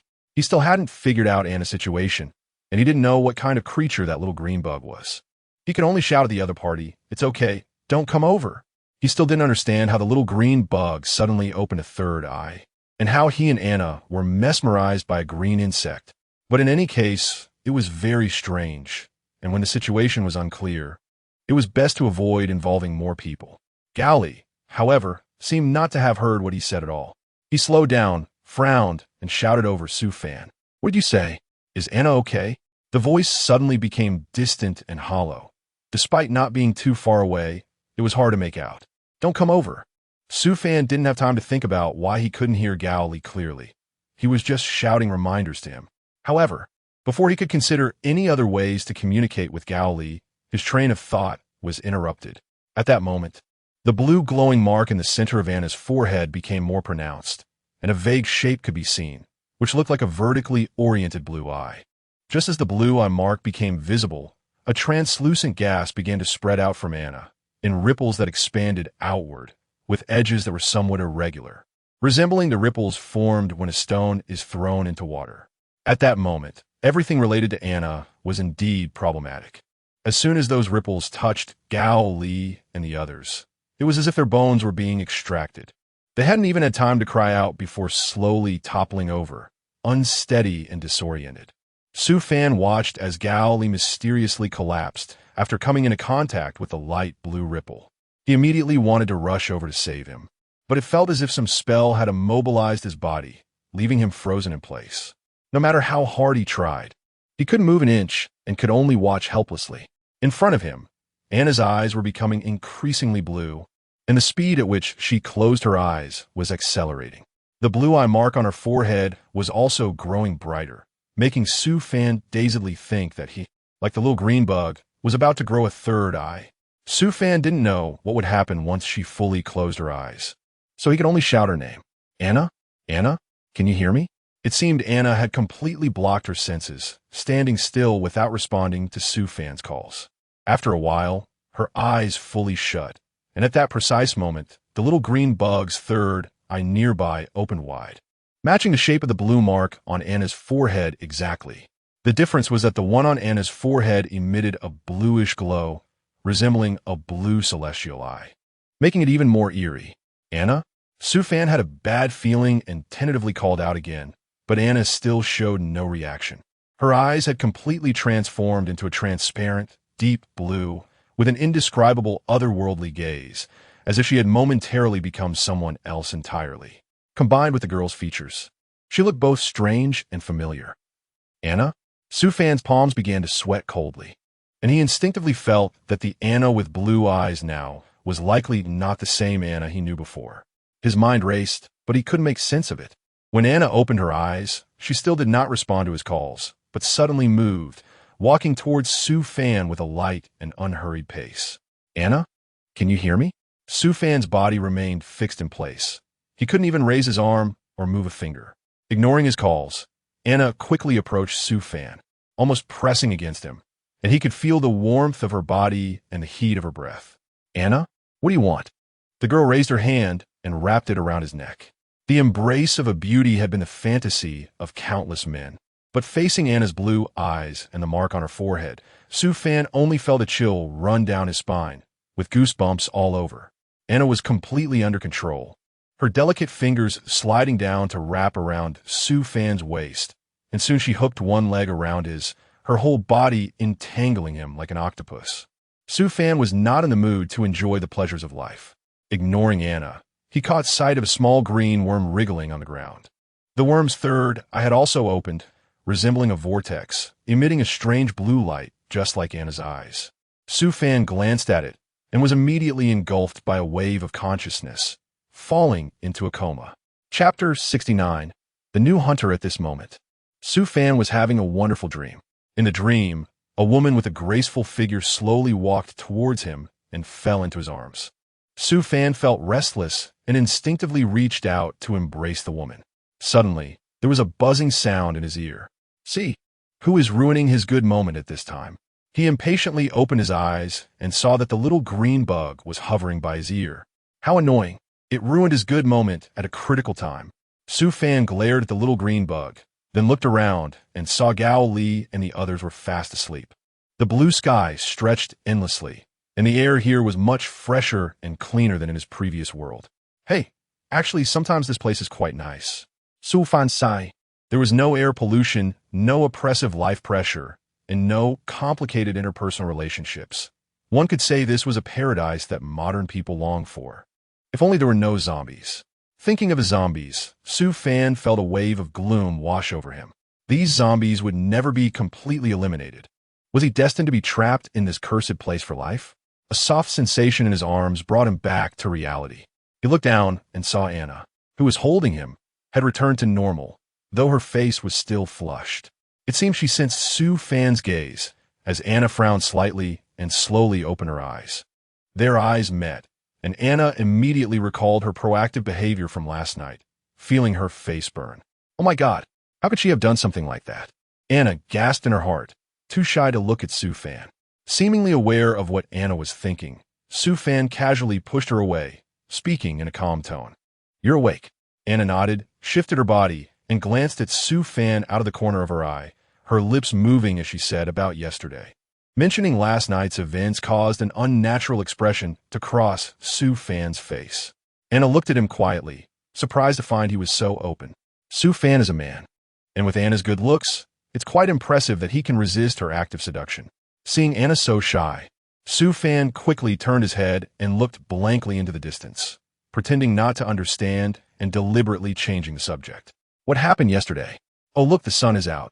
Su Fan exaggeratedly spoke, instantly making Anna laugh.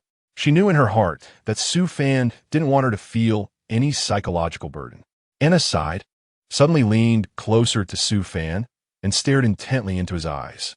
Yesterday, Anna had just begun to speak when Su Fan interrupted her. How did you rest yesterday? Su Fan is not a pretentious person, but in his eyes, Anna is just a little girl. Yesterday's incident was somewhat awkward, and Su Fan was unwilling to bring it up. Seeing his nervous expression, Anna couldn't help but chuckle. Before Su Fan could speak, Anna quickly said, The person from yesterday wasn't me. Not you? Su Fan frowned, looking at Anna with suspicion. After a pause, Anna lowered her voice. That's why I had that kind of behavior. That kind of bold behavior was something Anna could never do. After saying this, Anna's face instantly turned red, like a ripe apple. If Anna usually appeared pure, now she added a hint of allure that made it hard to look away. As their eyes met, Anna felt a stir in her heart. Just then, a mechanical sound echoed in Su Fan's mind. Ding dong. Character attributes. Name, Anna. Gender, female. Age, 25. Ability, illusionary eye. A transparent template regarding Anna appeared out of nowhere in Su Fan's mind. When that template disappeared, Su Fan suddenly burst into laughter. What's wrong? Anna looked at Su Fan in confusion. It took a while for Su Fan to stop laughing and looked at Anna with a big smile. You are a shadow hunter. What? Anna's eyes widened in surprise, disbelief written all over her face. She wasn't unaware of what a shadow hunter was. Among humans, there are always a few special existences, and those with extraordinary abilities are shadow hunters. However, she had always considered herself an ordinary person. Did Su Fan make a mistake? Thinking this, Anna asked aloud, "Did you make a mistake? I don't have any special abilities." "No." Su Fan shook his head, affirmatively stating, "The abilities of Shadow Hunter are not necessarily present from birth. They can also be developed later." Clearly, Anna belonged to the latter category. Still somewhat unconvinced, she asked again, "Then what is my ability?" Su Fan smiled and signaled Anna to close her eyes. "Empty your mind and use your consciousness to look into your mind. Is there a blue thing?" Following Su Fan's instructions, Anna suddenly opened her eyes and exclaimed in surprise, "Yes. There's a blue thing glowing like a firefly. It's beautiful." "That's it." Su Fan nodded and said solemnly, "Every falconer has different abilities. I still don't know what your ability is, but I can test it." "Test? How do you test it?" Anna asked in quick succession. Upon seeing Gowley, Anna hurriedly announced the good news. "Brother, I'm a shadow hunter now." "What?" Gowley stumbled on a stone, almost falling to the ground upon hearing Anna's words. Once he recovered, Gowley widened his eyes and ran up to Anna, looking her up and down. "How did I not notice? There is no change at all." Gowley sighed and patted Anna's shoulder to comfort her. "I know you want to help us, but you can't say that. It's one thing to say it, and another to be a falconer. Not everyone can be one." Gowley spoke earnestly, his expression increasingly filled with sorrow. Anna was not in a hurry to explain. Instead, she turned to look at Su Fan, and the two shared a smile. Su Fan nodded and said in a deep voice, "Anna is indeed a shadow hunter." Su Fan's abilities were witnessed by everyone, so they believed his words without a doubt. Before long, the news about Anna becoming a falconer spread among the crowd. A few people immediately began to celebrate, and some even brought out drinks. Su Fan hadn't had a drink in a long time, but today he was happy and drank a bit more. Before long, he was somewhat drunk. While everyone else was still having a good time, Su Fan quietly slipped away, walked to a secluded patch of grass, laid down with his arms as a pillow, and closed his eyes, gazing at the starry sky. Why don't you go join everyone and have fun? Chapter 70. The strength should not be underrated. Su Fan still had his eyes closed and moved his lips to say no. He was surrounded by a faint melancholy, and Anna bit her lip without saying anything, lying down beside Su Fan. The air fell into a silence, and lying there, one could feel the gentle breeze blowing past their ears, which was quite comfortable. Suddenly, Su Fan seemed to remember something and sat up abruptly. "Try using your ability." They still didn't know what Anna's ability was. They had wanted to test it before, but everyone was too busy celebrating once they learned Anna was a shadow hunter, and he didn't have the chance to test it. Hearing Su Fan's words, Anna's face lit up with joy, and she quickly sat up, staring intently at Su Fan. "How do I do it?" "Clear your mind, concentrate all your power in your hands, and summon it from your heart." This was similar to Su Fan's interactions with the system. Although his falconer ability was granted by the system, the method of use was quite similar to that of other falconers. Moreover, this ability was strengthened or weakened based on the falconer themselves. Calming his thoughts, Su Fan stared fixedly at Anna. Anna nervously closed her eyes, her eyelashes gently trembling. As time passed, a blue light suddenly emerged from Anna's hands, growing stronger and eventually bursting forth uncontrollably. In the shadows, a few figures lurked. "That brat, we absolutely cannot let him go this time." Li Xian glared in Su Fan's direction with a sinister gaze. He couldn't forget how Su Fan had humiliated him in the past. This time, he was determined to take revenge. "You guys, I'll go over and draw him away in a moment. You act according to the plan." Upon hearing this, the few people behind him nodded and were ready to take action. Just then, a blue light surged toward them. Bang! The blue light smashed directly into the group, creating a loud noise upon impact, followed by a cloud of blue smoke dispersing. Li Xian's vision gradually blurred. His last thought before losing consciousness was that Su Fan, that brat, had used a trick again. Anna and Su Fan followed the blue light over and saw Li Xian and the others unconscious, frowning in confusion as they looked at Su Fan beside them. "I didn't do it on purpose," Anna said innocently. She wasn't very familiar with her powers. She had just released all her abilities as Su Fan instructed.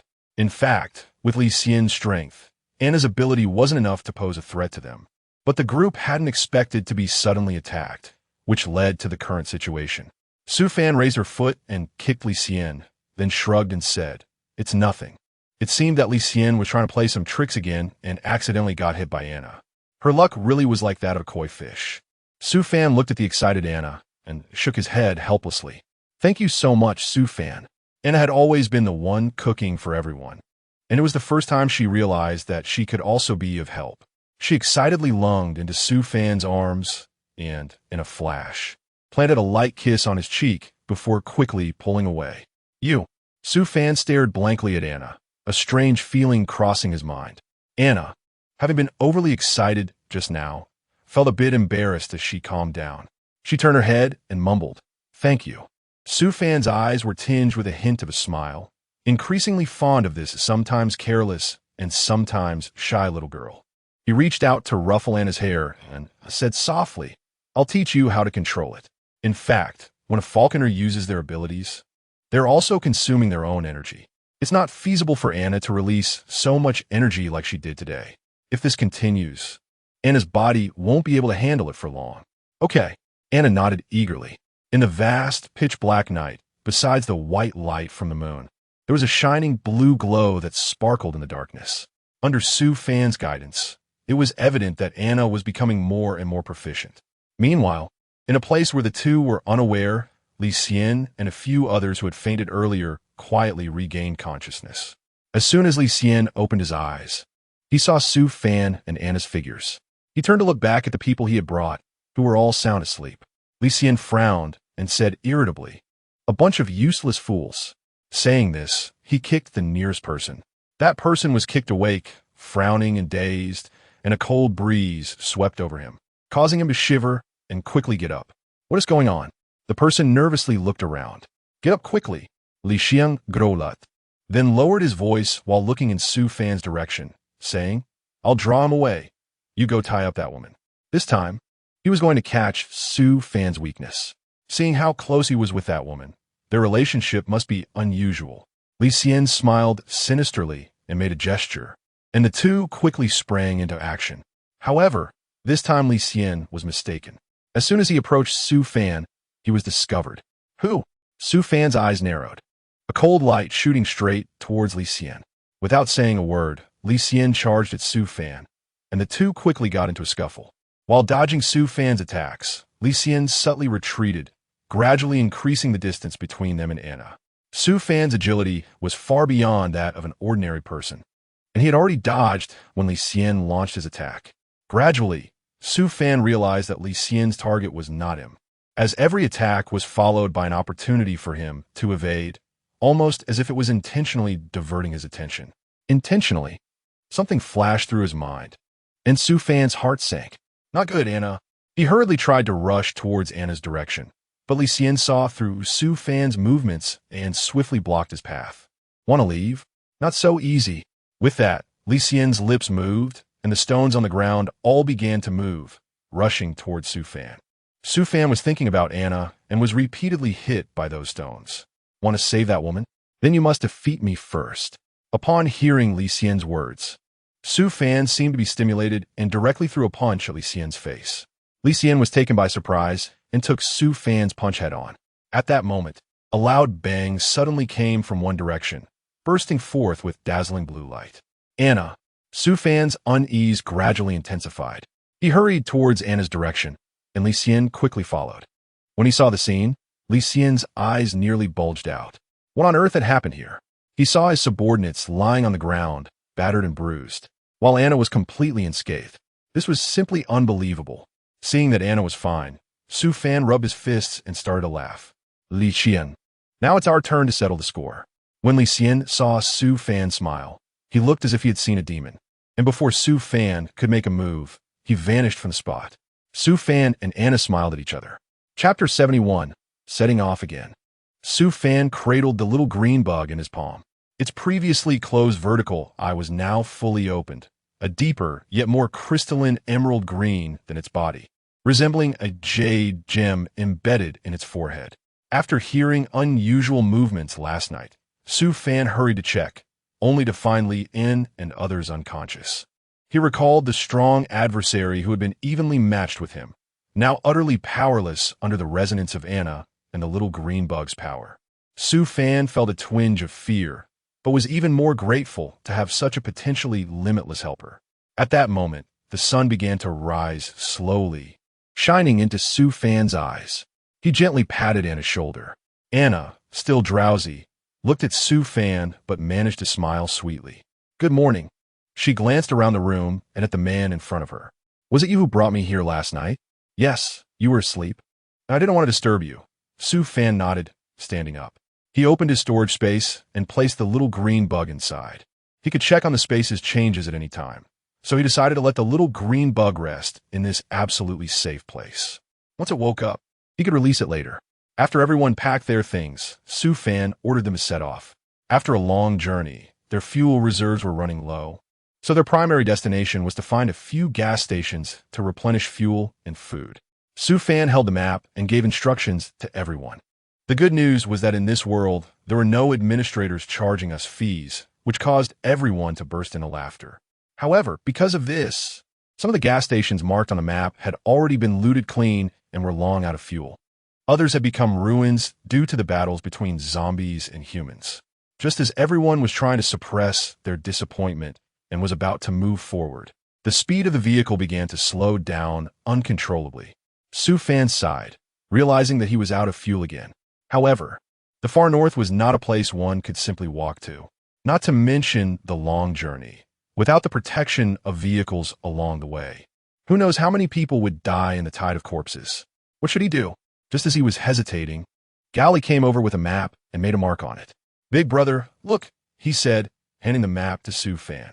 Su Fan looked at the mark, confused. Su Fan suddenly realized and patted Gally on the shoulder, but the car could only stop here, and they had to walk to see the situation. Su Fan asked, "I'm going to the abandoned factory in the north. Who wants to come with me?" Gally was about to get up when Su Fan reached out and pressed him back into the chair, saying, "You just recovered from a serious injury. It's too risky to let you go." Just as he was about to point to someone else, a soft but firm voice came from behind him. "I'll go with you." "You?" Su Fan was taken aback, looking at Anna, and was about to refuse when Anna reached out and grabbed his wrist. "Ever since my power awakened yesterday, I've been able to feel it still within me, even if I can't exert the same power. I think it would be easier for me to help you than an average person." Looking into her sincere eyes, Su Fan smiled helplessly and ruffled her hair. "Since that's the case, let's go. Don't worry, you won't be in any danger with me around." Anna didn't say anything, just pulled Su Fan out of the car. The two of them took their flashlights and firearms, following the map's instructions to approach the factory. Although it had long been abandoned, the buildings were still well preserved, indicating that no humans or zombies had approached here, which relieved Su Fan. Now all that was left was to pray that they could find what they needed. As they entered the building, Anna was about to turn on her flashlight when Su Fan shook his head, blocking the beam with his hand, signaling her to turn on the light. Anna then understood and used the remaining light filtering through her fingers to illuminate the surroundings. There were no scratches or bloodstains on the walls, and everything indicated that this place was still safe. After confirming carefully, Su Fan released his hand and pulled Anna forward. Since this was once a heavy industrial factory, there must be a warehouse for fuel reserves. If it hadn't been destroyed or looted, there was a good chance it could provide Su Fan with the supplies needed for the journey to the far north. Thinking of this, Su Fan couldn't help but quicken his pace, heading straight for the underground with Anna. As soon as they reached the underground, Anna said, "Although I can't see clearly, I feel like I can faintly sense some energy." Su Fan was taken aback for a moment here. Anna shook her head. "If we were this close, my perception wouldn't be so vague. Those energy carriers are still lingering outside the factory. Damn it. After so much effort to get this juicy opportunity, could it be that someone is coming to snatch it away?" Su Fan gritted his teeth, but caught a faint scent in the air. "Is that the smell of oil?" "Anna, let's go," Su Fan said, running in the direction of the scent. With the enhancement of his physique, his intuition had become noticeably sharper. When he reached the entrance of a large door, Su Fan smashed the lock with a punch and pushed the door open to walk inside. Looking at the mountain of stacked oil barrels, Chen Fan felt both relieved and started secretly pondering how to deal with the people outside. However, Anna smiled and said, "I'll go call everyone over." This time, we really hit the jackpot. Su Fan held her hand and said, "Don't be anxious. Let's meet these friends outside first." At this point, Anna couldn't help but break out in a cold sweat. She had been so excited just now that she hadn't noticed the energy entities were already so close to her. "You all don't need to hide, come out," Su Fan said loudly. In just a few seconds, more than 10 people slowly emerged from the shadows, a mix of men and women, all wearing blue coats. Su Fan remained calm on the surface, but felt anxious inside. Although these people were few in number, each one was a formidable fighter. If he were to go all out, he might have a chance of winning, but it would undoubtedly damage the warehouse behind him, which would be counterproductive. Escaping without injury would not be difficult, but taking Anna with him would likely be a challenge. After much contemplation, Su Fan decided it was better to negotiate first. "Everyone, hiding in the dark, what does that mean?" Before Chun Fan could finish speaking, a tall man stepped out of the line and looked at Chun Fan. "In this world, do we still need to greet people warmly?" The man pointed at Su Fan. "It seems our goals are the same. Our motorcycles are out of fuel too." Su Fan thought it was not good, but still made up his mind and said, "Since that's the case, we must follow the order of arrival." Everyone fell silent and then burst into laughter. The leading man looked at Chun Fan. "Then if we don't follow the rules, what will you do?"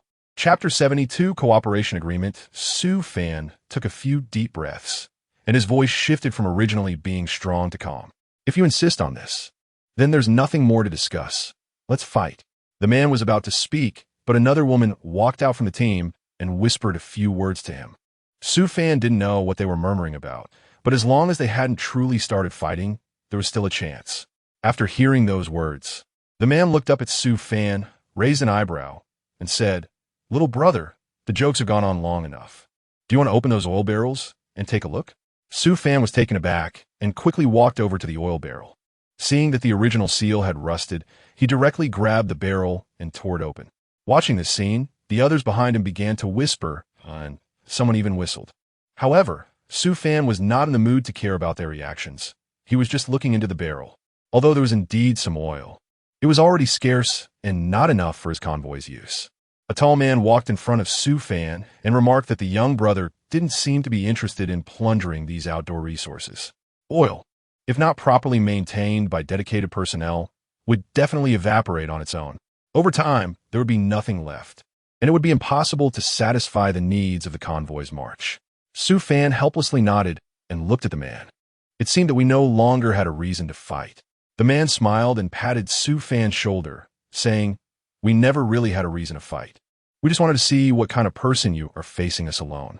Su Fan smiled and took a closer look at the expressionless woman over there, secretly thinking to himself that, on the surface, she seemed to be a user of perception abilities. If she hadn't noticed my strength earlier, or if their strength was above mine, we might have found a reason to fight. With that in mind, Su Fan looked at the crowd and asked, "I'm not a saint. I'm just an ordinary adventurer trying to make a living. What about you all? Which organization do you belong to?" A man replied loudly, "We are the Blue Knights from the far north." Su Fan was taken aback. How could these people be here in the extreme north? The man, not paying attention to Su Fan's expression, continued, "My name is Lan Luo, and I am the captain of this blue cavalry. This is my sister, Linda."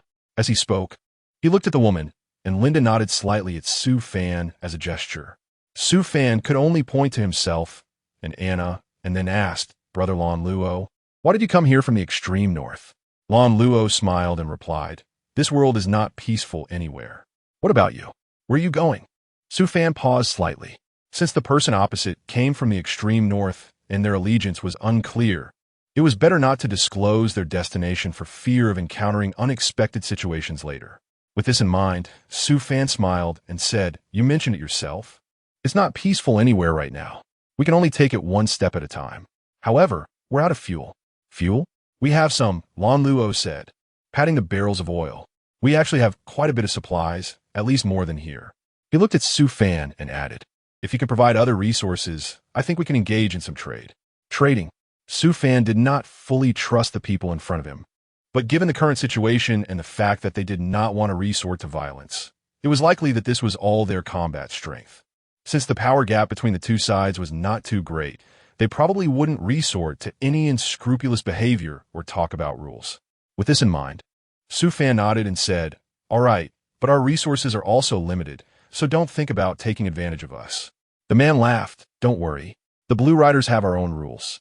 With that, the group left the warehouse, and the remaining Blue Riders took the oil from the barrels.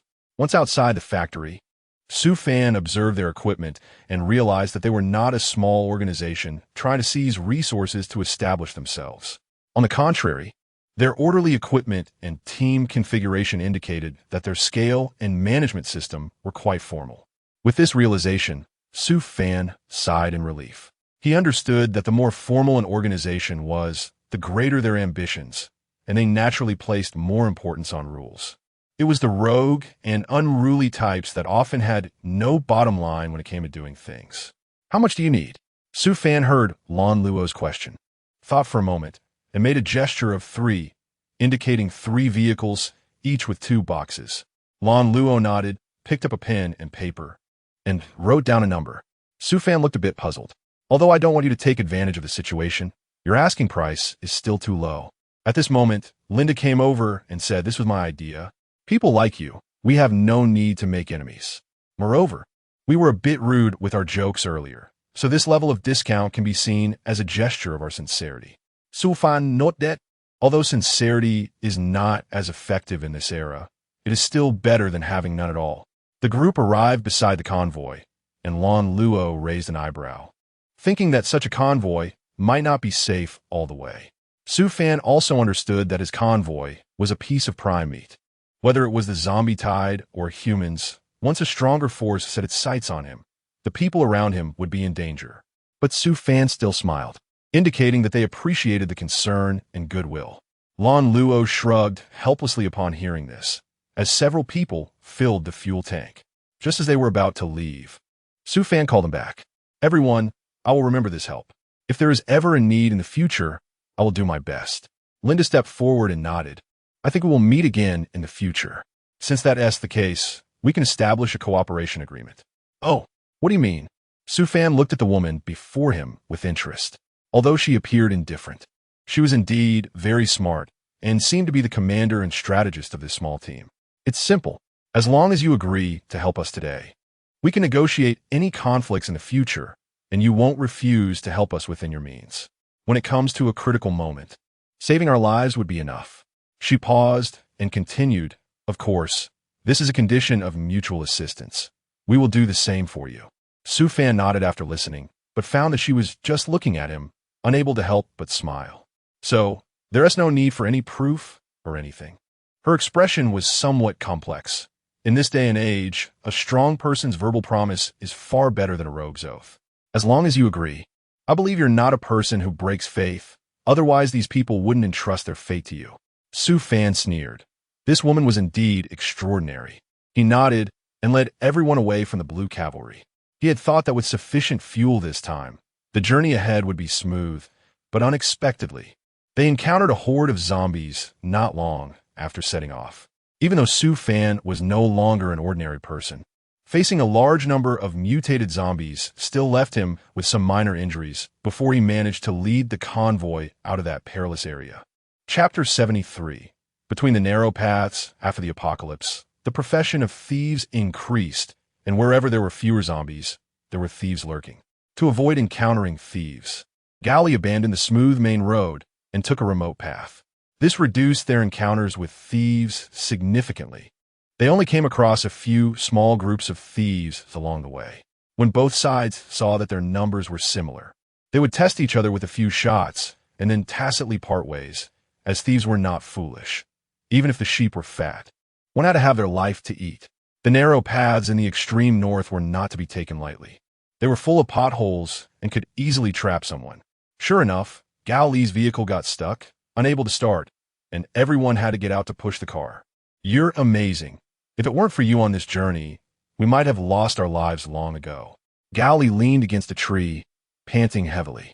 He was exhausted from the journey, hungry and tired, and now his hands and feet were weak, making it impossible for him to push the car.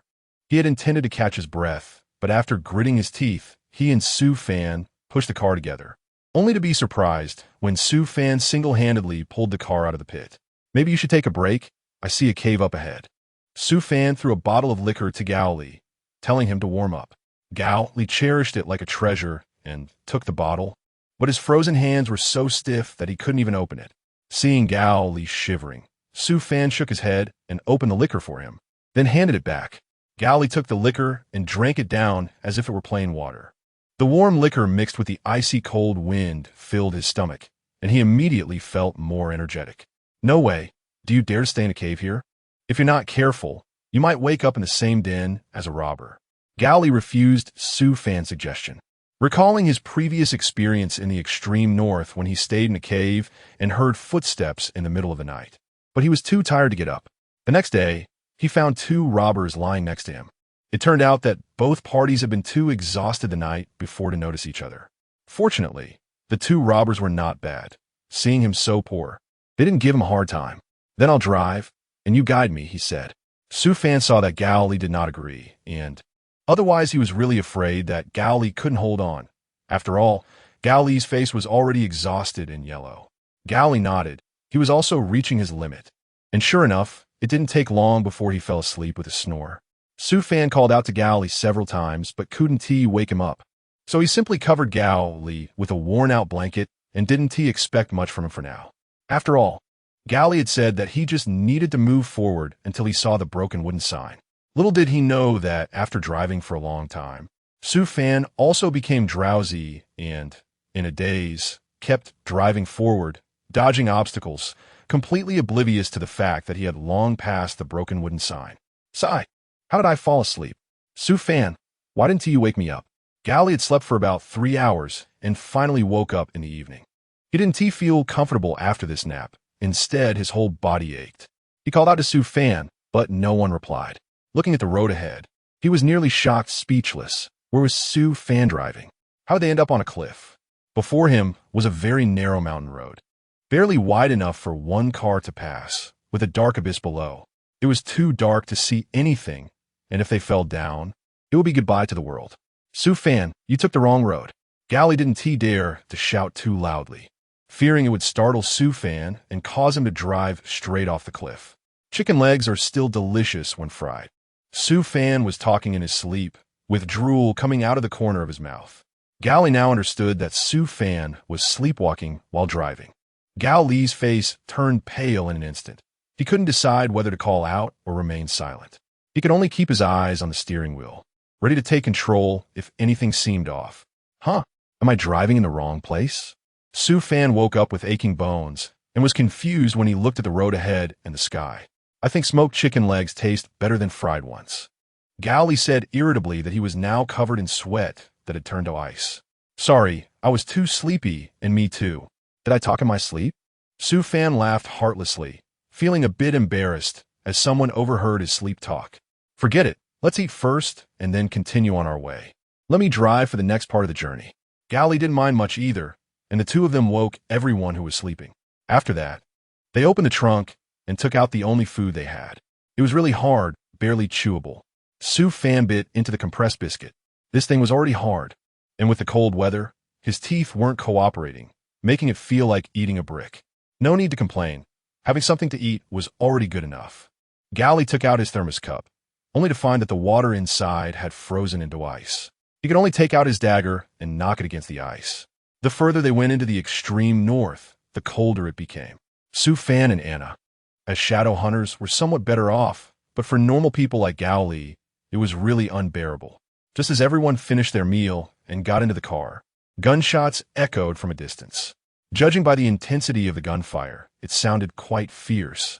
They couldn't tell if it was robbers attacking survivors or two groups of robbers fighting each other. Gao Li drove the car forward, and since Su Fan had taken a wrong turn earlier, he had no idea where to go, so he just drove randomly. As the saying goes, a blessing in disguise. He drove aimlessly and surprisingly found a border camp. Everyone thought they were saved, but unexpectedly encountered some minor friction upon entering the camp. Why won't you let us into the camp? Shouldn't the military protect us survivors? Gao Li argued with the camp's guard captain. The guard captain, Wang Biao, was a former robber who was recruited by the military during a bandit suppression operation. With some skills, he had managed to rise in the ranks. But despite being a soldier now, he still had a bit of a bandit aura about him. Wang Biao refused to let Gao Li and the others into the camp. stating that his supplies were insufficient and he didn't want to be responsible for their lives. "We won't be staying long. This doesn't comply with regulations." Anna, feeling indignant, stepped forward to argue, and the shouting grew louder. She was furious. According to regulations, border camps were not allowed to host survivors for long periods. Wang Biao was neither providing food nor allowing them to stay, which clearly violated the rules. "What are you shouting about? Military orders don't apply to those outside. Do you understand? It's not like we're deliberately withholding food from you. Isn't it obvious that we have run out of supplies? Hurry up and leave. Don't act like beggars." "Bro, is that really necessary?" Seeing this, don't you think you suddenly have supplies? Seeing the dispute escalate, Su Fan got out of the car and took out the Shadow Hunter token given to him by Su Changwu. "Hey, I should have taken this out earlier. My apologies for any offense." For a moment, Wang Biao's expression froze, but he quickly wore a flattering smile.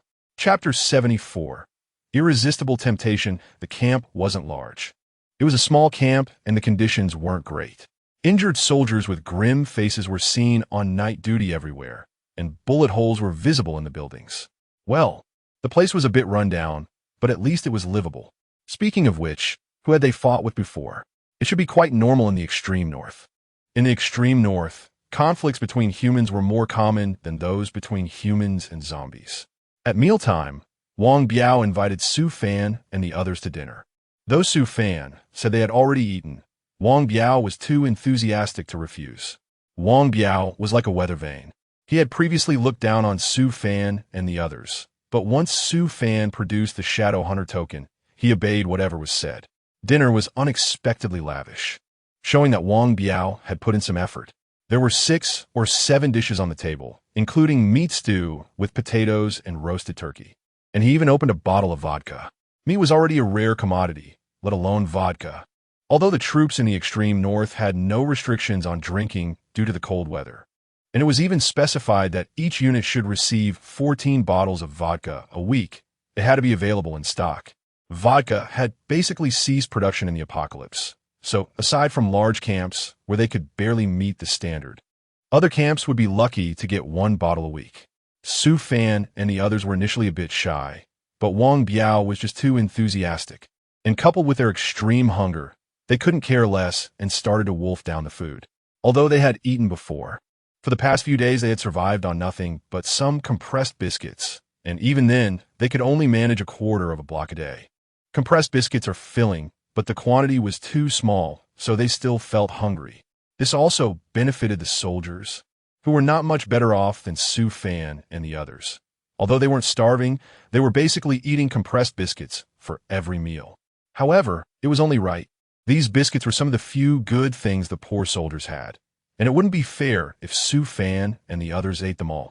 After dinner, Wang Biao arranged accommodation for everyone. Because there were too many injured in the team, there weren't many rooms available, and he surprisingly arranged for Anna and Su Fan to stay together.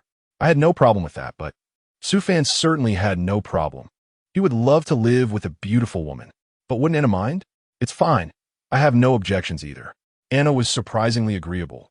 In the apocalypse, having a place to stay is already good enough, so what more could one ask for? Moreover, she already had some good feelings towards Su Fan, so she didn't mind at all. Since both of them had no objections, their living arrangement was settled. This room was quite decent, not like the others with walls that led in the wind.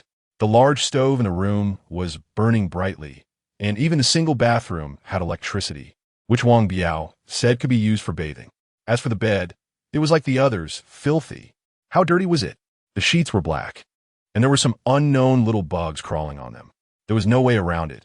It was extremely cold in the far north, and the facilities at Wang Biao's camp were incomplete, so they hardly washed the sheets. You see, in the far north, washing sheets leads to a troublesome problem the next day. How to deal with sheets frozen into ice.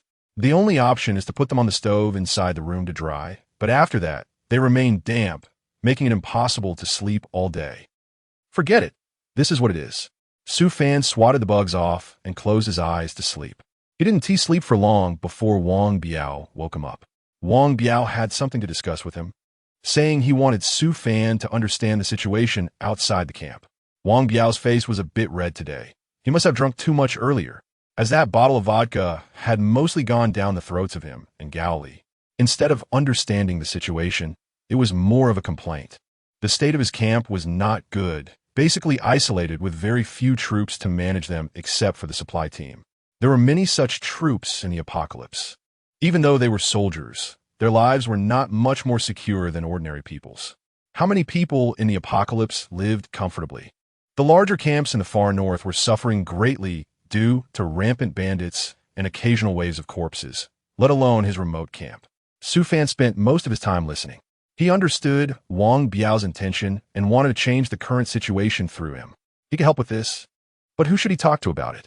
Forget it. If there's a chance, he would say a few words for Wang Biao, considering that Wang Biao treated them to dinner today. Anna had just finished taking a shower and had found a bathrobe from somewhere. Seeing Anna in nothing but a bathrobe, he shyly lowered his head. He wasn't exactly a herbivore, but Anna was practically tempting him to commit a crime. Anna was already beautiful, with a delicate and curvy figure, tall stature, and long white legs that made one's imagination run wild. Combined with the allure of the bathrobe, it was simply unfair. What? You've learned to be shy now?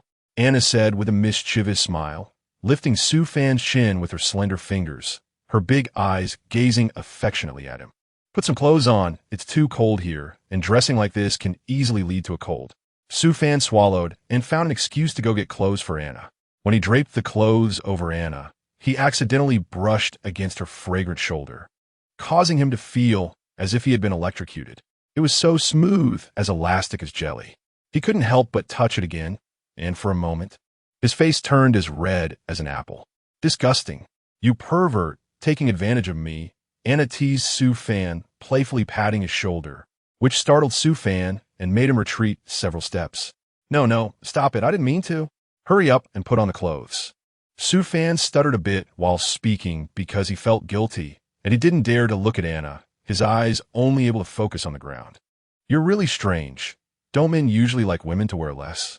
Anna became interested, leaning closer to Su Fan, gently stroking his back with her slender fingers, and then suddenly hugged him. I'm begging you, hurry up and put on some clothes. Su Fan was about to lose his composure. Anna was too close. So close that he could feel her breath tickling him. Moreover, Anna smelled really nice, a faint and refreshing fragrance.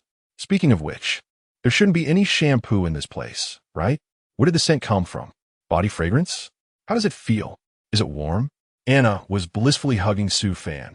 She knew she had gone a bit too far with today's joke, but it was hard for her to stop. This man's back was very sturdy. No, that's not what I mean. I'm going to sleep. Yes, that's what I wanted to say. Su Fan struggled out of the gentle embrace and immediately laid down to sleep, feeling quite embarrassed for having just spoken the truth. Anna's entire body was soft, almost like a piece of jelly, and when she leaned against him, there was a bouncy feeling. How on earth does she maintain this? Forget it. You should sleep early. I'm feeling sleepy too. Anna yawned and contentedly went to sleep, as she had truly seen an interesting expression on Su Fan's face today. Chapter 75. New mission. Su Fan hazily opened his eyes, and what appeared before him was the enchanting Anna. He couldn't quite believe his eyes, so he rubbed them vigorously, but the more he rubbed, the clearer the image became. How'd you get here? And dressed like this in such tattered clothes. Can't you pay a bit more attention to your image? Su Fan was so nervous that he stuttered while speaking. Anna couldn't help but laugh a few times at the adorable Su Fan. Although he was saying harsh words, his eyes were still fixed on Anna. As a man, how could he not be moved? Don't you like it? This left Su Fan at a loss, and with Anna's teasing, his heart raced even faster. Moreover, he saw Anna lean closer to him, her enchanting eyes blinking as she looked at him. Su Fan met her gaze. Men and women should keep a distance. You should stay away from me. As a girl, you should maintain some decorum, otherwise if someone sees us, it would be the most embarrassing for you. Su Fan suddenly turned his head in another direction, seemingly afraid he couldn't control himself, while Anna still appeared unconcerned, leaning closer to Su Fan and whispering in his ear. Look, there's no one here, just the two of us. Who else would see us? A lonely man and woman in the same room. Doesn't it feel a bit thrilling? Her voice carried a hint of laughter, yet at that moment, Su Fan didn't want to look at Anna again. All right, I have my principles. Don't tempt me anymore. he said impatiently, his voice somewhat loud, which made Anna feel a bit disappointed. She pouted and moved away from Su Fan, and he instantly felt a lot more relaxed. I've never seen a man like you. Am I not pretty enough? Is my figure not good enough? How would you treat me like this? You really have no manly charm at all. Think what you want. It's none of my business. It's best if you leave now. I want to sleep, and I'm afraid of being disturbed, so your leaving is just right. Ruthless words spilled from Su Fan's mouth one after another, and Anna was exasperated, clutching her clothes, her palms sweating. But at that moment, Su Fan turned over, closed his eyes, and prepared to sleep, as if Anna wasn't there at all, leaving her sitting there neglected. A new task had arrived: eliminate the ghosts. The next morning, the system notified Su Fan, who was still asleep. Upon hearing those words, he immediately sat up like a carp leaping out of water. Just as he was about to go out, a man rushed over in a panic. He was covered in dust. Even his face was dark, looking like he had just come from a fierce battle. Su Fan scrutinized the flustered man and felt something bad had happened. It's not good. Those zombies are too strong. We're no match for them. A team of soldiers from the camp went out on a mission and ran into trouble, leaving me here to warn you. If we don't stop this soon, it could lead to a big problem. That group of zombies is almost here. The apologetic young soldier shook his head helplessly. His panicked expression was somewhat pitiful, and his legs trembled, clearly terrified. All right, let us go now. Su Fan urgently spoke to the little soldier, and after finishing his words, he ran out to find Wang Biao. After all, his own strength was insignificant, and he would probably just be a plaything for those zombies. Now that the situation was critical, they needed to unite to deal with the zombies and not let them roam freely. He then told these guys everything he just learned. Su Fan and Wang Biao formed a small group and immediately rushed to the location where the zombies were present. From the traces left here, it was clear that there were still people alive. They needed to find a way to rescue these survivors. Su Fan said to Wang Biao and the others with a hint of surprise, and the others agreed with Su Fan's opinion. After all, they came here to save people. They followed the traces and arrived at an abandoned gas station. As soon as they arrived at the gas station, they saw a mysterious man in black, holding a syringe, continuously injecting an unknown drug into the bodies of the dead soldiers. What is that guy doing? What is his intention by injecting those dead bodies? Wang Biao said, in confusion. Su Fan rushed forward, wanting to grab the man in black and ask for clarification. Soon after, the others followed, but their footsteps were too loud, attracting the attention of the man in black. He turned his head and softly exclaimed, You stop right there. The man in black panicked and ran away. Su Fan shouted loudly at the fleeing man, but it was of no use. The black man ran even faster. You think you can catch me? Look around you. You're barely holding on to your own life, yet you're still thinking of killing others. Aren't you afraid of being laughed at? The man in black pointed at the surroundings of these people and then laughed proudly. This sarcastic smile made the few of them feel uneasy. Su Fan and the others also felt uncomfortable upon hearing his voice. It seemed that although his behavior was strange, he was clearly not an ordinary person, and the drug appeared to be anything but ordinary. As Su Fan pondered over these clues, his pace slowed down, and he even stopped running and started walking. The others instinctively looked around and discovered that many zombies were approaching them, surrounding them completely.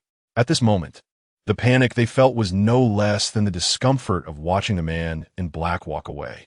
Su Fan then wanted to rush over to catch that person and ask for answers, but before he could, he was blocked by zombies. Su Fan could easily break through, but he couldn't ensure the safety of the people around him, so he could only stomp his foot in frustration. These pesky zombies, just wait for me. In a few minutes, we will eliminate these zombies and then teach you, you arrogant fool, a good lesson. Su Fan was angry and said some unrealistic things. At this moment, he was really anxious. Why did Wang Biao only have the soldiers from the original camp and no one else? Where did they go? It couldn't be because they were afraid that they didn't come, right? After Su Fan finished speaking, Wang Biao and the others were also quite surprised. They hadn't noticed it before, but now that it was pointed out, it made them think of other aspects. Yes, only now did they realize that those bastards hadn't come. I remember we notified them when we arrived. Wang Biao shouted angrily, and at this moment, the zombies were getting closer to their bodies. There was no more time to discuss this matter. Chapter 76. Targeted. They were in a predicament, with every muscle in their bodies tense. The zombies attacked them with clumsy, mindless movements, as if their only purpose was to bite anything they saw as meat. The sight of the zombies' teeth today was chilling. It looked like they had devoured quite a few people's flesh, with fresh blood continuously dripping from their teeth. This made everyone feel a sense of dread, and Wang Biao and the others couldn't help but take a few steps back, gasping in horror. Everyone needs to be extra careful. These ordinary zombies are mixed with clawed demons. If we encounter those agile and eerie creatures, if we really can't handle them, just hide. After we escape from this predicament, we can think of a long-term plan to deal with them.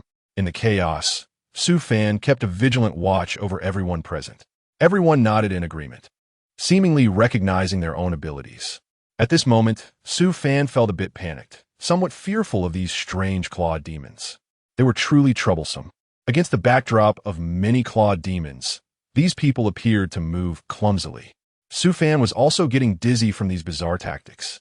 Since it was their first time dealing with these types of zombies, and they lacked any skills, everyone could only defend passively back-to-back against the zombies' attacks, while using the fierce firepower of their firearms to barely repel them. But the good times didn't last long. The clawed demons moved quickly and in a moment of inattention. One left a claw mark on a team member's protective suit. Su Fan even sustained a minor injury. During Su Fan's struggle against the ordinary zombies, he suddenly felt a pair of slender and hard hands attacking him fiercely from behind. I don't believe it. Can I not handle you guys? I can't die here today. No, I can't let such a disgraceful thing happen in my life. Su Fan deeply felt the humiliation. But this matter couldn't be resolved just by talking. Since coming to this place, Su Fan had never experienced such feelings before, and in a daze, he found himself with a sense of despair and helplessness that he had only felt in the real world.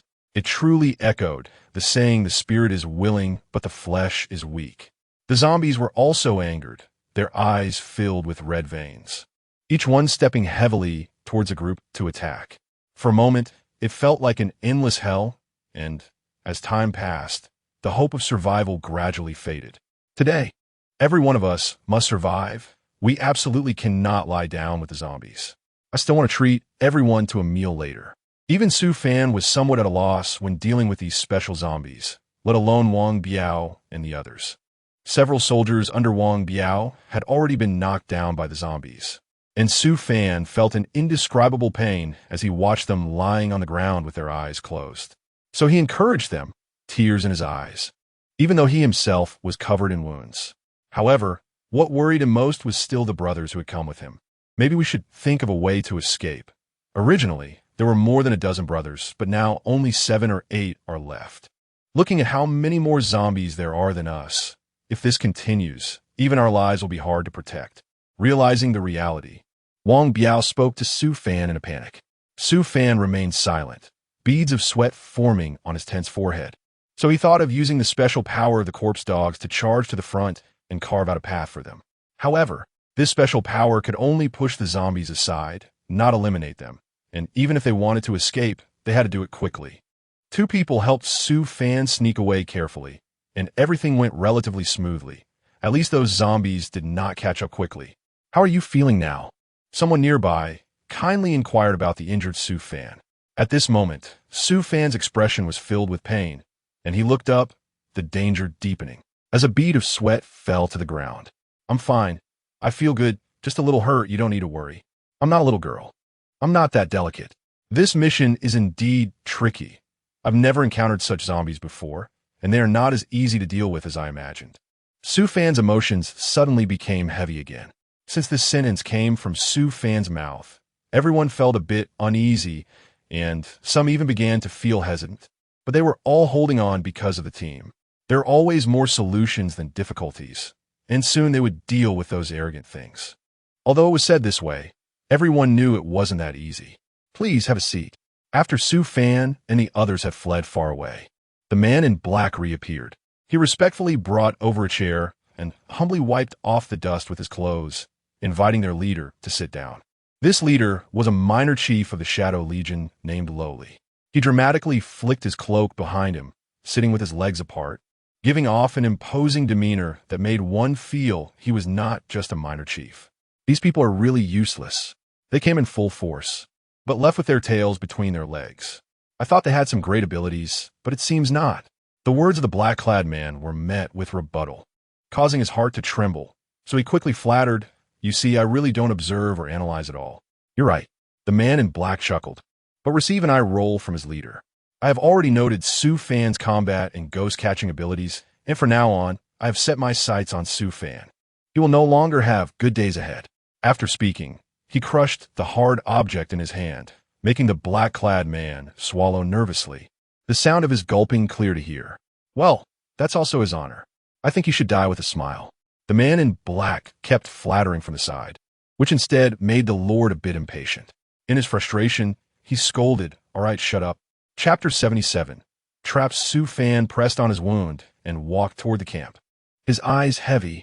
With every step he took, he felt sharp pain from the friction against his injury.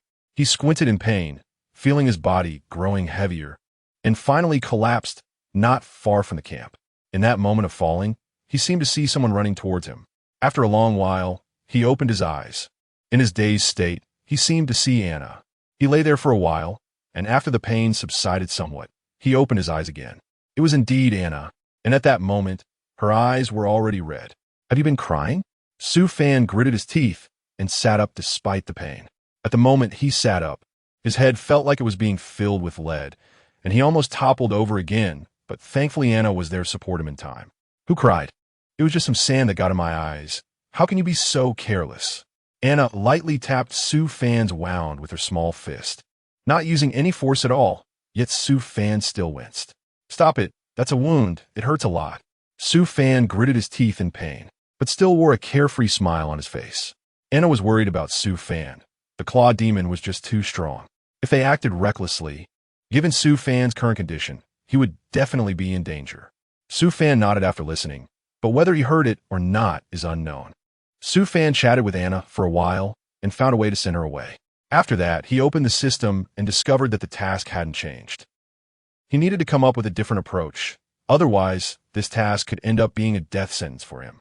Thanks to the support of the system, his wounds healed much faster than those of ordinary people. Although it wasn't like in a game where drinking a health potion could instantly restore health. After lying down for a day, he had recovered quite a bit and could at least move. He called for Wang Biao and asked him to send his subordinates to investigate information regarding the Claw Demons and the Shadow Army. At first, Wang Biao was evasive and reluctant to carry out the task. After all, in the apocalypse, subordinates represented strength and were essential for the survival of the executives. If it were just a regular reconnaissance, it would be one thing, but the risk of investigating clawed demons was too great, and he didn't want to take that risk. With no other choice, Su Fan had to take out the order token, which finally made Wang Biao obediently carry out the task. Su Fan's designated investigation strategy is not harsh. He doesn't require Wang Biao's men to infiltrate deeply. Once they spot the clawed demon, they should promptly withdraw. Therefore, the losses on Wang Biao's side are not significant. After 1 death and 3 injuries, they managed to gather the intelligence Su Fan wanted. In fact, this intelligence isn't very substantial. It's just the locations of the clawed demons and shadow soldiers' activities over the past few days. However, from this information alone, Su Fan can deduce the weaknesses of the clawed demons. It's strange, there are no signs of fire. Even if the clawed demons don't need to cook, don't the soldiers of the Shadow Legion need fire? Even if those shadow soldiers have been eating military rations these days, wouldn't they at least need to light a fire to keep warm? Isn't it too cold in the extreme north to not have a fire for fear of freezing to death? What could be the reason for their lack of fire? Could it be that they are afraid of revealing their position and dare not light a fire? That seems unlikely. The Shadow Legion has clawed demons around, so they shouldn't need to be that cautious. Have you ever seen the Shadow Legion use an open flame? If you have, what is the clawed demon's reaction to seeing an open flame? Su Fan made a bold hypothesis.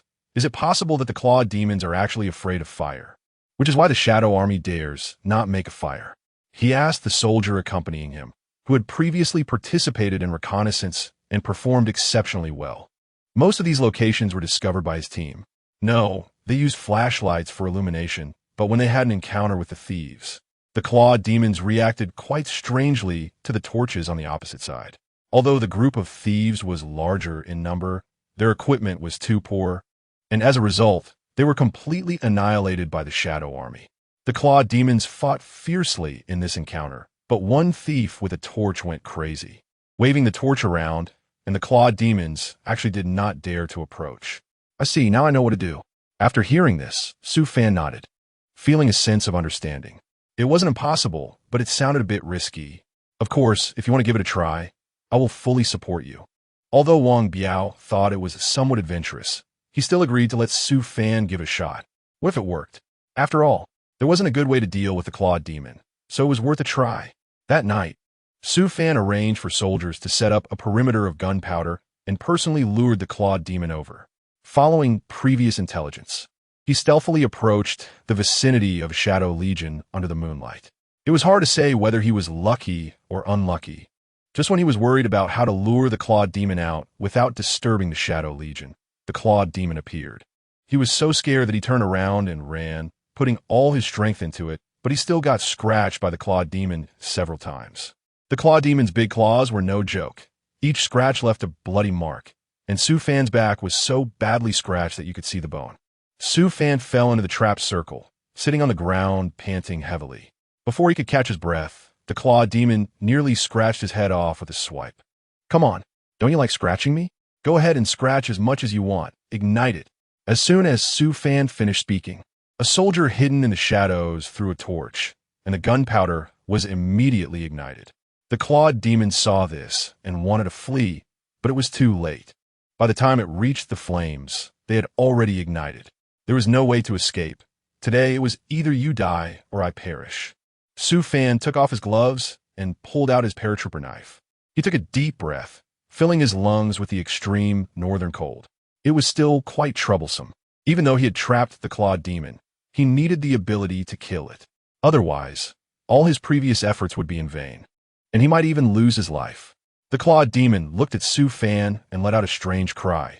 It was angry, like a wild beast that had been trapped and needed to vent its fury. Watching the clawed demon's expression grow increasingly ferocious, Su Fan smirked. What was it going to do? Fight him to the death? It seemed that the fierce battle ahead would be quite arduous. Speaking of which, he seemed to have acted a bit foolishly, right? Since he could trap the clawed demon, why did he have to do it himself? Couldn't he just ask Wang Biao for a few people to set up a machine gun on the side, throw grenades, and slowly take down the clawed demon? But it was too late to say anything now. He was already in the circle. With such a large fire, not only could the clawed demon not escape, but he couldn't either. Chapter 78. Killing the clawed demon trapped in the fire circle. The clawed demon's combat effectiveness had clearly diminished, and its movements were not as agile as before. It seemed that even if the fire didn't burn it directly, the heat generated was still affecting it. However, Su Fan's condition wasn't much better. He had not fully recovered from his previous injuries, and now forcing himself to fight. He could still feel the sharp pain from his old wounds. Thus, from their states, both sides had been weakened, leading to a grueling battle. At first, Su Fan was still able to gain some advantages. Through a series of concentrated attacks, he managed to injure the clawed demon multiple times with his paratrooper knife. If he continued this momentum, his chances of winning were quite high. But after all, he was an injured person. His stamina couldn't endure a prolonged battle, especially with the surrounding heat and the thick smoke from the fire causing significant harm. Soon, he was sweating profusely, and although the clawed demon had been weakened, as a monster, it did not know what exhaustion was. Its combat effectiveness remained consistently high. Therefore, the situation on the battlefield quickly reversed. Su Fan could only rely on the clawed demon's fear of fire, expending a lot of energy to use fire-based techniques to threaten it. Initially, it was effective. The clawed demon, seeing the terrifying flames in Su Fan's hand, dared not attack recklessly, and its frequency of offensive actions decreased significantly. However, as Su Fan's body grew weaker and the flames in his hand diminished, this tactic became largely ineffective. As a high-level zombie with some intelligence, the clawed demon could tell that Su Fan was struggling and began to launch an all-out attack, its large claws swinging from side to side, clawing at Su Fan relentlessly. Su Fan's physical strength had declined, and he could only barely protect his vital areas, while other places were completely undefended. although the fire circle was not large. The clawed demon moved without any restrictions, its agility forcing Su Fan into a corner. Now Su Fan found himself in a dilemma. Taking a step back would put him in the fire circle, and stepping in would mean certain death. If he didn't retreat, the clawed demon was also fighting desperately, ignoring the flames and aiming to claw him to death. "Commander Su, why don't we extinguish the fire?" A soldier, unable to bear it any longer, suggested putting out the flames, as this operation was already a failure. No, absolutely not. If the flames were extinguished, Su Fan, with his strength, could escape unscathed. But what about those soldiers? The enraged clawed demon would definitely kill those soldiers to vent its fury. However, if they didn't extinguish the flames, how could they deal with the clawed demon? If he continued to be clawed at like this, he would eventually turn into a skeleton. Gritting his teeth, he came up with an extreme method. Since he couldn't keep up with the speed, he would take a gamble. He abandoned defense and focused intently on the clawed demon's two large claws. Suddenly, the clawed demon's left claw came straight at his forehead. He didn't block it, but instead reached out to grab the clawed demon's left claw. By sheer luck at the critical moment, he managed to grasp the clawed demon's left claw.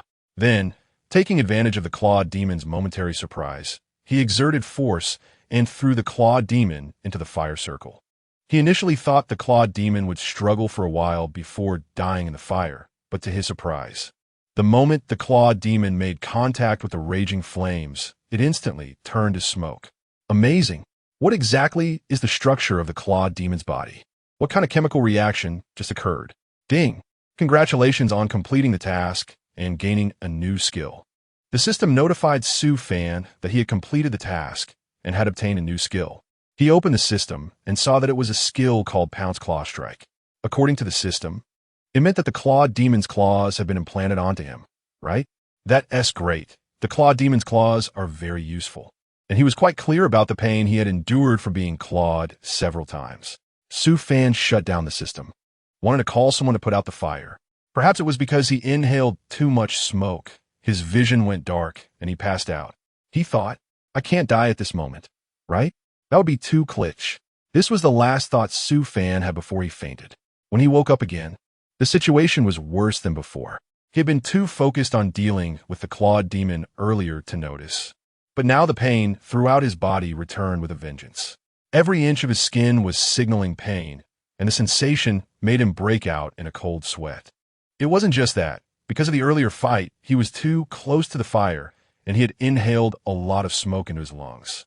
Now, even breathing was difficult. For the first time, he realized that being able to breathe freely was a blessing. It hurt so much. He almost thought he was going to die. He struggled to sit up, but his foot kicked something over. Looking down, he saw it was Anna, who hadn't slept all night. Seriously, didn't you promise me not to act rashly? Seeing Su Fan awake, Anna rushed over and tightly hugged him. Her voluptuous figure made it even harder for Su Fan, who was already struggling to breathe. Stop, let go of me. I think my bones are going to break. I know I was wrong. Su Fan gritted his teeth in pain. If it were any other time, he would marvel at how soft Anna was. But now he could only feel the pain, especially since many places were scratched so badly by the claw monster that he could see the bone. If you don't let go, you're too disobedient. I'm afraid that if I let go, you will disappear again. I want to hold you like this for a lifetime. After Anna finished speaking, tears began to fall one by one. Although she said she wouldn't let go, she still released her grip. She felt shy. What had she just said? She didn't understand why she had said those things to Su Fan. Su Fan didn't know what happened after he fainted. Anna chuckled and said, Gally didn't say that. I just made it up to tease Su Fan. Nonsense. Coffins have long been discontinued. Su Fan also laughed. He didn't believe Anna's nonsense. Who in the apocalypse has the mood to prepare things for the dead? Having a grave would be good enough. Next time you mess around again, I'll personally make a coffin and put you in it. Promise me you won't act up again, okay? Anna was now alternating between crying and laughing. It turns out that the expression of being at a loss for words really exists. Okay, I won't do it next time. All right, let's not talk about this anymore. Do you have any medicine for the lungs? I'm having some difficulty breathing. Su Fan wasn't very good at comforting girls, so he had to coax Anna like a child. After all, girls and children are quite similar. They both like to throw little tantrums. Here, this whole big bowl is yours. The military doctor made it for you. Anna brought over a large bowl of medicinal soup. Su Fan frowned as he looked at it, then closed his eyes and drank it down. The medicine was not only bitter, but also a bit spicy. Su Fan coughed up a few clots of black blood after drinking, and he immediately felt that his breathing had improved. Suddenly, there was a loud noise outside. A group of thieves was attacking the camp. Chapter 79, A Life and Death Strike. Come on, we can definitely resist them. Su Fan was very troubled by the thieves outside, although they had not encountered zombies yet. Dealing with these thieves was also quite challenging. After all, they were living people. Just wait a little longer. Just wait a little longer. Su Fan couldn't help but mutter. At this moment, they must keep the group of thieves at bay. He needed to confirm something. Although Su Fan was resisting the group of people outside, he was also observing them. The thieves must have a leader, and the position of this leader must be very important.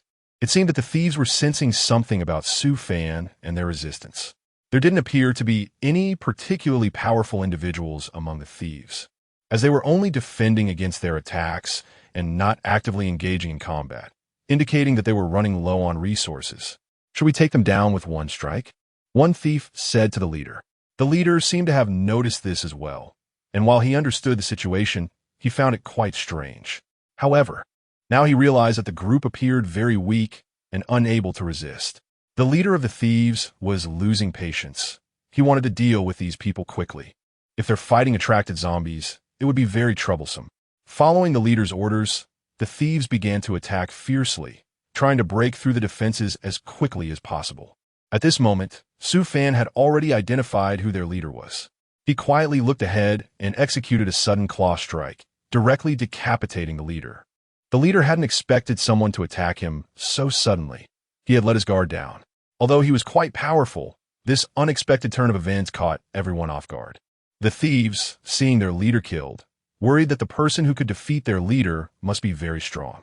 Anyone who could survive in this apocalypse was certainly capable. In an instant, the thieves made a decision, and one of them suddenly shouted, "Retreat." They didn't even have time to collect their leader's corpse before they started fleeing, trying to leave as quickly as possible. Although the two sides had just fought fiercely, Su Fan's side, being the defensive party, did not suffer significant personnel losses. So they thought to pursue. Wang Biao looked at Su Fan, who nodded in approval, and then Wang Biao led a team to attack and chase after the fleeing thieves. How did you know that was their leader? Someone asked. They had great faith in Su Fan's abilities. But they didn't realize that while they thought Su Fan had them defend to prevent casualties, he had actually killed the opposing leader by himself. They were puzzled as to who the leader really was. However, Su Fan merely glanced at him and then left the battlefield. All personnel, gather in 15 minutes. Pack your essentials and supplies. We are leaving this camp. After Su Fan finished speaking, he began to pack his belongings. This place was not safe. They had just fought here, and the smell of blood was quite strong, likely attracting zombie attacks. They headed towards the extreme north, a place without zombies.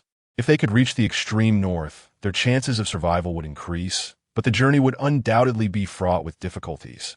So they had to remain vigilant at all times. Bang, bang, bang. Along the way, they encountered numerous zombies that charged at them. With vehicles and many cold weapons, they held the upper hand in the attack and quickly cleared away the zombies.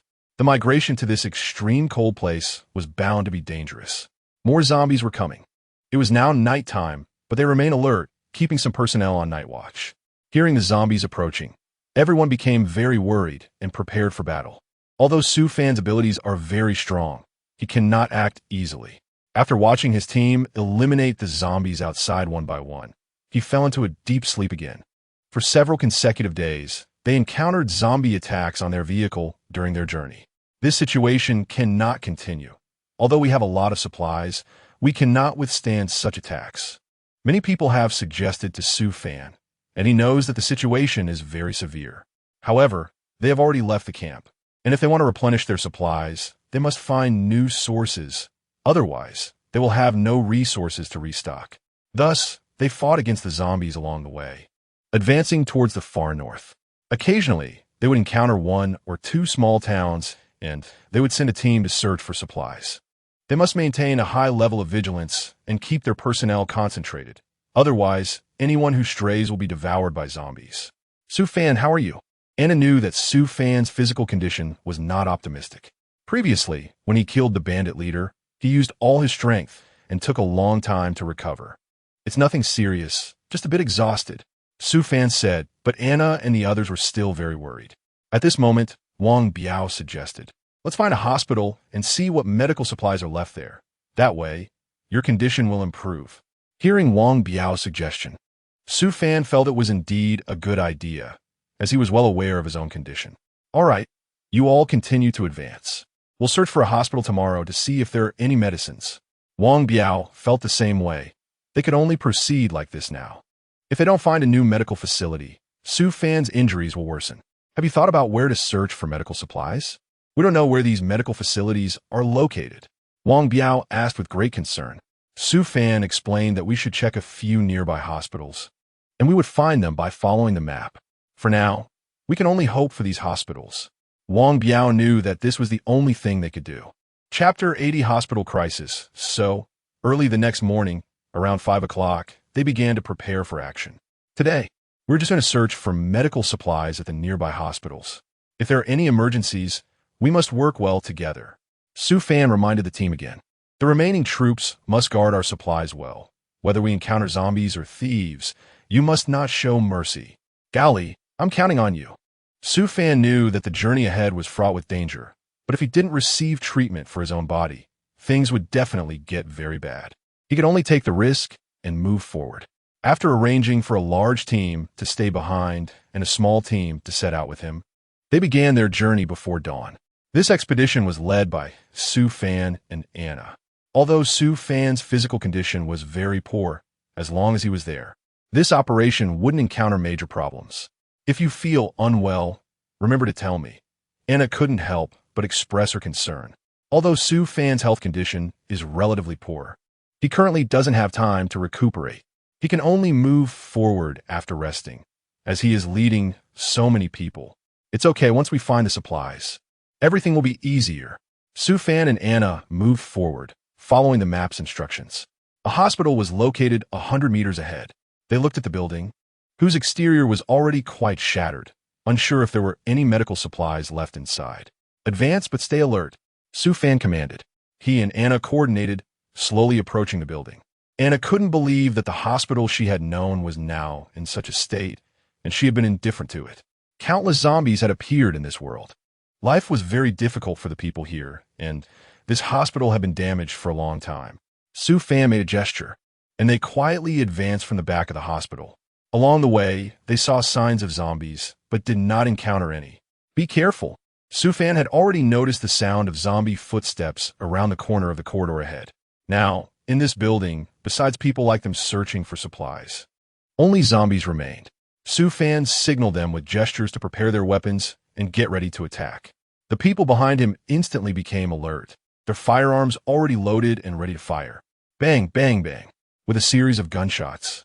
The zombies in front fell to the ground before they could even let out a scream. Anna looked at the zombie, feeling a bit nauseous. But having lived in this apocalypse for so long, she had slowly begun to adapt. It seemed that the medical room was ahead. You two stay outside to guard while we check inside first. Su Fan quickly assigned the personnel, and they entered the medical room. Looking at the rusty sign of the medical room hanging there, Su Fan felt a deep sense of unease, as if something was about to happen. However, Su Fan did not agree. The number of personnel they brought this time was insufficient, and they could only take a small portion of the important equipment. Anna thought the same, so she began to select from the equipment, discarding the damaged items and looking for usable medical supplies. Suddenly, Su Fan and the others heard sounds coming from the adjacent room. Someone must have been ambushed by the zombies. Not good, it's zombies, we need to retreat quickly. Su Fan grabbed some medical supplies, and Anna took a lot as well. The two of them quickly ran towards the stairwell. The two people outside received the order and hurriedly fled. Although they had firearms, encountering a large number of zombies would be extremely disadvantageous for them. It must have been a noise we made while dealing with those zombies that awakened them. Su Fan began to reflect. The place where those zombies were located was the morgue, and there must be many zombies inside. They had to hurry and evacuate. Anna also understood the seriousness of the situation. There was no time to care about what had happened, and their only way to survive was to escape quickly. Suddenly, the entire building began to shake. It was the sound of zombies running, causing the structure to become unstable. "Anna, be careful." Sue Fan saw a zombie suddenly lunging at Anna and couldn't help but warn her. However, it was too late. There were already many zombies roaring at Anna, seemingly wanting to tear her apart. Anna was also startled by this sudden change, but she had no means of defense at the moment. PFF, PFF. At that moment, the little green bug in Anna's arms suddenly woke up. The little green bug resonated with Anna through its psychic power. After the resonance, all the zombies were repelled. Sue Fan seized the opportunity and took down the zombie in one blow. At this point, he was already panting heavily. After eliminating all the zombies on this floor, they finally had a chance to catch their breath. Due to the awakening of the little green bug, Anna's abilities had greatly improved. Just moments ago, many of their companions had been injured by zombies, and they needed to treat him. Otherwise, their companion would also become one of the undead. "Thank you." Even though they were already very weak, those people still expressed their gratitude to Anna. However, Anna was still very worried about Sue Fan's injuries. He couldn't treat Sue Fan right here, as there was no telling when more zombies might attack. Nevertheless, it was indeed very dangerous for them here. "Let's take a break and prepare to retreat." After Sue Fan said this, he began to close his eyes and rest. However, what he didn't expect was that they suddenly heard the sounds of another group of people. Ugh, ugh, ugh. That was the sound of zombies. Bang, bang, bang. That was the sound of gunfire from the other group. With both zombies and gunfire, it indicated that someone was engaged in a firefight with the zombies. The appearance of others at this time was very suspicious. Anna wanted to investigate, so after making sure Sue Fan and the others were settled, she prepared to sneak out from the back alone. The gunfire continued ahead, and occasionally, the roars of zombies echoed towards them. Chapter 81. The invitation from the Blue Knights. When everyone arrived outside the hospital, there were no zombies left, only bodies riddled with bullets. Not far away, the Blue Knights riders were gathering their weapons and treating the wounded. It seemed that this wave of undead had been dealt with by them. The leader of this group of Blue Knights was someone Sue Fan happened to know, Lon Luo, whom he had met before. "Thank you. If it weren't for you, this time would have been a huge problem." Sue Fan extended his hand out of politeness and shook hands with Lon Luo. "There's no need to thank me. I just happened to pass by here. If we don't deal with the corpse tide, we won't be able to leave either." Lon Luo held the handshake for a moment before letting go. "What a coincidence. The world is really small. I thought I would never see you again, but I didn't expect to run into you on this trip to the extreme north. We still have some wine here. Let me get it for your brothers to drink." Sue Fan opened the trunk and took out a box of liquor, which he considered a gift for Lon Luo and the others. At that moment, Gally was standing next to Sue Fan, almost spitting blood. Although it was everyone's supplies, this liquor was Gao Li's prized possession. He had been reluctant to drink it all the way, but now Sue Fan was giving it away. "You should keep it for yourselves. It's extremely cold in the far north, so it's better to have more liquor on hand." Lon Luo wanted some, but she could tell that Gally next to her was not very happy, so she felt embarrassed to take it. "At least take a few bottles as a token, just to give me some face." Sue Fan also felt a bit regretful. Ever since he took out the liquor, he sensed a killing intent, so he didn't dare let Lon Luo hold it. "All right, just these few bottles will do." Lon Luo wasn't greedy, taking 5 bottles of liquor, sending 4 bottles to the supplies vehicle with her subordinates, while she opened one bottle, took a sip, and tossed it to Linda. After Linda took a sip, she continued to pass it down, and this small bottle of liquor was surprisingly passed along the whole team. It seemed Lon Luo didn't prepare much liquor for this trip to the extreme north. "By the way, how did you end up in the extreme north?" Out of curiosity, Sue Fan asked, although he couldn't control where the Blue Knights went.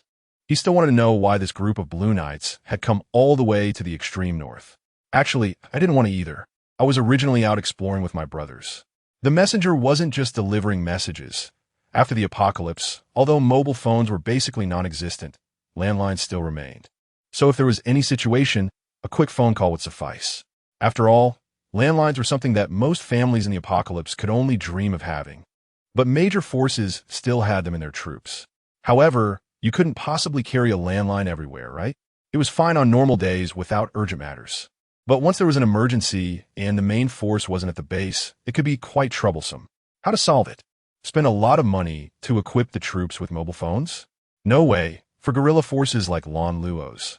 They spent most of their time in uninhabited areas where there was no signal, so equipping them with mobile phones would be almost like having a decoration. In such cases, there are generally two solutions. One is to equip telegraphs like in Dawn City, and the other is to do it like the Blue Knights. Each unit forms a special task force specifically for conveying urgent situations.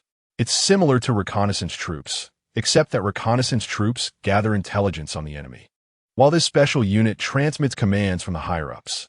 As for the name of such special units, there isn't a standardized one. Thieves call them informants. Some small forces like to call them pigeons, while the Blue Knights refer to them as messengers. It seems there is an urgent matter. Even the messenger has been dispatched. What exactly happened? Su Fan not dead? He understood the concept of a messenger delivering information. The Blue Knights wouldn't activate a messenger unless it was something significant. Lon Luo fell silent, looking awkwardly at Linda, who wasn't sure if she could tell Su Fan about it. According to the rules, it was not allowed. But considering Su Fan's character, it might not be a big deal to tell him. Perhaps Su Fan could even help them. Su Fan, please don't put Lon Luo in a difficult position. This is a confidential matter for us Blue Knights, and cannot be disclosed to outsiders. Linda refused to share the situation with Su Fan, as on one hand, it was against the rules and could lead to trouble if the higher-ups found out. And on the other hand, she had her own calculations. Su Fan said nothing after hearing that. Since it was someone else's secret, it was better not to meddle. So he turned to leave. However, it's not that I can't tell you, unless... Linda's beautiful eyes sparkled with laughter, leaving her words hanging, wanting Su Fan to take the bait. Unless what? What do you want me to help you with? I can consider it, but if it's too difficult, just spare me. However, Su Fan wasn't very interested. The Blue Knights were gathering in the far north. Saying he was completely uninterested would be a lie, but he wasn't nosy, and there was no need to know for sure. After all, it seemed that this matter had nothing to do with him, so it didn't matter whether he knew or not. If Linda asked him for a small favor, that would be fine. He would be happy to help. But if it meant fighting some monster, then sorry, he wouldn't dare. He wasn't crazy enough to risk his life for a piece of gossip. You're overthinking it. We don't really need you to do anything at the moment. Linda shook her head. Right now, other than having a bit of a food shortage, they had no troubles and didn't need Su Fan's help with anything. Why is that?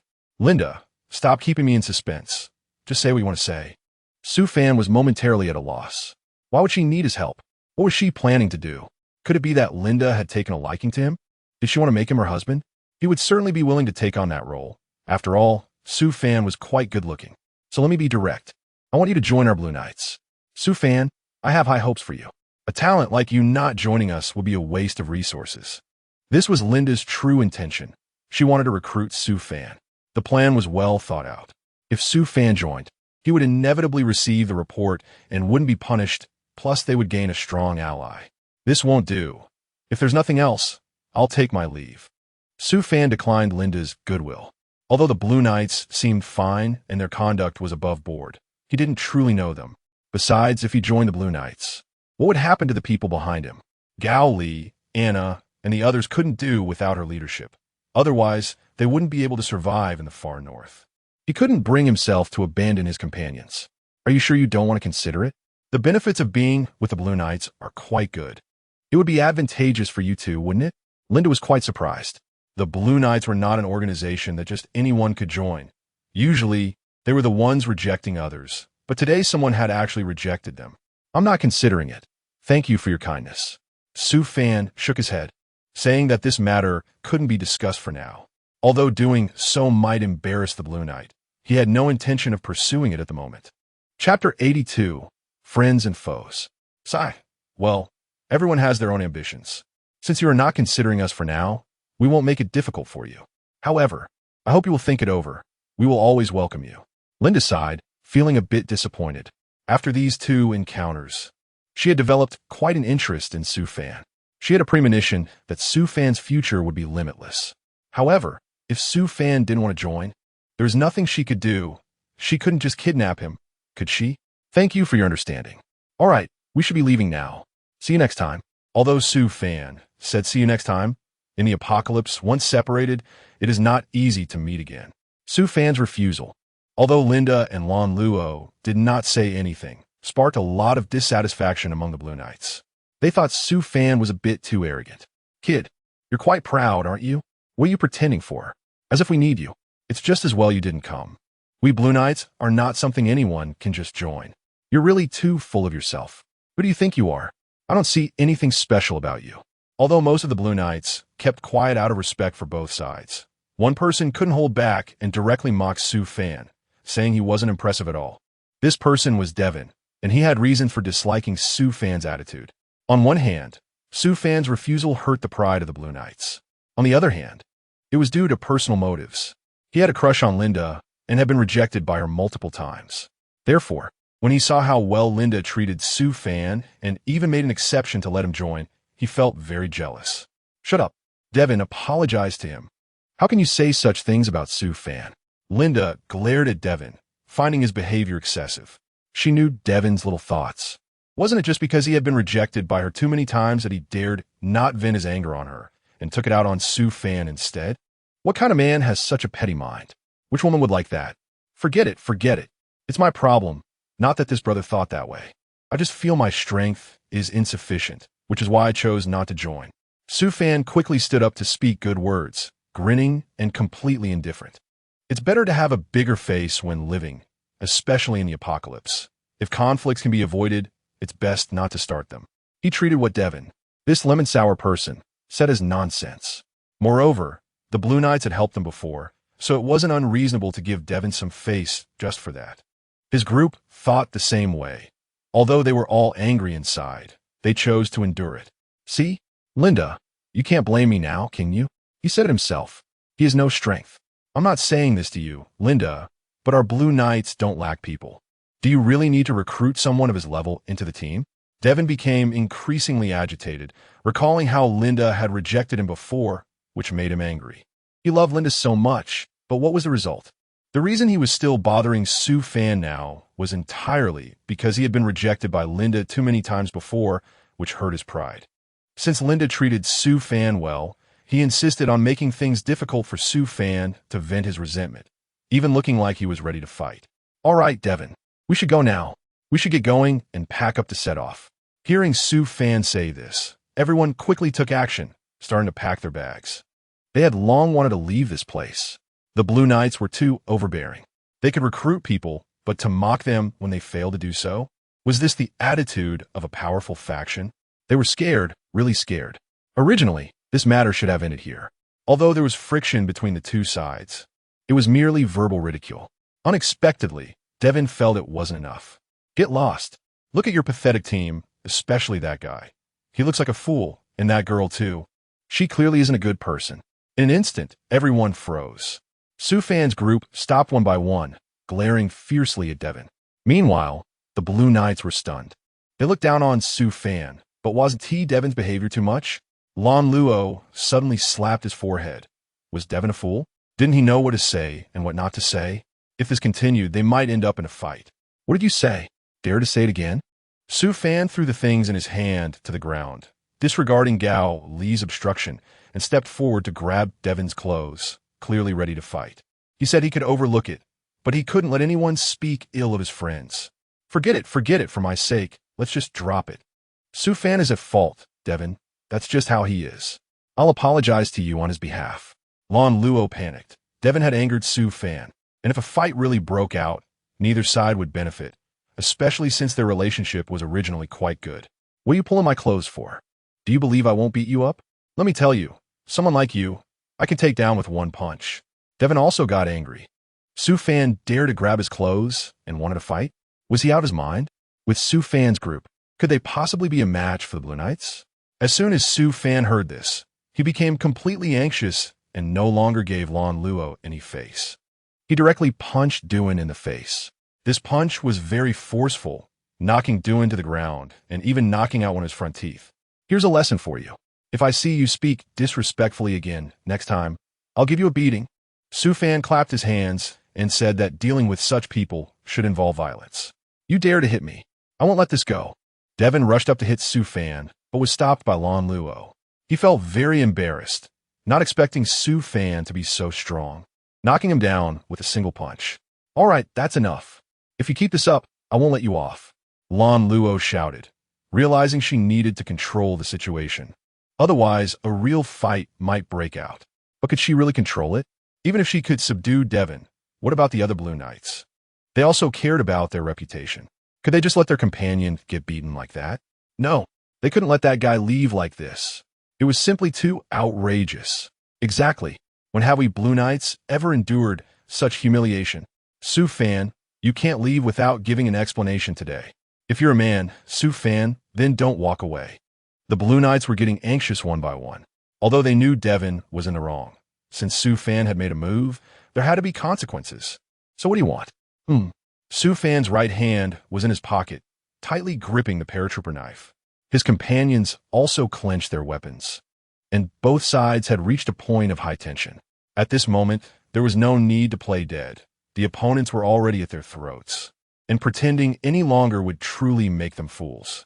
The Blue Knights were also ready to fight, even though it seemed absurd to get into a brawl over this trivial matter. However, things had escalated to this point, and both sides understood that it couldn't just be brushed aside. A fight was necessary to resolve the situation. Chapter 83, New Friends. Su Fan was so enraged by Duin that he flared his nostrils and glared, as if he wanted to devour Duin in one bite. He set aside his bravado and didn't care how many people were over there. Today, I'll show you what true cultivation means. However, Duin was no pushover. Who could tolerate such insults? He was also a hot-tempered person, and maintaining face in front of Linda was the most important thing to him. All right, today, you will be responsible for what you said. Don't come crying later when everyone laughs at you. Just thinking about that scene is quite amusing.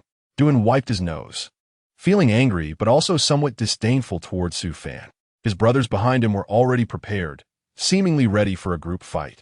Looking at the people around Su Fan, he was more certain that if a fight broke out, the Blue Cavalry would definitely not lose. Nevertheless, Su Fan showed no signs of backing down, which caught Duin's attention. Kid, you got some guts. But sometimes, being able to bend and stretch is the hallmark of a true man. Your behavior is just that of a foolish bear. Duin's excessive talk finally provoked Su Fan, his words dripping with contempt for Su Fan, making Su Fan feel a rush of heat. Stop talking so much. I'm sending you to meet King Yin now, so you won't waste air in this world. After saying this, both sides were ready to fight, their anticipation making the blood boil. Just as this grand scene was about to unfold, it was interrupted by a sudden vehicle that recklessly drove into the middle of both sides, seemingly intent on preventing this war from happening. Who is it? Are they also here to support this arrogant fool? Seeing the approaching car, Duin and his crew instinctively paused. After saying that, Duin immediately turned his gaze back to Su Fan. Don't project the views of a petty person onto me. As he said this, Su Fan shot Duin a disdainful glance. You impatient little brat. How dare you call me a petty person? However, Su Fan ignored Duin, and soon everyone focused their attention on the suddenly arrived car. As the door slowly opened, a woman stepped out. Su Fan felt a bit curious, but Duin's eyes widened in shock. Captain, why are you here? If you had come a little later, some people would have learned their lesson right away. I would have been able to remove a menace from the world, but unfortunately, this kid has a strong fate. Otherwise, I wouldn't let him off so easily. Duin glared at Su Fan, but Su Fan scoffed at him, only looking at the unfamiliar woman in front of him. Oh, is this the reinforcements you mentioned? Given your attitude, I assume they are yours? Do you really think so highly of me, believing that these people can't handle it? So, I brought in a bunch more? Su Fan's words were sharp, igniting Devon's anger once again. Just talking nonsense. He pointed at Su Fan's nose, but Su Fan pulled his hand down. Seeing such a disharmonious situation, Lan Yin asked Su Fan, what happened here? Why is it so unbearable?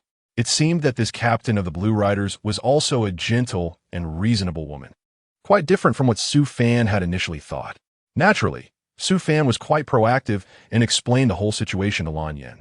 Lan Yin looked around and realized that these were all her subordinates, and she understood who was at fault. She then addressed Devon and the others. All right. You've embarrassed the Blue Riders enough. Since you want to bully the few with the many, you should quickly apologize to this gentleman. Normally, I see you as a capable person, So could it be that I'm blind? After hearing this, Devin gritted his teeth. Even though he had a lot of reluctance in his heart, he ultimately did what he didn't want to do. I'm sorry. His words were unclear, and it was so difficult for him to say this. However, even so, Su Fan was still unsatisfied and provocatively said, I didn't hear that. You sound like a buzzing fly. Who can understand you? With no choice, Devin had to endure the humiliation and said it loudly again. This time, his voice was deafening, but his eyes were filled with hatred. Now it's fine. You've reconciled, Lan Yin said with a smile to both parties. From now on, this matter will not be mentioned again. She then pulled Su Fan's sleeve and led him to another side, which left Su Fan feeling puzzled.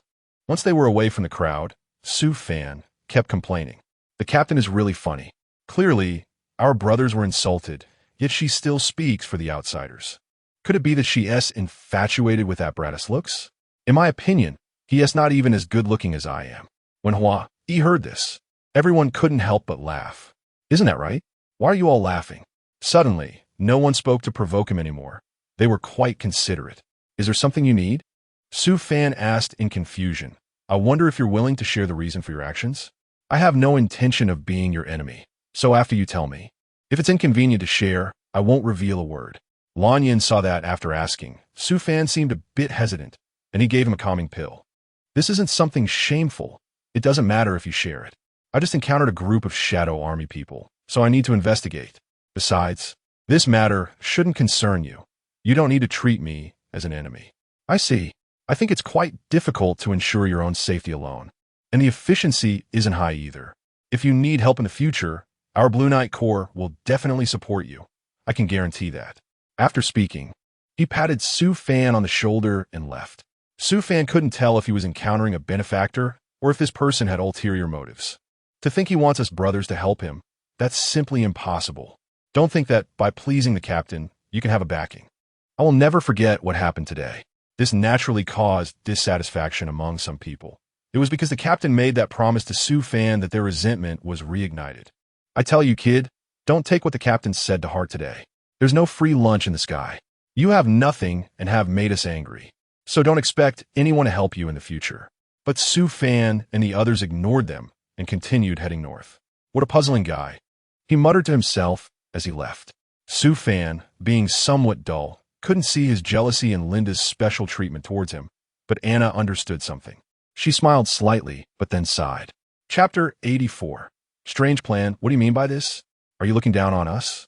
I tell you, kid, don't be too arrogant, or you'll be the one to regret it. Hey, be gentle. It seems this isn't your flesh. You don't know how to feel pain. Su Fan lifted his shirt, exposing his wounds for his friend who accompanied him to apply medicine. The white powder was lightly sprinkled onto Su Fan's injury, causing him intense pain. A bit impatient, Su Fan had a very weak resistance to the pain caused by the contact with the powder. I said, just bear with it a bit, of course it hurts. This is already very light. If you keep complaining, you can apply the medicine yourself. Don't be ungrateful. His friend, who was working on Su Fan, was also a bit impatient. After all, good intentions were met with such anger, but he was already used to Su Fan's temperament, and such words had long become a joke between them.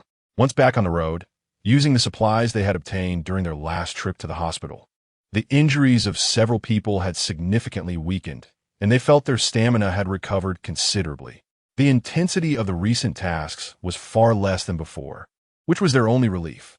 Such peaceful, war-free times were rare, but while they were enjoying this time, Anna suddenly approached them in a panic.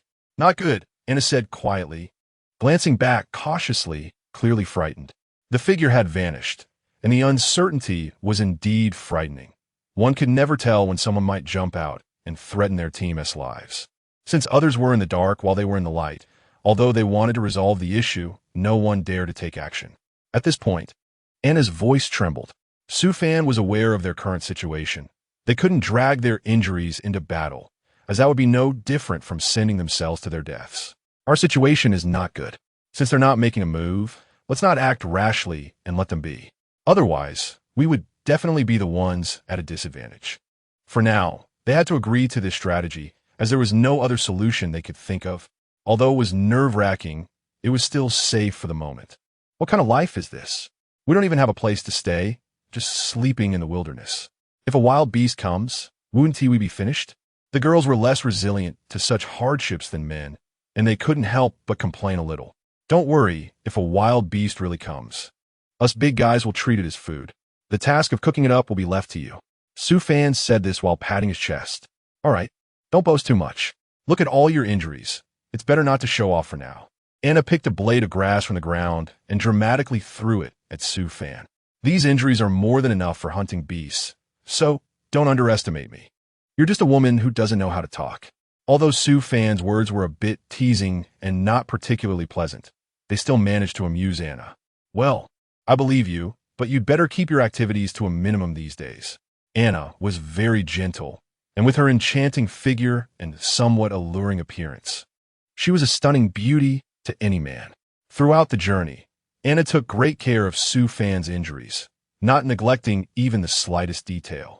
However, besides Anna, Linda was also by their side, and she treated Su Fan in a noticeably special way, which made Anna feel a bit jealous. Hey, I want to ask you a question. Anna bit her lip a few times, and Su Fan could see that she had something difficult to say. What's the matter? You look quite serious. I'm a rough man who doesn't like to beat around the bush, not even with women. Just say it. Su Fan asked Anna very straightforwardly, and Anna had no intention of beating around the bush. She simply wanted to ask what she thought of Linda in person. I see that you two get along quite well, so why don't you share how you regard her? Seeing Su Fan so serious, she thought there might be some enemies attacking again. I warn you not to breathe so heavily in the future and tell me to take care of my health. You startled me, and my old injury hasn't healed yet. Instead, a new injury has flared up because of you. However, Anna was somewhat impatient. To be honest, while Linda may not be an ordinary person, she is not someone with whom we can be completely honest either. After spending so long with her, I still can't figure her out, and I don't understand why she wants to integrate with all of us. So both you and I should remain cautious around her. I see that she treats you quite well. Why not trust her? When you two talk, it seems very harmonious, and you both smile like flowers in bloom. She felt reassured, but still added fuel to the fire. Does that mean we must treat someone we don't trust with hostility?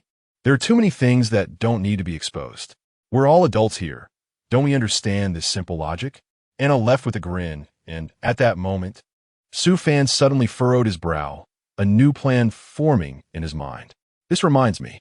He struck his left palm and immediately stood up, quickly making his way to Wang Biao. You guys left traces along the way, making it easier for those pursuers to find us. We need to go now. There might be many eyes watching us. Su Fan said thoughtfully, and this arrangement left Wang Biao and the others feeling quite perplexed. Su Fan, have you lost your mind from being beaten up by someone else? Why do this? We can't even hide, and you want to deliberately let others find us. Isn't that putting your brothers and yourself in danger? I have my reason for doing this. Just hurry up and take care of it. There was no choice, so everyone had to comply. Su Fan was truly someone who acted on a whim. Chapter 85. Luring the snake out of its hole after everyone left. Su Fan stroked his chin with one hand. Everyone felt worried because of Su Fan's idea, but only Su Fan himself showed a hint of joy in his expression. This time, I want to see who is behind this sneaky business. Following others secretly is nothing. I look down on those people from the bottom of my heart. After implementing Su Fan's so-called bad idea, the mysterious person who had been secretly tracking Su Fan and the others indeed appeared in their sight, without any concealment. Judging by their attire and characteristics, they weren't exactly unfamiliar enemies. Su Fan and the others saw someone appear, and the familiar black clothing triggered uncomfortable memories for Su Fan. Looking at the newcomer, he clenched his fists. Sure enough, it's you, the Shadow Legion. You really are treating me well. Sooner or later, once I gain power, I will definitely pay you a visit in person. Su Fan can't be so foolish as to be beaten into a stupor, right? If that's the case, we on Earth will suffer alongside him. No matter how you think about it, this approach is indeed inappropriate. After all, it concerns one's own life, and it's inevitable that people will debate whether this action is correct. Fortunately, there hasn't been any infighting among us. It shouldn't happen. We just need to follow through, not overthink it. Right now, our focus should be on completing the assigned task. How could this little setback make him lose his mind? Wang Biao, who was supporting Su Fan, gave a tap on the head of the brother next to him. Do you have to hit him? Can we just talk it out? What's with this bad habit? He rubbed the spot where he had just been hit, expressing his dissatisfaction. Humph, asking for trouble deserves this outcome, Wang Biao said somewhat arrogantly as he continued to walk briskly ahead. However, they were only following and not attacking. What exactly were they up to? This question in Su Fan's mind caught his attention, and a trace of fear lingered in his heart, fearing that the enemy might have some trick up their sleeve during this moment. Don't forget, they spent vast resources to design that monster. It was wiped out completely in just a few days. They must be feeling quite displeased. Perhaps they want to observe whether we have any expert guidance. Or they want to see if we have any tricks up our sleeves, hoping not to lose so miserably next time. Although Wang Biao's analysis was simple and somewhat naive, it sounded reasonable, and it also raised suspicions in the Yu family. If it were really that simple, it would be great. But what worries me now is that they might have a few people monitoring us, organizing what they see in reports, and then using our current actions to counter us. Knowing oneself and the enemy is the key to victory in every battle. As soon as Su Fan finished speaking, everyone's hearts sank to their throats. However, even though they were scared, no one was willing to back down. They were all prepared for sacrifice. Initially, they thought he was just slightly more outstanding than those inexperienced rookies, but now it seemed they had underestimated him. They never expected him to have such potential. This person should not be taken lightly. The Shadow Legion was indeed still brooding over the injuries Su Fan had caused them last time, and they already looked unfavorably upon him. With this, it was likely that reconciliation between the two sides was no longer possible. No matter how capable that kid was, he couldn't possibly withstand so many members of our Shadow Legion. Sooner or later, he would die at our hands, and before he dies, he would have to call us masters. One of the members of the Shadow Legion, seeing that the team was demoralizing themselves by boosting someone else's morale, angrily shouted out. He was already powerful, and let's not forget that they also had a team. If it were just him dealing with it, we might be able to reduce some pressure. That is why they dispatched dedicated assassins to investigate Su Fan's background and origins. If necessary, they would eliminate him. This tactic was safe and reliable for them. After all, committing murder in secret had its advantages. In my opinion, there's no need to fear him so much. Why praise him so highly? Doesn't that imply that no one among us can compare to him? Then tell me, how many people in our group can match him? Following that, the leader of the Shadow Legion, unable to bear it any longer, impatiently said to him, "Why is everyone so less enthusiastic towards me? Did I reveal any flaws? I need to quickly do something for the Yu family to dispel their suspicions." It was already morning, and I thought the Yu family must be hungry by now. I have already prepared meals for you. After all, with daily labors of fleeing, if you don't eat something, you might not be able to withstand dangers on the road. Her smile was very sweet, and the men of the Yu family would all like it. You don't need to do these things. Our Yu family can handle it ourselves. You're too considerate. Don't tire yourself out. Su Fan actively praised you. And because of this, Yu's heart suddenly relaxed. We had long become friends through our journey together. And as friends, these things are what I should do. If you say that, aren't you treating me as an outsider? Well then, do as you please. Come on, let's eat. After saying that, Yu's family enjoyed the meal without hesitation. Although it was simple, the taste suited Yu's family quite well. This also increased their efficiency in tracking, heading straight for their convoy. With a shout, Yu was knocked unconscious by a strange force, and his whole body fell to the ground. I wonder how Yu could be so attentive. There must be something fishy going on. To dare to play tricks in front of me, it seems I really chose the wrong target. Su Fan had intentionally approached him, and then used the resonance of Anna and the little green bug for a mental attack, which caused him to faint without realizing it. Looking at Yu lying on the ground, Su Fan felt a bit regretful. In fact, not only Su Fan, but many people in his group had similar feelings. Su Fan looked at Anna and gently rubbed her hair, saying, "Thanks to you this time. You've worked hard." Anna wiped the sweat from her forehead and smiled at Su Fan. Gaining the recognition of the person she loved was a rare happiness for her. Chapter 86. Accepting the bet outside a small room. Dozens of people were standing there, with the Yu family waiting for the girl tied to the chair to wake up quickly. They were patient and didn't splash her with water. Wait a minute. I clearly remember being in the wild just now. How'd I end up in this room? This is bad. He suddenly realized he had been captured, and without hesitation, Yu ran towards the door. He pushed it open, but paused for a second. What is wrong with these people lately? They captured me, yet they still don't know how to lock the door. He felt a bit smug, but when he opened the door, he was stunned. Hey, you're awake? Stay away from me. You're filthy. I'm afraid you'll dirty me too. This time, he was no longer gentle as usual. He was as willful as an ordinary girl. He didn't expect someone to have such a contrasting side. Before this, you weren't like this. You thought we, these filthy men, crowded together, and I never saw you react like this today. Su Fan intentionally mocked you, but you didn't care at all. This is a typical case of breaking the jar and letting it fall. Stop giving me this useless talk. What do you really want? Anyway, it's come to this point, and you all know it, so there's no need for me to say more. It seems like I'm deliberately presenting this life to Su Fan. I'm not as cruel as you think. No matter how many genuine hearts are involved, they cannot be swayed. Especially since our group of old men has killed a weak woman like you. Even if the world is rid of one disaster, it still doesn't feel good inside. So I've decided to give you a chance. I wonder if you would be willing to accept it? Su Fan's words surprised everyone, including you. But you didn't hold out much hope. If there was a chance to survive, who wouldn't accept it? However, a real man must keep his word. Are you really willing to give me a way out? Aren't you afraid that I might come back to confront you in the future? By then, it might be you begging me for a chance. You said to Su Fan as if seeking death. I've never heard such a despicable remark before. Are you tired of living? The male protagonist asked, squinting. I'm just speaking the truth, and often the truth can be quite painful. If you can't handle it, just kill me right now. Don't worry, I wouldn't want to let you go for nothing. Let's have a one-on-one duel. If you win, I'll let you go. But if you lose, you'll have to submit to me. How's that for fairness? After hearing this, Yu was overjoyed, feeling more energetic than before. And all signs of panic disappeared as he thought to himself. Don't be fooled by his ability to capture such formidable clawed demons. With his strength, he definitely can't defeat me. This time, he's probably going to be embarrassed. I'm definitely leaving today. Everyone present didn't expect Yu to react so intensely after hearing this proposal. Nodding his head 3 times in a row.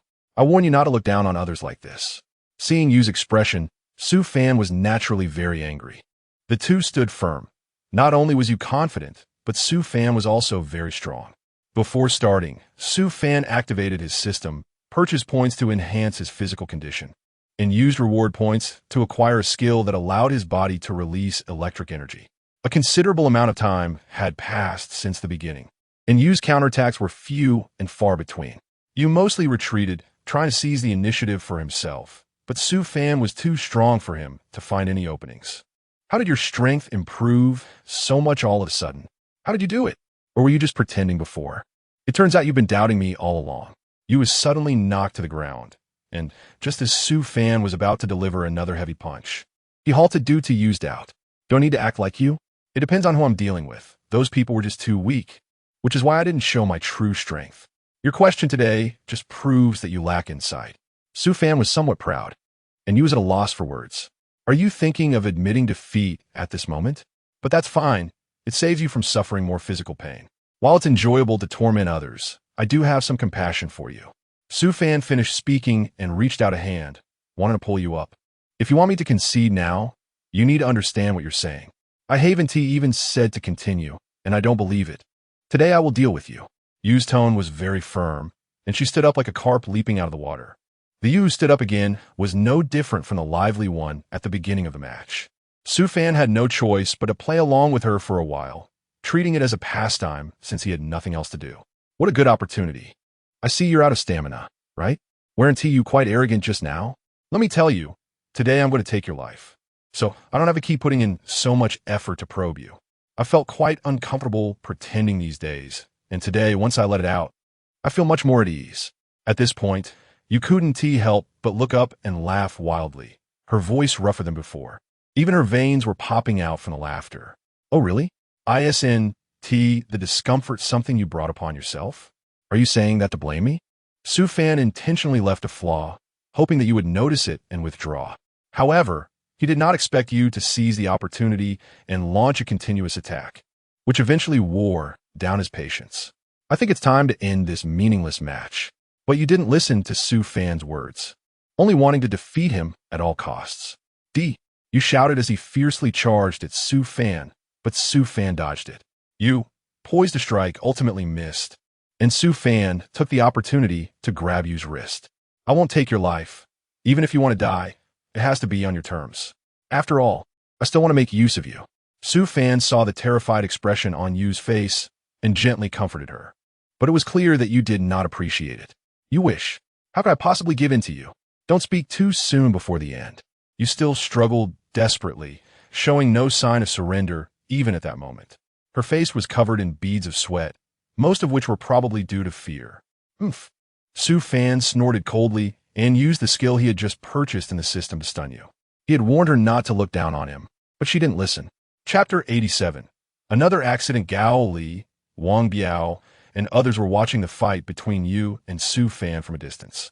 After Su Fan knocked you out, they finally came out. Wasn't you sent by the Shadow Legion to track us? How could you be taken down so easily?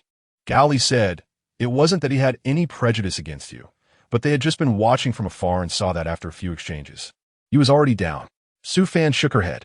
In fact, her strength was already considered quite high in the Shadow Legion. If Su Fan didn't have the system, it was hard to say whether her opponents would still be a challenge. So what should she do? Wang Biao and the others gathered around you and observed that Su Fan didn't seem very hostile towards her, so they naturally wouldn't be too antagonistic either. The question was how to settle you. What about Anna? Su Fan asked, looking around but not seeing Anna's figure. She probably went to cook, Gao Li said, noticing Anna half squatting nearby. Let's have Anna help settle her down. They're both girls, and it's not very convenient for us guys, Wang Biao suggested. Gao Li thought this was a good idea and called Anna over. However, Anna's expression wasn't very good. After hearing that Su Fan had fought with an assassin, she had been so scared that she hid far away and didn't dare to approach. Now that Gao Li was calling her over, it must be for something important. Can you help settle her down? Su Fan said, pointing to you lying on the ground. Anna looked over and saw Yu's quiet profile. Is this? Did she faint? Anna asked, thinking that battles between experts would be very bloody, but it was different from what she imagined. Su Fan nodded. It was inconvenient for a group of big men like us, so we trouble you. Even though Yu was in a hostile state with Su Fan at this moment, he still considered that she was a girl.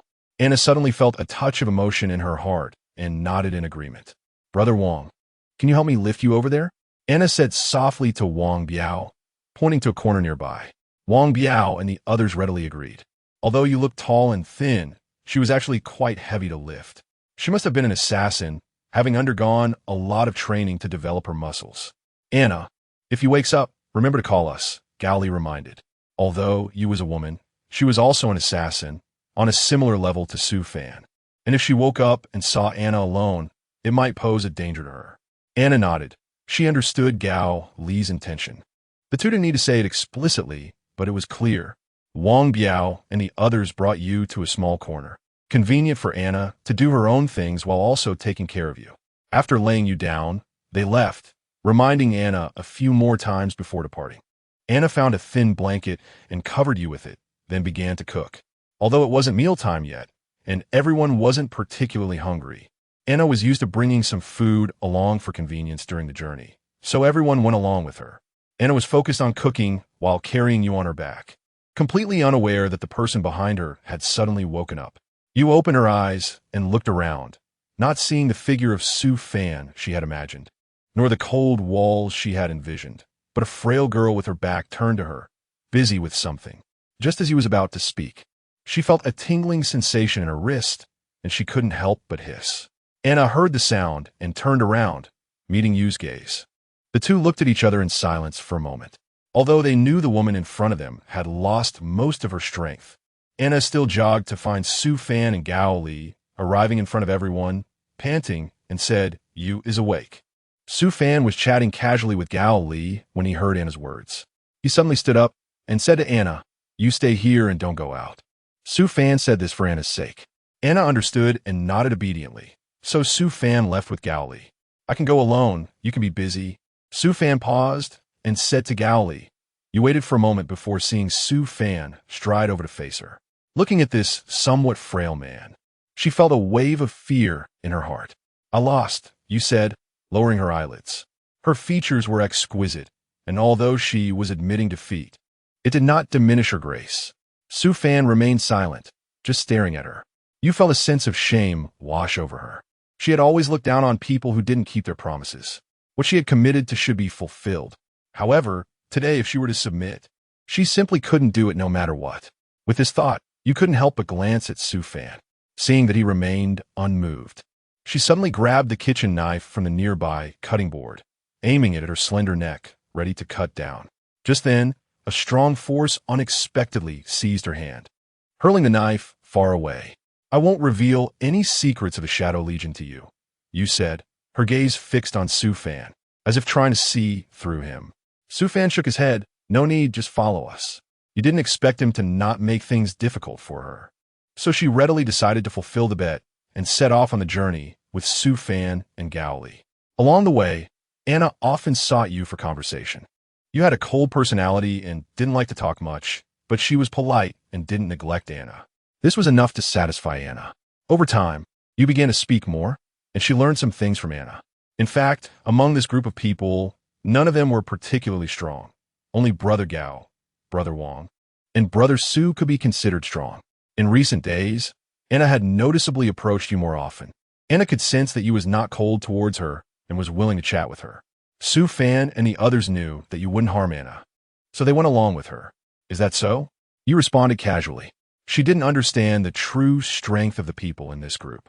She only knew that Su Fan was very strong, but she didn't know about the others. However, through her interactions over the past few days, you felt that this group of people didn't seem very strong. "That can't be right. If you all aren't strong, how have you survived?" you asked, not out of any discrimination against those with lower strength, but simply out of curiosity. "Us, Brother Gao and Brother Su, are good people. They didn't abandon us halfway," Anna replied, her tone revealing her admiration for Su Fan and Gao Li. "That's quite good," you responded, planning to ask Su Fan about this matter later. Strangely, when you asked Su Fan why he hadn't abandoned them, Su Fan replied seriously, "These are all lives, regardless of status." Although you couldn't relate to Su Fan's feelings, she instinctively felt that he was different from the others. After chatting with Su Fan for a while, you left. Just as she did, Anna came to her, saying that their food supplies had been damaged and there was very little food left for everyone. Chapter 88. Food Crisis in the Apocalypse. Without food, life would soon be gone. Everyone had to temporarily move forward and set up camp here. Su Fan led a team to scavenge for food nearby, but the area was desolate. Apart from finding a service center that existed before the apocalypse, they had little else to show for their efforts. Inside the service center, there was a foul smell of rat droppings and signs of brutal destruction. It seemed that rats and other humans had already been there before them, so this place couldn't be relied upon too much. The group turned on their military flashlights to illuminate the interior, and indeed, it was a mess, with rats scattering everywhere and a zombie corpse on the ground with a bullet hole in its head. The team put on masks, but the stench was still overwhelming. In such situations, masks were hardly sufficient. Gas masks were really needed. It was truly a grim situation. Su Fan shone his flashlight on the zombie corpse, unable to suppress a feeling of revulsion. He thought he had become accustomed to such sights, but it was clear that one could never truly get used to this. The zombie's body had decayed to a certain extent. Not only was there a pool of thick, foul-smelling liquid on the ground, but it had also begun to attract maggots. The zombie's eyes were gone, leaving only 2 black holes filled with dark blood, from which unknown insects were crawling out. He didn't want to guess how they had disappeared. It was better not to look. It was simply too gruesome. He covered his mouth and tried to walk away, but inadvertently caught sight of the black shoulder strap on the zombie's body. Was there a backpack? He frowned, forcing back his nausea as he used his foot to turn the zombie over. The sensation felt less like kicking a corpse and more like kicking a pile of mud. Sure enough, it was a backpack, bulging and seemingly full of supplies. But did he really want to take it? Although the backpack was intact, aside from being stained a disgusting color by the zombie's blood, most of the contents should still be edible. But this was just too gross. The thought of them having to eat the contents made him feel sick. But did he have any choice? People would do anything to survive, eating these disgusting things to live or waiting to starve to death. Those living in the apocalypse knew how to choose. The biggest enemy for those in the apocalypse was naturally the zombies, and the second biggest enemy was their own hunger. He used to think hunger was nothing serious. He could go a day and night without eating while gaming in an internet CAF. But once he truly experienced that feeling, he realized how naive he had been. Now, whenever he thought of those nights of starvation, the sensation was simply unbearable. Gritting his teeth, he decided to ignore the disgust. He forced himself to take the backpack off the zombie's body and then emptied its contents onto the relatively clean ground. The haul was decent. Surprisingly, nothing was contaminated, and there were even 2 cans of meat. However, this was still not enough. He hoped others would have some luck as well. "How's it going? How are you over there?" Su Fan met up with others while carrying a full load of supplies. There was no need to ask. Just looking at everyone's gloomy expressions made it clear that the harvest was not good. Su Fan didn't need to ask. Coming here was simply a waste of time. Apart from a few bottles of expired water, we found nothing. One companion opened their backpack, revealing a few bottles of mineral water, which, of course, were long expired. However, water can still be consumed even if it's expired. "It's okay. I have a pack here. Don't worry, we won't starve." Su Fan patted the man's shoulder, forcing a cheerful smile, but suddenly his nose tinged with sadness, and a few tears slipped away unnoticed in the dim light. "Really? That's amazing, Su Fan. You are simply a lucky star. Where did you find this?" "Big brother, you're awesome. We searched for so long and only found a few bottles of water. And you hit the jackpot." In an instant, all the companions became excited. Although it was just a pack of food, it was far from enough for all of them, but it had already exceeded their expectations. "Well, here's the thing. There was a toppled shelf over there, and I dug it out from the shelf." Su Fan told a lie. Seeing everyone so happy, he decided not to tell them where the food had come from. After returning to the temporary camp and handing over the food supplies, Su Fan didn't go to rest immediately. Instead, he wanted to take a look at the storage compartment with Gao, Li, and others. Strangely, after checking, they found no signs of damage to the compartment. Su Fan felt that it could only be someone doing it on purpose. "Do you think this was an accident?" Gao Li also sensed something was wrong. He lit a cigarette with his lighter. There was no alcohol for him to drink now, so he could only use the smoke to ease his worries. "An accident? I think someone wants to kill us. But let me find out who did this." Su Fan spoke irritably. "This is simply premeditated murder." After checking the carriage, the main members of the team held a small meeting to discuss who was responsible for this incident. "I was thinking the same thing, but who exactly did it?" Gao Li nodded. He shared the same thought as Su Fan. However, with so many people in the Blue Knights, who could it be? Need it be said? It must be Devon. Only that petty man would go to such extremes over a trivial matter. Su Fan slammed the table in anger, convinced that this incident was definitely caused by Duan. The next time they met, he would make Duan pay. But with the situation at hand, there was nothing he could do for now. It was more important to move forward than to seek revenge on Duan, who was somewhere unknown. After all, their food supply was dwindling, and if they didn't find a place to resupply, they would all meet their end. Fortunately, fate still smiled upon them. Su Fan led the group forward on foot and soon found a small fortress. Thinking they had found salvation, he took a team to seek help, only to be met with gunfire. Normally, this kind of place would belong to the military, even if they didn't welcome survivors like them for some special reason. This was too much, right? Shooting directly as a threat? What were they thinking? Ding! A new mission was issued. Protect the small fortress for 3 days. At that moment, the system assigned him a new task, and upon seeing it, Su Fan felt overwhelmed. He could only shout to the people inside the fortress not to shoot, as they were there to help. Chapter 89. Small fortress. Hearing Su Fan shout, the gunfire ceased, and after a while, a small team of fully armed soldiers came out and led Su Fan inside, while the rest of the group was not allowed to enter. Once inside, the soldiers confiscated Su Fan's weapons and then handcuffed him. He did not resist throughout the process. After all this was done, 2 burly soldiers escorted Su Fan into the fortress's command center. The command center was set up in a small air raid shelter, a structure from before the apocalypse. An entire fortress had expanded around the shelter. Being a small fortress, there weren't many personnel, so even the command center was not very crowded, with only 2 soldiers standing at the entrance. However, these 2 soldiers were clearly equipped differently, in addition to their basic weapons. They were also armed with a machine gun and a rocket launcher. This equipment suggested they were elite troops, which made sense, as no commander would want to risk a decapitation strike. After confirming there were no dangerous items, a soldier escorted Su Fan into the air raid shelter. The shelter was dimly lit, and although it didn't seem large, it felt quite long to walk through. Occasionally, Su Fan spotted a few patrolling soldiers who cast curious glances at him. After some time, they finally reached the deepest part of the shelter, which was the command center of the fortress. The command center was quite simple, with a long table in the center and a few chairs around it, where several non-commissioned officers were seated. These officers looked unwell, their heads hanging low, fists or pant legs tightly clenched, and a few had visible injuries, grimacing in pain. It seemed something had happened.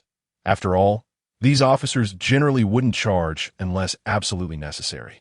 Next to the long table was a radio, with a soldier busily working, and in front of the long table was a large, yellowed map. However, this map was not very useful, despite being a highly accurate military map. It was an artifact from before the apocalypse and had long since become outdated. Standing next to the map was a person whose face Su Fan couldn't see, as he had his back turned. He appeared to be in his 30s or 40s, with a sturdy build and an air of authority. He was likely the highest commander of the fortress. Unlike the slumped officers, this person showed no visible emotional fluctuations, giving off a solid, imposing presence that suggested he was not a typical office general. You're the one outside our fortress shouting that you want to help us, right? Speak. What exactly is your purpose? Who sent you? The words seemed to confirm that he was indeed the highest commander here, and it was clear he was not welcoming Su Fan, even turning his body away. You must be the one in charge here. Your question is quite strange. You already said I shouted that I wanted to help you. So what else could I be here for? As for who I am, I'm just an ordinary adventurer. Nothing more. Su Fan is still being held down by the soldiers, unable to even straighten his waist, but he has a playful smile on his face, showing no signs of tension. We don't know you. Why are you helping us? What's your reason? Don't tell me it's just because you can't stand to see injustice. The commander turned around and took a sip of water from the cup on the table. Su Fan, due to the enhancements made to his body by the system, has particularly sharp eyesight and can see that the commander's mouth is full of blisters, indicating that he is quite irritated. Commander, there's no need for you to doubt us so much. This is the apocalypse, and we certainly aren't so kind as to help you for free. We naturally expect compensation. Our food supply is running low, so you understand, right? Su Fan found a good reason, sounding reasonable. After all, their food was really running out. Although helping to guard the fortress was part of the mission, food was indeed another important factor. Commander, don't listen to him. This kid is clearly sent by those thieves. Exactly. How could it be so coincidental? There must be a trick in this. Commander, better safe than sorry. We mustn't listen to him. What if he and his accomplices are on the side of the thieves? We will be doomed. Before the commander could speak, the officers at the long table refused to comply first. They unanimously believed Su Fan was a spy sent by the thieves. Young man, did you hear that? You and your companions should leave. We have enough people here and don't need to take such risks. He was naturally trying to save face. If they really had enough manpower, they wouldn't be so anxious. But he couldn't take the risk. Su Fan and the others had unknown origins. Who knew if they were spies sent by the thieves? There's no other way. It seems they need to show these people some consequences. Su Fan activated the power of the claw demon, transforming his hand into sharp claws. With a quick snap, he cut through the handcuffs, then kicked down the soldier who was controlling him and charged toward the commander. Upon seeing this, everyone realized the situation was dire and quickly drew their guns. However, they were no match for Su Fan's speed. Just as they reached for their weapons, Su Fan's claws were already pressed against the commander's throat. Everyone was terrified. They had never encountered such a supernatural ability, let alone someone as formidable as Su Fan. Don't make any rash moves, kid. What do you want? We can talk this out. Food or weapons, I can provide either, the commander stammered, his face turning pale, a bead of sweat trickling down his neck and landing on Su Fan's claws. Commander, there's no need for you to panic. I'm just trying to prove myself to you. Do you believe that if I wanted to, I could kill you all and walk out without a care? So, do you still think it's necessary for me to deceive you? Su Fan didn't intend to do anything to the commander. He only wanted to use his strength to show the commander that he didn't need to lie. I understand you want food, right? I agree to this deal. As long as you help us defend the fortress, Food is negotiable. The commander's agreement came surprisingly painfully. He was afraid of death too. What if he didn't agree and Su Fan killed him? Moreover, looking at Su Fan just now, it was clear that he wasn't just trying to intimidate them. With his strength, he could easily slaughter them, and there was no need to negotiate terms. As for the others, they didn't dare to speak up now. Each of them was crawling as if they were about to die, and some even instinctively touched their own contracts. Then, thank you, and I look forward to our cooperation. Commander, regarding the troubles the fortress was facing, according to the commander, there was a group of bandits in the south who were robbing their supplies. As long as Su Fan and his team helped them fend off one attack, food would be easy to arrange. Su Fan nodded in agreement, but in his heart, he was calculating that it would be fine to eliminate the thieves. Chapter 90, The Fortress Defense Battle. Just as everyone settled down, the thieves launched an attack, and Su Fan and the others had no time to rest before rushing to the defensive position to engage in battle with the thieves. Unexpectedly, the equipment of these thieves was not impressive. Many of their guns were relics from the last century, with poor firepower and accuracy. Therefore, despite the large number of thieves, they were slowly being overwhelmed under the combined pressure of Su Fan and the fortress soldiers. Something felt off, though. While it was normal for the thieves to have poor equipment, how could thieves capable of attacking a fortress be so weak? Su Fan was a bit confused. Could it be that the soldiers of this fortress were too incompetent, unable to handle thieves of this level? Suddenly, a giant rock was hurled from the thieves' position towards the fortress, smashing into the soldiers' defense line and killing several fortress soldiers with a thud. A catapult? No, that can't be right. Something that large would definitely be noticeable. How could they not see it? Su Fan looked at the thieves' stronghold in confusion, in the direction where the boulder had been thrown. He hadn't expected to see a giant lifting a massive rock, preparing to hurl it their way. Quick dodge! The stone is coming, he shouted, causing his companions to retreat just in time to barely avoid the boulder's attack. Then, the sky filled with red maple leaves. Before he could comprehend where the maple leaves were coming from in the extreme north, they swooped down like flying daggers. Everyone quickly ducked down, or they would have been shot full of holes. Following that, a pack of gray wolves charged from the distant forest, clearly driven by some kind of madness, rushing recklessly toward the camp. Is everyone okay? After a chaotic moment, Su Fan checked on their casualties. Fortunately, there were no deaths, but aside from Su Fan and Anna, everyone else was injured. Gao Li's face was scratched up, having been caught by a wave of maple leaves that he hadn't managed to dodge in time. There's an ability user on the opposite side. Everyone be careful. This battle is not going to be as easy as we thought. Su Fan now understands why the thieves on the opposite side, despite their poor equipment, can inflict such heavy casualties on the soldiers. It turns out that there are quite a few superpowered individuals among the enemy's ranks. No wonder the fortress soldiers are no match for them. After all, it's manageable for an ordinary army to deal with one or two superpowered individuals, but once their numbers increase, they naturally become overwhelming. The war has reached a stalemate. Although the thieves have many superpowered individuals, with Su Fan and others assisting, the thieves cannot break through the fortress, and a retreat is only a matter of time. It seems that this fortress defense battle has been won, but will that really secure the fortress? What will happen 3 days later when Su Fan and the others leave, and the thieves return? How will these ordinary people in the fortress fight against the enemy's superpowered individuals? Although what happens 3 days later is no longer their concern, they are determined to help the fortress to the end since they have already decided to assist. They fought hard for an entire day, but gradually the intensity diminished. To conserve strength, the thieves made fewer charges, and in most cases, they were just testing the waters, indicating that the thieves had realized they couldn't take the fortress today. Rather than a siege, it has become a war of attrition, with both sides starting to expend ammunition, shifting from large-scale battles to small-scale harassment. At night, both sides were exhausted and tacitly agreed to cease fire. Due to the lack of manpower, the fortress soldiers and the ordinary people in Su Fan's team were all worn out and collapsed. There was simply not enough personnel to rotate shifts. However, the thieves must be feeling worse, as they lost quite a few men in this battle and paid a heavy price, yet still failed to capture the fortress. Su Fan took advantage of the ceasefire to ask the people in the fortress about the bandits' hideout. After that, he and Anna quietly left the fortress and infiltrated the bandits' camp.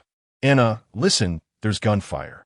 From a distance, Su Fan heard the sound of gunfire coming from the bandits' side, and he couldn't help but wonder who else, besides the fortress soldiers, was dealing with the bandits. I heard it too. It seems the bandits aren't at peace either. Anna nodded, having heard the gunfire as well. After all, both of them had the hunter's physique, which was stronger than that of normal people, making their hearing quite sharp. When they got closer, they realized that the bandits were facing a small wave of zombies.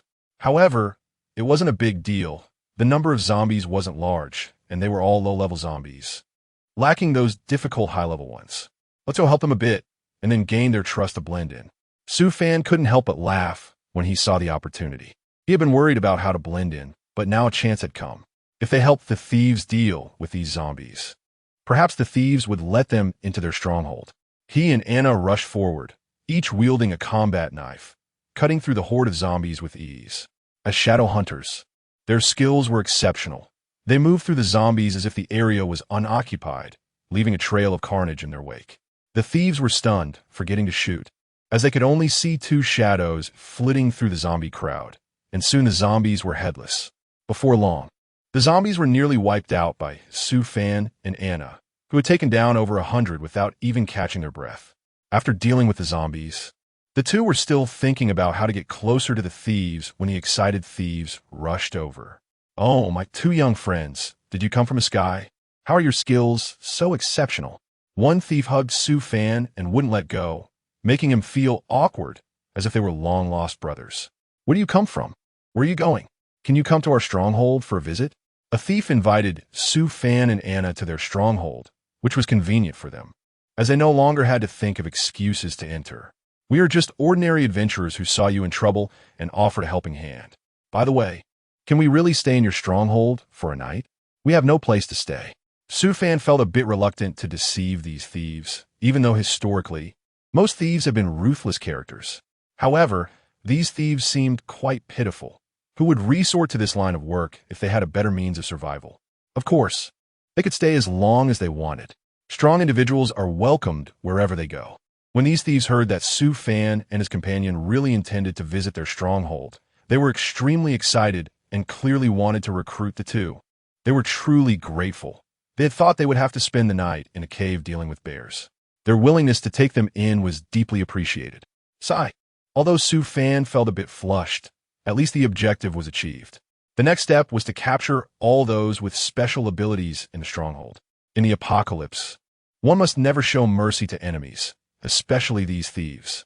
Although they are pitiable, keeping them alive could lead to many innocent people suffering. Chapter 91. A new task arrives. "You are really impressive. I couldn't see clearly at all during that moment. With just one move, you killed those zombies." Su Fan did not expect that after just showing a bit of his skills, he would so quickly find admirers in this shanty town. He simply smiled and did not take it seriously. He knew he possessed very powerful abilities, but in this apocalyptic world, as long as there were zombies that had not been completely eradicated, he could not enjoy a comfortable life here. The person did not anticipate that Su Fan's power was so formidable yet so humble. Instantly, his favorability towards Su Fan increased by 2 levels. Su Fan felt quite surprised. He was just sitting quietly here, and these people were increasing their favorability towards him. Did they have a tendency for masochism? "You are so impressive. Our leader would definitely want to meet you," another person said. They all knew that what they lacked the least in this place was strong individuals. But what they needed the most was also strong individuals. If they could recruit a new powerhouse, their leader would surely be very pleased. Moreover, the addition of a new strong ally would provide greater security for their future lives. Su Fan was worried about not having the opportunity to meet the leader, and now the chance had come right to him. He turned to look at Anna, who nodded slightly. Su Fan then said, "I actually came here to find your leader for something, but when I arrived, I happened to notice your situation, so I just helped out a bit." They realized that this person was indeed here to find a leader, but everyone felt a bit wary. They wondered what this person wanted with a leader and hoped it wouldn't pose a threat to their place. If it did, then the harm this person could cause would be too great, given his abilities. Su Fan naturally knew that these people would have some reservations about him, but there was nothing he could do. As a strong individual, they naturally knew how to behave. He pulled Anna's hand, and she gave him a calm look. So they prepared to meet the leader, although they were unsure if they would be smoothly led to see the leader. However, their abilities were beyond doubt, and the leaders would certainly be very interested in him. Leaders, please allow these two to take a look. As a result, while these two were still hesitating, the news of Su Fan entering their base had already been reported, and at this moment, the leader had begun to summon him. Su Fan was naturally well prepared, so he pulled Anna's hand and moved forward with the person who had just come to inform them. Along the way, they saw many people in the base. After a while, they arrived at the leader's room. Indeed, he was a strong individual. Just his appearance was strikingly handsome. They wondered what he was doing in this place. To their surprise, the leader directly opened the door and began to inquire. Su Fan discovered that there were not only many people in this room, but also many under his command. After all, his abilities were very formidable. In case he did something to the leader, those people would be prepared. I'm just an adventurer. In this apocalypse, what is most needed for survival is courage. I want to see if there's anything here worth my effort. As soon as Su Fan said this, it sparked a strong curiosity in the leader. Although the statement was quite straightforward, it was very easy for people to believe. The leader laughed heartily. Well, you came to the right place. I have a big deal to do here soon. Since you want to do business here, we can have a good talk. Su Fan did not expect that the leader would so easily reveal his upcoming plans. There's a lucrative fortress nearby, and I was just thinking of taking it down. But there aren't many strong fighters among the English. If we cause damage by going there, it wouldn't be worth it. Now that I see you here, I know this is heaven's help. Although the leader was surprised by Su Fan's arrival, he was also pleased, as Su Fan's presence undoubtedly solved a big problem for him. This is great, but I wonder when we will launch an attack on that fortress? Su Fan did not expect the leader to have new actions so quickly. Although he felt angry, he came up with a new strategy. Naturally, we will take a 2-day break. You have come here with great difficulty, so you should rest well and adjust your condition to the best. Listening to what the leader said, Su Fan agreed. Thus, he did not decline and prepared to rest here first. Only in this way could he face the upcoming events in the best condition. They were given their own rooms, and Anna identified herself as Su Fan's girlfriend. Upon learning this, the leader arranged for them to be next door. Do not be deceived by his appearance. This person is extremely ruthless. Anna was afraid that Su Fan would develop a good impression of this person. However, how could Su Fan not see through it? He said, I will naturally be cautious. Thus, for the next 2 days, Anna and Su Fan were inseparable. The leader did not mind their inquiries about whether the supplies for the upcoming 2 days of rest were ready. Su Fan and Anna smoothly gathered information here. The supply reserves in this place were indeed abundant. It seemed they had robbed quite a few people. Anna observed the phenomena they discovered along the way. Su Fan also noticed these things, but their immediate priority was to understand the structure and layout inside. The two of them wandered around here under the pretext of gathering information about the supplies stored in the fortress and gained some understanding of the camp structure. Everything should proceed according to plan. Anna felt this was indeed the case, so they agreed to continue observing further. Tomorrow, we will discuss the attack plan. Su Fan was thinking about which angle would be best to approach when they made their move tomorrow. Anna was naturally very worried about the next day. When we make our plan tomorrow, our abilities are already quite strong. As long as we can catch them off guard, we can subdue all of them. Both of them were very confident in their abilities. Although there were indeed many experts in this base, as long as they could take them by surprise, things would be much easier. Anna was well aware of the seriousness of the situation, and in order to prevent any changes to the plan tomorrow, she had to find a way to control the leader. Tomorrow, I'll pretend to argue with you and then lure the leader, Anna said. Although Su Fan felt that Anna's proposal was a bit risky, he reluctantly agreed to her approach. Chapter 92, The Banquet. At the dinner, the leader invited Su Fan and Anna to join. Come, let us welcome our new friends. The leader was very enthusiastic during the banquet, but his gaze was restless, constantly sneaking glances at Anna. Anna noticed the leader's gaze and felt uncomfortable, but for the sake of the plan, she still threw him a flirtatious look. Once that look was thrown, it was no small matter. The leader was immediately captivated. His whole body felt electrified. and he couldn't help but turn around and lick his lips. The leader was really too hospitable. Treating us like this is truly extravagant. By the way, leader, how about my previous suggestion? Have you considered it? Su Fan suppressed his anger and greeted with a smile, but in his heart, he was thinking that he would definitely give that big lecherous leader a good beating later. After considering for a moment, I thought your suggestion was quite good, and we would be very happy to accept it. The leader readily agreed to Su Fan's suggestion, indicating that Su Fan's plan was going smoothly and the leader probably had no suspicions. Indeed, these thieves came from humble beginnings and could only see some short-term interests. How could they think as much as those officers? So I thanked the leader again and hoped for a pleasant cooperation. Su Fan breathed a sigh of relief, not expecting to deceive so many people so easily. However, wasn't this a bit too smooth? How could these thieves believe them from start to finish? But he didn't think too much about it, just assumed these thieves were a bit foolish. Being polite, they were all family after all. By the way, Anna, I wonder how well you can hold your liquor? The leader spoke to Su Fan, but his eyes never left Anna. He no longer hid his interest in her and seemed eager to keep his gaze on her. Let me toast to the leader. Anna raised her glass and actively sat in the leader's lap, which drew cheers from the thieves, while the leader was overjoyed, wrapping his arms around Anna's waist. Su Fan was still smiling, but in reality, he had cursed the leader's ancestors 18 generations.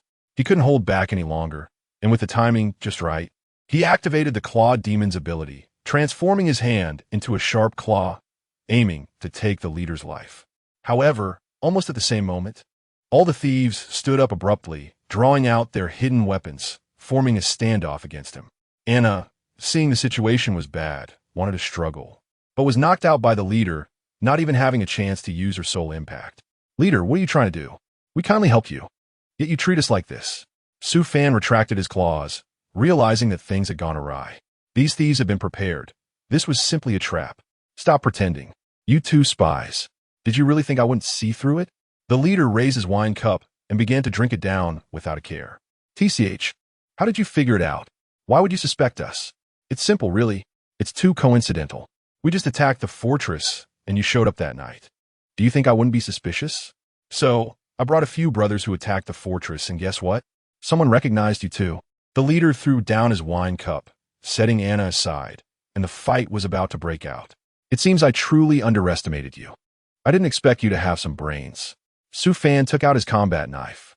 Although he still appeared calm, the sweat on his forehead betrayed his nerves. He could easily escape with his skills, but now that Anna was in their hands, it became difficult. These were not just ordinary thieves. Most of them were supernatural beings. Although they were not on the same level as him, if a fight broke out, he might not be able to withstand their numbers. We'll take this girl. And as for you, just go die. The leader commanded, and the thieves around slowly moved closer to Su Fan. These thieves were clever. They knew Su Fan was formidable and didn't rush in recklessly.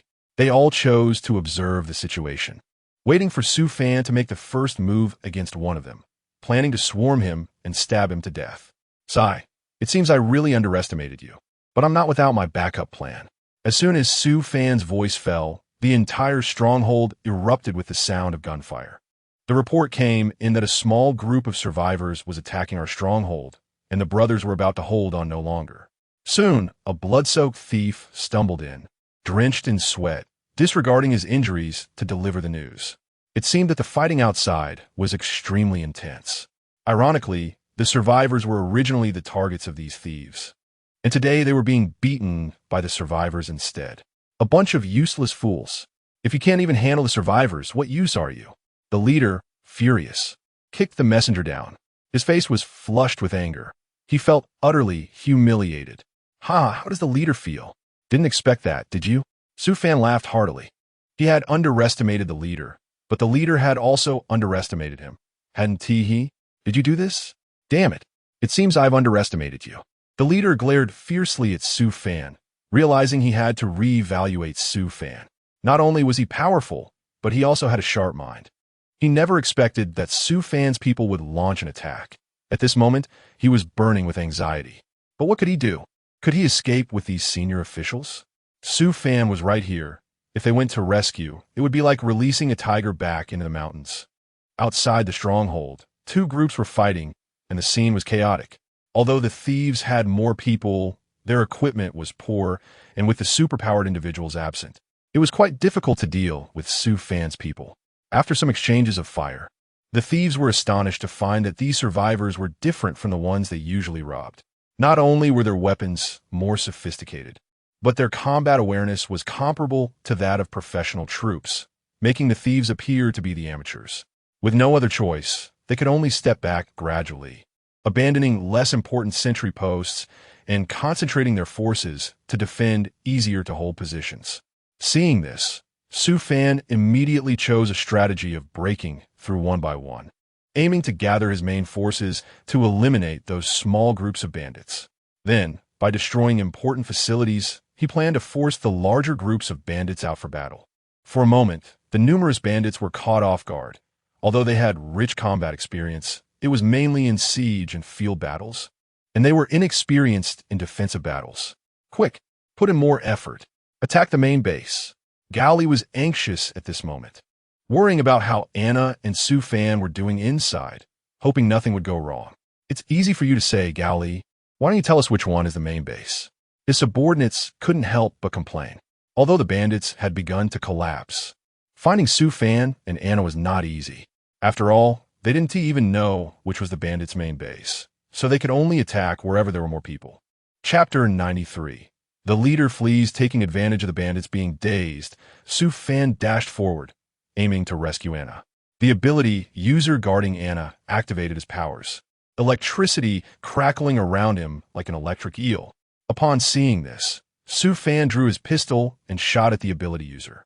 The ability user was not so easy to deal with. He dodged the bullet but felt a heat in his chest. Looking down, he realized a paratrooper knife was embedded in his chest. "You, so fast," the ability user uttered before dying, while Su Fan directly protected Anna, glaring at the remaining bandits. Now the bandits were confused, looking at each other, not daring to advance. They knew Su Fan was strong, but they didn't expect him to be this strong. Although they thought they had the upper hand by attacking together, none of them were foolish enough to stick their necks out. The leader was extremely shocked. He couldn't understand how, despite his excellent acting skills, Su Fan seemed to have been tricked but still had a backup plan. "I was indeed fooled by you, but one should always be a bit cunning, don't you think? I originally intended for just the two of us to deal with you, but now it seems I underestimated you. However, it's okay. My men will be attacking soon." Su Fan pulled the paratrooper knife from the body of the deceased ability user and wiped the blood off it. Speaking of which, why did Gao Li and the others arrive so quickly? Logically, even if Su Fan had notified them in advance, Gao Li shouldn't have launched an attack without any signals. In fact, before Su Fan went to the bandit hideout, he had kept an eye out. He left the little green bug with Gao Li, instructing him that as soon as the bug detected any movement, he should lead his men to attack the hideout. This little green bug was connected to Anna, so when Anna fell unconscious, Gao Li knew something was wrong. Do you think this is just any place? Are we the same as those third-rate bandits outside? I'm not someone you can scare easily. You're really arrogant. Aren't you afraid that I might just take you out right now?" With that, the leader drew the machete at his waist, and the other bandits began to slowly close in on Su Fan. The leader still didn't take it seriously. He believed that even if the situation outside was dire, he had many brothers, and it wouldn't be that easy to deal with them. He planned to take care of Su Fan first, and then deal with the surviving outsiders. Since he had already made a mistake, he might as well go all the way. "You think you're clever. The weapon cache you have on the back mountain has already been destroyed by me. If you really want to kill me, our people will definitely rush in before you could take me out. If I were you, I would take this opportunity to escape. Otherwise, it will be too late to get away." Su Fan was unfazed by the aggressive approach of the other party. Before coming here, he had tampered with the armory. Of course, it was impossible to destroy it. Otherwise, he wouldn't be standing here. In fact, he had stored the weapons from the armory into his storage space. "Come on, are you trying to fool a 3-year-old? You say it was destroyed just like that? How can you be so impressive? Brothers, don't listen to him. Charge at me." The leader naturally didn't believe it. It was too absurd. If the armory had really been destroyed, why hadn't anyone informed him? If Su Fan had truly blown up the armory, what a commotion it would have caused. In an instant, all the ability users present charged at Su Fan, using various powers that illuminated the room in a riot of colors. Su Fan saw that he was being beaten by a group and didn't dare to fight back. Instead, he protected Anna in the corner and fought desperately. He was fierce, taking on a group by himself. Although he didn't gain any advantage, he also didn't suffer much loss. Moreover, since he was in the corner, it greatly limited the number of opponents who could attack him at the same time. Otherwise, it would be easy to injure his own people, and he wouldn't be able to exert his full strength. In desperation, the thieves resorted to a rotating attack strategy. The first group consisted of one who could control bullets and another with a shield. Su Fan unleashed the ability of the Claw Demon, wanting to deal with the one controlling the bullets first. However, the one with the shield was unwilling to let that happen and directly used the shield to protect the bullet controller. Su Fan initially thought it was an ordinary shield, but unexpectedly, a single strike from his claw couldn't break it, only leaving a white mark. It turned out that the shield possessed the ability to withstand blows, with hardness reaching diamond level. However, the one wielding the shield didn't gain any advantage, as Su Fan, despite being unable to break the shield, was strong enough to send the wielder flying. The bullet manipulator saw the opportunity and shot at Su Fan, who easily dodged and swiftly eliminated the bullet manipulator with a single claw.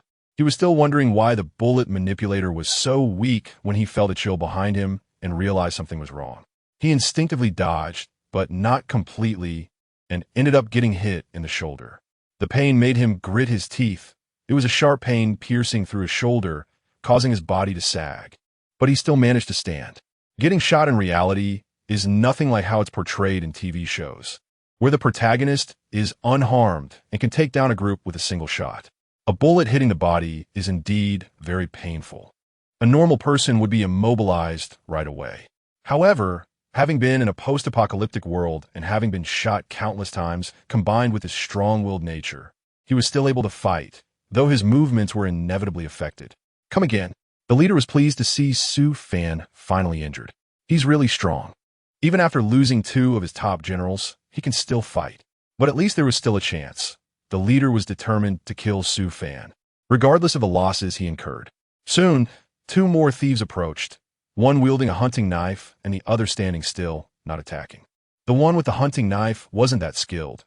He just moved the knife faster than an ordinary person, suggesting his ability was speed.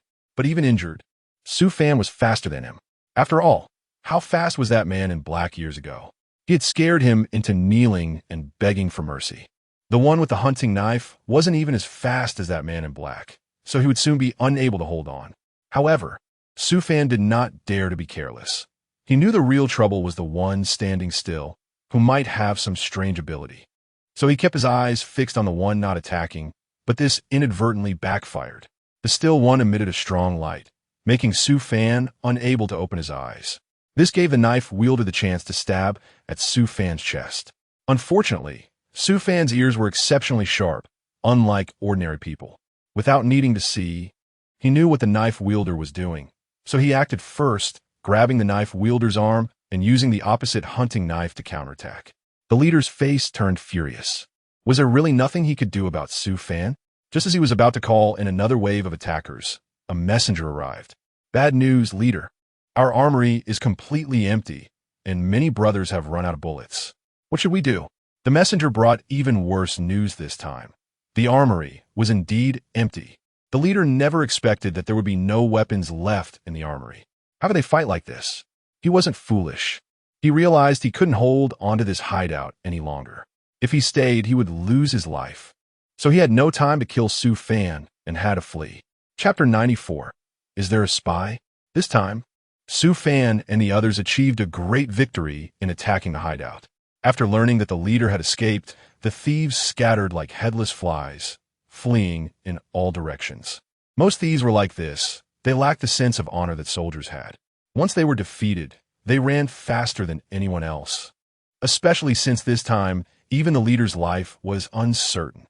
After dealing with these thieves, Su Fan ordered people to transport the spoils of war. They took everything they could carry, and anything that couldn't be moved was set ablaze along with the hideout. This hideout could not be left standing.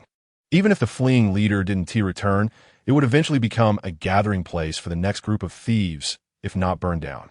I really don't know how to thank you. I represent all the residents of the fortress to thank you. The commander, seeing Su Fan and the others return triumphantly, didn't he need to ask to know that they had won. He excitedly bowed to Su Fan. This was rare. As a high-ranking official, he had the pride of someone in power, and to put it bluntly, he had the authority of an official. It was not easy for him to bend his back like this.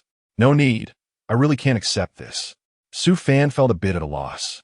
When the commander suddenly bowed, he didn't know how to respond. Let's go inside. The food will be ready soon, and we can have a few drinks. In fact, the commander had previously complained about Su Fan acting on his own without discussing it with him, considering him his mercenary. To be honest, he had little faith in Su Fan's current mission, believing that Su Fan would surely end up with nothing and might even lose his life. However, he still prepared for the celebration banquet because, after all, better safe than sorry. With some time left before the banquet, Su Fan asked Wang Biao to take some people to help the cooking team at the fortress. The fortress hadn't been this lively in a long time. These battle-hardened soldiers had already started drinking before the banquet began. But that didn't hinder their excitement. The soldiers gathered together, drinking, toasting, and eagerly discussing the future. Even though those living in the apocalypse had no future. Seeing the smiles on these soldiers' faces, Su Fan felt a bit emotional. Although these soldiers were no match for him in strength, they were all men of iron and grit. Most of them were veterans who had crawled out from piles of corpses, qualified soldiers who could charge forward without hesitation even in the face of gunfire. There was no doubt about it. There were no weak veterans in the apocalypse because the weak had already died, perhaps due to facing so much life and death. Soldiers in the apocalypse often gave off a cold and rigid impression, but upon seeing them today, they still had their human side. They had their own dreams, loved ones, and small desires.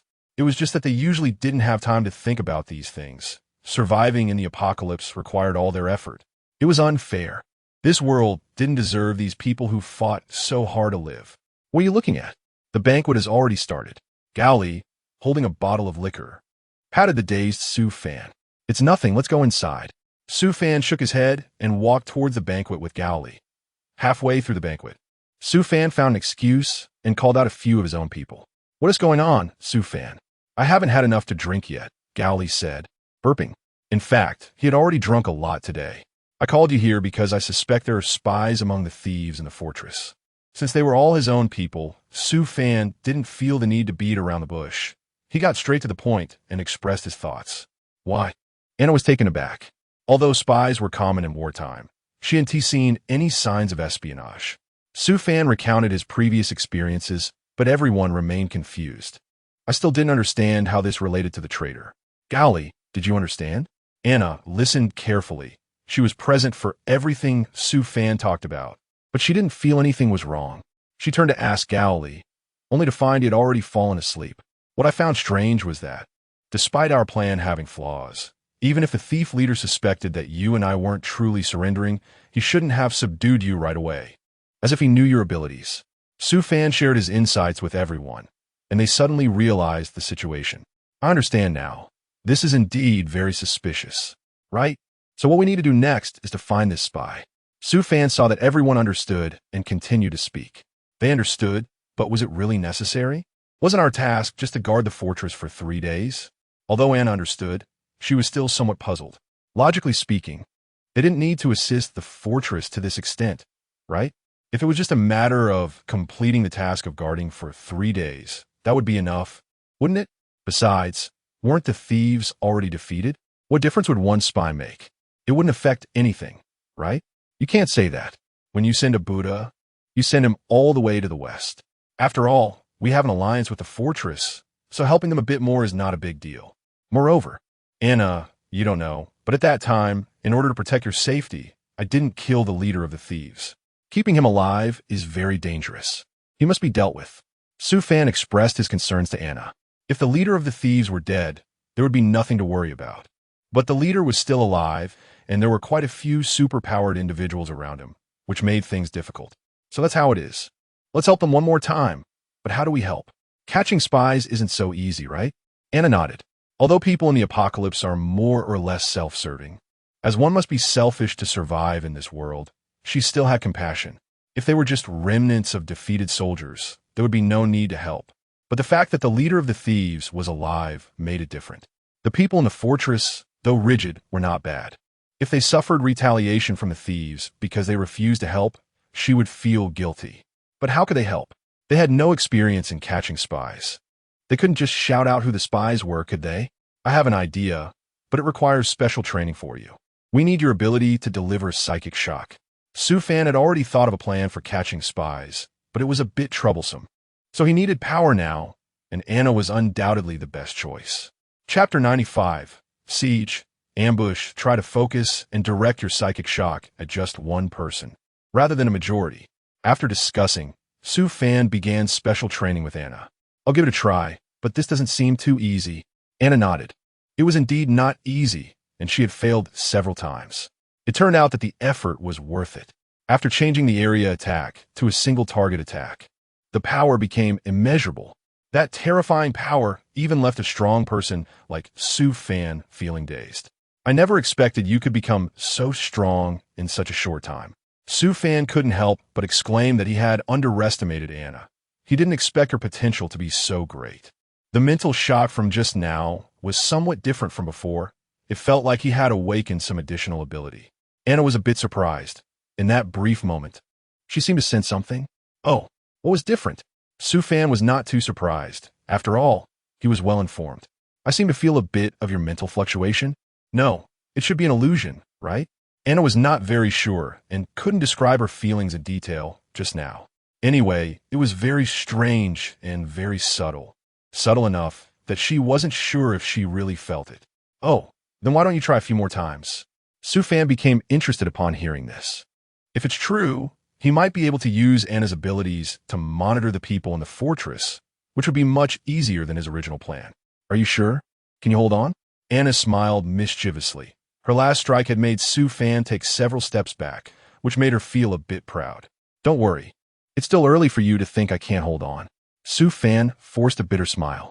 Although he was pretending to be strong, he knew he was about to become a punching bag. After that, Su Fan gathered everyone again, and after a day of intense discussion, they formulated a detailed plan. First, Su Fan notified the commander, deliberately reducing the guards at the fortress to create the illusion that the fortress had defeated the bandits and was being careless. In reality, he had sent his most trusted people to secretly monitor the fortress's every move, hoping to draw out the spy. In the beginning, there was no movement for a few days, but after a week, the spy finally couldn't hold back and sneaked out of the fortress to send message. Su Fan felt it.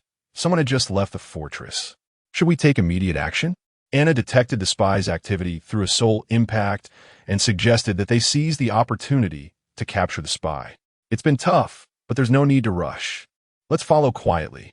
Su Fan, however, remained patient and decided to quietly follow the spy, aiming to capture the thief leader and his remaining followers all at once.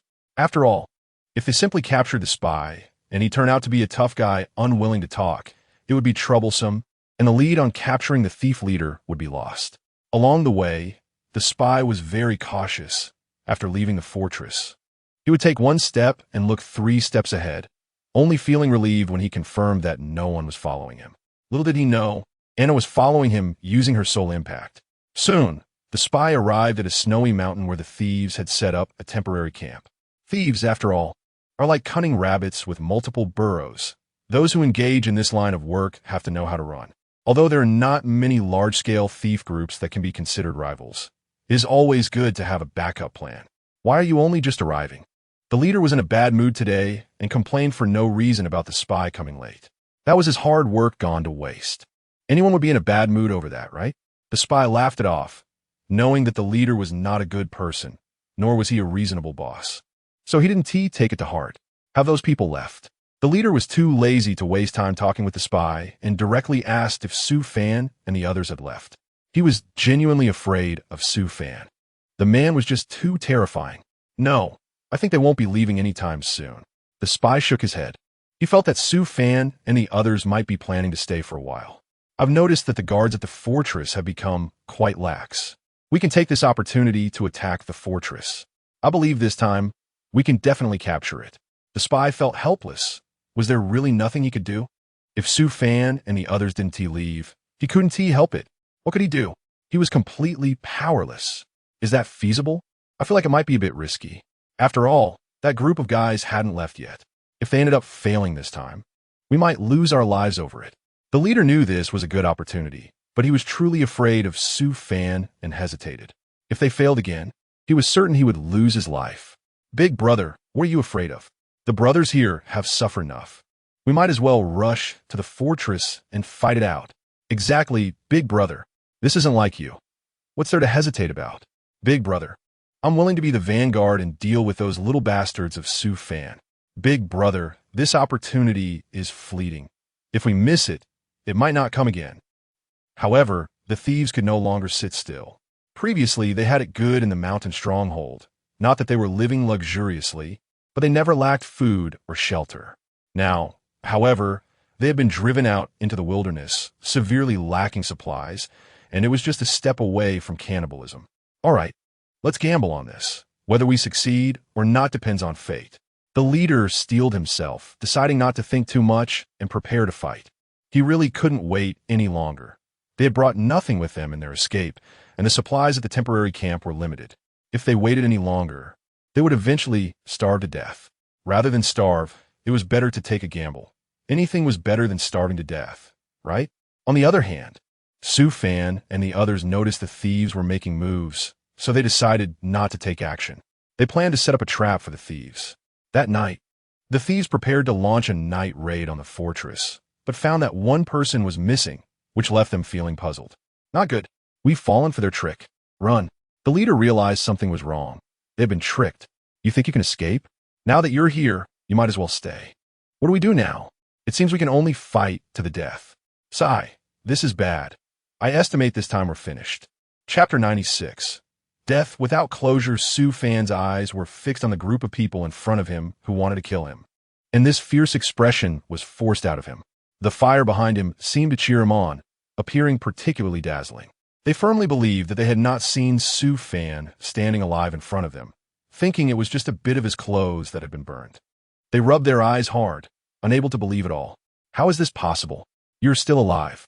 The thieves discussed among themselves, and from this moment on, they recognized Su Fan's terrifying presence and admired his abilities.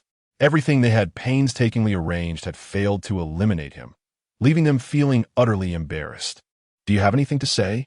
Su Fan walked slowly to the leader, almost pressing their faces together. He seemed a bit angry, and, at that moment, the leader took a step back. Ha! He spread his arms and laughed heartily towards the sky. Su Fan felt puzzled and thought that the leader might have some tricks up his sleeve, so he felt tense again, unconsciously clenching his fists while looking at the person in front of him. What the hell are you laughing at? Is it that funny? Do I have to kill you or something?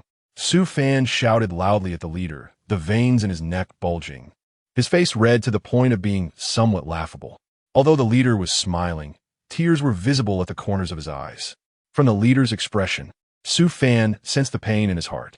After pondering for a few seconds, Su Fan surprisingly found himself understanding his thoughts. He lowered his hands and quietly watched him. Indeed, I have lost. It's pitiful that at my age I lost to a young kid. Seeing how embarrassed I am now after losing to you. You must find it amusing, right? Don't hold back. This is my shame, and you should use this opportunity to make me uncomfortable. Look, there's so many people here, all watching my embarrassment. After all, the leader is the leader and cares about his image. At this moment, Su Fan felt a bit sorry for him, especially since his subordinates were also present. Su Fan kindly advised him, but he didn't appreciate it at all and instead got angry at Su Fan. All right, stop pretending to be a good person. I know what you're thinking. At your age, I still understand basic human nature. Su Fan helplessly shook his head, expressing his exasperation with the so-called leader in front of him, feeling that he could only let him go mad there. Kind intentions were treated like a donkey's liver and lungs. Do as you please, whether you live or die. You really don't look like a real man at all. Su Fan rolled his eyes. At this moment, the leader continued to sneer coldly, which made Su Fan feel a bit uneasy. After Su Fan finished speaking, he still felt a bit lost. He looked at the pitiful leader with a sympathetic gaze, but no matter what, Su Fan was still the enemy of the leader, and there could be no compassion between enemies. You young man are truly amusing. Otherwise, how could there be the phrase youthful arrogance?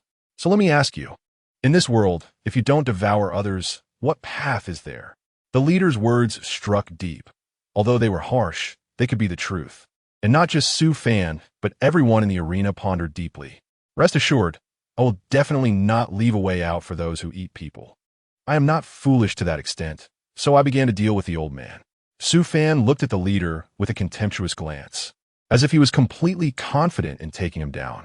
They were all ready to start fighting, and Su Fan's gaze was far from what it had been earlier. He simply treated this man like a beast. The old man was still talking too much at such a young age.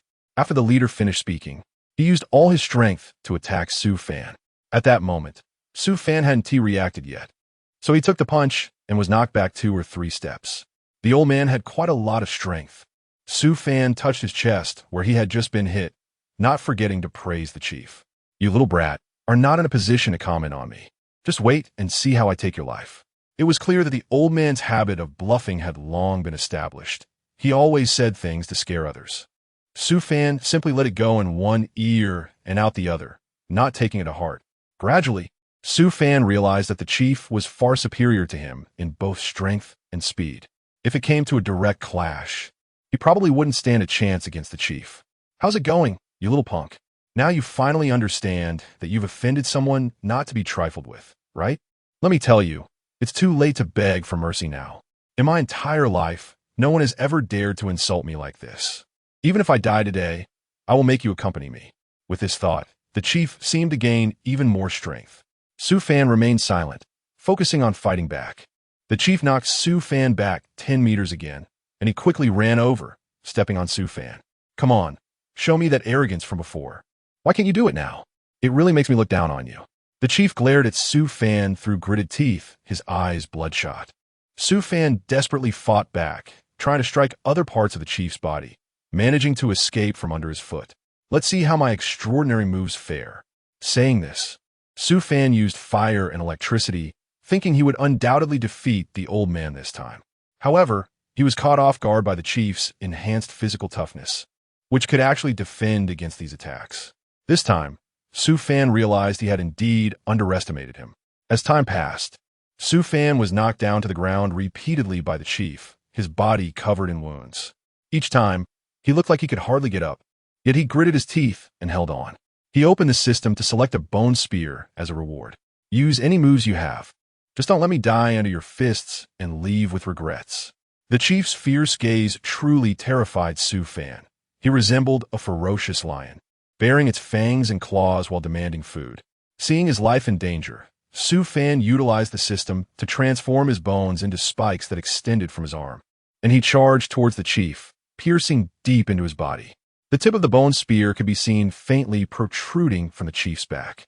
The male protagonist let out a sigh of relief, squatting down on the ground, panting heavily, while the chief's eyes bulged like glass balls. Chapter 97. Seeking the green ring. Seeing the chief dead, the thieves lost all will to fight and scattered in all directions. After all, they were a disorganized mob, and having witnessed Su Fan's strength, they had no thought of avenging the chief. The soldiers at the fortress, seeing the thieves in disarray, were eager to pursue them, filled with hatred towards these thieves, and wanted to wipe them out completely. "Enough. Stop right there. They are just pitiful people. Let them have a way out." At a critical moment, Su Fan's heart softened. Most of these thieves had turned to crime because they had no way to survive. If they had legitimate means of living, they wouldn't have resorted to this. Of course, this didn't mean that what the thieves did was right. He simply wanted to give them a chance to start anew. Hearing Su Fan shout, the soldiers hesitated for a moment, looking towards their officers. After a brief discussion, the officers decided to give Su Fan a favor. Although they didn't believe these thieves could reform, they still owed Su Fan a debt of gratitude. They knew that without Su Fan and the others, they wouldn't have been able to eliminate the thieves, and it would have been fortunate not to be wiped out by them. After the war ended, Su Fan arranged for the deceased to be buried, treating both soldiers and thieves equally. In the aftermath of the apocalypse, no one had the heart to care for the dead anymore. Coffins had long become a thing of the past. The only companions left for these unfortunate souls were simple wooden crosses. After the burial, everyone held a simple funeral for the deceased. Although it was called a funeral, it was very rudimentary and besides mourning in silence, there was nothing else they could do. May the deceased rest in peace. Su Fan's mood remained unsettled for a long time. In the end, a person is just a pile of yellow earth. Once dead, nothing remains. And there is no next life, only eternal rest. After dealing with these matters, the person in charge invited Su Fan and others to stay longer, but Su Fan declined. After having their last meal at the fortress, everyone took some supplies and continued their journey northward. Ding! New mission acquired. Find a green ring. As soon as Su Fan got into the car, the system assigned him a new task to find someone named Qing Huan. Who is Qing Huan? Su Fan did not know Qing Huan. He had never heard of this name before. Don't you know Qing Huan? The person in charge who came to see him off was quite surprised. He didn't expect Su Fan to not know Qing Huan, considering that Qing Huan was quite famous. I don't know. Is this person very famous? Su Fan shook his head. He really didn't know who Qing Huan was, nor did he understand why the person in charge was so surprised. Qing Huan was one of the most powerful warriors in this region, and it was truly unexpected that he didn't recognize him. When the person in charge mentioned Qing Huan, there was a hint of envy in his tone. There were many legends about this person in areas near the extreme north, and one could say he was a living myth. So, it seems I am indeed ignorant. Where is this person now? Su Fan became interested upon hearing this, although he didn't know who the strongest warrior in this region was. Since they could be called the strongest warrior, their strength must be considerable, right? Meeting such a person would be quite meaningful. After all, what attracts strong individuals the most is precisely other strong individuals. He didn't know that Qing Huan had disappeared for a long time, but it was said that they went to the once most prosperous city. The person in charge also didn't know where Qing Huan was now. They only heard that Qing Huan had gone to the most prosperous city, and since then, there had been no news. The most prosperous city, huh? That must be it. He really didn't expect that there would still be people going there. Su Fan knew where the most prosperous city was, and it undoubtedly referred to Yuan City, which was once magnificent and prosperous but now filled with piles of zombies. But what was Qing Huan doing in Yuan City? That city had long lost all hope. It wasn't just that there were piles of zombies. Yuan City zombies were not only numerous, but also particularly strong. A random small zombie tide could have several mutated ones. You're not planning to go to Yuan City, are you? I advise you to give up on that idea. That is not a place for humans. The person in charge was not foolish. Being in a high position, he had some perceptiveness. Su Fan was clearly interested, but that place was not to be approached. Yuan City was practically a road to the underworld. Anyone who wanted to come in could, but those who wanted to leave would find no way out. He really hoped Su Fan wouldn't be foolish. He recognized Su Fan's abilities, but he didn't believe Su Fan could walk out of Yuan City alive. Indeed, I want to go to that city. I'm quite curious about what this strongest warrior looks like. Su Fan is very eager to meet Qing Huan, but of course, that's not the main reason for his trip to Soar City. After all, he is neither a berserker nor a martial arts fanatic, and he wouldn't go to such a place just to see a powerful individual. The primary reason he's going to Soar City is to complete his mission. Are you really going there? Do you know what kind of place it is? The person in charge shook his head. In his eyes, Su Fan's actions were undoubtedly like trying to stop a car with an arm, and Soar City was not a place one should go. But what could he do? Where Su Fan goes is his own freedom. It's okay, I'm just going to take a look. If the situation isn't right, I'll just turn around and leave. I don't necessarily have to meet Qing Huan. Su Fan said that to reassure the person in charge. This time, he insisted on meeting Qing Huan. So be careful with your companions. If you encounter any situation, don't fight to the death. The person in charge felt somewhat relieved. Given the strength of Su Fan and the others, if they don't fight to the death, they should be able to retreat before entering the city center without any issues. However, who can say for sure about these things? I hope that Su Fan and the others are favored by fate. Don't worry, I know my limits. Gao Li, don't sleep. We need to hit the road.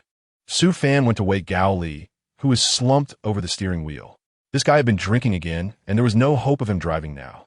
But even so, Gao Li couldn't be allowed to sleep.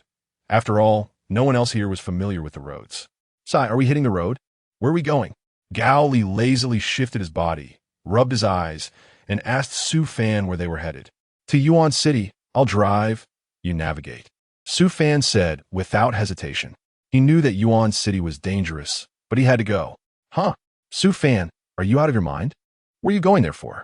Gally shivered at the mention of Yuan City, half awake from his drunken state. Did Su Fan know what he was saying? Or did he mishear something? What kind of place was Yuan City? Was it a place you could just go to casually? Besides, there was no need to go there. It was filled with nothing but zombies. Never mind, I have my reasons for going to Yuan City. Just give me directions. Su Fan was too lazy to explain much. He also understood why the person in charge, and Gao Li, reacted so strongly.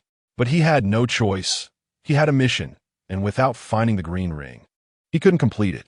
Chapter 98. The giant beast on the way to Source City. The number of zombies increased, and the road was filled with them. The group had already lost count of how many bullets they had fired, yet they hadn't made much progress. By the later stages, there were so many zombies that it was like a locust swarm, and the corpses of the zombies they had killed piled up like a wall. Su Fan sat in the car, chewing on chocolate, watching as the zombies' heads buzzed painfully. They were too difficult to deal with. Not only were there many of them, but there were also fat zombies and giant zombies coming out. He had really underestimated Yuan City. This number was simply terrifying. Su Fan, you've rested enough. Hurry up and come help. We can't hold on much longer. Gally lay on the roof of the car, madly spraying bullets at the zombies with a machine gun. The gun was so hot it felt like a soldering iron, and he was drenched in sweat. We really can't hold on much longer.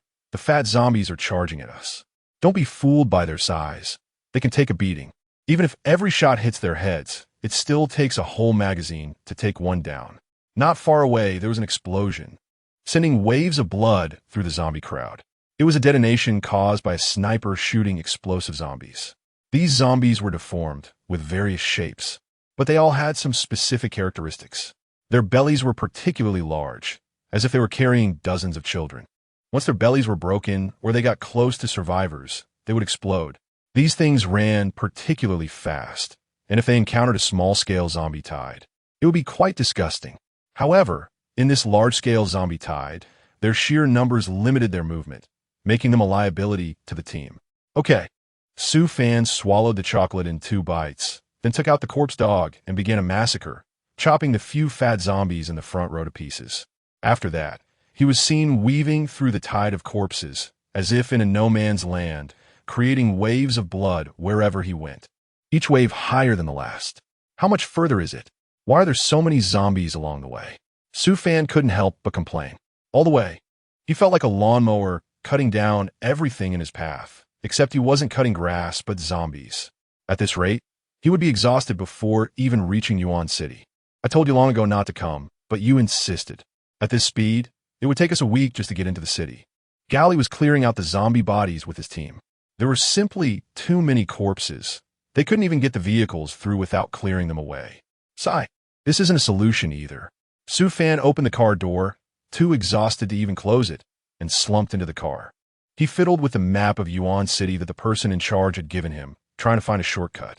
The task had a time limit, and if they continued to dawdle here, they wouldn't even see Qing Huan by the deadline. They had to come up with a solution to the current predicament. Gally, come here for a moment. Can this road be taken? Su Fan carefully looked at the map, and indeed found a shortcut. But this map is from the old world, and it's uncertain whether it can still be used. You don't need to think about that road. It's too dangerous. Gally waved his hand, already knowing which road Su Fan was referring to without even looking. After all, in their direction, the only way to enter Yuan City, apart from the highway they were currently on, was a small road. He had considered that small road as well, but ultimately decided against it. Let's just take that road. We don't have time. Su Fan considered it for a moment, weighing the pros and cons, and still felt that he should take the risk. After all, which would you choose? A 99 chance of failure or a 1 chance of success? Naturally, it would be the 1 chance of success. Even if it was a delusional success, it was still much better than a muddled failure. Sigh, do as you wish. Gally shook his head. Since Su Fan wanted to go, he would accompany him. After all, Su Fan had never missed an opportunity. The group turned the vehicle around and drove towards the small road, only to find that the bridge was already broken when they arrived. TCH, this is bad. Did we come here for nothing? Su Fan was so angry he almost spat blood. Was this task going to fail right at the beginning? He couldn't accept it. Why was he so unlucky? Gally, on the other hand, was quite straightforward. He didn't want to go to Yuan City anyway. and the bridge being broken was just a warning from the heavens not to approach that dangerous city. But wasn't it such a pity? Sai, was there really no way? Do you have any solutions? We have no solutions either. The reality is right here, and we can't get past it. We can't just fly over, can we? Gally waved his hand. It wasn't that he didn't want to help Su Fan. It was that there really was no way to get past it. After all, they were all human and didn't have wings to fly over. Su Fan gave up. What else could he do if he didn't? It was simply impossible to get through. Even if he didn't want to give up, he had to. However, just as they were about to leave, the ground suddenly began to shake, and even the vehicle started to tremble violently. Oh no, an earthquake? How could it be so unlucky? First the bridge broke, and now an earthquake. Gally thought it was an earthquake and panicked.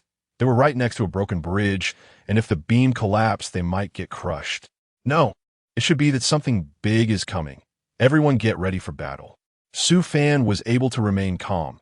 He had experienced similar situations before. When the giant zombie horde attacked the City of Dawn, it felt just like this. Therefore, he wasn't panicking. It was just a giant zombie horde. Something he had already gone through. There is a huge creature moving towards this direction. Anna nodded as well. She sensed it with her mental impact. It's fine. A giant zombie. Wait, is it just one? Such a commotion? Su Fan was taken aback. Was there such a big commotion for just one creature? It couldn't be a giant zombie, but rather something even larger. What on earth was it? When it walked, it felt like an earthquake. The question was soon answered. It was a colossal beast, towering into the clouds, with a cow's face, lion's whiskers, a horse's body, eagle's claws, and a snake's tail. Upon seeing this creature, everyone instinctively exclaimed, "What on earth is this? Let's retreat. Fighting something like this is just looking for death. We need to run quickly. If we wait too long, we probably won't be able to escape." Gao Li suggested retreating. The beast before them was simply too massive, and they had no heavy firepower to take it down. Wait, I actually have an idea.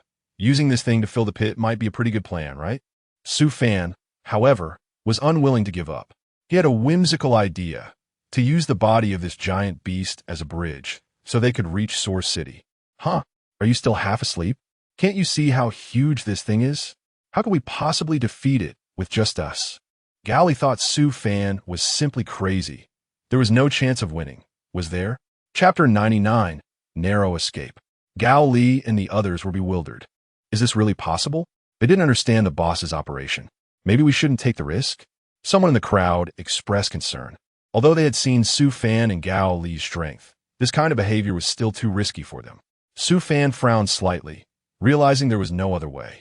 Due to the zombies on the road, their pace had been very slow, and they could no longer afford to delay.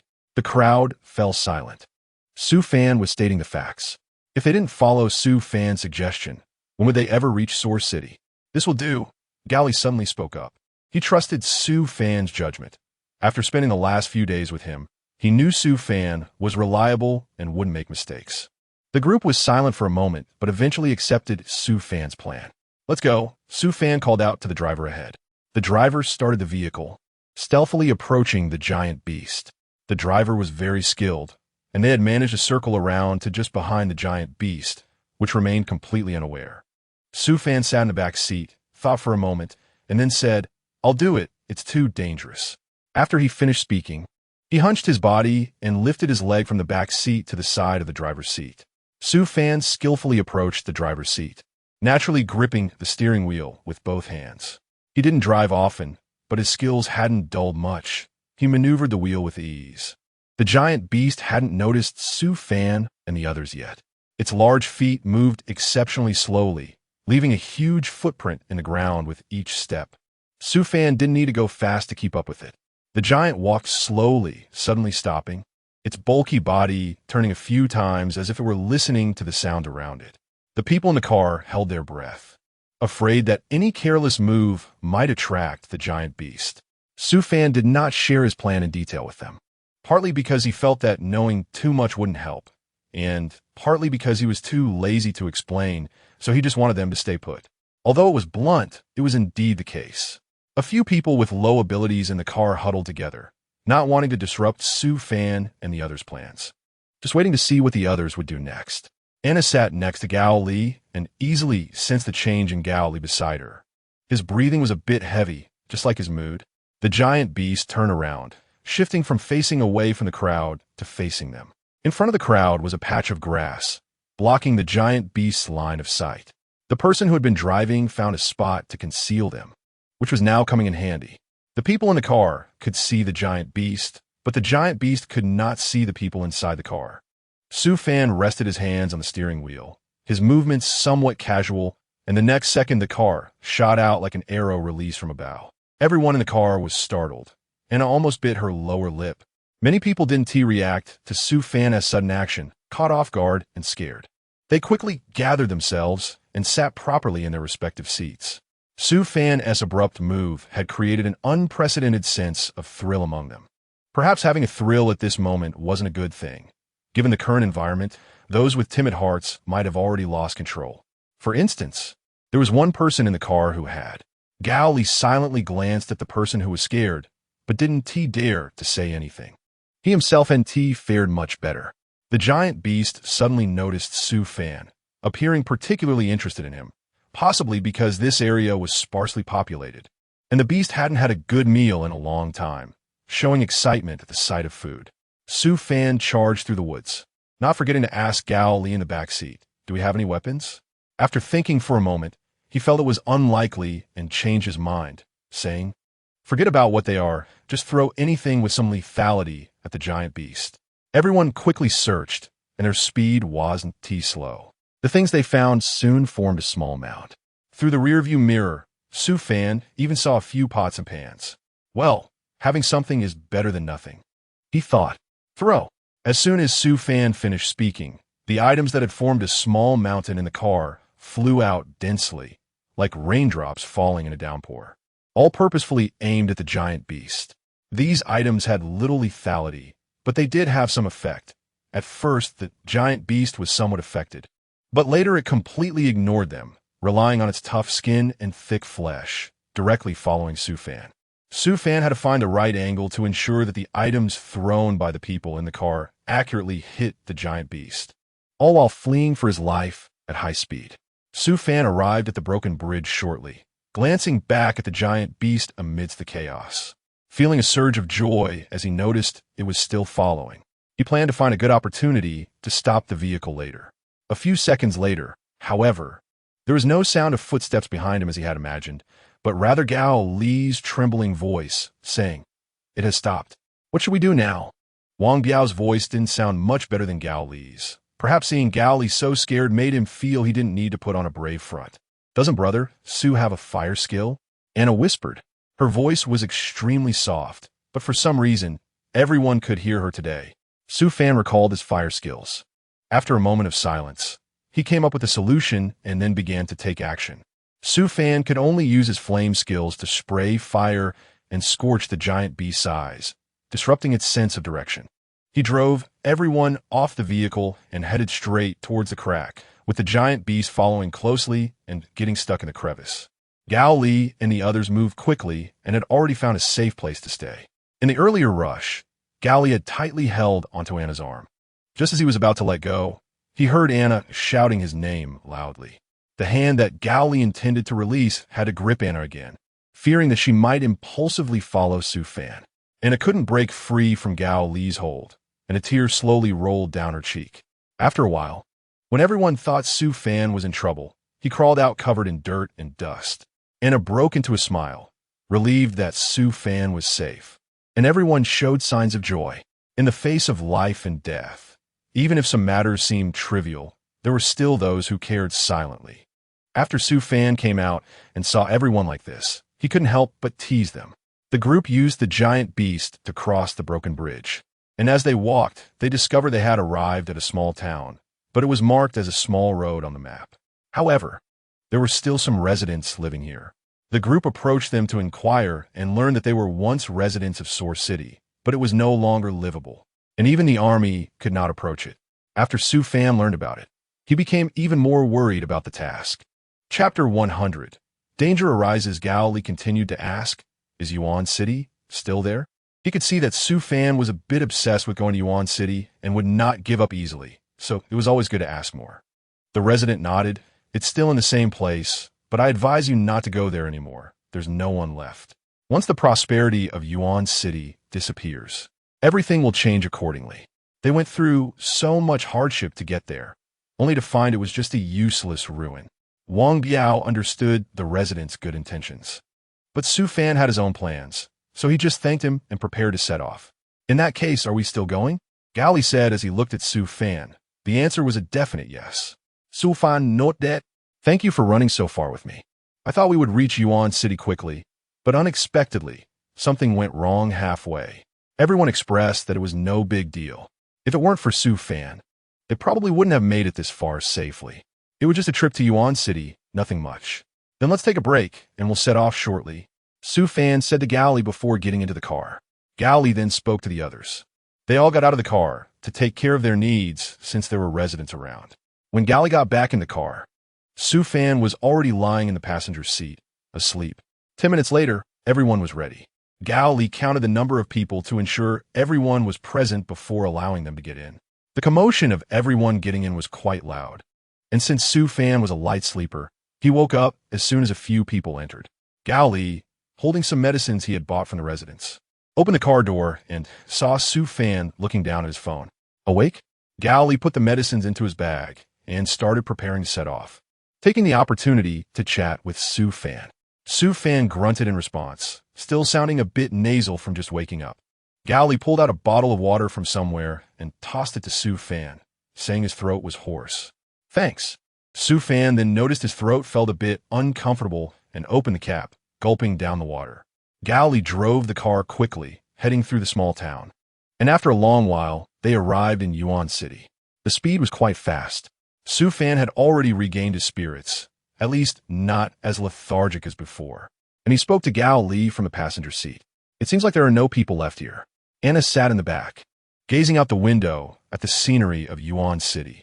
To be honest, it looked no different from a wasteland now, but one could still see traces of its former prosperity in some corners. The changes were quite significant. Su Fan muta sopti, unable to imagine that this would be the scene when he set foot on this land. Where are we going? Gao Li asked, slowing down the car a bit. I don't know. Let's just wander around for now. Su Fan felt a bit dazed, probably due to the lack of rest over the past few days, and planned to clear his mind for a while. Gao Li drove the car, navigating through the high-rise buildings. If it weren't for the heavy signs of destruction here, it might still give a feeling of a bustling city. Find a parking lot and stop the car, Su Fan said in a hoarse voice. Gao Li followed Su Fan's suggestion and arrived at the parking lot of what used to be the largest mall in Yuan City, finding an empty spot to park the car. Why are we stopping? Anna asked, puzzled. There's no one living here, and Yuan City is so big. Wouldn't it be faster to drive? The noise of the car is too loud and could attract zombies, Su Fan explained. The others understood, and after grabbing some self-defense weapons from the car, they got out. However, Su Fan wasn't in a hurry. They were just walking to scout the surroundings. So everyone relaxed as long as they didn't encounter zombies. Gao Li and Su Fan were sitting right by the car door when Anna suddenly woke up in the middle of the night, unable to sleep. Seeing them sitting not far away, she went over to them. Why are you awake? Gao Li turned to Anna and casually took off his jacket, handing it to her. Anna took it but didn't put it on, just placing it over her stomach. I can't sleep. Let's chat. Sure, Su Fan agreed. By the way, Su de Ge, why are you so intent on finding someone in Yuan City? Anna asked, recalling that Su Fan had briefly mentioned looking for someone named Qing Huan. How should I put it? It's for future plans, Su Fan thought for a moment and said. In the future, she might be an indispensable companion for us. Gao Li pondered for a moment and said, It's fine. We'll choose to trust you. Wherever you go, we'll go. Su Fan was overwhelmed by an indescribable emotion, and he let out a sound of acknowledgement. Wait, Gao Li said suddenly, frowning slightly. Su Fan noticed that he was intentionally lowering his voice, as if afraid of alarming others. His heart skipped a beat. Could there be zombies? Gao Li exchanged a glance with him, and Su Fan realized that there really were zombies. Gao Li quietly woke up Wang Biao and a few other brothers, telling them to grab their weapons and follow Su Fan. Su Fan, along with Wang Biao and others, hid at the entrance of the underground parking lot, planning to take action as soon as the zombies came in. Su Fan listened intently to the sounds of the zombies in the parking lot. As he felt the footsteps of the zombies, his body tensed up, The imagined zombies did not surge forward as expected. After a while, Su Fan thought the zombies would start crawling, but they didn't. The zombies passed over the parking lot without stopping, directly ignoring it.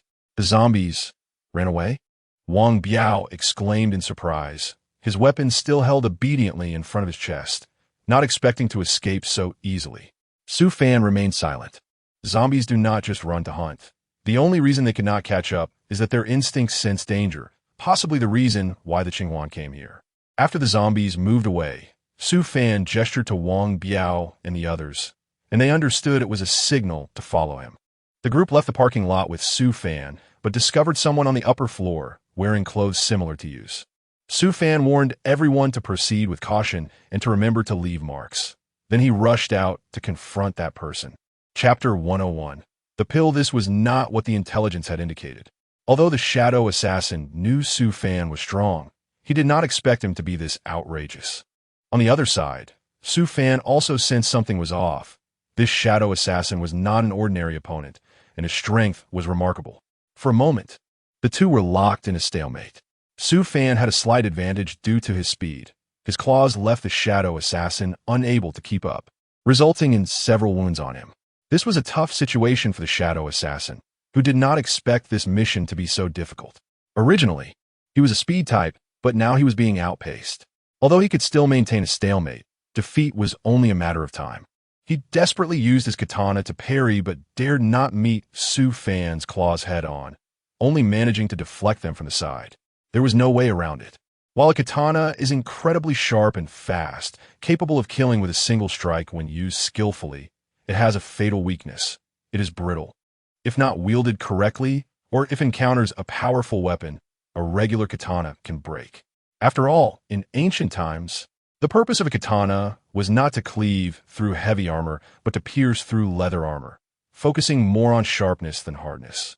This weapon is highly effective against zombies, delivering a swift kill with every strike, and it works well for assassination, capable of achieving a one-hit kill effect. However, Su Fan's claws countered the katana. After several exchanges, the shadow assassin realized Su Fan's claws were incredibly tough. He could not win in a direct confrontation and had to rely on finesse.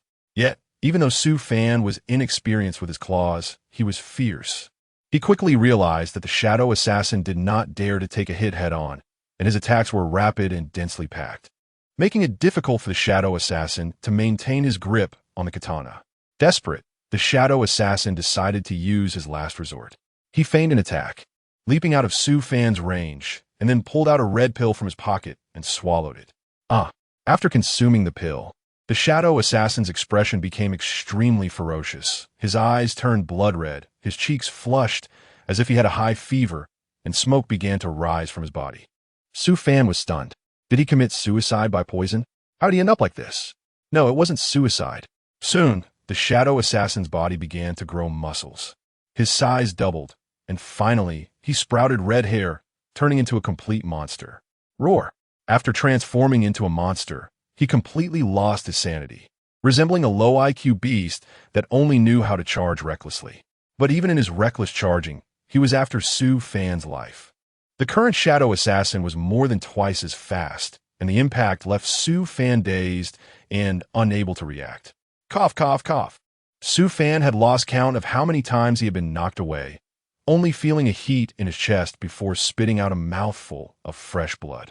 Fortunately, after transforming into a monster, the shadow assassin's intelligence was no higher than that of a 3-year-old child. It only knew how to charge forward and didn't even know how to use a knife. If it had any slight knowledge of killing techniques, he would have been done for. However, during this time, he wasn't just taking hits. He was memorizing the shadow assassin's attack patterns. In its normal state, the shadow assassin was naturally a mix of real and illusory, completely unpredictable, but after becoming a monster, it was different, due to its severely degraded intelligence. The current shadow assassin's attack frequency was quite regular. After taking a few hits, he didn't completely master the shadow assassin's movements, but he was close enough. Therefore, he adopted a strategy of consumption, not attacking proactively, but simply dodging. This method seemed passive, but it was actually very effective. Although the shadow assassin charged fiercely, It consumed a lot of stamina. Speaking of the pill's effects, it was different from what Su Fan had expected. He initially thought that after taking the pill, the shadow assassin would undoubtedly die when the time was up, but it seemed to be fine now. Little did he know, although the pill wouldn't kill someone, it caused significant damage to the internal organs. The current shadow assassin was in excruciating pain, not knowing which organ was malfunctioning, but it just hadn't shown any outward symptoms yet. It's over. Let me see you off. Su Fan made a mistake. At this moment, he could have pulled out his gun and directly killed the shadow assassin, solving everything. But he insisted on walking over to give the shadow assassin a claw, which gave the shadow assassin the opportunity to throw a handful of sand and blind Su Fan's eyes. By the time Su Fan opened his eyes again, the shadow assassin had already run away. Actually, based on the blood traces left on the ground, he could still chase after him. But he didn't have time to worry about the shadow assassin anymore. After all, he was just a minor character, although it would be troublesome not to kill him. It was more important to regroup with Gao Li and the others. After all, after regrouping, they still needed to search for the green ring. Since the mission had not shown as failed, it meant that the green ring was still alive. Suddenly, the world shook again. This sudden tremor nearly made Su Fan lose his balance, forcing him to lean against the wall for support. What was this tremor? Was it the giant beast from before? Not good. Without him, Gao Li and the others wouldn't be able to handle that kind of giant beast. He had to hurry and find Gao Li and the others. Anxious, he activated the shadow hunt mode, searching for the markings drawn with red chalk while desperately making his way. After he left, the shadow assassin, who had been hiding in the shadows, also emerged. He had been so frightened that he didn't dare to make sound. He was too severely injured to run far, so he hid in the nearby woods. If Su Fan had shown more interest in him, he would have been done for. After confirming that Su Fan had gone far away, he performed simple treatment on his wounds and took some life-saving medicine before leaving. In fact, he didn't even know if it was effective. He was in so much pain that he couldn't pinpoint where it hurt, only that his stomach hurt. On the other side, Su Fan arrived at the end of the markings, only to find Gao Li lying there, clutching his shoulder, unable to speak. Gao Li, how are you? Are you okay? Su Fan was terrified and didn't know what to do for a moment. He wanted to move Gao Li's hand away to see the wound, but after all, he wasn't a doctor, and it wouldn't help to look. Su Fan, I'm in so much pain, just kill me. These words were squeezed out of Gao Li with great difficulty. He was sweating profusely from the pain, and his entire face had turned pale from the agony. At that moment, his desire for relief had surpassed his will to survive. He just wanted to end it all, thinking that at least death would bring him some comfort. What nonsense are you talking about? It's nothing, just a hurt arm. You're not going to die. Su Fan carefully checked and found that Gao Li only had an injury on his arm, and there were no other injuries. It seemed that he should be fine. However, it was strange. It was just an arm injury. Why was Gao Li acting like it was a matter of life and death? He didn't look like a delicate person at all. You don't understand. This time I really can't go on. Gao Li forced a bitter smile and shook his head. The injury on his arm was not an ordinary one. It was a wound that could not be healed even with an amputation. Now he had two choices: wait to die or have someone accompany him on his last journey. Apart from these two options, there was no other choice. Chapter 102. Crisis. What exactly happened? Su Fan had a bad feeling and pulled away Gao Li's hand, only to discover that Gao Li's wound had already begun to coagulate. This was not a good sign. Gao Li's blood had started to turn green, and there were strange little flesh-like worms on it, trying to repair the wound. He had seen this phenomenon too many times. It was a precursor to zombification. To be honest, zombies themselves weren't particularly strong. The reason they had spread before any mutants appeared was partly due to the lack of attention from the relevant departments, who dismissed it as a new type of rabies. On the other hand, there was the incurability of the zombie virus and its high infectivity. Once bitten, one would inevitably mutate. Don't ask anymore. You can see it for yourself. Gao Li lowered his head, his eyes dull and lifeless, trembling as he pulled out his handgun, but Su Fan stopped him. What are you doing? Don't you understand? I'm about to mutate. I don't want to become that ugly thing. Somehow, Gao Li found the strength to shout it out. Then he cried, tears flowing like a helpless child who had lost his parents. I'm sorry, it's all my fault. If it weren't for Mr. Gao Li trying to save me, it wouldn't have come to this. An unfamiliar person ran over and deeply bowed to Gao Li, their face filled with guilt. Judging by his helmet and military uniform, he must be a soldier. Is there still a military presence in Source City? Who are you? Never mind. It doesn't matter anymore. Don't blame yourself too much. It's all fate, Sai. Su Fan sighed and patted the soldier's shoulder. What else could he say? This kind of thing couldn't be blamed on others. If there was anyone to blame, it was the heavens. Why do good people's lives always end up so poorly? Su Fan, let me go. I can barely hold on any longer. Gao Li felt the pain in his body diminishing, yet his craving for raw flesh grew stronger. If he had a mirror to look into, he would discover that he had already developed fangs and his eyes had turned blood red. If he didn't control himself soon, he would surely become a zombie. It was still too early to give up. Trust me, I know how to cure you. Go and get the corpse crystal from my backpack. Su Fan asked someone to take the corpse crystal out of the backpack. He exchanged some of the corpse crystal with the system for a suppression injection. He injected the suppression into Gao Li's body, and Gao Li's fangs immediately disappeared, and his eyes were not as red anymore, but the blood was still turning green, and zombification was just a matter of time. System, is there any way to completely eliminate the zombie virus? Su Fan asked the system how to completely cure the zombie virus. He knew that relying solely on suppressants, no amount would be enough. Suppressants could only delay the effects and could not cure the zombie virus. Ding! Please complete the current task. Find a green ring. However, he had overestimated the intelligence of the system. It did not tell him how to treat the zombie virus, only to complete the current task. He shook his head, found a dental retainer to seal Gao Li's mouth, and then had everyone take turns carrying Gao Li forward. They had been walking for a long time without encountering the giant beast they had seen before, which puzzled Su Fan. By the way, did you all hear any vibrating sounds earlier?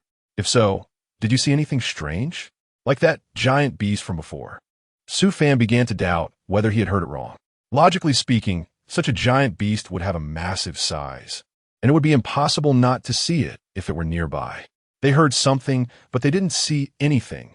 They only heard a sound of vibration. It should be an earthquake, right? Su Fan, don't overthink it. It doesn't necessarily have to be related to what happened before.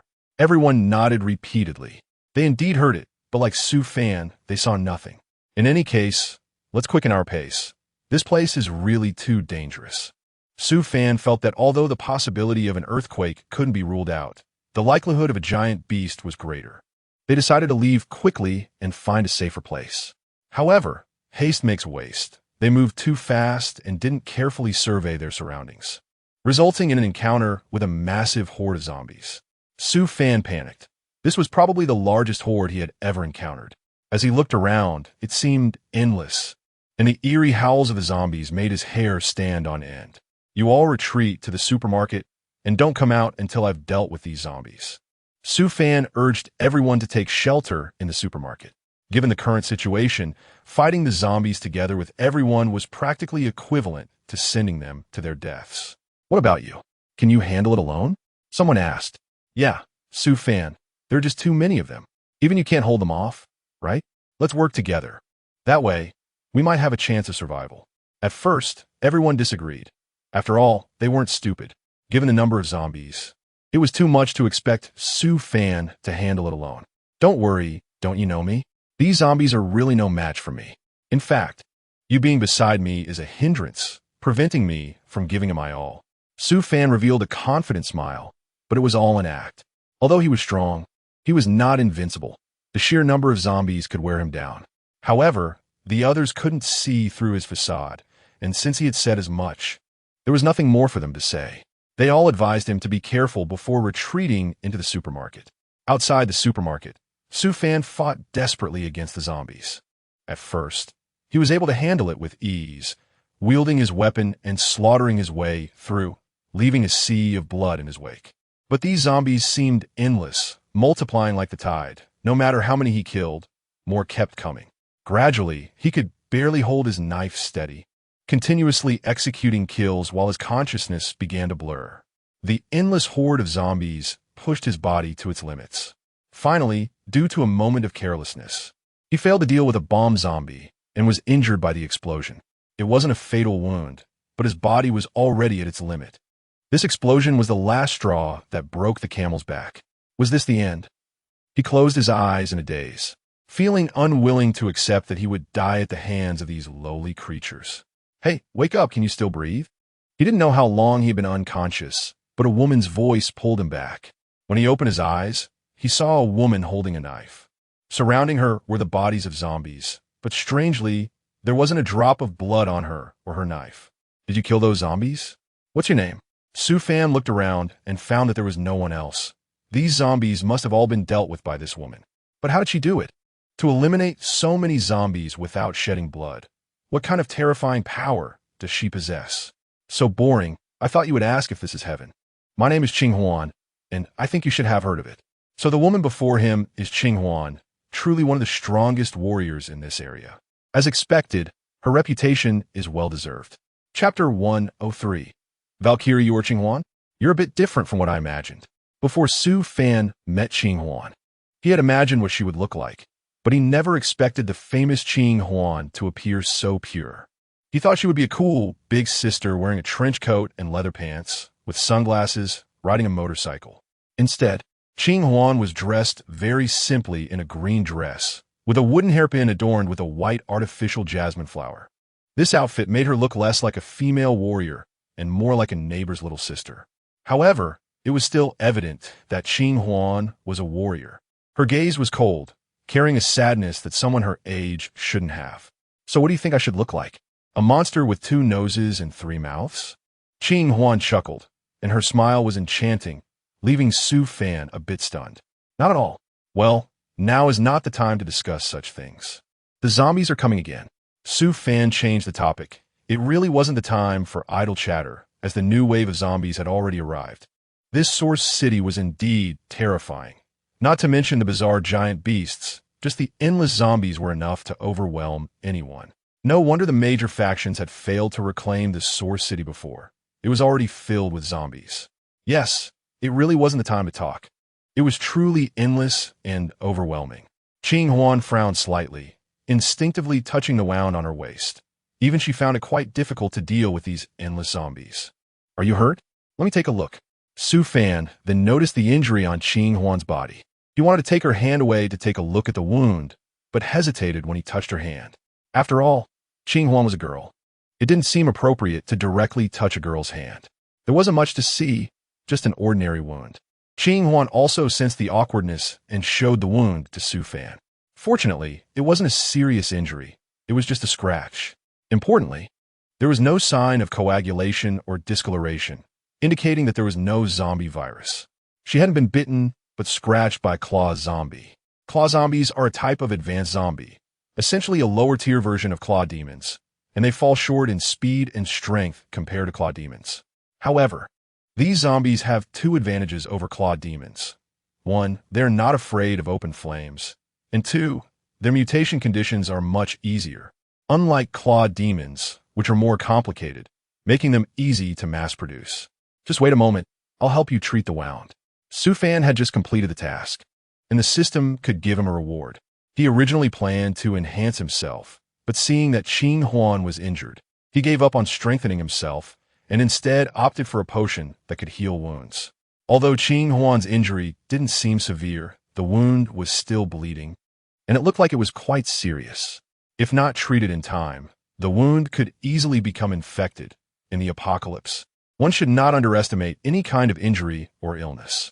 In this era, medicine is more valuable than food, and some specific medications are even more valuable than weapons. Therefore, while his choice might seem foolish from the perspective of someone from the old world, thinking that just bandaging the wound would suffice, in the apocalypse, his choice was correct. He had seen too many people suffer infections from poorly treated wounds, some even requiring amputations or losing their lives. To those from the old world, eliminating any potential threats was a necessary measure. "This is for you." Su Fan threw the potion to Qing Huan, but the latter took the potion without using it. "No need, it's just a small injury, I can handle it." Qing Huan placed her hand on her waist, and a blue light flashed. The wound on her waist had frozen over. It turned out she also had special abilities. "You should still use it. Your method of handling it is really too rough." Su Fan was a bit surprised. He didn't expect Qing Huan to have a rare ice-type ability. However, amidst his astonishment, he didn't forget to release electricity to protect Qing Huan. "Thank you." Qing Huan glanced curiously at the potion in her hand, wondering where Su Fan had pulled it from. It felt like it had appeared out of thin air. However, she figured Su Fan had no reason to harm her. Under the current circumstances, if the two of them didn't join forces, neither would make it out alive. Thinking this, she injected the potion into her body and was astonished to find that she was instantly healed. If we need to thank each other, let's wait until we get out alive.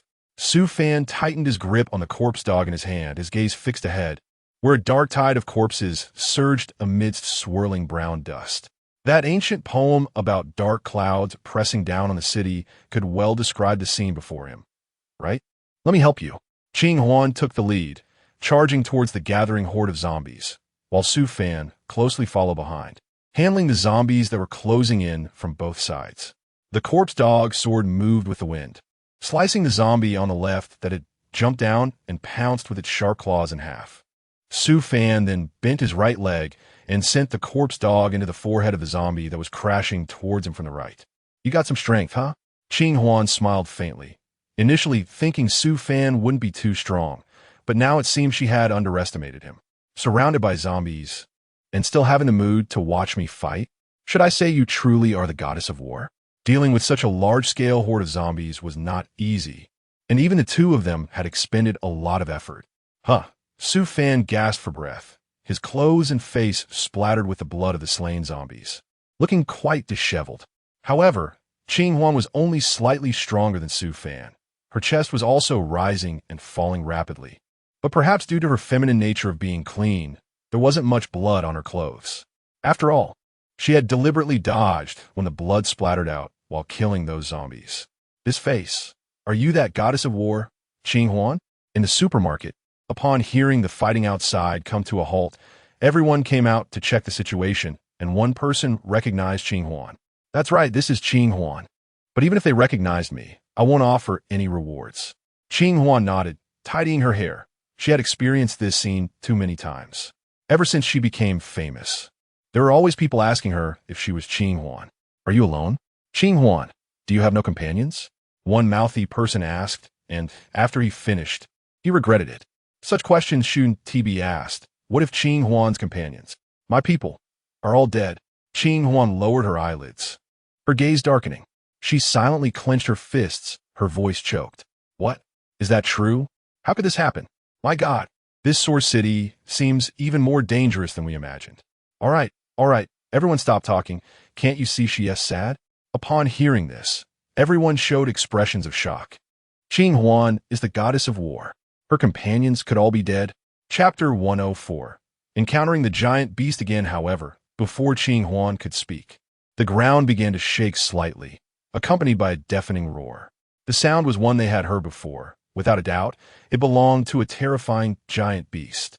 Following the source of the sound, even Su Fan's pupils involuntarily constricted. The giant beast that appeared before him was even larger than the one he had encountered before. This one is even bigger than the last. What on earth does it eat to grow this big? Su Fan swallowed hard. Although he had already guessed it was such a gigantic beast, he didn't expect it to be even larger than the previous one. The previous one was already exaggerated, towering into the clouds, but this one was even more disgusting, so tall that he couldn't even see its head, only barely catching a glimpse of its neck. Should we run? Hey, wait for me. Damn it, you all wait for me. While fleeing, Su Fan glanced at Qing Huan, who was in the middle of the team. This position was very advantageous for her to take action. Whatever happened in front, she could rush over immediately to handle it. And if there was any accident at the back of the team, she could also quickly go there. Qing Huan, do you know what this thing is? Su Fan asked Qing Huan what exactly this thing was. He felt that Qing Huan might know more than he did. How would I know? We originally came here to investigate the anomalies happening in Yuan City and the reasons for the gathering of zombies. However, before we could enter the central area for investigation, my team and I encountered those giant beasts and the zombie tide. So where did your people end up, just like that, without a trace? Su Fan asked Qing Huan, and after seeing her expression, he sighed. Well, it's better that there are only zombies. There are more than one in the city, catching us off guard. But I think my leader should know something. Qing Huan nodded, a tear flowing out unnoticed. Since that's the case, please cooperate with me for now. My team and I will take you out of here. However, as a condition, after we take you out, You need to let us meet your leader. Su Fan had a premonition that the leader must know some things that he didn't. He wondered why. Although he wasn't a woman, he still had a sixth sense. Qing Huan suddenly stopped in her tracks, allowing the people behind her to brush past her as they rushed forward. Damn it, is there something going on around here? Su Fan, who was closely following Qing Huan, almost stumbled into her due to her sudden halt, but he managed to stop just in time and then quickly glanced around. There was nothing. I stopped just to tell you that as long as I'm alive, as long as I have breath, I have to complete my mission. What did you say? Are you out of your mind? Which is more important, your life or the mission? Hearing this, Su Fan froze in place, staring at Qing Huan's face for a few seconds before taking a deep breath. No, there was no emotion in Qing Huan's tone, and her eyes held no anger or regret for the deaths of their teammates, as calm as a lake. Or perhaps, like a frozen river. A mission is a mission. It must be completed. If it's completed, I will survive. If not, I will die here. I have no regrets in death. You. His mind was racing, thinking about the next course of action. Qing Huan is Qing Huan. She absolutely cannot be left alone here. Thank you for the potion you gave me. But we have different paths, and our cooperation ends here. Qing Huan said to Su Fan, and then she dashed down another path. You. After watching Qing Huan run off, Su Fan stomped his foot in frustration. Everyone, stop and change the target. Hearing this, the crowd that had stopped looked at Su Fan with confusion. Follow Qing Huan. After Su Fan finished speaking, he directly chased after Qing Huan, who was leaving on another path. Have you changed your mind? Qing Huan said after sensing the aura behind her. You don't have to follow me. I can't guarantee your survival. What are you joking about? A matter is a matter, okay? We have our own things to do. I can't just let you recklessly continue with the mission alone. Su Fan stubbornly refuses to admit that he is specifically staying for Qing Huan, as he feels it would be embarrassing. In fact, staying in Yuan City has no meaning for him anymore. His mission has been completed, and what happens next has nothing to do with him. However, with his temperament, would he really not help Qing Huan? Absolutely not. Doing so would weigh heavily on his conscience. Thank you, Su Fan replied, leaving a smile that was hard to describe. He thought he was so foolish. Why should he care about Qing Huan? Following Qing Huan's footsteps, everyone silently infiltrated the underground tunnel in the city center. The long-neglected underground tunnel was full of potholes and was filled with a foul smell of mixed mud and wastewater. A normal person would probably wrinkle their nose and cover it. Fortunately, this smell didn't have much of an effect on Su Fan and the others. However, as he observed the surroundings of the underground tunnel, Su Fan's expression gradually became more difficult to look at. Something was off in this place, right? Why wasn't there a single zombie? Su Fan didn't think this was a good sign. Logically speaking, this should be the city center, where there would be the most zombies. Isn't it a good thing that there are no zombies? One of his companions chimed in, thinking that having no zombies was great, indicating safety. He had to admit that his thinking was rather simplistic. They were deep in Yuan City, a place teeming with zombies. And suddenly, there was a paradise in the midst of it all. Wasn't that strange? Moreover, this was the city center. What is the city center? It used to be the place with the highest population in Yuan City. How could it suddenly be devoid of zombies for no reason? It was unclear. In any case, everyone should be cautious. I think this place is not simple. Qing Huan also felt that something was off about this place. She had a bold hypothesis. Could it be that there was something even more terrifying than zombies here? Chapter 105, A Hidden Paradise. My goodness, how could this place be like this? I never expected that such a place really existed. Su Fan heard his teammates' incredulous words. In fact, he hadn't expected to discover such a place here. They had faced many difficulties along the way and finally arrived here. But they never imagined they would see such a strange sight. Humanity had been in the apocalypse for several years, and due to the presence of zombies, the Earth's original ecological environment had been destroyed. They also didn't expect to witness such an unusual scene at this time, as this place looked exactly like the environment where humans used to live. The emergence of zombies had led to a drastic reduction in the human population, and their activities had severely damaged the environment, making it impossible for trees to survive, and the whole world was shrouded in darkness. How could this have happened? Everyone was marveling at how similar this place was to their previous living environment. Some people even began to cry silently. Indeed, they missed this place too much. Since the existence of zombies, they had been displaced from their homes and had become accustomed to too much bloodshed. Seeing the previous scene again moved them deeply. Logically, Yuan City had been ravaged by zombies, so why was this place different? Some people asked this question in confusion. Su Fan was different from them. He could sense a strange energy here that was evading the zombies. So the group continued to move forward, searching for something, and it seemed that this place might actually be able to deliver. There should be something here that could keep the zombies away. Qing Huang was not surprised by Su Fan's judgment. He knew he would discover these things. The others also realized that there must be something that could prevent the zombies from detecting them. Therefore, this place must have something very special. Qing Huang nodded and then spoke. Before the zombies appeared, this world had already shown many signs, and it was at that time that Yuan City had realized this. So they began to invest in the research and development of these things. Is it something to prevent the zombies from detecting? Qing Huang continued, that's right. The machine they were developing was meant to avoid detection by zombies. As long as they could avoid being found by the zombies, their chances of survival in this apocalypse would significantly increase. However, as Qing Huang said this, he seemed to remember something that made his expression turn grim. But no one expected the outbreak to happen so quickly. Their research project had only progressed halfway before it was halted. They never anticipated that day would come so soon, and the place was overrun, leaving no living person able to survive here. Thus, they fell into a deep slumber, and no one continued to develop that device. Hearing this, everyone couldn't help but feel regret. Indeed, if they could have successfully developed that item, it would have been an extremely important contribution, both for this place and for the world. Unfortunately, no one had anticipated that someone would contribute to their downfall, leading to the termination of this research. Everyone nodded at Qing Huang's words. It was true that such an important item, just by being here, had already prevented the zombies from being detected. With such powerful functionality, if they could continue their development, perhaps they could truly evade all the zombies. Su Fan naturally discovered the incredible power of this device, which could be said to be crucial for the survival of humanity today. So, the group continued their exploration. However, as soon as they entered this place, they found no zombies, but there was a secret chamber below. It seemed that this device must be inside the chamber, and if they wanted to find it, they would have to enter the chamber. Now only Su Fan and Qing Huang could go down. They needed to open the large door from inside. Once they entered, they were all amazed by the devices in the secret chamber, but they did not hesitate at all and quickly began to prepare to open the large door. Su Fan used his large knife to chop down, and the door fell with a sound. The group was already prepared and entered as soon as the door collapsed. However, once they came in, they were undoubtedly surprised. It was a huge signal transmitter.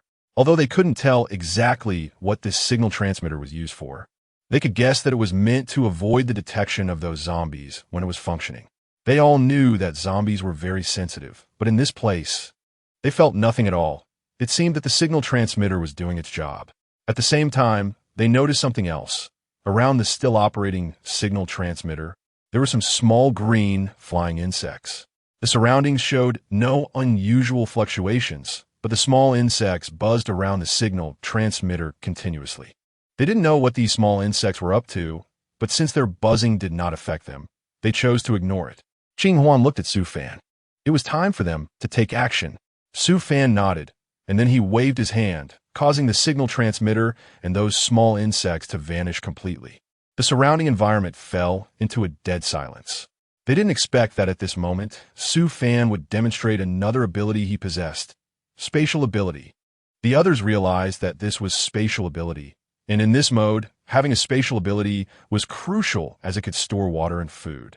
They were surprised that with just a wave of his hand, Su Fan had managed to take in such a large signal transmitter. Although everyone was astonished, they knew that since Su Fan had this ability and was so powerful, as long as they stayed close to him, they would be safe. Su Fan looked around after losing the signal device and the little green bug, and everything became quiet. He discovered that there were many documents in the secret room, and he thought maybe he could find out why zombies appeared in this world. He had been here for too long and was eager to know the reasons behind everything here. Since this city could detect the existence of zombies in advance and had invested in research, it indicated that the information they possessed was not as simple as it seemed on the surface. The shelves around him were filled with numerous documents. There were no computers, which meant their confidentiality work must have been very well done, and everything was transmitted on paper. Su Fan began to flip through the paper materials, as he needed to uncover the secret. Chapter 106, The Giant Beast Pursuit. Su Fan looked at the file in front of him, which was covered in a thick layer of dust, indicating that it had been there for some time. He gently brushed off the dust with his hand, revealing the file's true appearance. Qing Huan observed him browsing through the file, but did not say anything. She had nothing specific to look for, so she decided to look around to avoid being caught off guard in case something happened. Su Fan had just finished wiping down the area he was about to check when gunshots and the roars of a giant beast erupted outside. His gaze sharpened, and he turned to Qing Huan. Could there still be humans here? Otherwise, where did the gunshots come from? Qing Huan also noticed the situation outside, remaining vigilant. How could there still be humans here? Su Fan asked. Qing Huan shook her head. I don't know either. This place has been abandoned for a long time, and no one has been here before. He looked at the files in his hand, realizing he didn't have time to go through them slowly. He could only put them away for now and plan later, so he tossed the files into his storage space. The others remained on high alert. In this dangerous era, danger was always close by. If one wasn't careful, they might end up dead in the next second. We shouldn't just stand here. Let's go upstairs, Su Fan said, knowing the giant beast would arrive soon, and that would be problematic. There was no way to avoid this place. Whatever he thought of, others were likely thinking too. However, there were no other options at the moment, so they could only move forward together. Can we avoid it like this? Anna asked softly. I don't know. We can only take it one step at a time, Su Fan replied solemnly. He didn't have a precise answer himself. The group became quiet upstairs, not uttering a word. They stood by the window, watching as the giant beast slowly made its way toward them. Although its pace was slow, it was undeniably fast, and everyone felt a tightening in their hearts. Everyone run. The giant beast is coming. Su Fan shouted decisively, causing the group to tense up instantly. Following Su Fan's command, they jumped out of the window one by one. There was no time to walk down the stairs. The giant beast was already approaching, and if they hesitated even for a moment, they would likely meet their end in its jaws. No one wanted that to happen, so they ran quickly while the giant beast opened its massive mouth, its eyes darting around as if searching for something. The person who had fired the gun was nowhere to be found. It was unclear whether they had run away or been eaten by the beast. Perhaps it had caught a scent as the giant beast began moving toward them. Many people's faces turned pale. It was coming. Qing Huan glanced back while running. Although the giant beast hadn't seen them yet, it was clear it knew humans existed. Everyone run, she urged. Continuing to run like this wasn't a solution. The beast clearly looked incredibly powerful. If they didn't come up with a plan, it was only a matter of time before it caught up to them. Qing Huan thought hard. Perhaps she could lure the beast away to buy them some time to escape. The others had no idea of Qing Huan's plan and were desperately trying to outrun the beast, but it wasn't that easy. They hadn't run far when the giant beast spotted them and immediately became agitated, likely due to not having caught anyone after chasing for so long. Qing Huan saw the beast closing in and knew she couldn't delay any longer. She had to explain her plan quickly and lure it away, or everyone would die. You all go first. I'll lure the giant beast away, she said, and everyone froze. The beast's roar echoed, reminding them they were in a desperate escape. No, that's too dangerous. Su Fan Thou Win. Qing Huan's plan was undoubtedly a death sentence. He didn't know how powerful the giant beast was, but he thought that if so many people couldn't handle it, how could she alone divert it? There's no time left. There's no other way. Either way, we're all dead. You don't need to accompany me to my death, Qing Huan said loudly. There was indeed no need to drag everyone down with her. This giant beast was her responsibility. The others felt complex emotions. They didn't want to sacrifice anyone to save themselves. For a moment, they found themselves in a deadlock. The beast's roars grew closer, likely having caught the scent of humans, and its speed increased. Su Fan was somewhat puzzled as to why Qing Huan said there was no need for them to bury her. Was there something else going on? He thought for a while, but couldn't come up with an answer. The others remained silent, neither agreeing nor refusing. Qing Huan was getting anxious. It was a life-and-death situation. What were these people thinking? Was there anything more important than life? If they didn't leave soon, it would really be too late. Su Fan turned to her and asked, "Why do you say there's no need for us to bury you?" Qing Huan thought there was no time to explain, but realized that if she didn't clarify, they wouldn't leave. So she had to be straightforward with Su Fan to make him understand. Our team originally had a mission to resolve the beast crisis for the organization. If the mission fails, the organization will launch a nuclear bomb, Qing Huan said. Now, they should agree, right? It wouldn't be a big deal for her to divert the beast. In fact, it might save some people, which would be a good thing. Su Fan listened to her and pondered slightly. He neither asked the others to leave nor objected to Qing Huan going to lure the giant beast away. Seeing that he remained silent, Qing Huan knew he probably wasn't pleased. Su Fan, dealing with the giant beast, is also my task. So it's fine for me to lure it away. If I can buy you some time to escape in the process, I will be quite happy about it. Qing Huan smiled, ignoring the roars of the giant beast behind her. If I can't handle the giant beast, the organization will launch a nuclear bomb. I will do my best to lure it far away to avoid affecting you. She had almost forgotten this point, but fortunately, she remembered it in time. After saying this, Qing Huan prepared to leave. She had made herself clear. She would lure the giant beast away, trying to keep it as far from them as possible. Su Fan had already seen through her intentions and quickly interrupted. "How about this? I'll go with you." Qing Huan looked at him, unable to believe her ears. Su Fan actually took the initiative to want to go with her. She knew this was dangerous. No, it was too dangerous. Dealing with the giant beast was originally her responsibility. You should hurry and leave with them. Qing Huan disapproved, but Su Fan had already made up his mind to accompany her. Having one more person could provide a bit more hope, right? We could help each other. Chapter 107, The Shadow Legion. Su Fan said, and Qing Huan's heart had indeed relaxed a lot.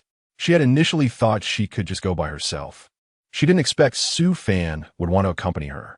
Regardless of the reason, since he was so persistent, she could only helplessly agree. Since that's the case, let's go together. Su Fan smiled upon hearing this and didn't say much more. However, he suddenly remembered the gunshots from earlier, but now there were no sounds at all, leaving him wondering who it was and what their purpose might be. By the way, when we just came out, did you notice anyone? Qing Huan was somewhat confused, as she hadn't seen anyone. Apart from the giant beast behind them, she hadn't discovered anything else. He thought of many things and suddenly realized something was wrong. His expression changing. Not good. Everyone hurry up and leave. He suddenly accelerated and chased after something, and the others, not understanding, quickly followed him. Upon reaching the side of the convoy, they saw many people. They were from the Shadow Legion, and they intended to attack the convoy. Looking at those people, Qing Huan said, "So that's how it is. The Shadow Legion are all despicable people, simply shameless." Stop. Just as the Shadow Legion was about to strike, Su Fan sao det lao li. The members of the Shadow Legion paused and looked up at Su Fan. What the hell is this guy doing here? One of them glared at Su Fan and said fiercely, "This brat is clearly here to ruin their plans, if they don't skin him alive. It seems they won't be able to do their job properly." Without saying a word, they began to fight Su Fan. Su Fan landed a punch on one of the Shadow Legion members, his fist cutting through the air, causing that person to feel a sharp pain in his cheek. It wasn't until the punch landed on his face that he spat out a mouthful of blood and fell to the ground. "Dare to attack the convoy? I will beat you to death." Su Fan looked at his fist, then at the enemy in front of him. With so many opponents, if he didn't resolve this quickly, he estimated he wouldn't be able to hold out much longer. "You dare talk big? You must be tired of living." A man with thick eyebrows and big eyes sneered. His gaze at Su Fan was as if he were sizing up an ant, completely dismissive. Su Fan's expression darkened.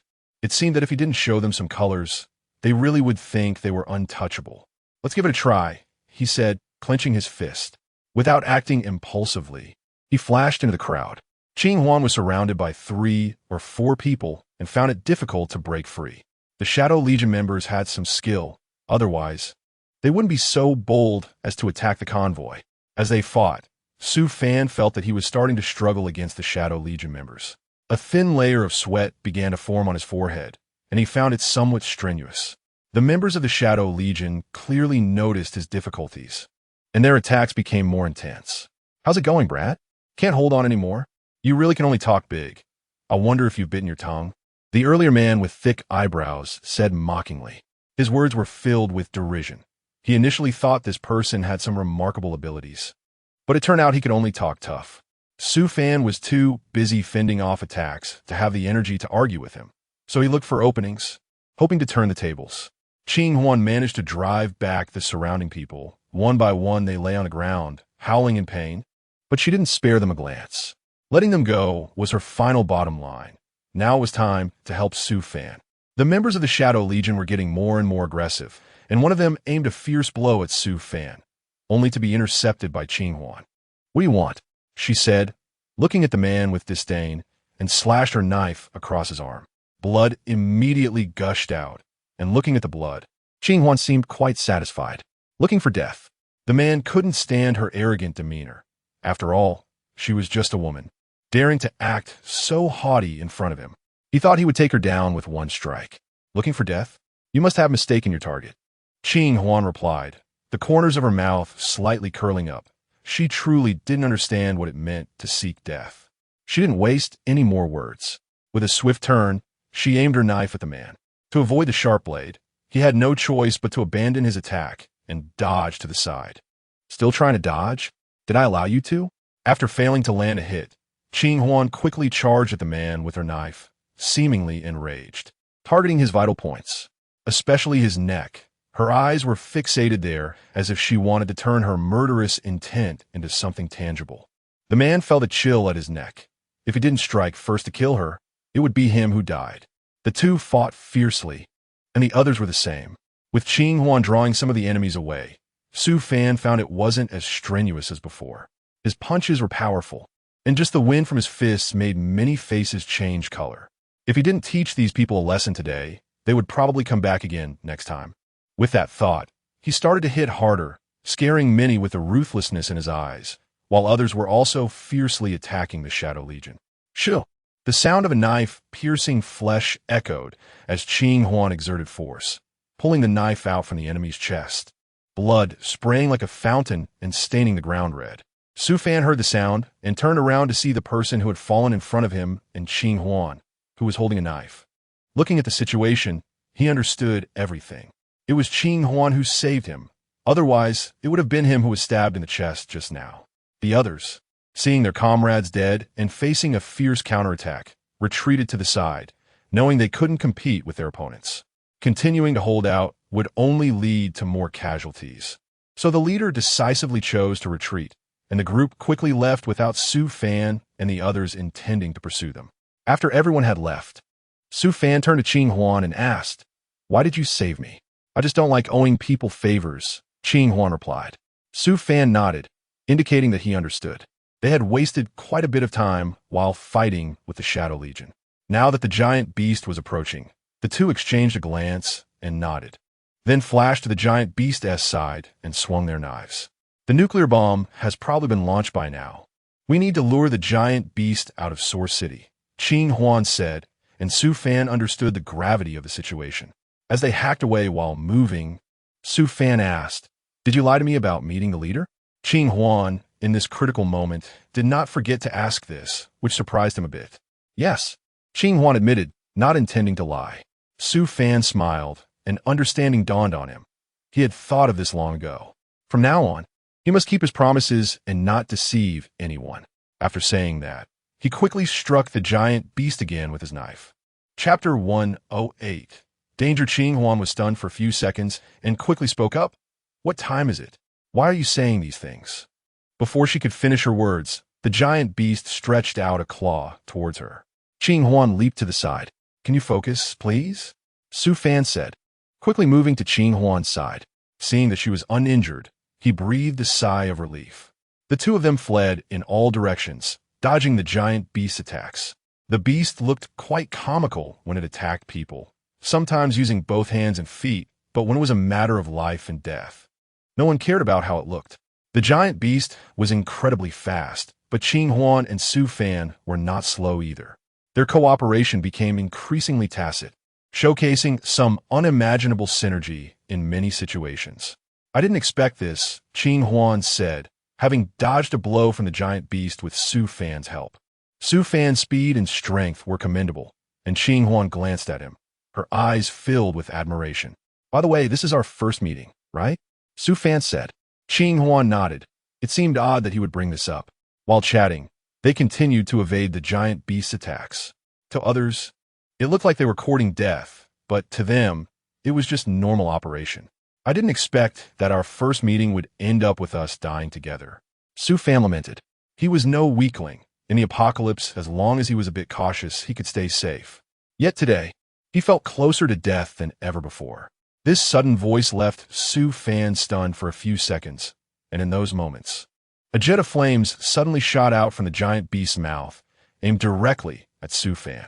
Su Fan thought to himself that it was bad, wondering why she hadn't used this trump card earlier.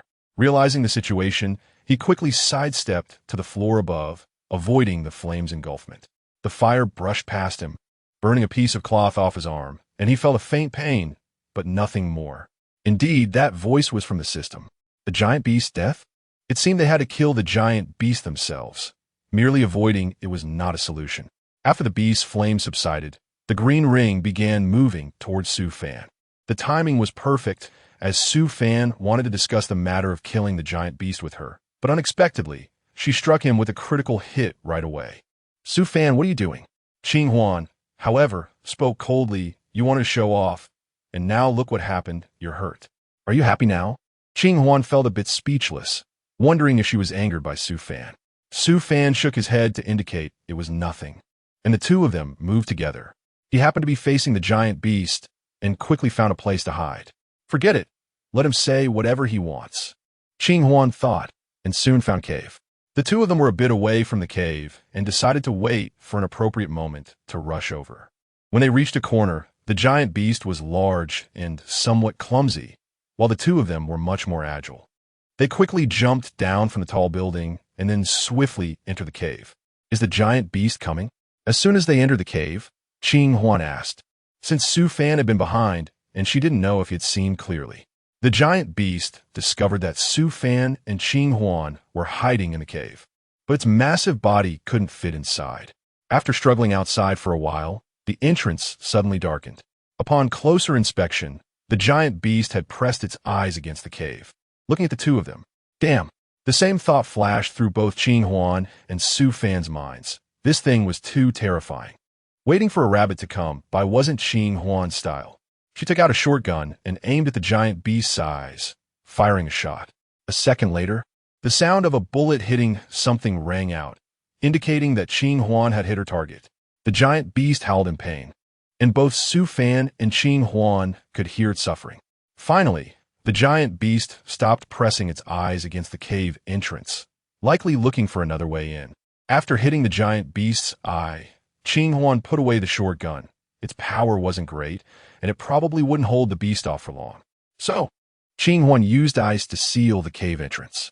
A thick layer of ice formed at the entrance, blocking the beast's view of what was below. It should be fine now. Qing Huan sighed in relief. She had hit the giant beast's eye with an ice spike, which could buy them some time. And now that the entrance was sealed with ice, they finally had a chance to catch their breath. Is your arm okay? Qing Huan looked at Su Fan's arm. It wasn't a big deal. It was just a small part of his clothing that had been burned away. Su Fan shook his head. The two of them rested in the pitch-black cave for a few minutes. Suddenly, a crashing sound came from outside. At first, it was very faint, and neither paid much attention, but gradually, both of them heard it. Is it the giant beast? At first, they didn't realize what it was until they remembered the creature outside. It should be. The rest can only be a gamble with our lives, Su Fan instinctively said, following Qing Huan to the spot directly facing the cave entrance. It must be the giant beast, Qing Huan replied, her tone still calm. Her mind racing as she thought of how to deal with the giant beast for a fatal strike. After about a minute of crashing, Qing Huan thought the entrance would soon be broken open. In almost an instant, a chunk of ice fell from above the entrance, and soon after, the entire entrance was smashed open. Be careful, Qing Huan shouted as a thick layer of ice rapidly fell from above.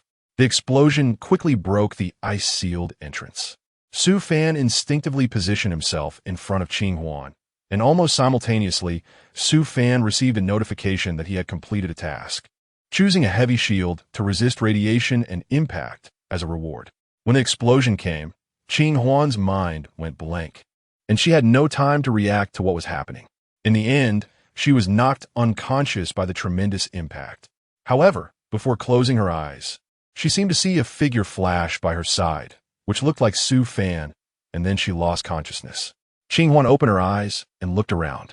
Suddenly, she seemed to remember something and started searching for something on the ground. She saw Su Fan lying unconscious. Qinghuan tapped Su Fan's face a few times and checked his breath. After confirming he was not in any life-threatening danger, she planned to leave with him. A location suddenly came to her mind.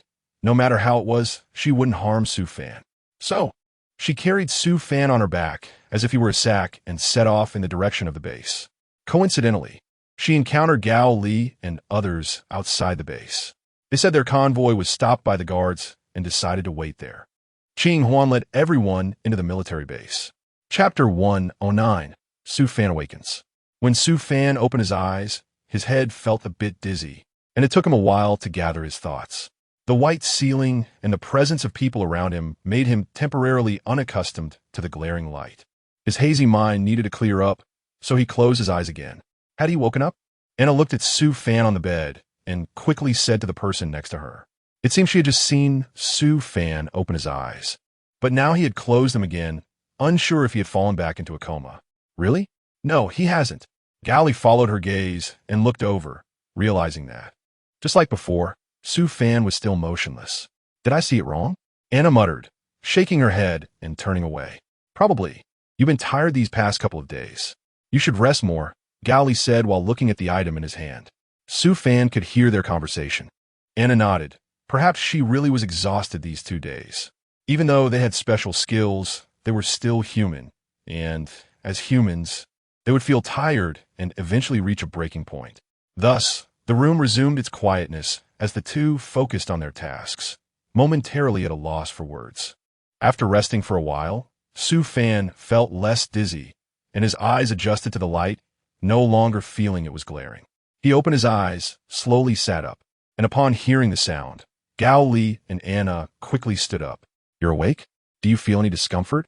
Gao Li asked, and